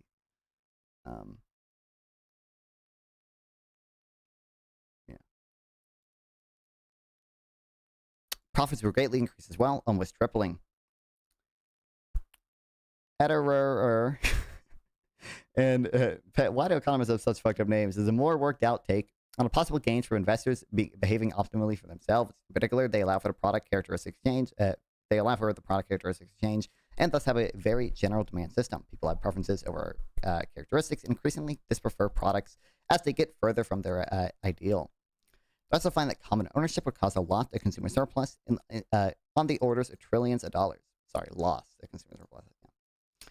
All investors are consumers as well. If index funds holdings were spread evenly across the population, then there would actually be no monopoly pricing at all. They would collude to produce first best optimal level output, but rather than try to increase the profits at all. Rather than try to increase the profits at all. Similar argument is made in the case of environmental externalities by these people, 2025. It seems fairly obvious that with wealth inequality, as large as it is, the optimal common ownership behavior involves pricing monopolistically. I simply note that accounting for consumption will make the picture much more complicated and tend to reduce the degree of distortions. Next is smoking gun. Managers cannot be expected to know the complete stock holding of their shareholders. No one is seriously alleging that common ownership would be affecting prices through the channel of Vanguard calling up the CEO of Coca-Cola and telling him that they hold a substantial stake in PepsiCo, so maybe chill out with the competition a bit. Or explicit directives to contractor firms they have stakes in. This would be straightforwardly illegal. An executive is required to look out for all the shareholders and cannot tunnel the assets of the company to other parties, just the same as they cannot embezzle the company funds. The mechanism must be more subtle. Anton, editor, whatever the fuck, Gene, something, Gine, and not gonna try, I don't care, argue that they have got it in hand. When firms become commonly owned, contracts become less based on performance pay. This straightforwardly makes the firm worse, obviously, but that's okay. The effect on other firms' profits can outweigh it. They show that, well, it takes a bit for contracts to be renegotiated. Greater institutional ownership can lead to fewer incentives for profits. I have concerns about this, which I will discuss in the section of innovation, but this is in line with common ownership muting competition. Now, finally, the big question, how much have markups risen by? There are a number of studies, largely based on event studies, which claim that common ownership increases prices. Azar, Schmaltz, whatever, in Teku 2018 is an early paper along these lines, which regresses common ownership concentration on ticket prices in the airline markup. Build a more contractual like Norway's fund. I want my to go beyond savings and serve as a co-finance or investor in partial funding stream for universal basic income plus social dividend. Or universal basic services plus social dividend. I mean, Norway does fund some of their services with the sovereign wealth fund, right? I mean, they sell, I think the fiscal rule is like whatever 3% of the firm, the value every year to fund government shit. Just do DBCFT and UBI. It's so easy. It's so nice. It's so efficient. It's so lovely. However, these are just fundamentally not able to answer the questions they're trying to answer. The relationship between concentration and competition is not mononic and is consistent with many levels of markups and consumer welfare. You can find the reasoning on the misuse regression of price on the HHI merger review by a pile of authors consisting of approximately every notable figure in empirical industrial organization. It can't be read as anything other than exaggerated reminder to antitrust lawyers to stop running regressions when you don't know what you're doing. Both concentration and markups are jointly determined by the same underlying primitives. There's no causal arrow to draw from concentration to price. Better than this, but ambiguous as to cause, is Bowler and Scott Morton 2020. The inclusion of stock is an index like S&P 500 is well known to increase the price of the stock. The demand curve do indeed slope down. What? That is it in itself. That in itself says nothing. What is interesting is that the inclusion of a stock in the S&P 500 causes the price of its competition to go up as well. This is suggestive of something at the very least. The trouble is that the price of the stock going up is consistent with both a change in conduct and a change in efficiency due to, for example, increased innovation. My other concern is that imagine there's a group of investors who are credit constrained but have a generally positive opinion of all stocks in a given sector. A firm gets included in the S&P 500, which gives them a windfall. It seems very likely that they would then spend it on similar stocks. Something must be going on. It's just not clear what.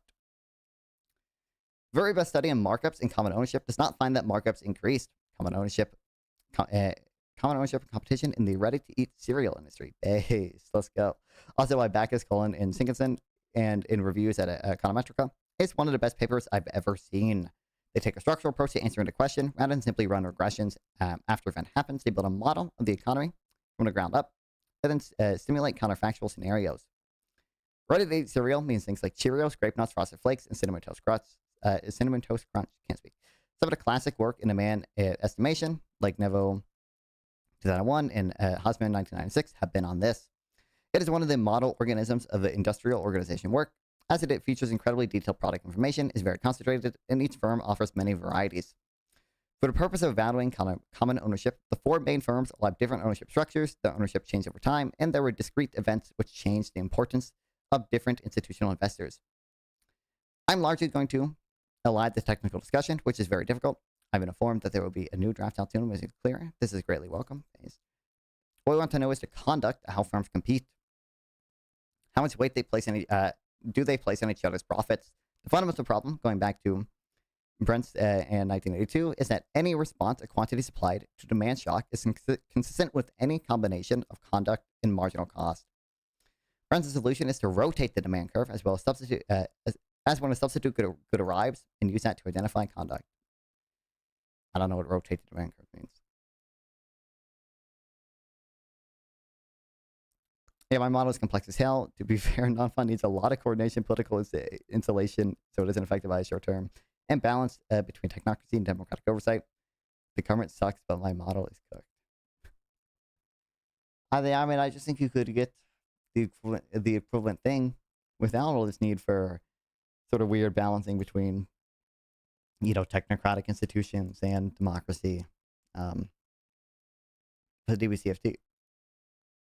Although the cheat code, of course, is to just say, well, a billionaire is a threat to democracy, and I'm going to socialize with the wealth of billionaires. So actually, it's more democratic, even if I have unelected technocrats publicly owning everything. But regardless.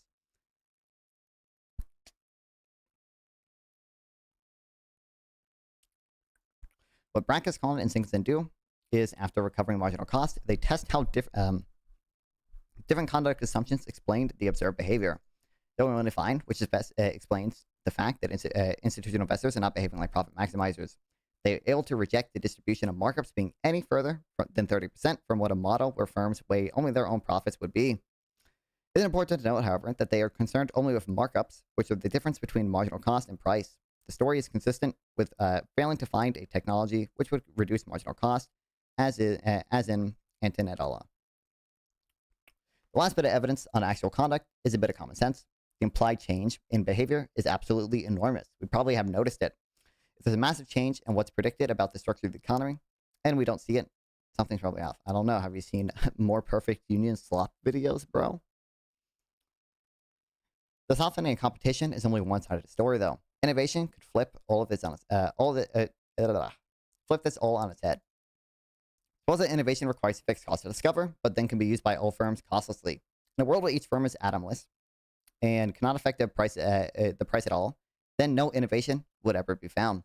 No one would ever pay fixed costs to find it. As we increase the market power of firms, we find that they will pay fixed costs to discover more and more innovations, but less than what a monopoly would discover. This is why we grant patents. There are two channels through which firms' innovation affect each other, following Bloom, Schinkerman, and Van Reenen, 2013. We think of there being a technology space and a product market space, which innovation innovations affecting the firms close to each other. Technology space and product market space do not necessarily overlap with each other. Firms can produce products which use computers, which have almost no substitutability, but benefit the same technologies, like calculators and laserjet printers. They found that the technology spillovers were several times as large in line with Jones and Williams' 1998.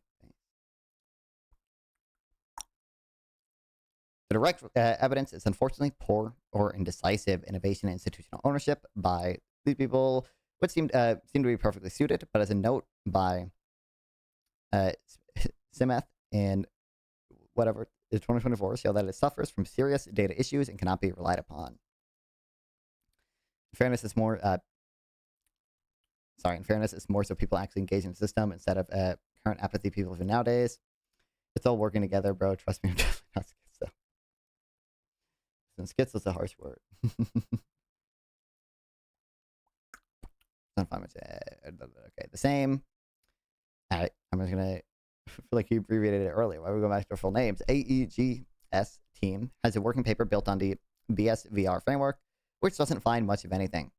They only find that innovation is increasing in technology spillovers and decreasing in product market spillovers. Also, some less direct evidence. Roma, not even going to try, argues that interlocking dictatorships, which creates similar conflict of interest as common ownership, increase the quality of innovation by preventing firms from unknowingly researching things which are too close to each other in the technology space. She gets the effect size was surprisingly high, both to me and to that guy, the other dude.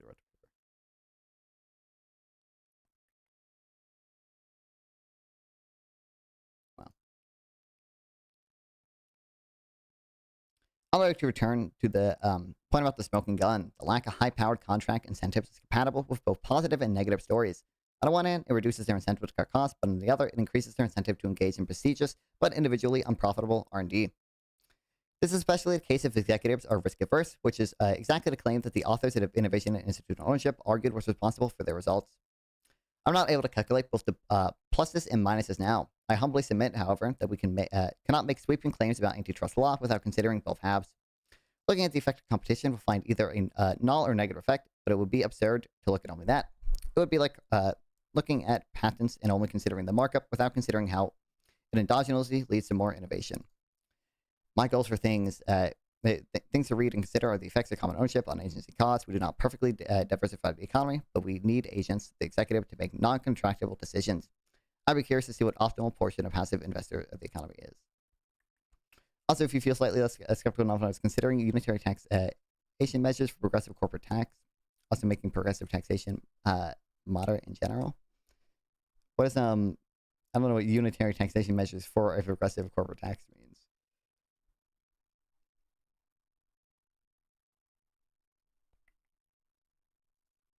Like, to me, when you say unitary, like, when I hear unitary, I just think, like, flat tax. Do we just mean, like right now we classify corporations differently,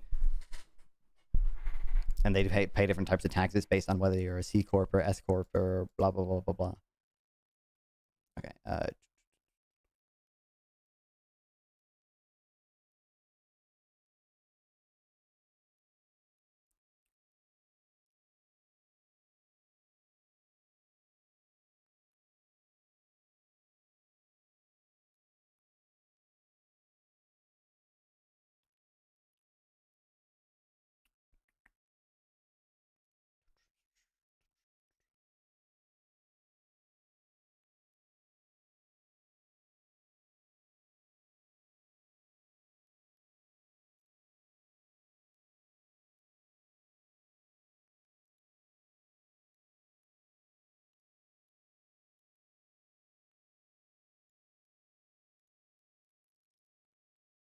I also don't believe in a wealth tax unless it's like a symbolic fairness measure or tax or something, some offshore luxury asset. Bro, destination-based tax will tax you based on where you consume stuff, so you can get rid of the incentive. It's just like, well, first of all, you probably lower avoidance because you lessen the incentive to just like try to hide your wealth offshore to avoid the origin-based tax system we have.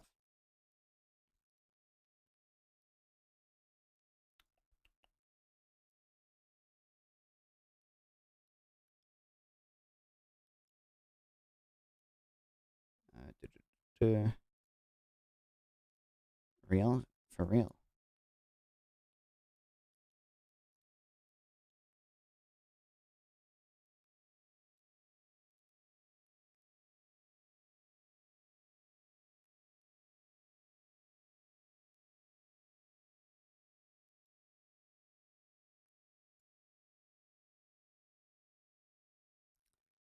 Okay, out of friends profits can outweigh it.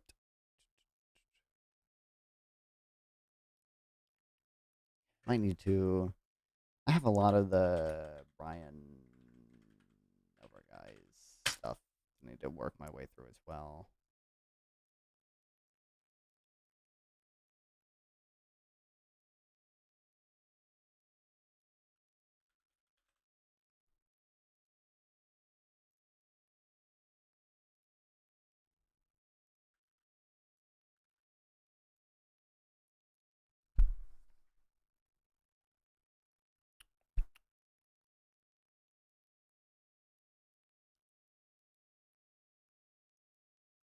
Okay, hold on. The relationship between concentration and competition is not monolithic, and it's considered with many levels of markups in consumer welfare. You can find the reasoning in that. High authors consider approximately every notable figure in empirical industrial organization.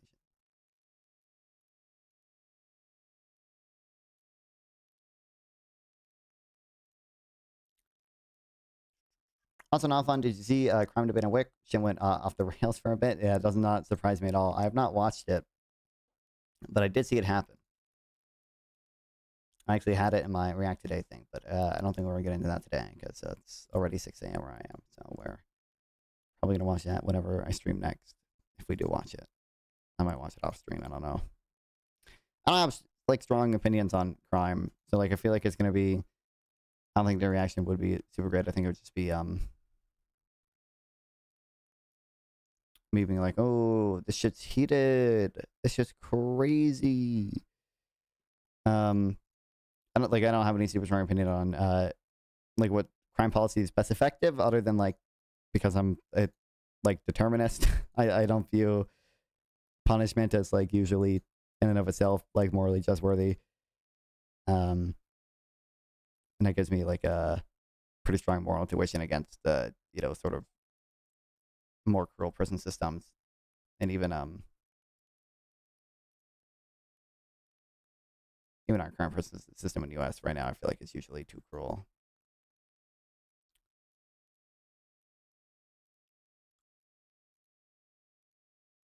And I haven't seen. Maybe this evidence exists out there somewhere. Whatever. I guess I don't know. I haven't seen that like super whatever punishment we do in the U.S. like actually like reduces crime. Like the primary benefit is probably just removing people who commit crime from society, so they don't commit crime. I don't think it's like that. The shit they go through makes them like significantly less likely to do crime in the future. Insane Soy and Ant-Man were like, "What the hell am I listening to, bro?" Is Ant-Man the? I didn't recognize the one dude. I recognize everyone except the person who was on Lactoid's team. Specifically, the time that killed Irina. So overall, I don't know who this dude is. I haven't seen him before.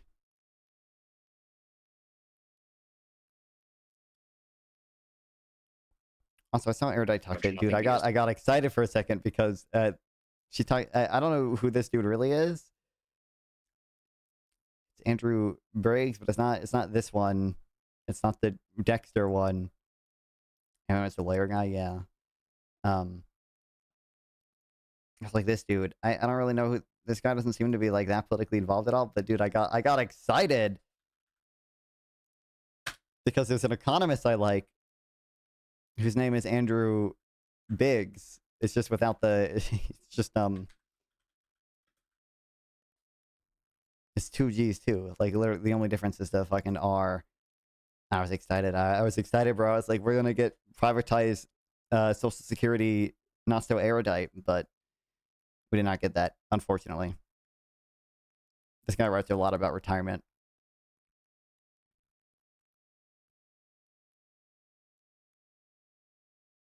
He has a book I think I've downloaded. It's called like The Real Retirement Crisis or some shit. I need to work my way through at least some of it.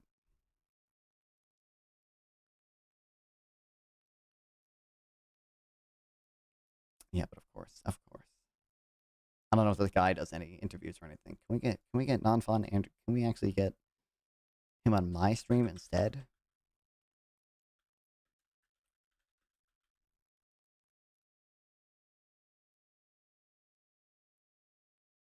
I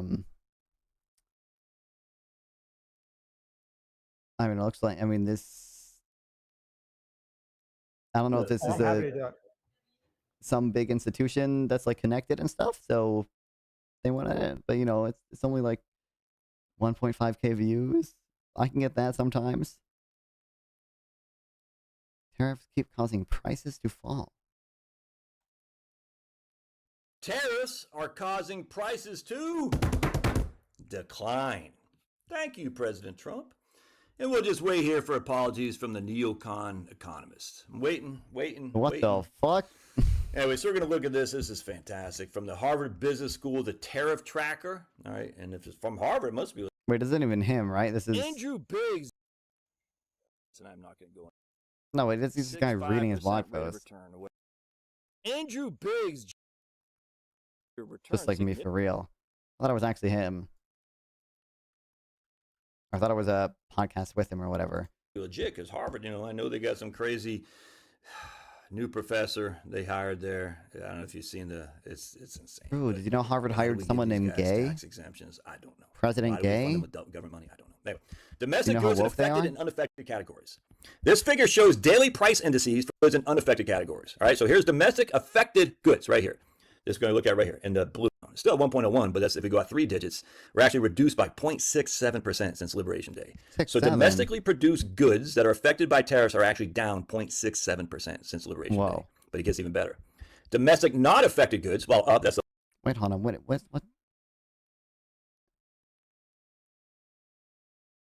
The light thing right here, the dotted, goes from 1.0 to 1.01. Is this showing the? I think this is this is an index value. Never mind.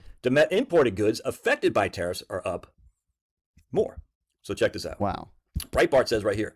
This is right here. They're going to say the Department of Commerce released the latest edition of personal consumption expenditure price on Friday. It showed that while inflation remains stubbornly above the Fed's 2% target, but it's not because of tariffs. The price of durable goods, those most likely affected by tariffs, fell. Oh my God! Why is this? Importantly, this decline is not coming from a lack of demand for durable goods. If you look at them relative to their trend, they have gone. They've been going up since like December. I think the Fed has their own measure of one of the regional Feds like has their own estimates of how much a PCE is attributable to the tariffs or whatever, and like they did find it increasing. This is daily unweighted prices for four major retailers. I don't know. It doesn't look like they're that down to me.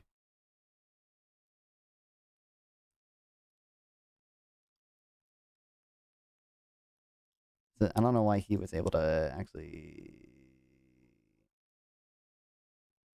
use the fucking thing, and I can't.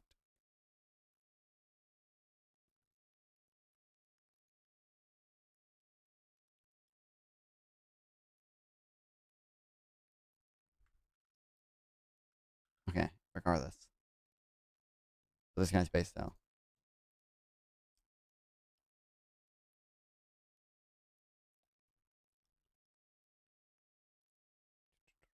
What's the social security plan that he wants for progressives? Professor Woke, if I speak loudly to make my point true, this is true.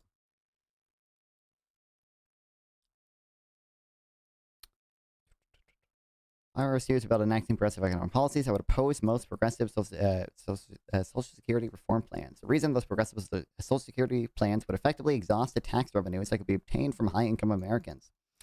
Given broad bipartisan opposition to significantly raising the tax burden on low or middle-income Americans, the success of progressive Social Security reform proposal means that the failure of much of the rest of the progressive fiscal agenda.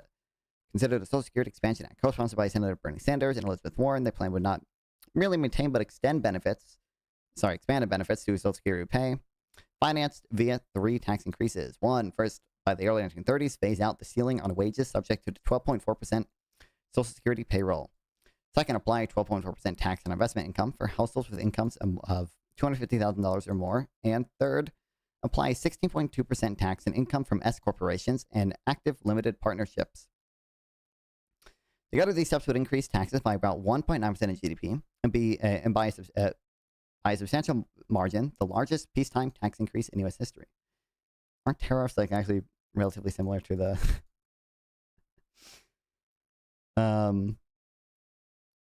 is this 2% of GDP per year?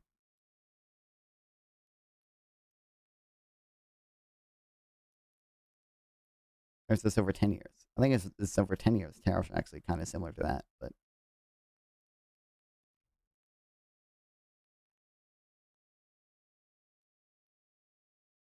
tariffs are 1.08%. Average annual revenue change. Okay. Although I don't know what they mean by proposed here. I think this is the 10% of everyone and 60% in China, probably.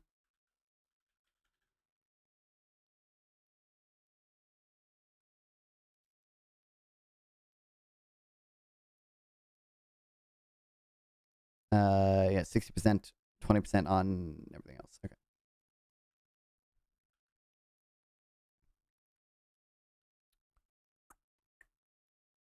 Progressives are okay with big tax increases, so what's not to like? Well, think about what this would do. The top tax rate on earned income would effectively increase by about 12 percentage points.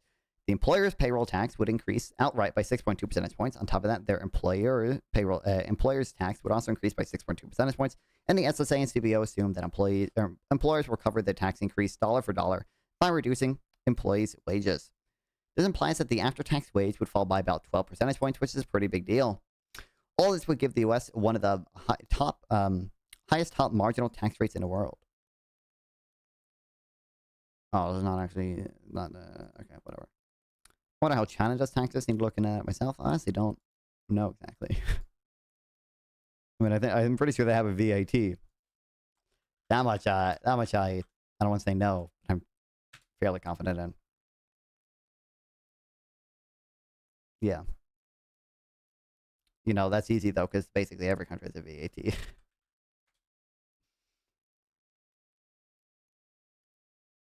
US doesn't. Yemen, Oman don't. Iraq, Syria, some African countries. North Korea doesn't.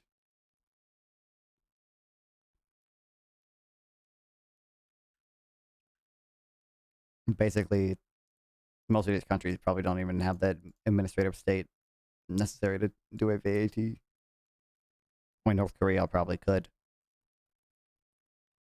But I don't think Iraq not doing it is funny. I mean, I don't even... My understanding, Iraq is not even under like a unified government, right? Like, some of it is controlled by the Kurds. Some of it is like this. I think a few pockets of ISIS left, and then a lot of it is controlled by the like quote unquote official government or whatever. And they are probably not very stable. Nowadays, the country's doing pretty well indeed. Yeah, I don't know if this... Actually, can't I just go to the... I think this has a Iraq thing.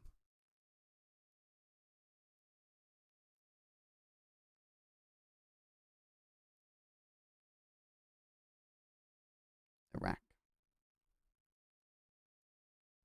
Like, I don't for sure know how fucking accurate this is, but like, isn't the North still under the Kurdish government stuff, and this is, I guess, ISIS. Although I don't know. I think technically, isn't this supposed to be like this is like a area where like ISIS activities reported? It's not like necessarily ISIS like actually has like a stronghold over this entire section.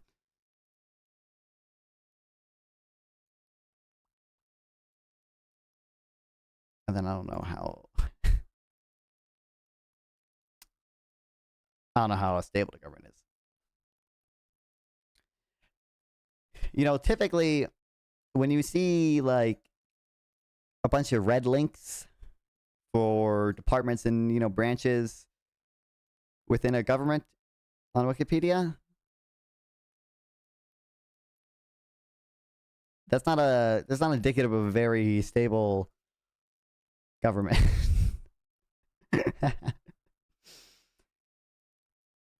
When a Supreme Court page is this short, you know.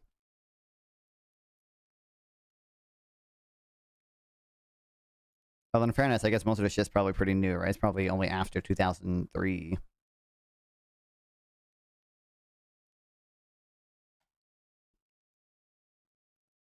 I don't know when they got their shit figured out post Iraq invasion.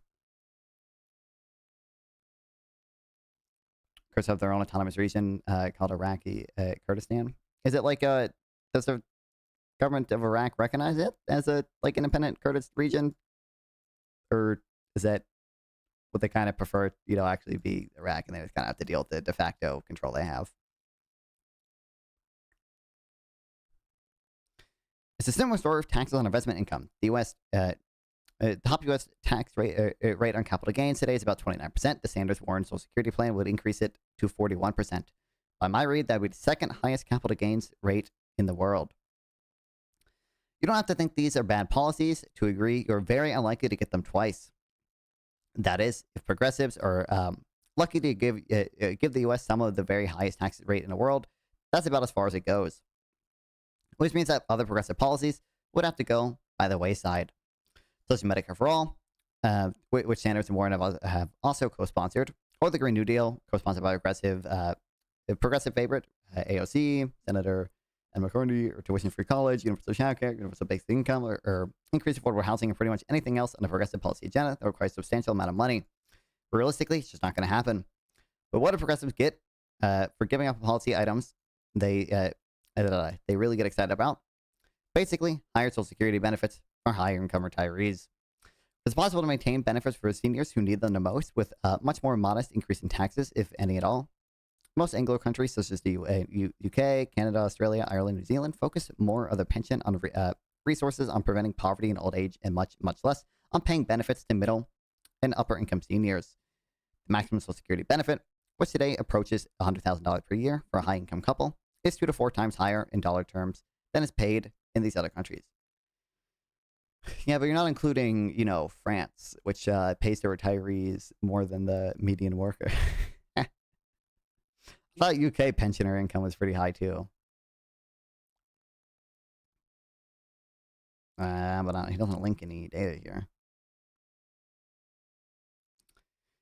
So what the extra money will go to, the real money that you're not going to get a second time, is ever-increasing benefits for middle and upper-income retirees who are already the richest in the world. A middle-income couple retiring today receives over $58,000 in combined annual benefits. By 2050, they'll get over $81,000. At some point, a safety net becomes something else entirely. Well, this is because this is adjusted for inflation, right? Not just that it's scheduled to increase. It's that they adjusted for inflation. I don't know if he's saying that or not. So what would a well-meaning progressive do? How to fix Social Security, retain a strong safety net, and leave money for over for other things. One idea came from the Progressive Policy Institute. Oh my god, what the hell? Matt Brunegg mentioned, which has published a framework of the Social Security reform plan that maintains benefits for low-income workers and provides a stronger safety net against poverty and old age. The core of the PPI plan, authored by Ben Ritz and Nate Morris, is that Americans would earn Social Security benefits based not on how much they paid into the program, but based upon how many years they worked. Philosophically, the idea that if you do your part, get out and make the effort to work, the government will do its part by making sure you don't retire into poverty. Any American who worked at least 20 years would receive a Social Security benefit that lists them out of poverty, no matter how little they earned or paid into the system. But the plan would provide incentives to work longer, as continued work would result in higher benefits. Bi-ranking law is not allowed to meddle in affairs, from what I read. And also, the same country goes through prime ministers like crazy. Yeah, I would imagine it's not very stable. Obviously, there are other options available, including ideas I've come up with.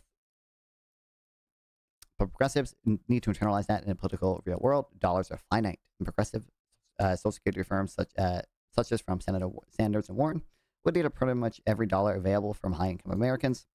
If maintaining and expanding Social Security were the only thing progressive cared about, that would be fine. But my read is that expanding Social Security for middle and high-income retirees is well down most progressives' list of spending priorities, which means that progressives should start rethinking how they want to fix Social Security.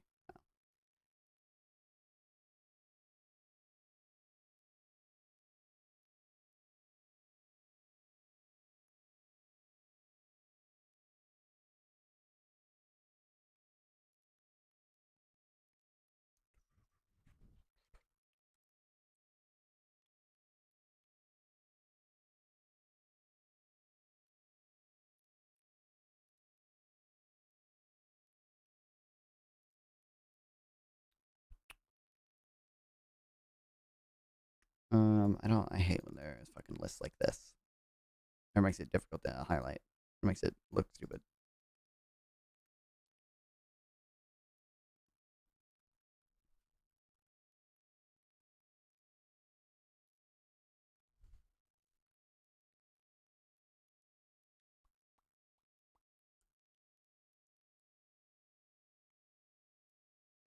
Abstract rates, full bad.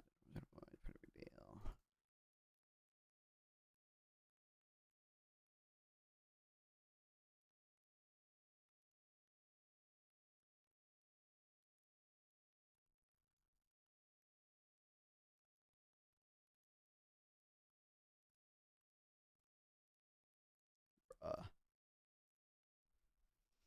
Just use Georgia's rent capture paired with moderate progressive taxes to pay for Social Security, bro. Real.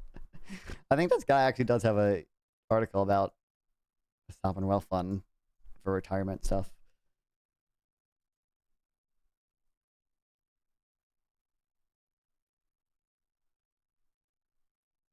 I don't think he likes it. This guy's he's a pretty, not libertarian dude. Libertarian's not the right word.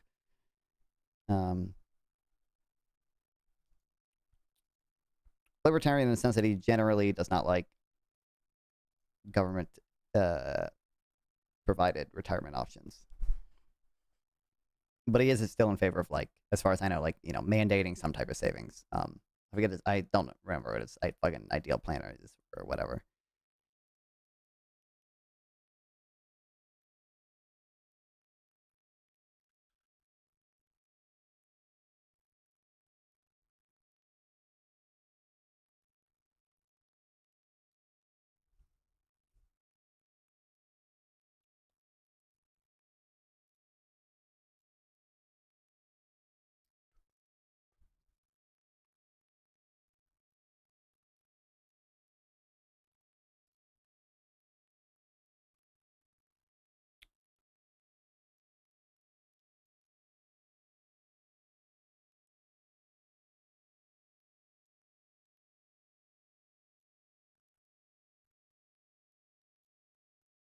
PPI.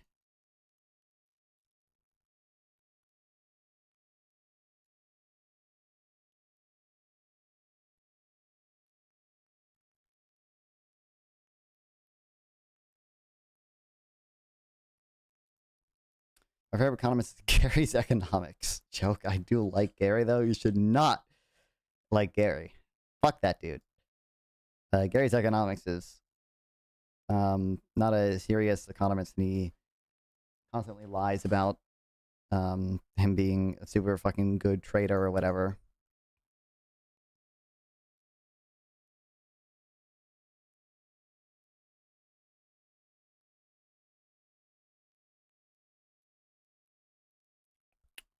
And we can always have 20 years, benefit, less amount of poverty, no matter how much they earn, providing incentives to work longer.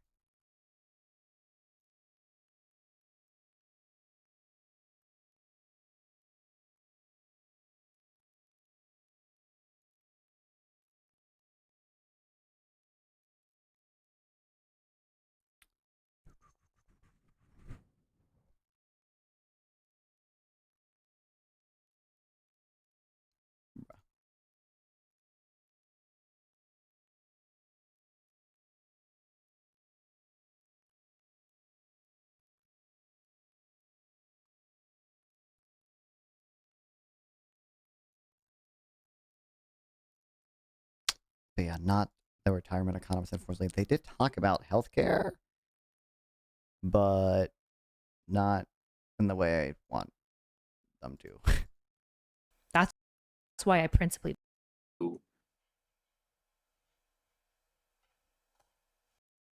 Me when I'm thinking. They are for. Are you just looking at it as net positive in your favor if 51% of those things are in a direction on stream, you know that?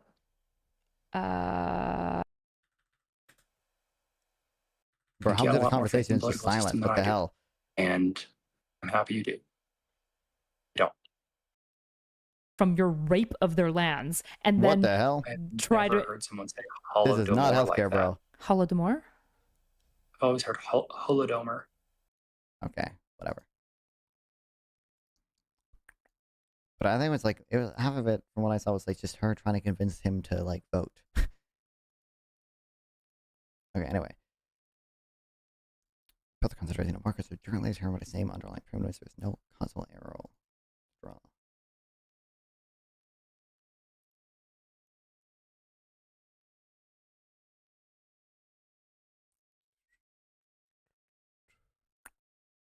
Just for something. Trouble with the stock price going up, consider changing in conduct and changing efficiency to, for example, increased innovation.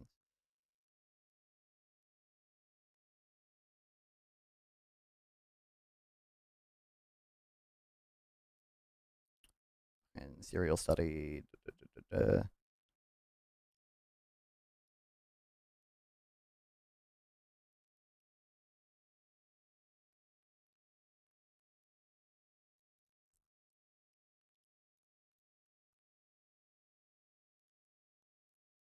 Oh, is this the same? Is this the back is Colin, whatever.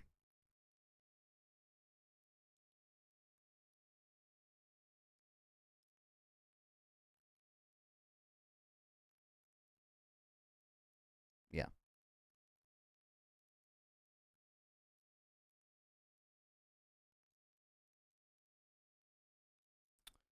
Only one they find, we've basically the fact is that institutional investors and not behaving like profit maximizers able to reject the distribution of markets being any further than 30% from what a model where firms profit would be.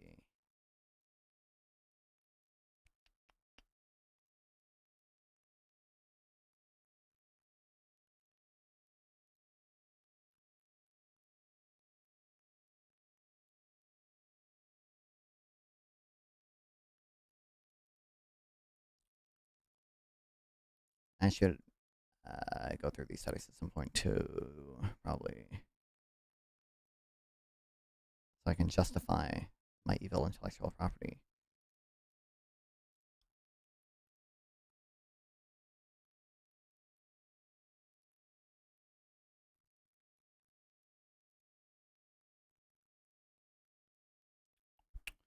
It's a fucking innovation. Yeah, it's supposed to innovation requires fixed costs. Yeah, okay, there it is.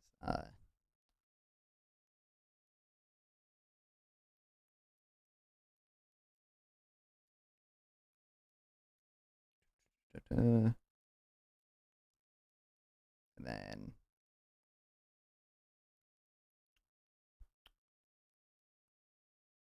the indecisive evidence.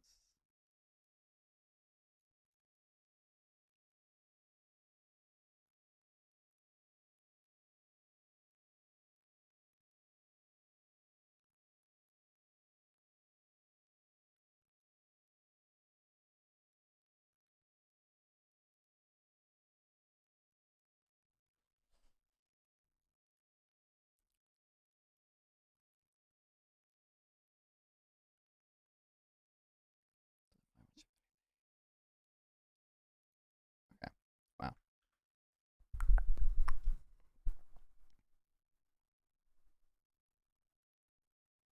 I think the arguments I've heard about the worker costs before, why they're more popular, is like part of it is just banks like just don't understand worker co-ops and like are more hesitant to lend to them because of that.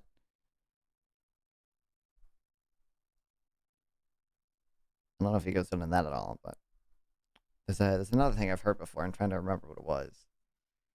It's like the fucking bank thing or whatever, and it's the There's something else. Fuck, kill me. Worker cooperative. I feel like Hunter mentioned both of them. Maybe he didn't though. Maybe I might be gaslighting myself. Worker cooperatives are firms that, unlike traditional firms, are run democratically. This means that instead of owner of the firm deciding who manages the workers become part owner and get a say in how the firm is run. This has some advantages, such as workers working harder and productivity appearing to increase. What's the? Oh, he cites multiple things for this.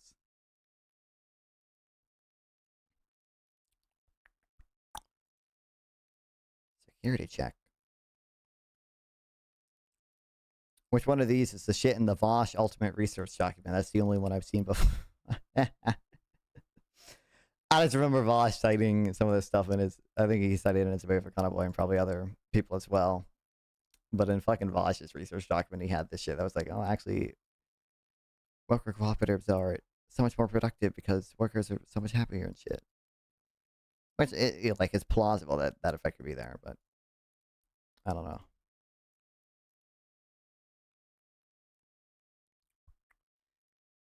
Wait, how's that even possible in theory? You might ask yourself, won't workers become lazy since profit is shared with their colleagues, means they'll only get a small portion of the fruits of their individual labor? According to the free rider hypothesis, rational self-inserted agents will always have an incentive to put less effort and be a parasite in the efforts of others. That's literally the first lesson in Game Theory 101. Yes, but it's solved by the second lesson of Game Theory 101, repeated interactions. Once you build a relationship with people, you get a chance to punish free riders while rewarding the helpful. Not to mention, we're not the self-inserted rational agents at Game Theory 101. We're complex, we care about cooperation, kindness, and all that icky stuff. Wow.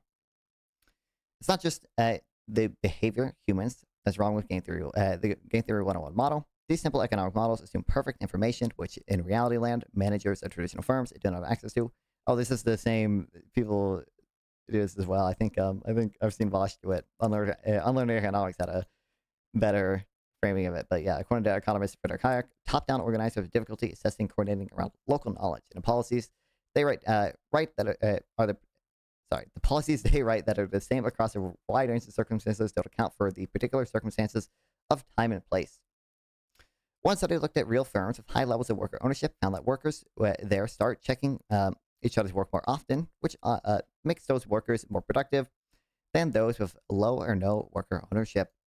This knowledge of what everyone is doing is also not going to waste, since workers can steer the direction of the company bottom up through their votes.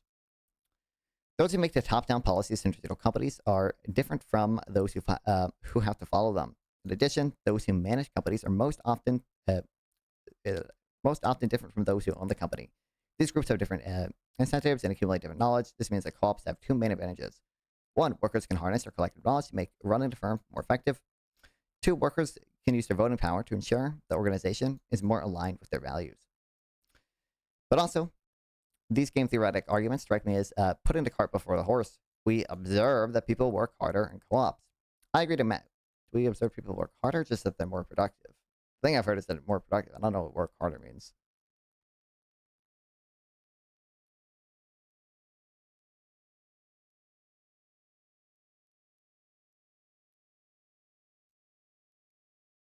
I hate JSTOR. I hate JSTOR. I hate JSTOR. Subjects receive method, pay them, report a higher levels of involvement in their tasks, more positive evaluation of supervisors, and showed a greater propensity to interact and provide assistance to coworkers than it did those in employee-owned firms. Wow.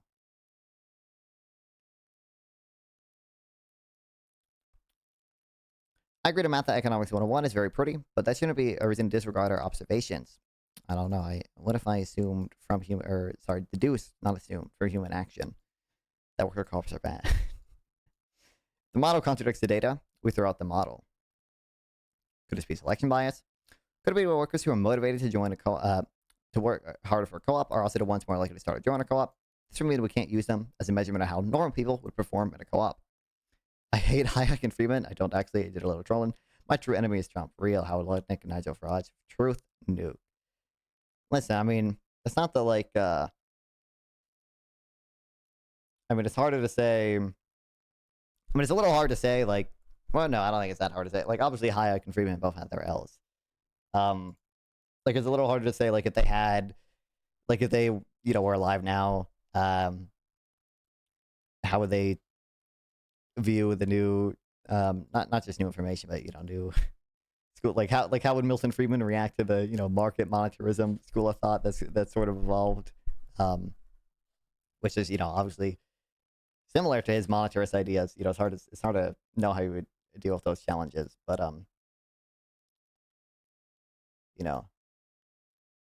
we shouldn't hate them. We recognize we have they have their L's, and just say, actually it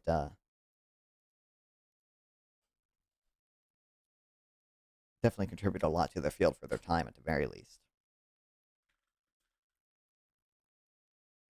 Dude, you want to know the fucking...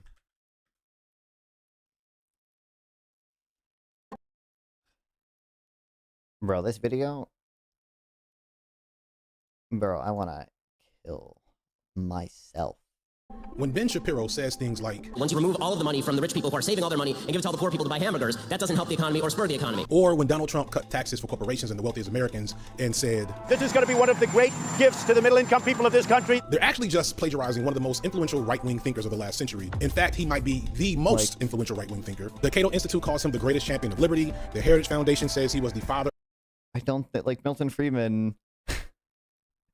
I don't even think Ben Shapiro does a good job at obviously the policy prescriptions to Milton Friedman and Ben Shapiro are going to be relatively aligned because they're both like libertarian people, but like no FD signifier,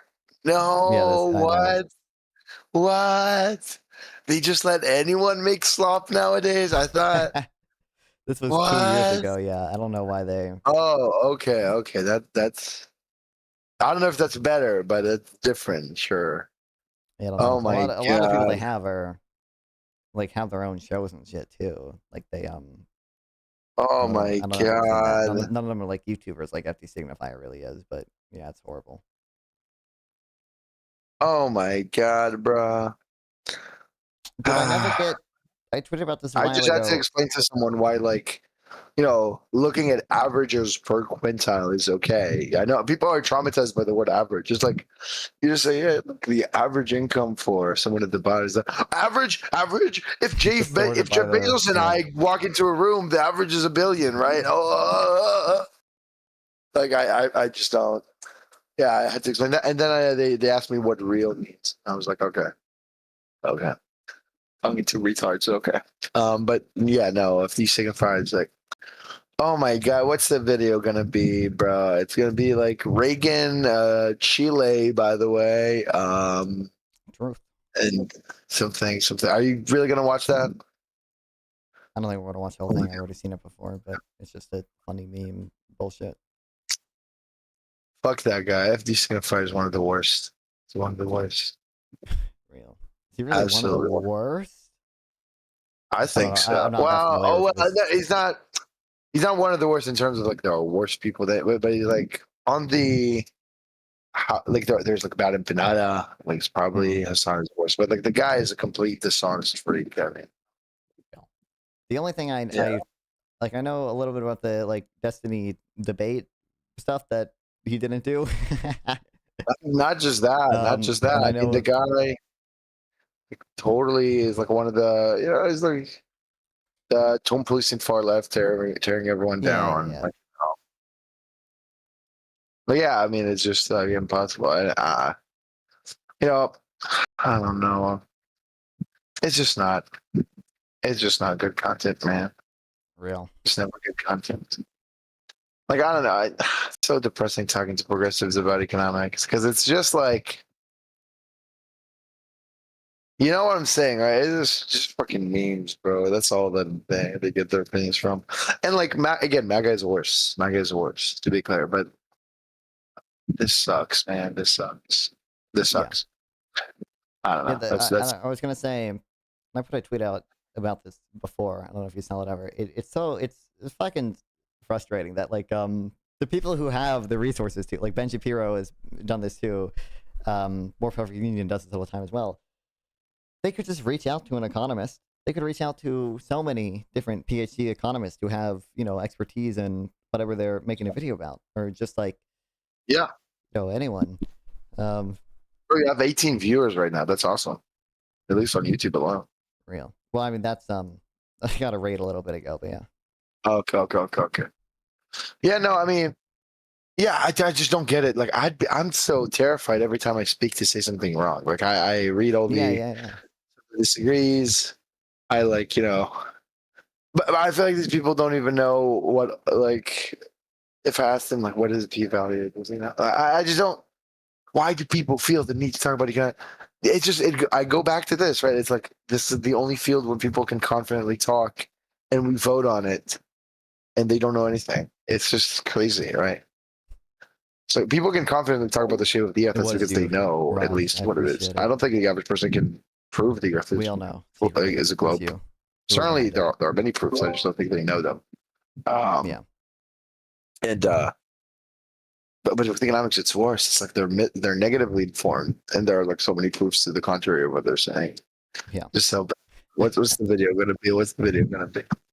How Milton Friedman broke the American economy. It's basically like it is just like it's just like the slop, like Milton Friedman, Ronald Reagan. Let me guess. Did all the tax cuts and trickle down. Yeah. And unions, the unions, they had infinity unions, and now we have negative unions. That's so sad. We have infinity unions. Negative unions. Yeah, we had infinity unions and negative inequality, and now we have infinity inequality and negative unions. That's too funny. Yeah.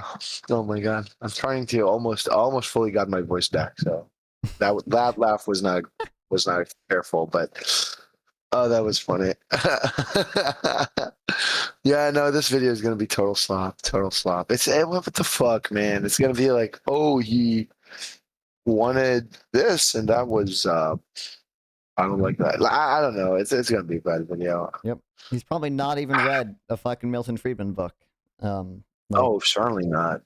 Like, do you think if I asked him what was like the optimal quantity of money, what's his view there, he would know.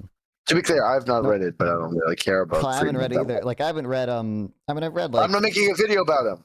Yeah, I know. Yeah, obviously, yeah. I've read blog posts from Friedman and stuff, or like excerpts and stuff, but I haven't read right his books or anything. Yeah. Like, I'm at least. Wait. Can you do me a favor? Before I lose it? Can you go to the transcript real quick? Sure. You want me to control F something? Chile. Yep, it's in there. They willingly advised the bloody Chilean dictatorship on the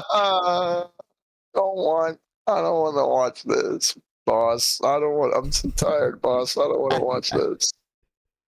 Are you affiliated with Unfuck America? Why do you have their thing? It's just that's probably not happening anymore, but it was just for like a IRL stream. It'd be fun to go there. I think it just says like, oh, donations help fund cool stuff, like a IRL stream at the Unfuck America tour. I see. Yeah, that's bad. But yeah, bro, I told you, I know all the slop. I already know all the slop. It's like, bro, he did infinity inequality and he did negative unions, and then he made Chile like dictatorships. Like, it's so sad, man. It's so fucked up. Why would he do this? It's so fucked. Yeah, I don't like.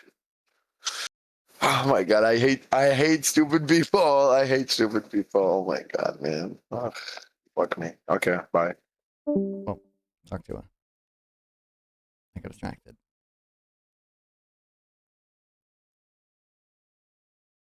Bruh. Of economic freedom, Arnold Schwarzenegger even said his work changed my life.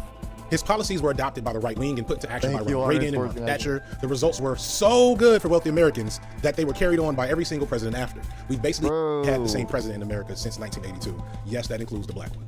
Just keeping it above. Every single Obama literally doing all of Milton Friedman's policy true, destroyed every union, just like Joe Biden did. I'm FD Signifier. Actually, this was filmed while Joe Biden was president still, right? Yeah, like the classroom for more perfect union. Oh my god. Then everyone's all presidents are the same economically. No one's different than anyone else. Because no one does any taxation. ACA, right from Friedman's book, bro. Right from This is so true, guys. This is so true. Like, oh my god, and it's so bad. Like, what? Didn't Obama increase the minimum wage? Right. I think that was the last time it increased on a federal level.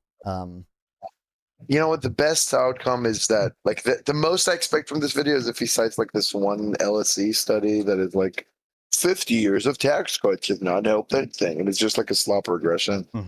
That'd be the best case scenario, but I don't even know if he's going to do that. Can you look up the word 50 in the transcript? Yeah. Oh, it's the fucking time codes. I don't know if it'd be. I was going through comments. I don't think it's in the transcript. Oh. Yeah, okay. What are the word 50? Like the word 50. Yeah, I typed that out. It's not. Okay, yeah. Wow. Oh, how long is the video? 12 minutes. Oh, 12 minutes. 12 minutes. That's bearable, I guess. Bruh. I don't know, man. I don't know. I feel like the Milton Friedman hit pieces are like my kryptonite. That's just like a little bit better than the average Reagan video by progressives, right? It's like Reagan was infinitely bad because I just don't know. Like, oh, I'm keeping it a buck. All the presidents have been the same, and the wealthy have been celebrating, and the middle class have been getting fucked. Like, that's so untrue. That's so untrue. But like, it's so unshakable for the average person. Oh my god, man! And it's like the right thinks this too, right? To be clear, well, not about Trump, but they think about it. They think this too for like all other people. Like I don't know, man. Yeah. At least high human capital are the only people like in think tanks that influence VC. That's why lobbyism is awesome, because it prevents democracy. Holy shit, man. No, but yeah. This sucks. These people suck. But yeah. Yeah. Okay, I was wrong. Obama did not increase the minimum wage, although it did increase in 2009. That was just because they passed the bill in 2007 to incrementally increase it, and the last time it increased was 2009. But he did the thing that all Democratic presidents do, which is like have an executive order to raise the minimum wage for like federal contractors. So there's that. And today we're talking about Milton Friedman, the man who broke economics. Oh man, are my Crocs in the shot? Oh god, don't show that I'm wearing Crocs. Or do, whatever, it's fine. It makes me relatable maybe, I don't know. In 1980, the economist Milton Friedman was asked to produce a series for PBS about laissez-faire economics called Free to Choose. It's so stupid. This is where we start. When was Friedman Schwartz published? I'm not gonna be able to spell her name. Friedman fucking monetary history of the United States, whatever. This is published in like like this is one of Friedman's like biggest contributions to the field. And this is like this is obviously way before 1980s, 1963. It's first published. It's like the reason he was chosen for PBS. This was a very important, very, very important work. High budget 10-part series. I mean, obviously this wasn't his only contribution. I don't think, I don't know how much of his PBS stuff was about monetary policy and the Great Depression and shit, but regardless. Friedman traveling the world, visiting sweatshops in New York and Hong Kong, and dropping in on welfare recipients and public housing residents in Manchester and the Bronx.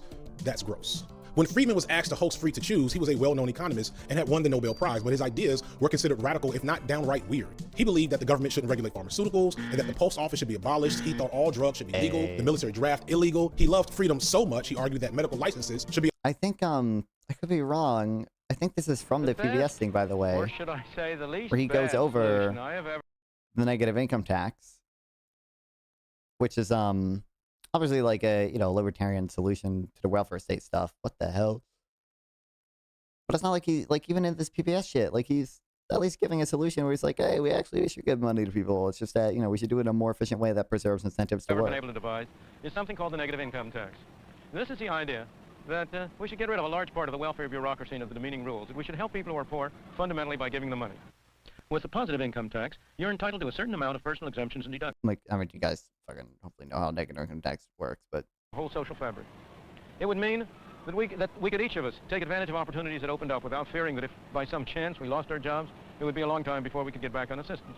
It would be a system that would give all of us an incentive gradually to improve our lives would perhaps enable us, over time, to work ourselves out of the kind of mess we've gotten ourselves into. A mess we've gotten ourselves into for the very best of motives, but with the very worst of results. Like, that's not like crazy unhinged shit or anything. Like, he's literally saying, like, we should help poor people by giving them money. And... What's up? We need a negative consumption tax, not an income tax. This is true. We just need a negative payroll tax. That's it. No, we need negative consumption tax. Okay, that's what I think. That's what I think. Oh, we do need a negative payroll tax. Well, we just do a VAT, man. Just do a progressive consumption tax and a negative income. That's like perfect. And then if you really care, if you think it's like really awesome, do a DBCFT on top. Well, it's already part of the VAT. I mean, like again, VAT is like kind of half, consumption tax, half DBCFT, half payroll. But whatever. Consumption taxes are goated. Every time people argue against them, it's because, it's regressive. It's like, I do feel like, like FT Signifier could not draw a supply demand curve, right? I mean, I bet he could get the shapes right. I bet he could draw the X. I bet he knows about it. If I asked him to draw the supply demand curve of like a specific thing, like tariffs. Yeah, I don't think he could. I bet if he even like would just say like, hey, could you make the demand curve like more inelastic? I don't think he could do that. Like, I don't think he would. No, I think he would say, it's fake, Truth. Like, yeah, which is like, why are you making a video talking about the man who broke economics when you don't know the first thing? Even if you disagree with it because you're ill-informed and retarded, but even if you disagree with it, just like know what it is. Like, I know what the donut model is. I think it sucks. By the way, you should read the Noah Smith article on donut economics. That was a really good review, I think. I think you should read it. I think you'd enjoy that a lot, so... I'm saying, but I don't know. Fuck FD, but go on with the video. Make it stop already. Be abolished and replaced with private enterprise. Why should medical care be a monopoly of licensed physicians? Imagine letting the free market control whether you live or die. You don't actually have to imagine it. It's what we're doing right now. He won. This guy hates whenever you frame it as, imagine letting the government whenever you decide whether you live or die or not. And there's like no...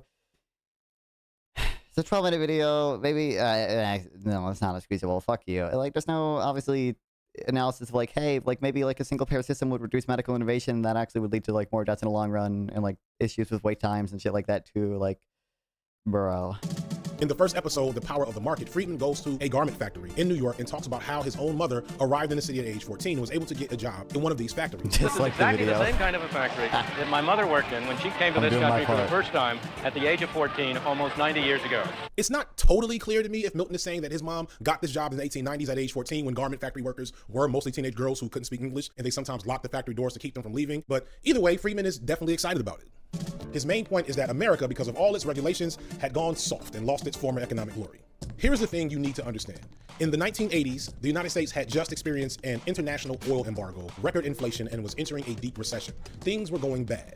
But before that, from the end of World War II to the 1980s, middle-class Americans the memes. I love the memes. Were doing better than basically anyone had done in the history of the world. Middle-class taxes were so high. Taxes were so high. Yes. And no wealth inequality. 68% of the country's wealth. That sounds fucking amazing.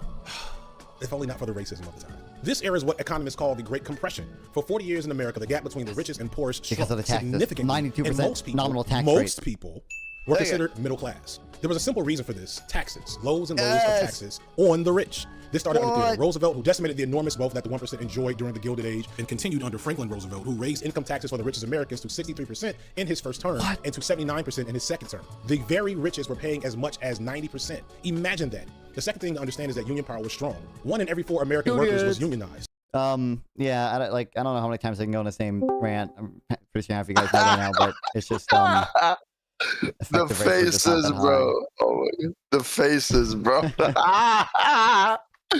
Oh my. It's too funny. I'm going back and watching that again. That was too funny.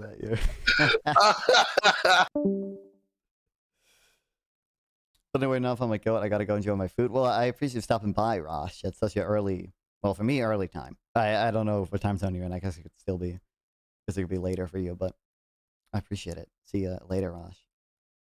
But oh my god, yeah, effective rates were not that high. Like only like 400 people ever pay that like 90% tax bracket. People found ways to keep their income like within corporations and things with face much lower tax rates. If we look at effective rates, even from progressive economists like Saya Zuckman, the guy who signifies willing to cite for any measure of inequality, I'd be willing to bet.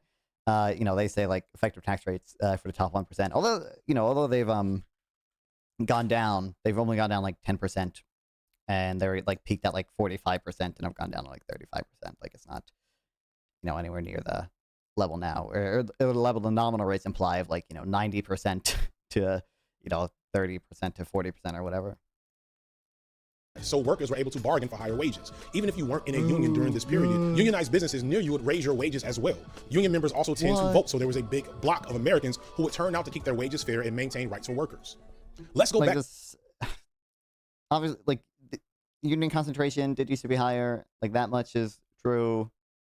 Unions probably increase wages for at least the workers within the union and plausibly within their sector as well. But they also have negative effects as well. Like part of the reason that the Rust Belt saw a decline in manufacturing was not just due to automation, was not just due to trade, but because a lot of companies shifted investment towards the southern states because unions and strikes in the Rust Belt just made it really fucking unprofitable to invest.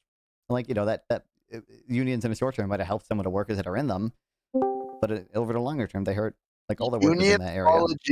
Union apologia. You said unions increase the wages, bro. Yeah, what about this one paper? What about the one paper? I don't know exactly what paper you're talking about. The surprising impacts of unionization. I do know that paper, but I haven't gone through much of it. Well, I can explain it to you. It's really well written. It's like really readable. I don't think you really. I don't know if you need to know regression discontinuity designs that well even to read it. So I'm broadly familiar with regression discontinuity designs. I don't know. I'm not going to be able to explain it. Like explain. So broadly, it's like typically like when you have like a you try to implement a natural experiment by looking at people as sort of like on the margins, right, of getting accepted or not getting accepted to whatever thing. Like the example I've heard before is like getting accepted or not getting accepted to like the Nobel Prize or whatever.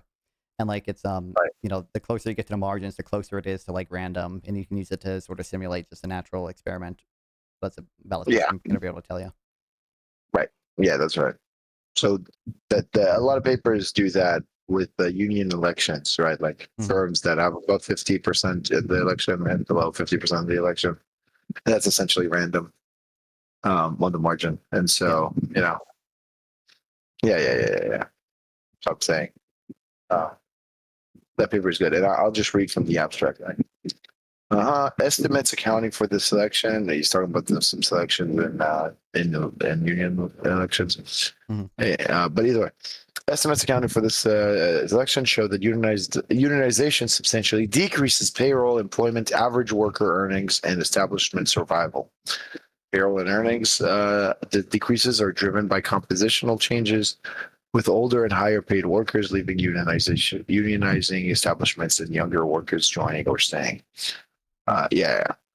Worker level effects on earnings are small and are reconciled with large negative establishment level effect in a model of employee selection, blah, blah, blah. Either way, I'm just saying, even if unions were like awesome or whatever, that's just not the reason for like stuff.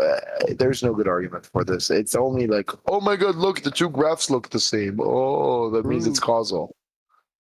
Oh, my brain. I've read so much about causal. What? Oh my god, you think? Don't look up productivity in this video. I'm gonna kill myself. I'm gonna kill myself. I'm gonna do it. Oh my god. I better just hang up and let you finish the video so I don't suffer anymore. That's true. Destroyed. Back to Friedman. Each episode ends back at the University of Chicago, where leading intellectuals and policymakers of the time react. Friedman had come to work at the University of Chicago to be with other economists and legal scholars who were opposed to the dominant economic policy of the time. The school had Aaron Director and Robert Bork, who would reshape our antitrust laws during the Reagan administration, libertarian George Stigler, and most important, Frederick Hayek, the author of The Road to Serfdom, a book that argued that all government planning inevitably led to totalitarianism. These economists were some of the first two. I don't know if I haven't read The Road to Serfdom. To be clear, Hayek was pretty anti-government, but I don't think that. I don't know if that's really a fair summary, man. I don't know if there's gonna be a good. I don't know if there's gonna be a good. Like, I don't know if Wikipedia is gonna provide really what I want. And Mises Institute obviously is gonna give me a good. Give me a good summary.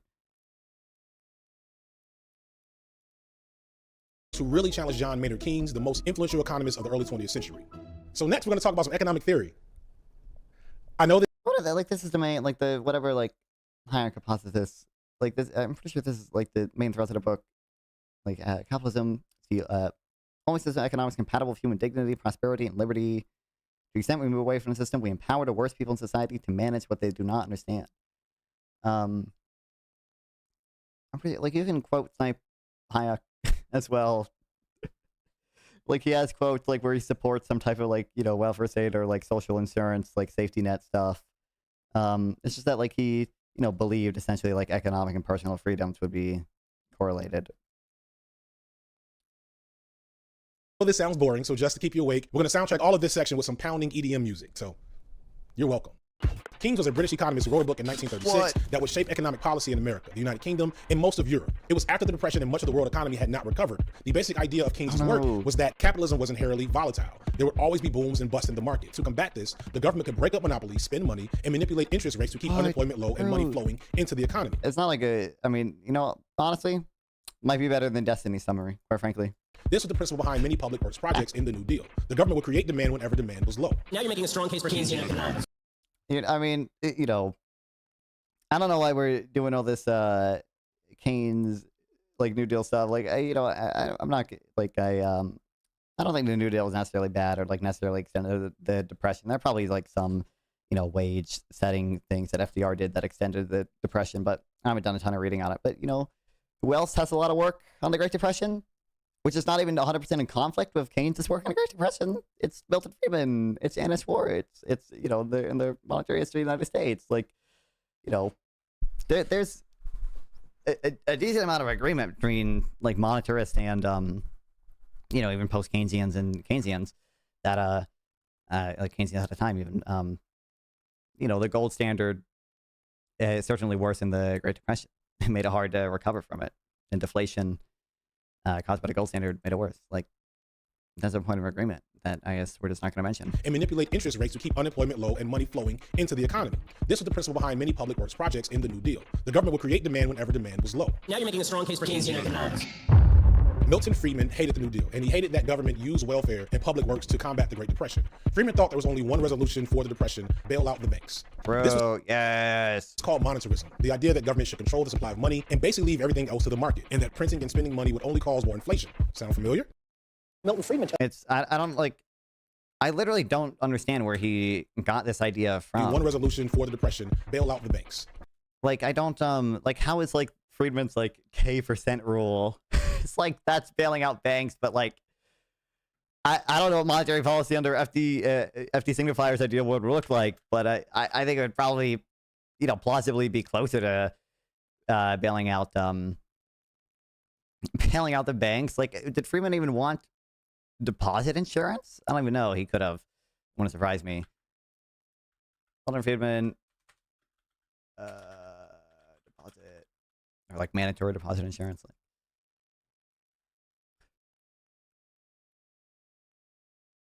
Milton Friedman, especially, like, deposit insurance. Oh no. Oh no. Oh no. I mean, it's not particularly surprising.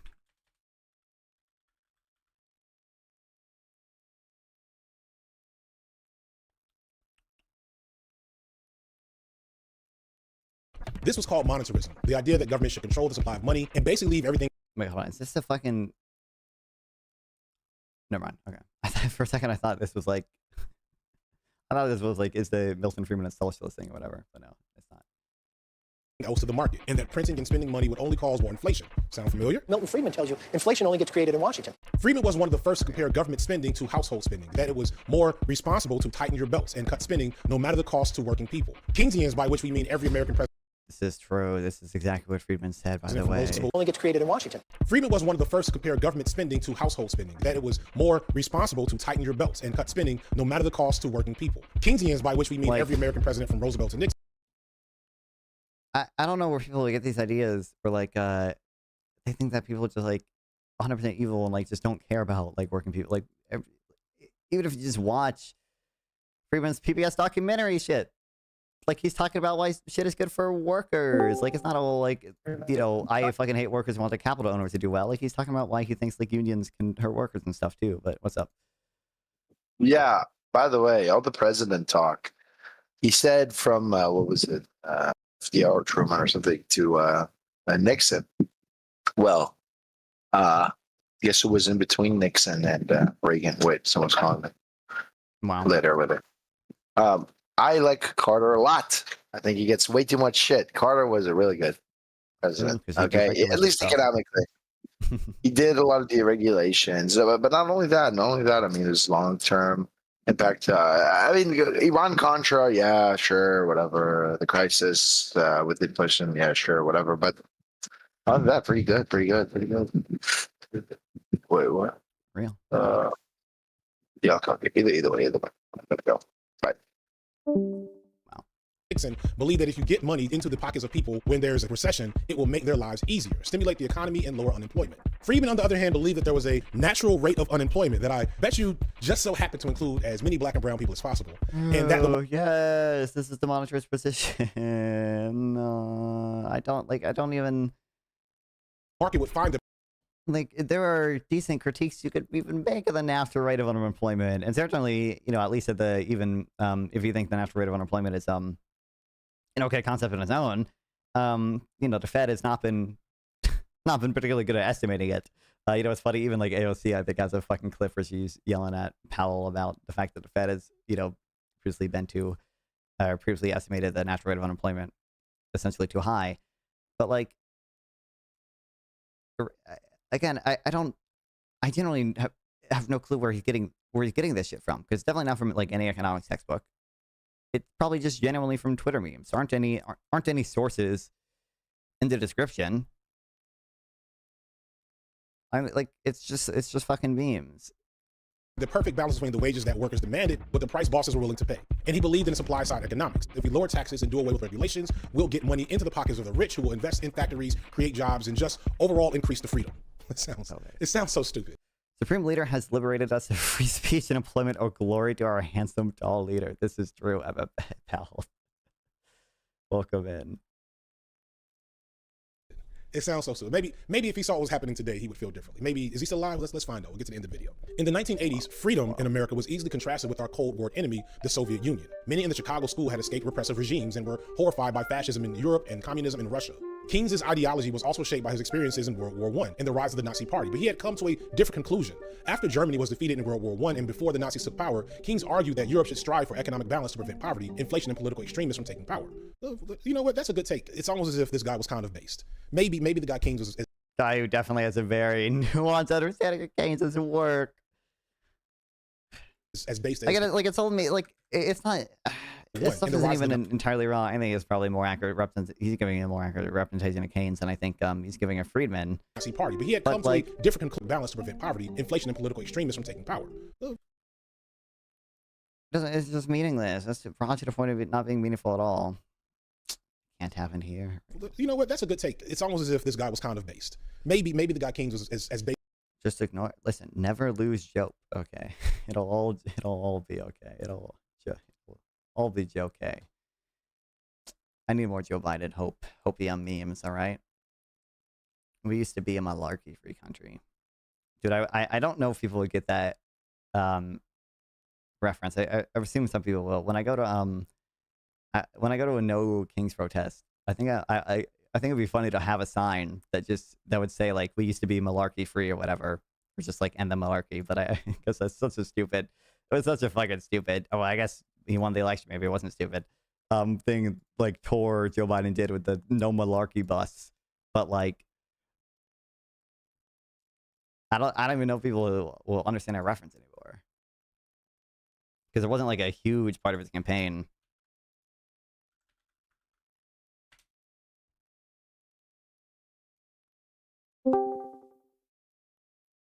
What's up? I saw you're looking at these videos. My strategy with these is you just listen to them until you find something you disagree with. And that takes about 30 seconds.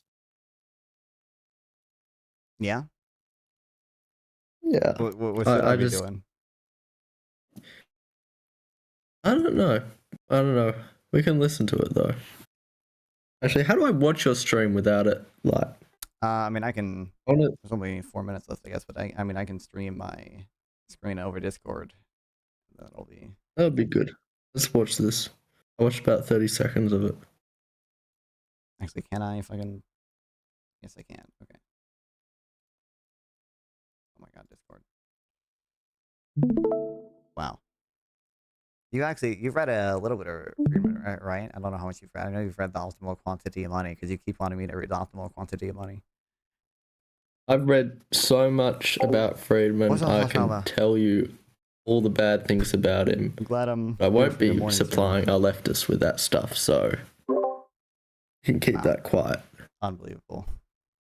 One of the things, like, if you go, actually, I'll give a slight thing. He wanted to expand the war in Vietnam. That's one bad thing. But you'll only ever find that out if you go to the Hoover archives and go through 1,000 different things and then randomly stumble across it. Wow. Oh, well. So, that's a shame for him. This guy was kind of based. Maybe the guy Keynes was as based as economists could get. I don't know. I'm not an economist. Ultimately, Milton Friedman and other members of the Chicago 8 minutes into the video, we get the I don't know, I'm not an economist. Wow, let's go. Yes. School of Economics didn't actually have a problem with authoritarianism. They willingly advised the bloody Chilean dictatorship under Pinochet, who wanted to rapidly overturn the socialist economy and institute extreme neoliberal policies. But Friedman does a neat trick in the show. Freedom becomes free. Do you know all the Pinochet memes? Yeah.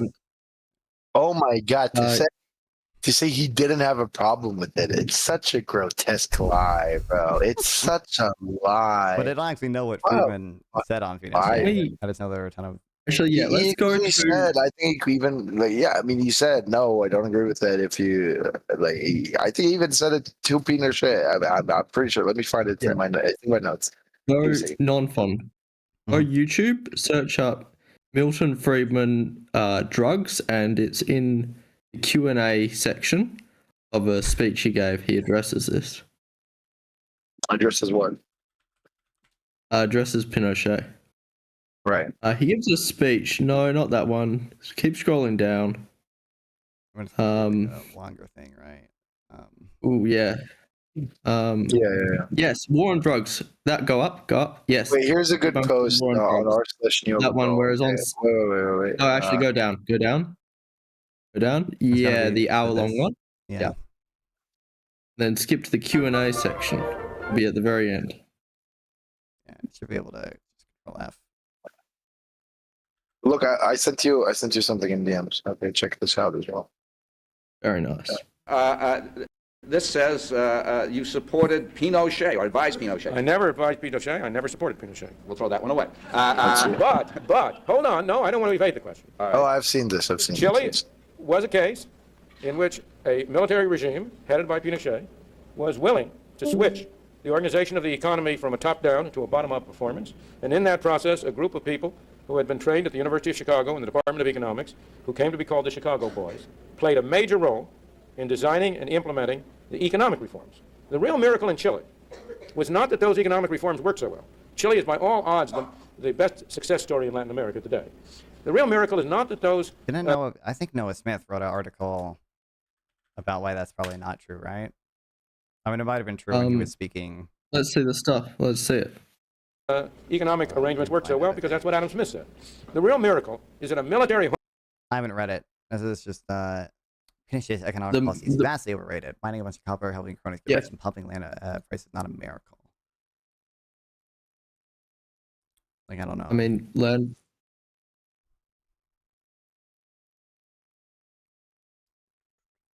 Wait, what is this relative? The monetarism failed. I don't know what they're doing with the synthetic Chile. Yeah, I'm trying to figure out. Monetarism isn't great, but you can't explain stuff. And if you're gonna, and this is a critique of Pinochet, which which is fine because he didn't nationalize the major copper company. Sorry, he didn't privatize the major copper company, which is what he should have done. So this doesn't say anything about Friedman. It just says, well, yeah. What does it? It just says Pinochet wasn't free market enough. And I don't go up 3 graphs. Which one do you want to? Oh, one more. Yeah, you can't just draw a potential GDP graph and then just say it underperformed, because that's what you have to kind of do to get inflation down. Did Chile have a ton of inflation before Pinochet? I don't even know.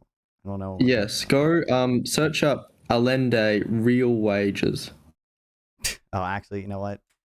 I bet that makes a lot of sense now. What was the? This is a fucking effort post. What the hell? I'm sure it can't say anything more than Friedman. Epic. This is the worker's best friend. Let's go. Let's go.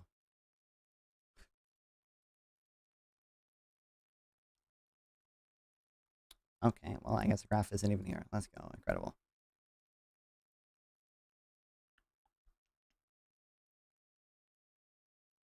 Yeah, I don't think it's going to say anything. You already mentioned that Chicago Boys. Oh, you know what? I bet this is even the video. Which? Yep. Junta was willing to let him do it. See, as I said to begin with, the principles of the military is from the top down. The principle of a market is from the bottom up. Now, it's a real miracle that a military group was willing to let a bottom-up approach take over. And as you know, as I say, I did make a trip to Chile, and I made talks in Chile. In fact, I did meet with Mr. Pinochet, but I was never advised by him. I never got a penny from the Chilean government. I was never an advisor to him. But I will say that that process led to a situation in which you were able to get an election which ended the military junta, and you now have a democratic government. You cannot cite any similar example from the world of entirely socialist states. So I was not an advisor to Pinochet. I was not an advisor to the Chilean government, but I am more than willing to share in the credit for the extraordinary job that our students did down there. Let me bring you back to Ronald Reagan. Wow. Ronald Reagan, just as evil as Pinochet. All right. Milton Friedman does some cope about Reagan. I think it's a bit silly. What does he cope about Reagan with? What is it like? He said the deficits weren't caused by deficits were somewhat caused by bringing inflation down too quickly at the same time when they indexed the income tax to the well, I mean, it's fair, but it's kind of cope. Free to be without constraints. A business should be free from regulation, just like a corporation should be free from taxes, and just like a worker should be free from union dues. Friedman's ideas gained traction when he correctly predicted stagflation. In the 1970s, there was an oil embargo and prices were rising. Workers had unions, so they were able to get their wages to rise with the cost of living. This, Friedman claimed, caused inflation to spiral out of control. In his book, Capitalism and Freedom... What is this? What is this? No. This is controversial inflation. What is he talking about? This guy will never talk about monetary policy. Leftists don't talk about monetary policy. No leftist does. I want to see where Milton Friedman predicted stagflation, because I haven't actually seen it. I don't really know if he. You know what? There's no sources for this shit, because of course there isn't. I bet it's not even like really a prediction. I bet if I predicted it, he just means like he probably just predicted it would keep going once it started. I doubt it was even actually a prediction.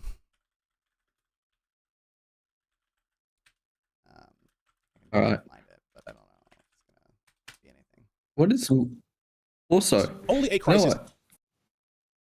Friedman was also not against closed shop unions, which is firms that would make deals with only unions. You see, the old Chicago school liked that the Austrians are right to criticize is that there needed to be a whole lot of antitrust and break up all these big firms into small firms to make sure they got the perfect competitive market, and that you needed to break up unions, even if they were voluntary unions, because they were getting in the way of the perfectly competitive market. And luckily, Friedman came down on the right side of that and said, no, you should allow it to be voluntary. and then the whole public choice and antitrust stuff kind of swept all that away, which is very nice. The Austrians are right to criticize the Chicago School of the 50s and their group. Actual or perceived produces real change. When that crisis occurs, the actions that are taken depend on the ideas that are lying around. That, I believe, is our basic function, to develop alternatives to existing policies, to keep them alive and available until the politically impossible becomes politically inevitable. Monetarism and the other anti-government policies were a convenient solution that Friedman and the other University of Chicago thinkers had been developing and promoting, waiting for just the right crisis. Free to Choose happened to air right when Ronald Reagan was running his second presidential campaign in the Republican primaries. Reagan was a well-known and well-loved candidate, and he was already sold on Friedman's ideas. His TV series was about choices, risks, freedom, equality, and making a better future for all of us. As governor of California, Reagan's concerns were low taxes and eliminating government waste and bureaucracy. Government programs like Social Security, Medicaid, and programs from homeowners in America were actually still quite popular in 1980. However, certain social programs... Has Social Security ever not been popular? I don't know if Social Security's ever not been popular. I don't know about... I bet Medicaid has always been relatively popular, but yeah. In 1945, they started sending checks for Social Security in Australia. In 1946, they passed a referendum saying it was constitutional. So of course you do the unconstitutional thing first that shows the program is very, very popular. Then everyone comes out and votes. It's like, wow, I'm getting money from this program. Like, it destroys the whole point of, you know, you make decisions, but you're not really aware of where you will be in the economic program. Like, me, you, and Sample, we're going to do a vote. And one guy's going to lose $30 and the other two are going to get $10. Are we voting in favor? No, obviously not. But if I'm going to tell you it's going to be me and you getting the $10 and Sample's going to be paying, we're going to vote in favor. Isn't your fucking retirement system relatively good in Australia? I know you have your superannuation thing or whatever. I've heard that's like decent. I don't know how that like strictly. Yeah, it's private, but yeah. Other thing. Actually, I don't even know how accurate this is because it was said by some guy that was against immigration and against big corporations. And was like, back in the 1960s, you had all these nice government benefits of housing and social security and low interest rate mortgages, bunch of the normal white America stuff from the 50s, and saying how great this was, that we needed to return to that. So it could have been that Australia was very generous from 50s to 70s and then kind of cracked down. We did have look, I don't like John Howard. He did some bad stuff, but he paid down the debt a lot, and that was nice. And paying down the debt does increase economic growth. I don't got fucking time to do all this shit. I've seen papers before. I think, I mean, obviously cited by post-Keynesians. I don't know. That just show that, like, oh, actually, it seems like below like 30% of GDP or whatever, debt doesn't seem to have any meaningful effect on growth. Oh, but the act of paying it down is very beneficial. That's what you should do. Problem is all the post-Keynesians, their studies are... You can never really have a completely clean... No, I'm going to take up the Austrian thing right here. Empirical studies on the debt aren't that great because you don't know if it's low growth causing high debt or high debt causing low growth. But it could be either one, and it works either way. So if you just take the praxeological approach, which is just, would we be wealthier if there was less debt? It would be yes, because think about it this way. If there's $1 million in government bonds, someone thinks they have $1 million in wealth. There's no one on the other side that thinks, wow, in the future I'm going to have to pay $1 million in government debt, which is the Ricardian idea. Mm-hmm. So I know Barrow has a paper and it's like, are government bonds net wealth? And he says no. And that's right, but government bonds are perceived as net wealth. And because no one thinks everyone adds up their net wealth in America by adding up all the government bonds they have, but no one is on the other side saying they're going to have to pay that debt in the future or that it's an asset. So as a result, everyone thinks they're far richer than they actually are, and they, as a result, invest less, and then you have less growth. I mean, I like that. We need Think to, about the pay. you know, I bet Sam would probably have a better understanding of the studies and stuff than I do. But I would imagine Actually, they try to control for things, and I've also seen. I've never done reading on it myself. I don't know. I've seen people be skeptical of the Ricardio stuff. Ricardian. Oh, if you're skeptical of the Ricardo stuff, you should. The post-Keynesians would just argue that savings. They would fully accept what I just said, but they would say that investment isn't constrained by savings anyways, so savings don't matter. Growth. Okay, hold on. We got fucking 2 minutes after this video. We gotta get through this. Yeah, I gotta go to bed soon. Programs were not. Oh wait, no, hold on. He's going to pause and say Reagan used the example of the black woman collecting 5 welfare checks, and that's why it's racist. Okay, I'm calling In his book, it. Reaganland, Rick Perlstein wrote that Reagan appealed to voters who benefited from things like government-backed mortgages, but also felt that programs that benefited minorities had gone too far. Ronald Reagan understood that white Americans resented the progress made by the Civil Rights Movement. When he ran for governor of California in 1966, he ran on repealing the state's Fair Housing Act and opposed both the 1964 Civil Rights Act and the Voting Rights Act. This idea that the undeserving poor were receiving too many benefits was gaining popularity among suburban whites. This was the base that helped make Reagan president. It always comes back to white supremacy. I mean, we're almost there. When Reagan took power, he set out to radically reform tax policy in the economy. He reduced the tax rate on the wealthiest from I don't think we quite got it. But now we're citing top marginal nominal rates. Let's go. Yay. 70% to 35%. He went after the unions. He appointed pro-Wall Street figures to the Securities and Exchange Commission. Didn't even get that right. It didn't even get it right. It went from 70% to 50%, then to 28%. Where is this 35 figure? You know, it'd be cool if you had sources, but yeah, I have no clue. I mean, I don't know when exactly the brackets change, but yeah. Review board, Friedman might have been right about one thing. A crisis can make people rethink the big policies that shape the world. The Depression ushered in decades of progressive taxes and a larger social safety net for Americans. The recession of the 1970s brought on decades of deregulation and low taxes on the rich. How will our current crisis of wealth inequality and rising debt for the working and middle class create policies that we actually want to see? If your profits are abusive, AOC, yes, then we're going to claw them back and we're going to give them back to people. It's punishing people who produce things you don't like. It's the wokeism of the tax. Tax reform must substantially increase the share of long-term revenues paid by big corporations. I would like to see us cut taxes. I think in particular corporation tax. Now is the time to demand that the wealthiest people in this country and the largest corporations start paying their fair share of taxes. Thanks for watching The Classroom. Wow. This video was based in part on Rick Perlstein. Notice how there's no data on wealth inequalities, no data on effective tax rates, there's no data on, there's no even analysis of the trade-offs, but of course. What were you saying? What did we learn? Did we learn anything from this? No, not really. Only in 12 minutes you learned something. Come on, I was only watching for 4. I learned, well, 20,000 people must have learned something. Kind of able to predict most of what FD signifier is going to say. Let's have a look at the comments. It's all going to be slop, bro.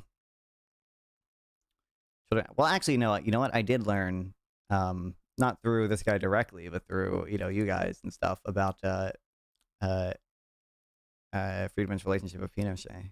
I didn't know much about it before. I didn't know about that explanation he gave and stuff. This is like Reddit tier. White people bad. This is true. We did learn white people bad. This is like I remember seeing a Reddit comment, and it was like, Milton Friedman said the role of business is to maximize profits. That means he must have supported bringing back slavery. Truth. There's actually a good right-wing quote on Twitter which says, most of the left just relies on just not understanding what you're saying deliberately. I'm pretty sure I saw that. That was the fucking, that was the Stone Toss comics dude. I know he uses that quite a bit. That's the most recent time I saw, at least. I don't know who originally made the tweet, but True. He's probably quoting someone. He quoted the Sam Hyde bit. this is true. Oh wow, based. He was not a right winger, he was a libertarian. Argued for limited government. It's incredible.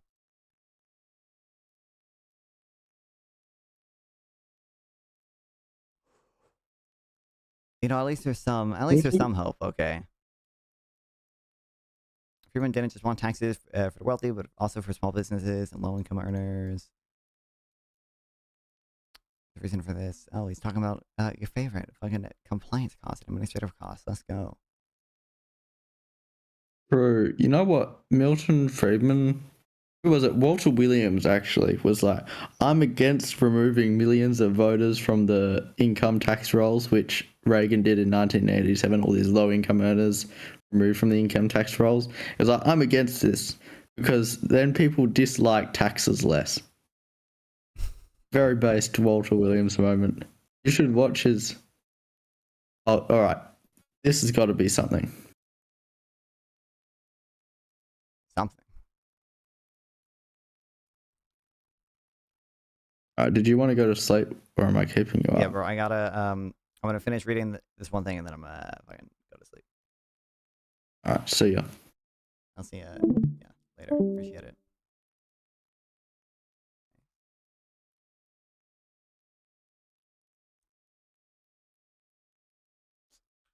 Bruh.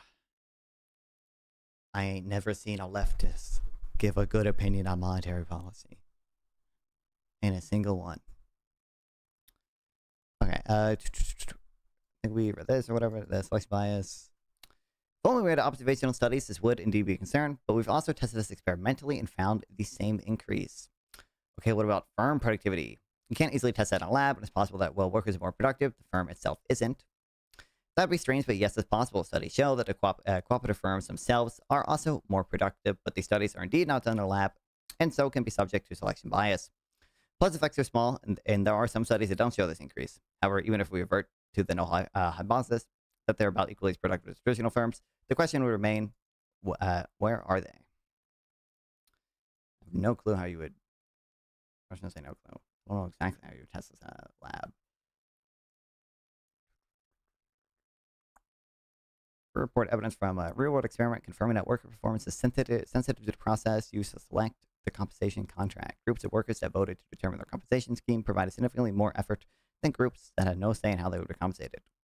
The effect is robust to controls for compensation scheme implemented worker characteristics such as ability, gender, and possible sorting. Well,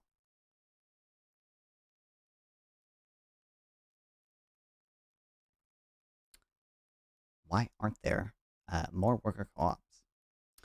Here's an old economics joke you might have heard before. Two economists are walking on a sidewalk. One sees a $5 bill, and the other bows to pick it up. The other says, don't bother. If it was a real $5 bill, someone else would have picked it up already. This joke is making fun of the assumption of perfect information. Unlike in the simplistic models in the real world, market participants do not have all the necessary information. If you were to ask a random American what a co-op was and how it worked, do you think they'd be able to answer that accurately? It takes time for innovations to spread. And we do observe, well, I mean, co-ops have had quite a bit of time, but regardless. We do observe the number of co-ops are increasing rapidly. E.g., the number of worker co-ops in the U.S. has tripled in the last decade. Okay, this is just a full ass fucking PDF. Whoa, crazy. So maybe a better question is, why did it take so long? It could be that legislation constrained co-ops. Maybe it's because traditional firms had more. You know what the real issue is that legislation constrains, I think, like it entirely bans corporate unions. Okay, they don't allow it. Or maybe it's because traditional firms have had more time to improve. There are, according to my research, approximately 4.7 bazillion books on how to run and manage your firm effectively. Well, there's less than 0.01 bazillion books on how to do the same for co-ops. Could also be simply good old-fashioned propaganda that made some people aware of collectivization. Oh, it's Red Scare Wikipedia. I thought it was going to be more co-op-specific stuff, but this is so, surely. Well, kind of.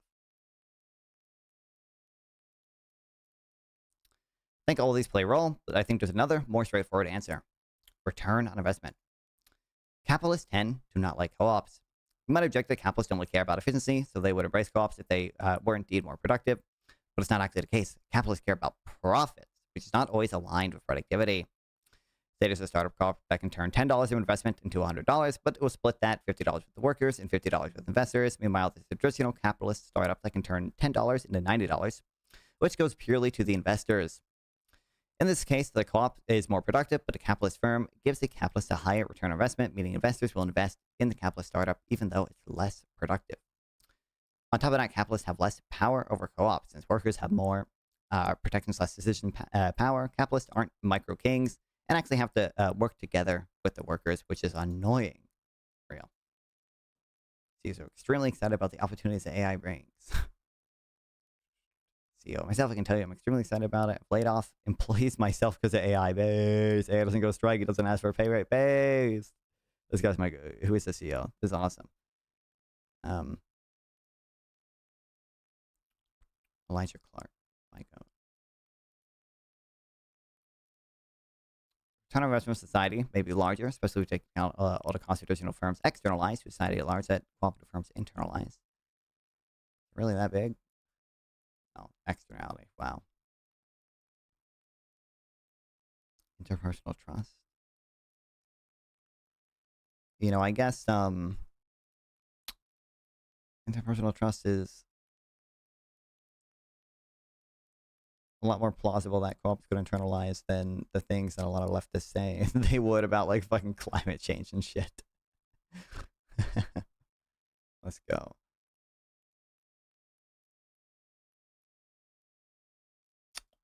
Blah, blah, blah. Doesn't mean to have a high return on investment for investors. Studies show that capitalist firms do better with more capitalist firms around, while co-ops do better with more co-ops around. So if we have a bit of lock-in effect, maybe that that to get a place of greater long-term productivity, we first need to give co-op firms some time to find their footing. Wow.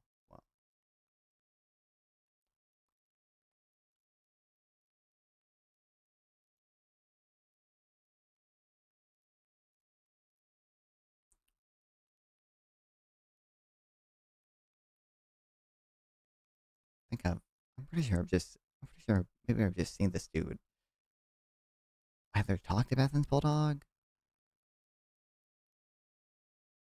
Maybe just like literally like a Bethan's Bulldog post, and so I saw his logo or whatever. I've seen this dude before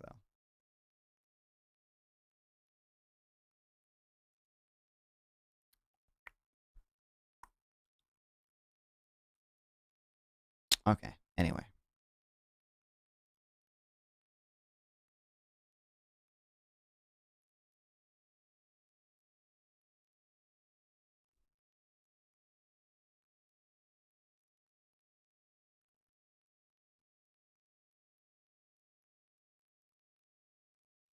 Incredible. Ugh.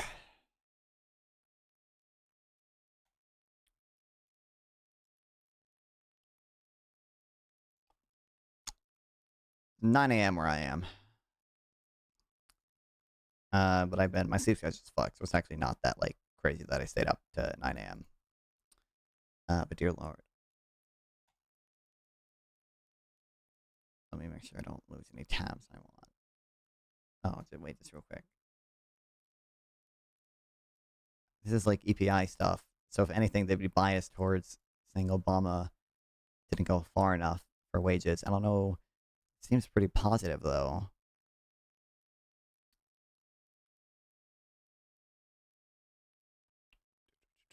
Administration did, however, use its regulatory power over federal contractors to mandate these employers pay at least $10.10 an hour. Administration also mandated these employers provide paid sick leave, refrain from discrimination based on sexual orientation and gender identity, offer pay transparency.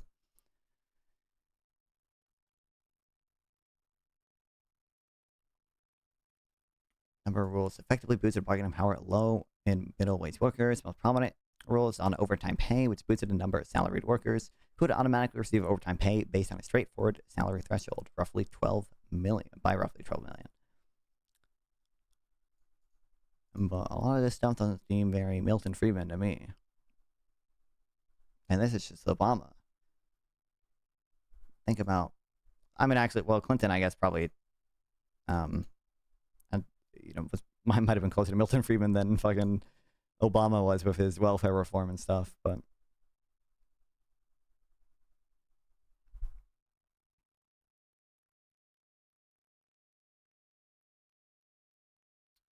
Obama took a major step forward relative to what he inherited. If there's a particular disappointment, the administration never got on board with ideas to impose a modest financial transaction tax on finance. Oh, damn, rip.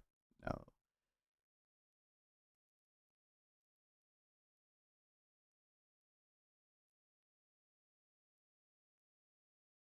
But yeah, obviously, hot take, guys. Obama, not Milton Friedman. Not quite there, guys. Not quite. A few things away. Yeah, okay. Well, fun time. Appreciate everyone stopping by. Love streaming. Love you guys watch me stream. I will see when I stream again. I don't know, within the next 3 days, there will be another non-fun stream. Is there anyone even streaming still? It's 9 a.m., bro. Wait, YouTube says tomfoolery is still streaming, but I honestly don't even believe it. I think it's just lying. I think it just has not updated.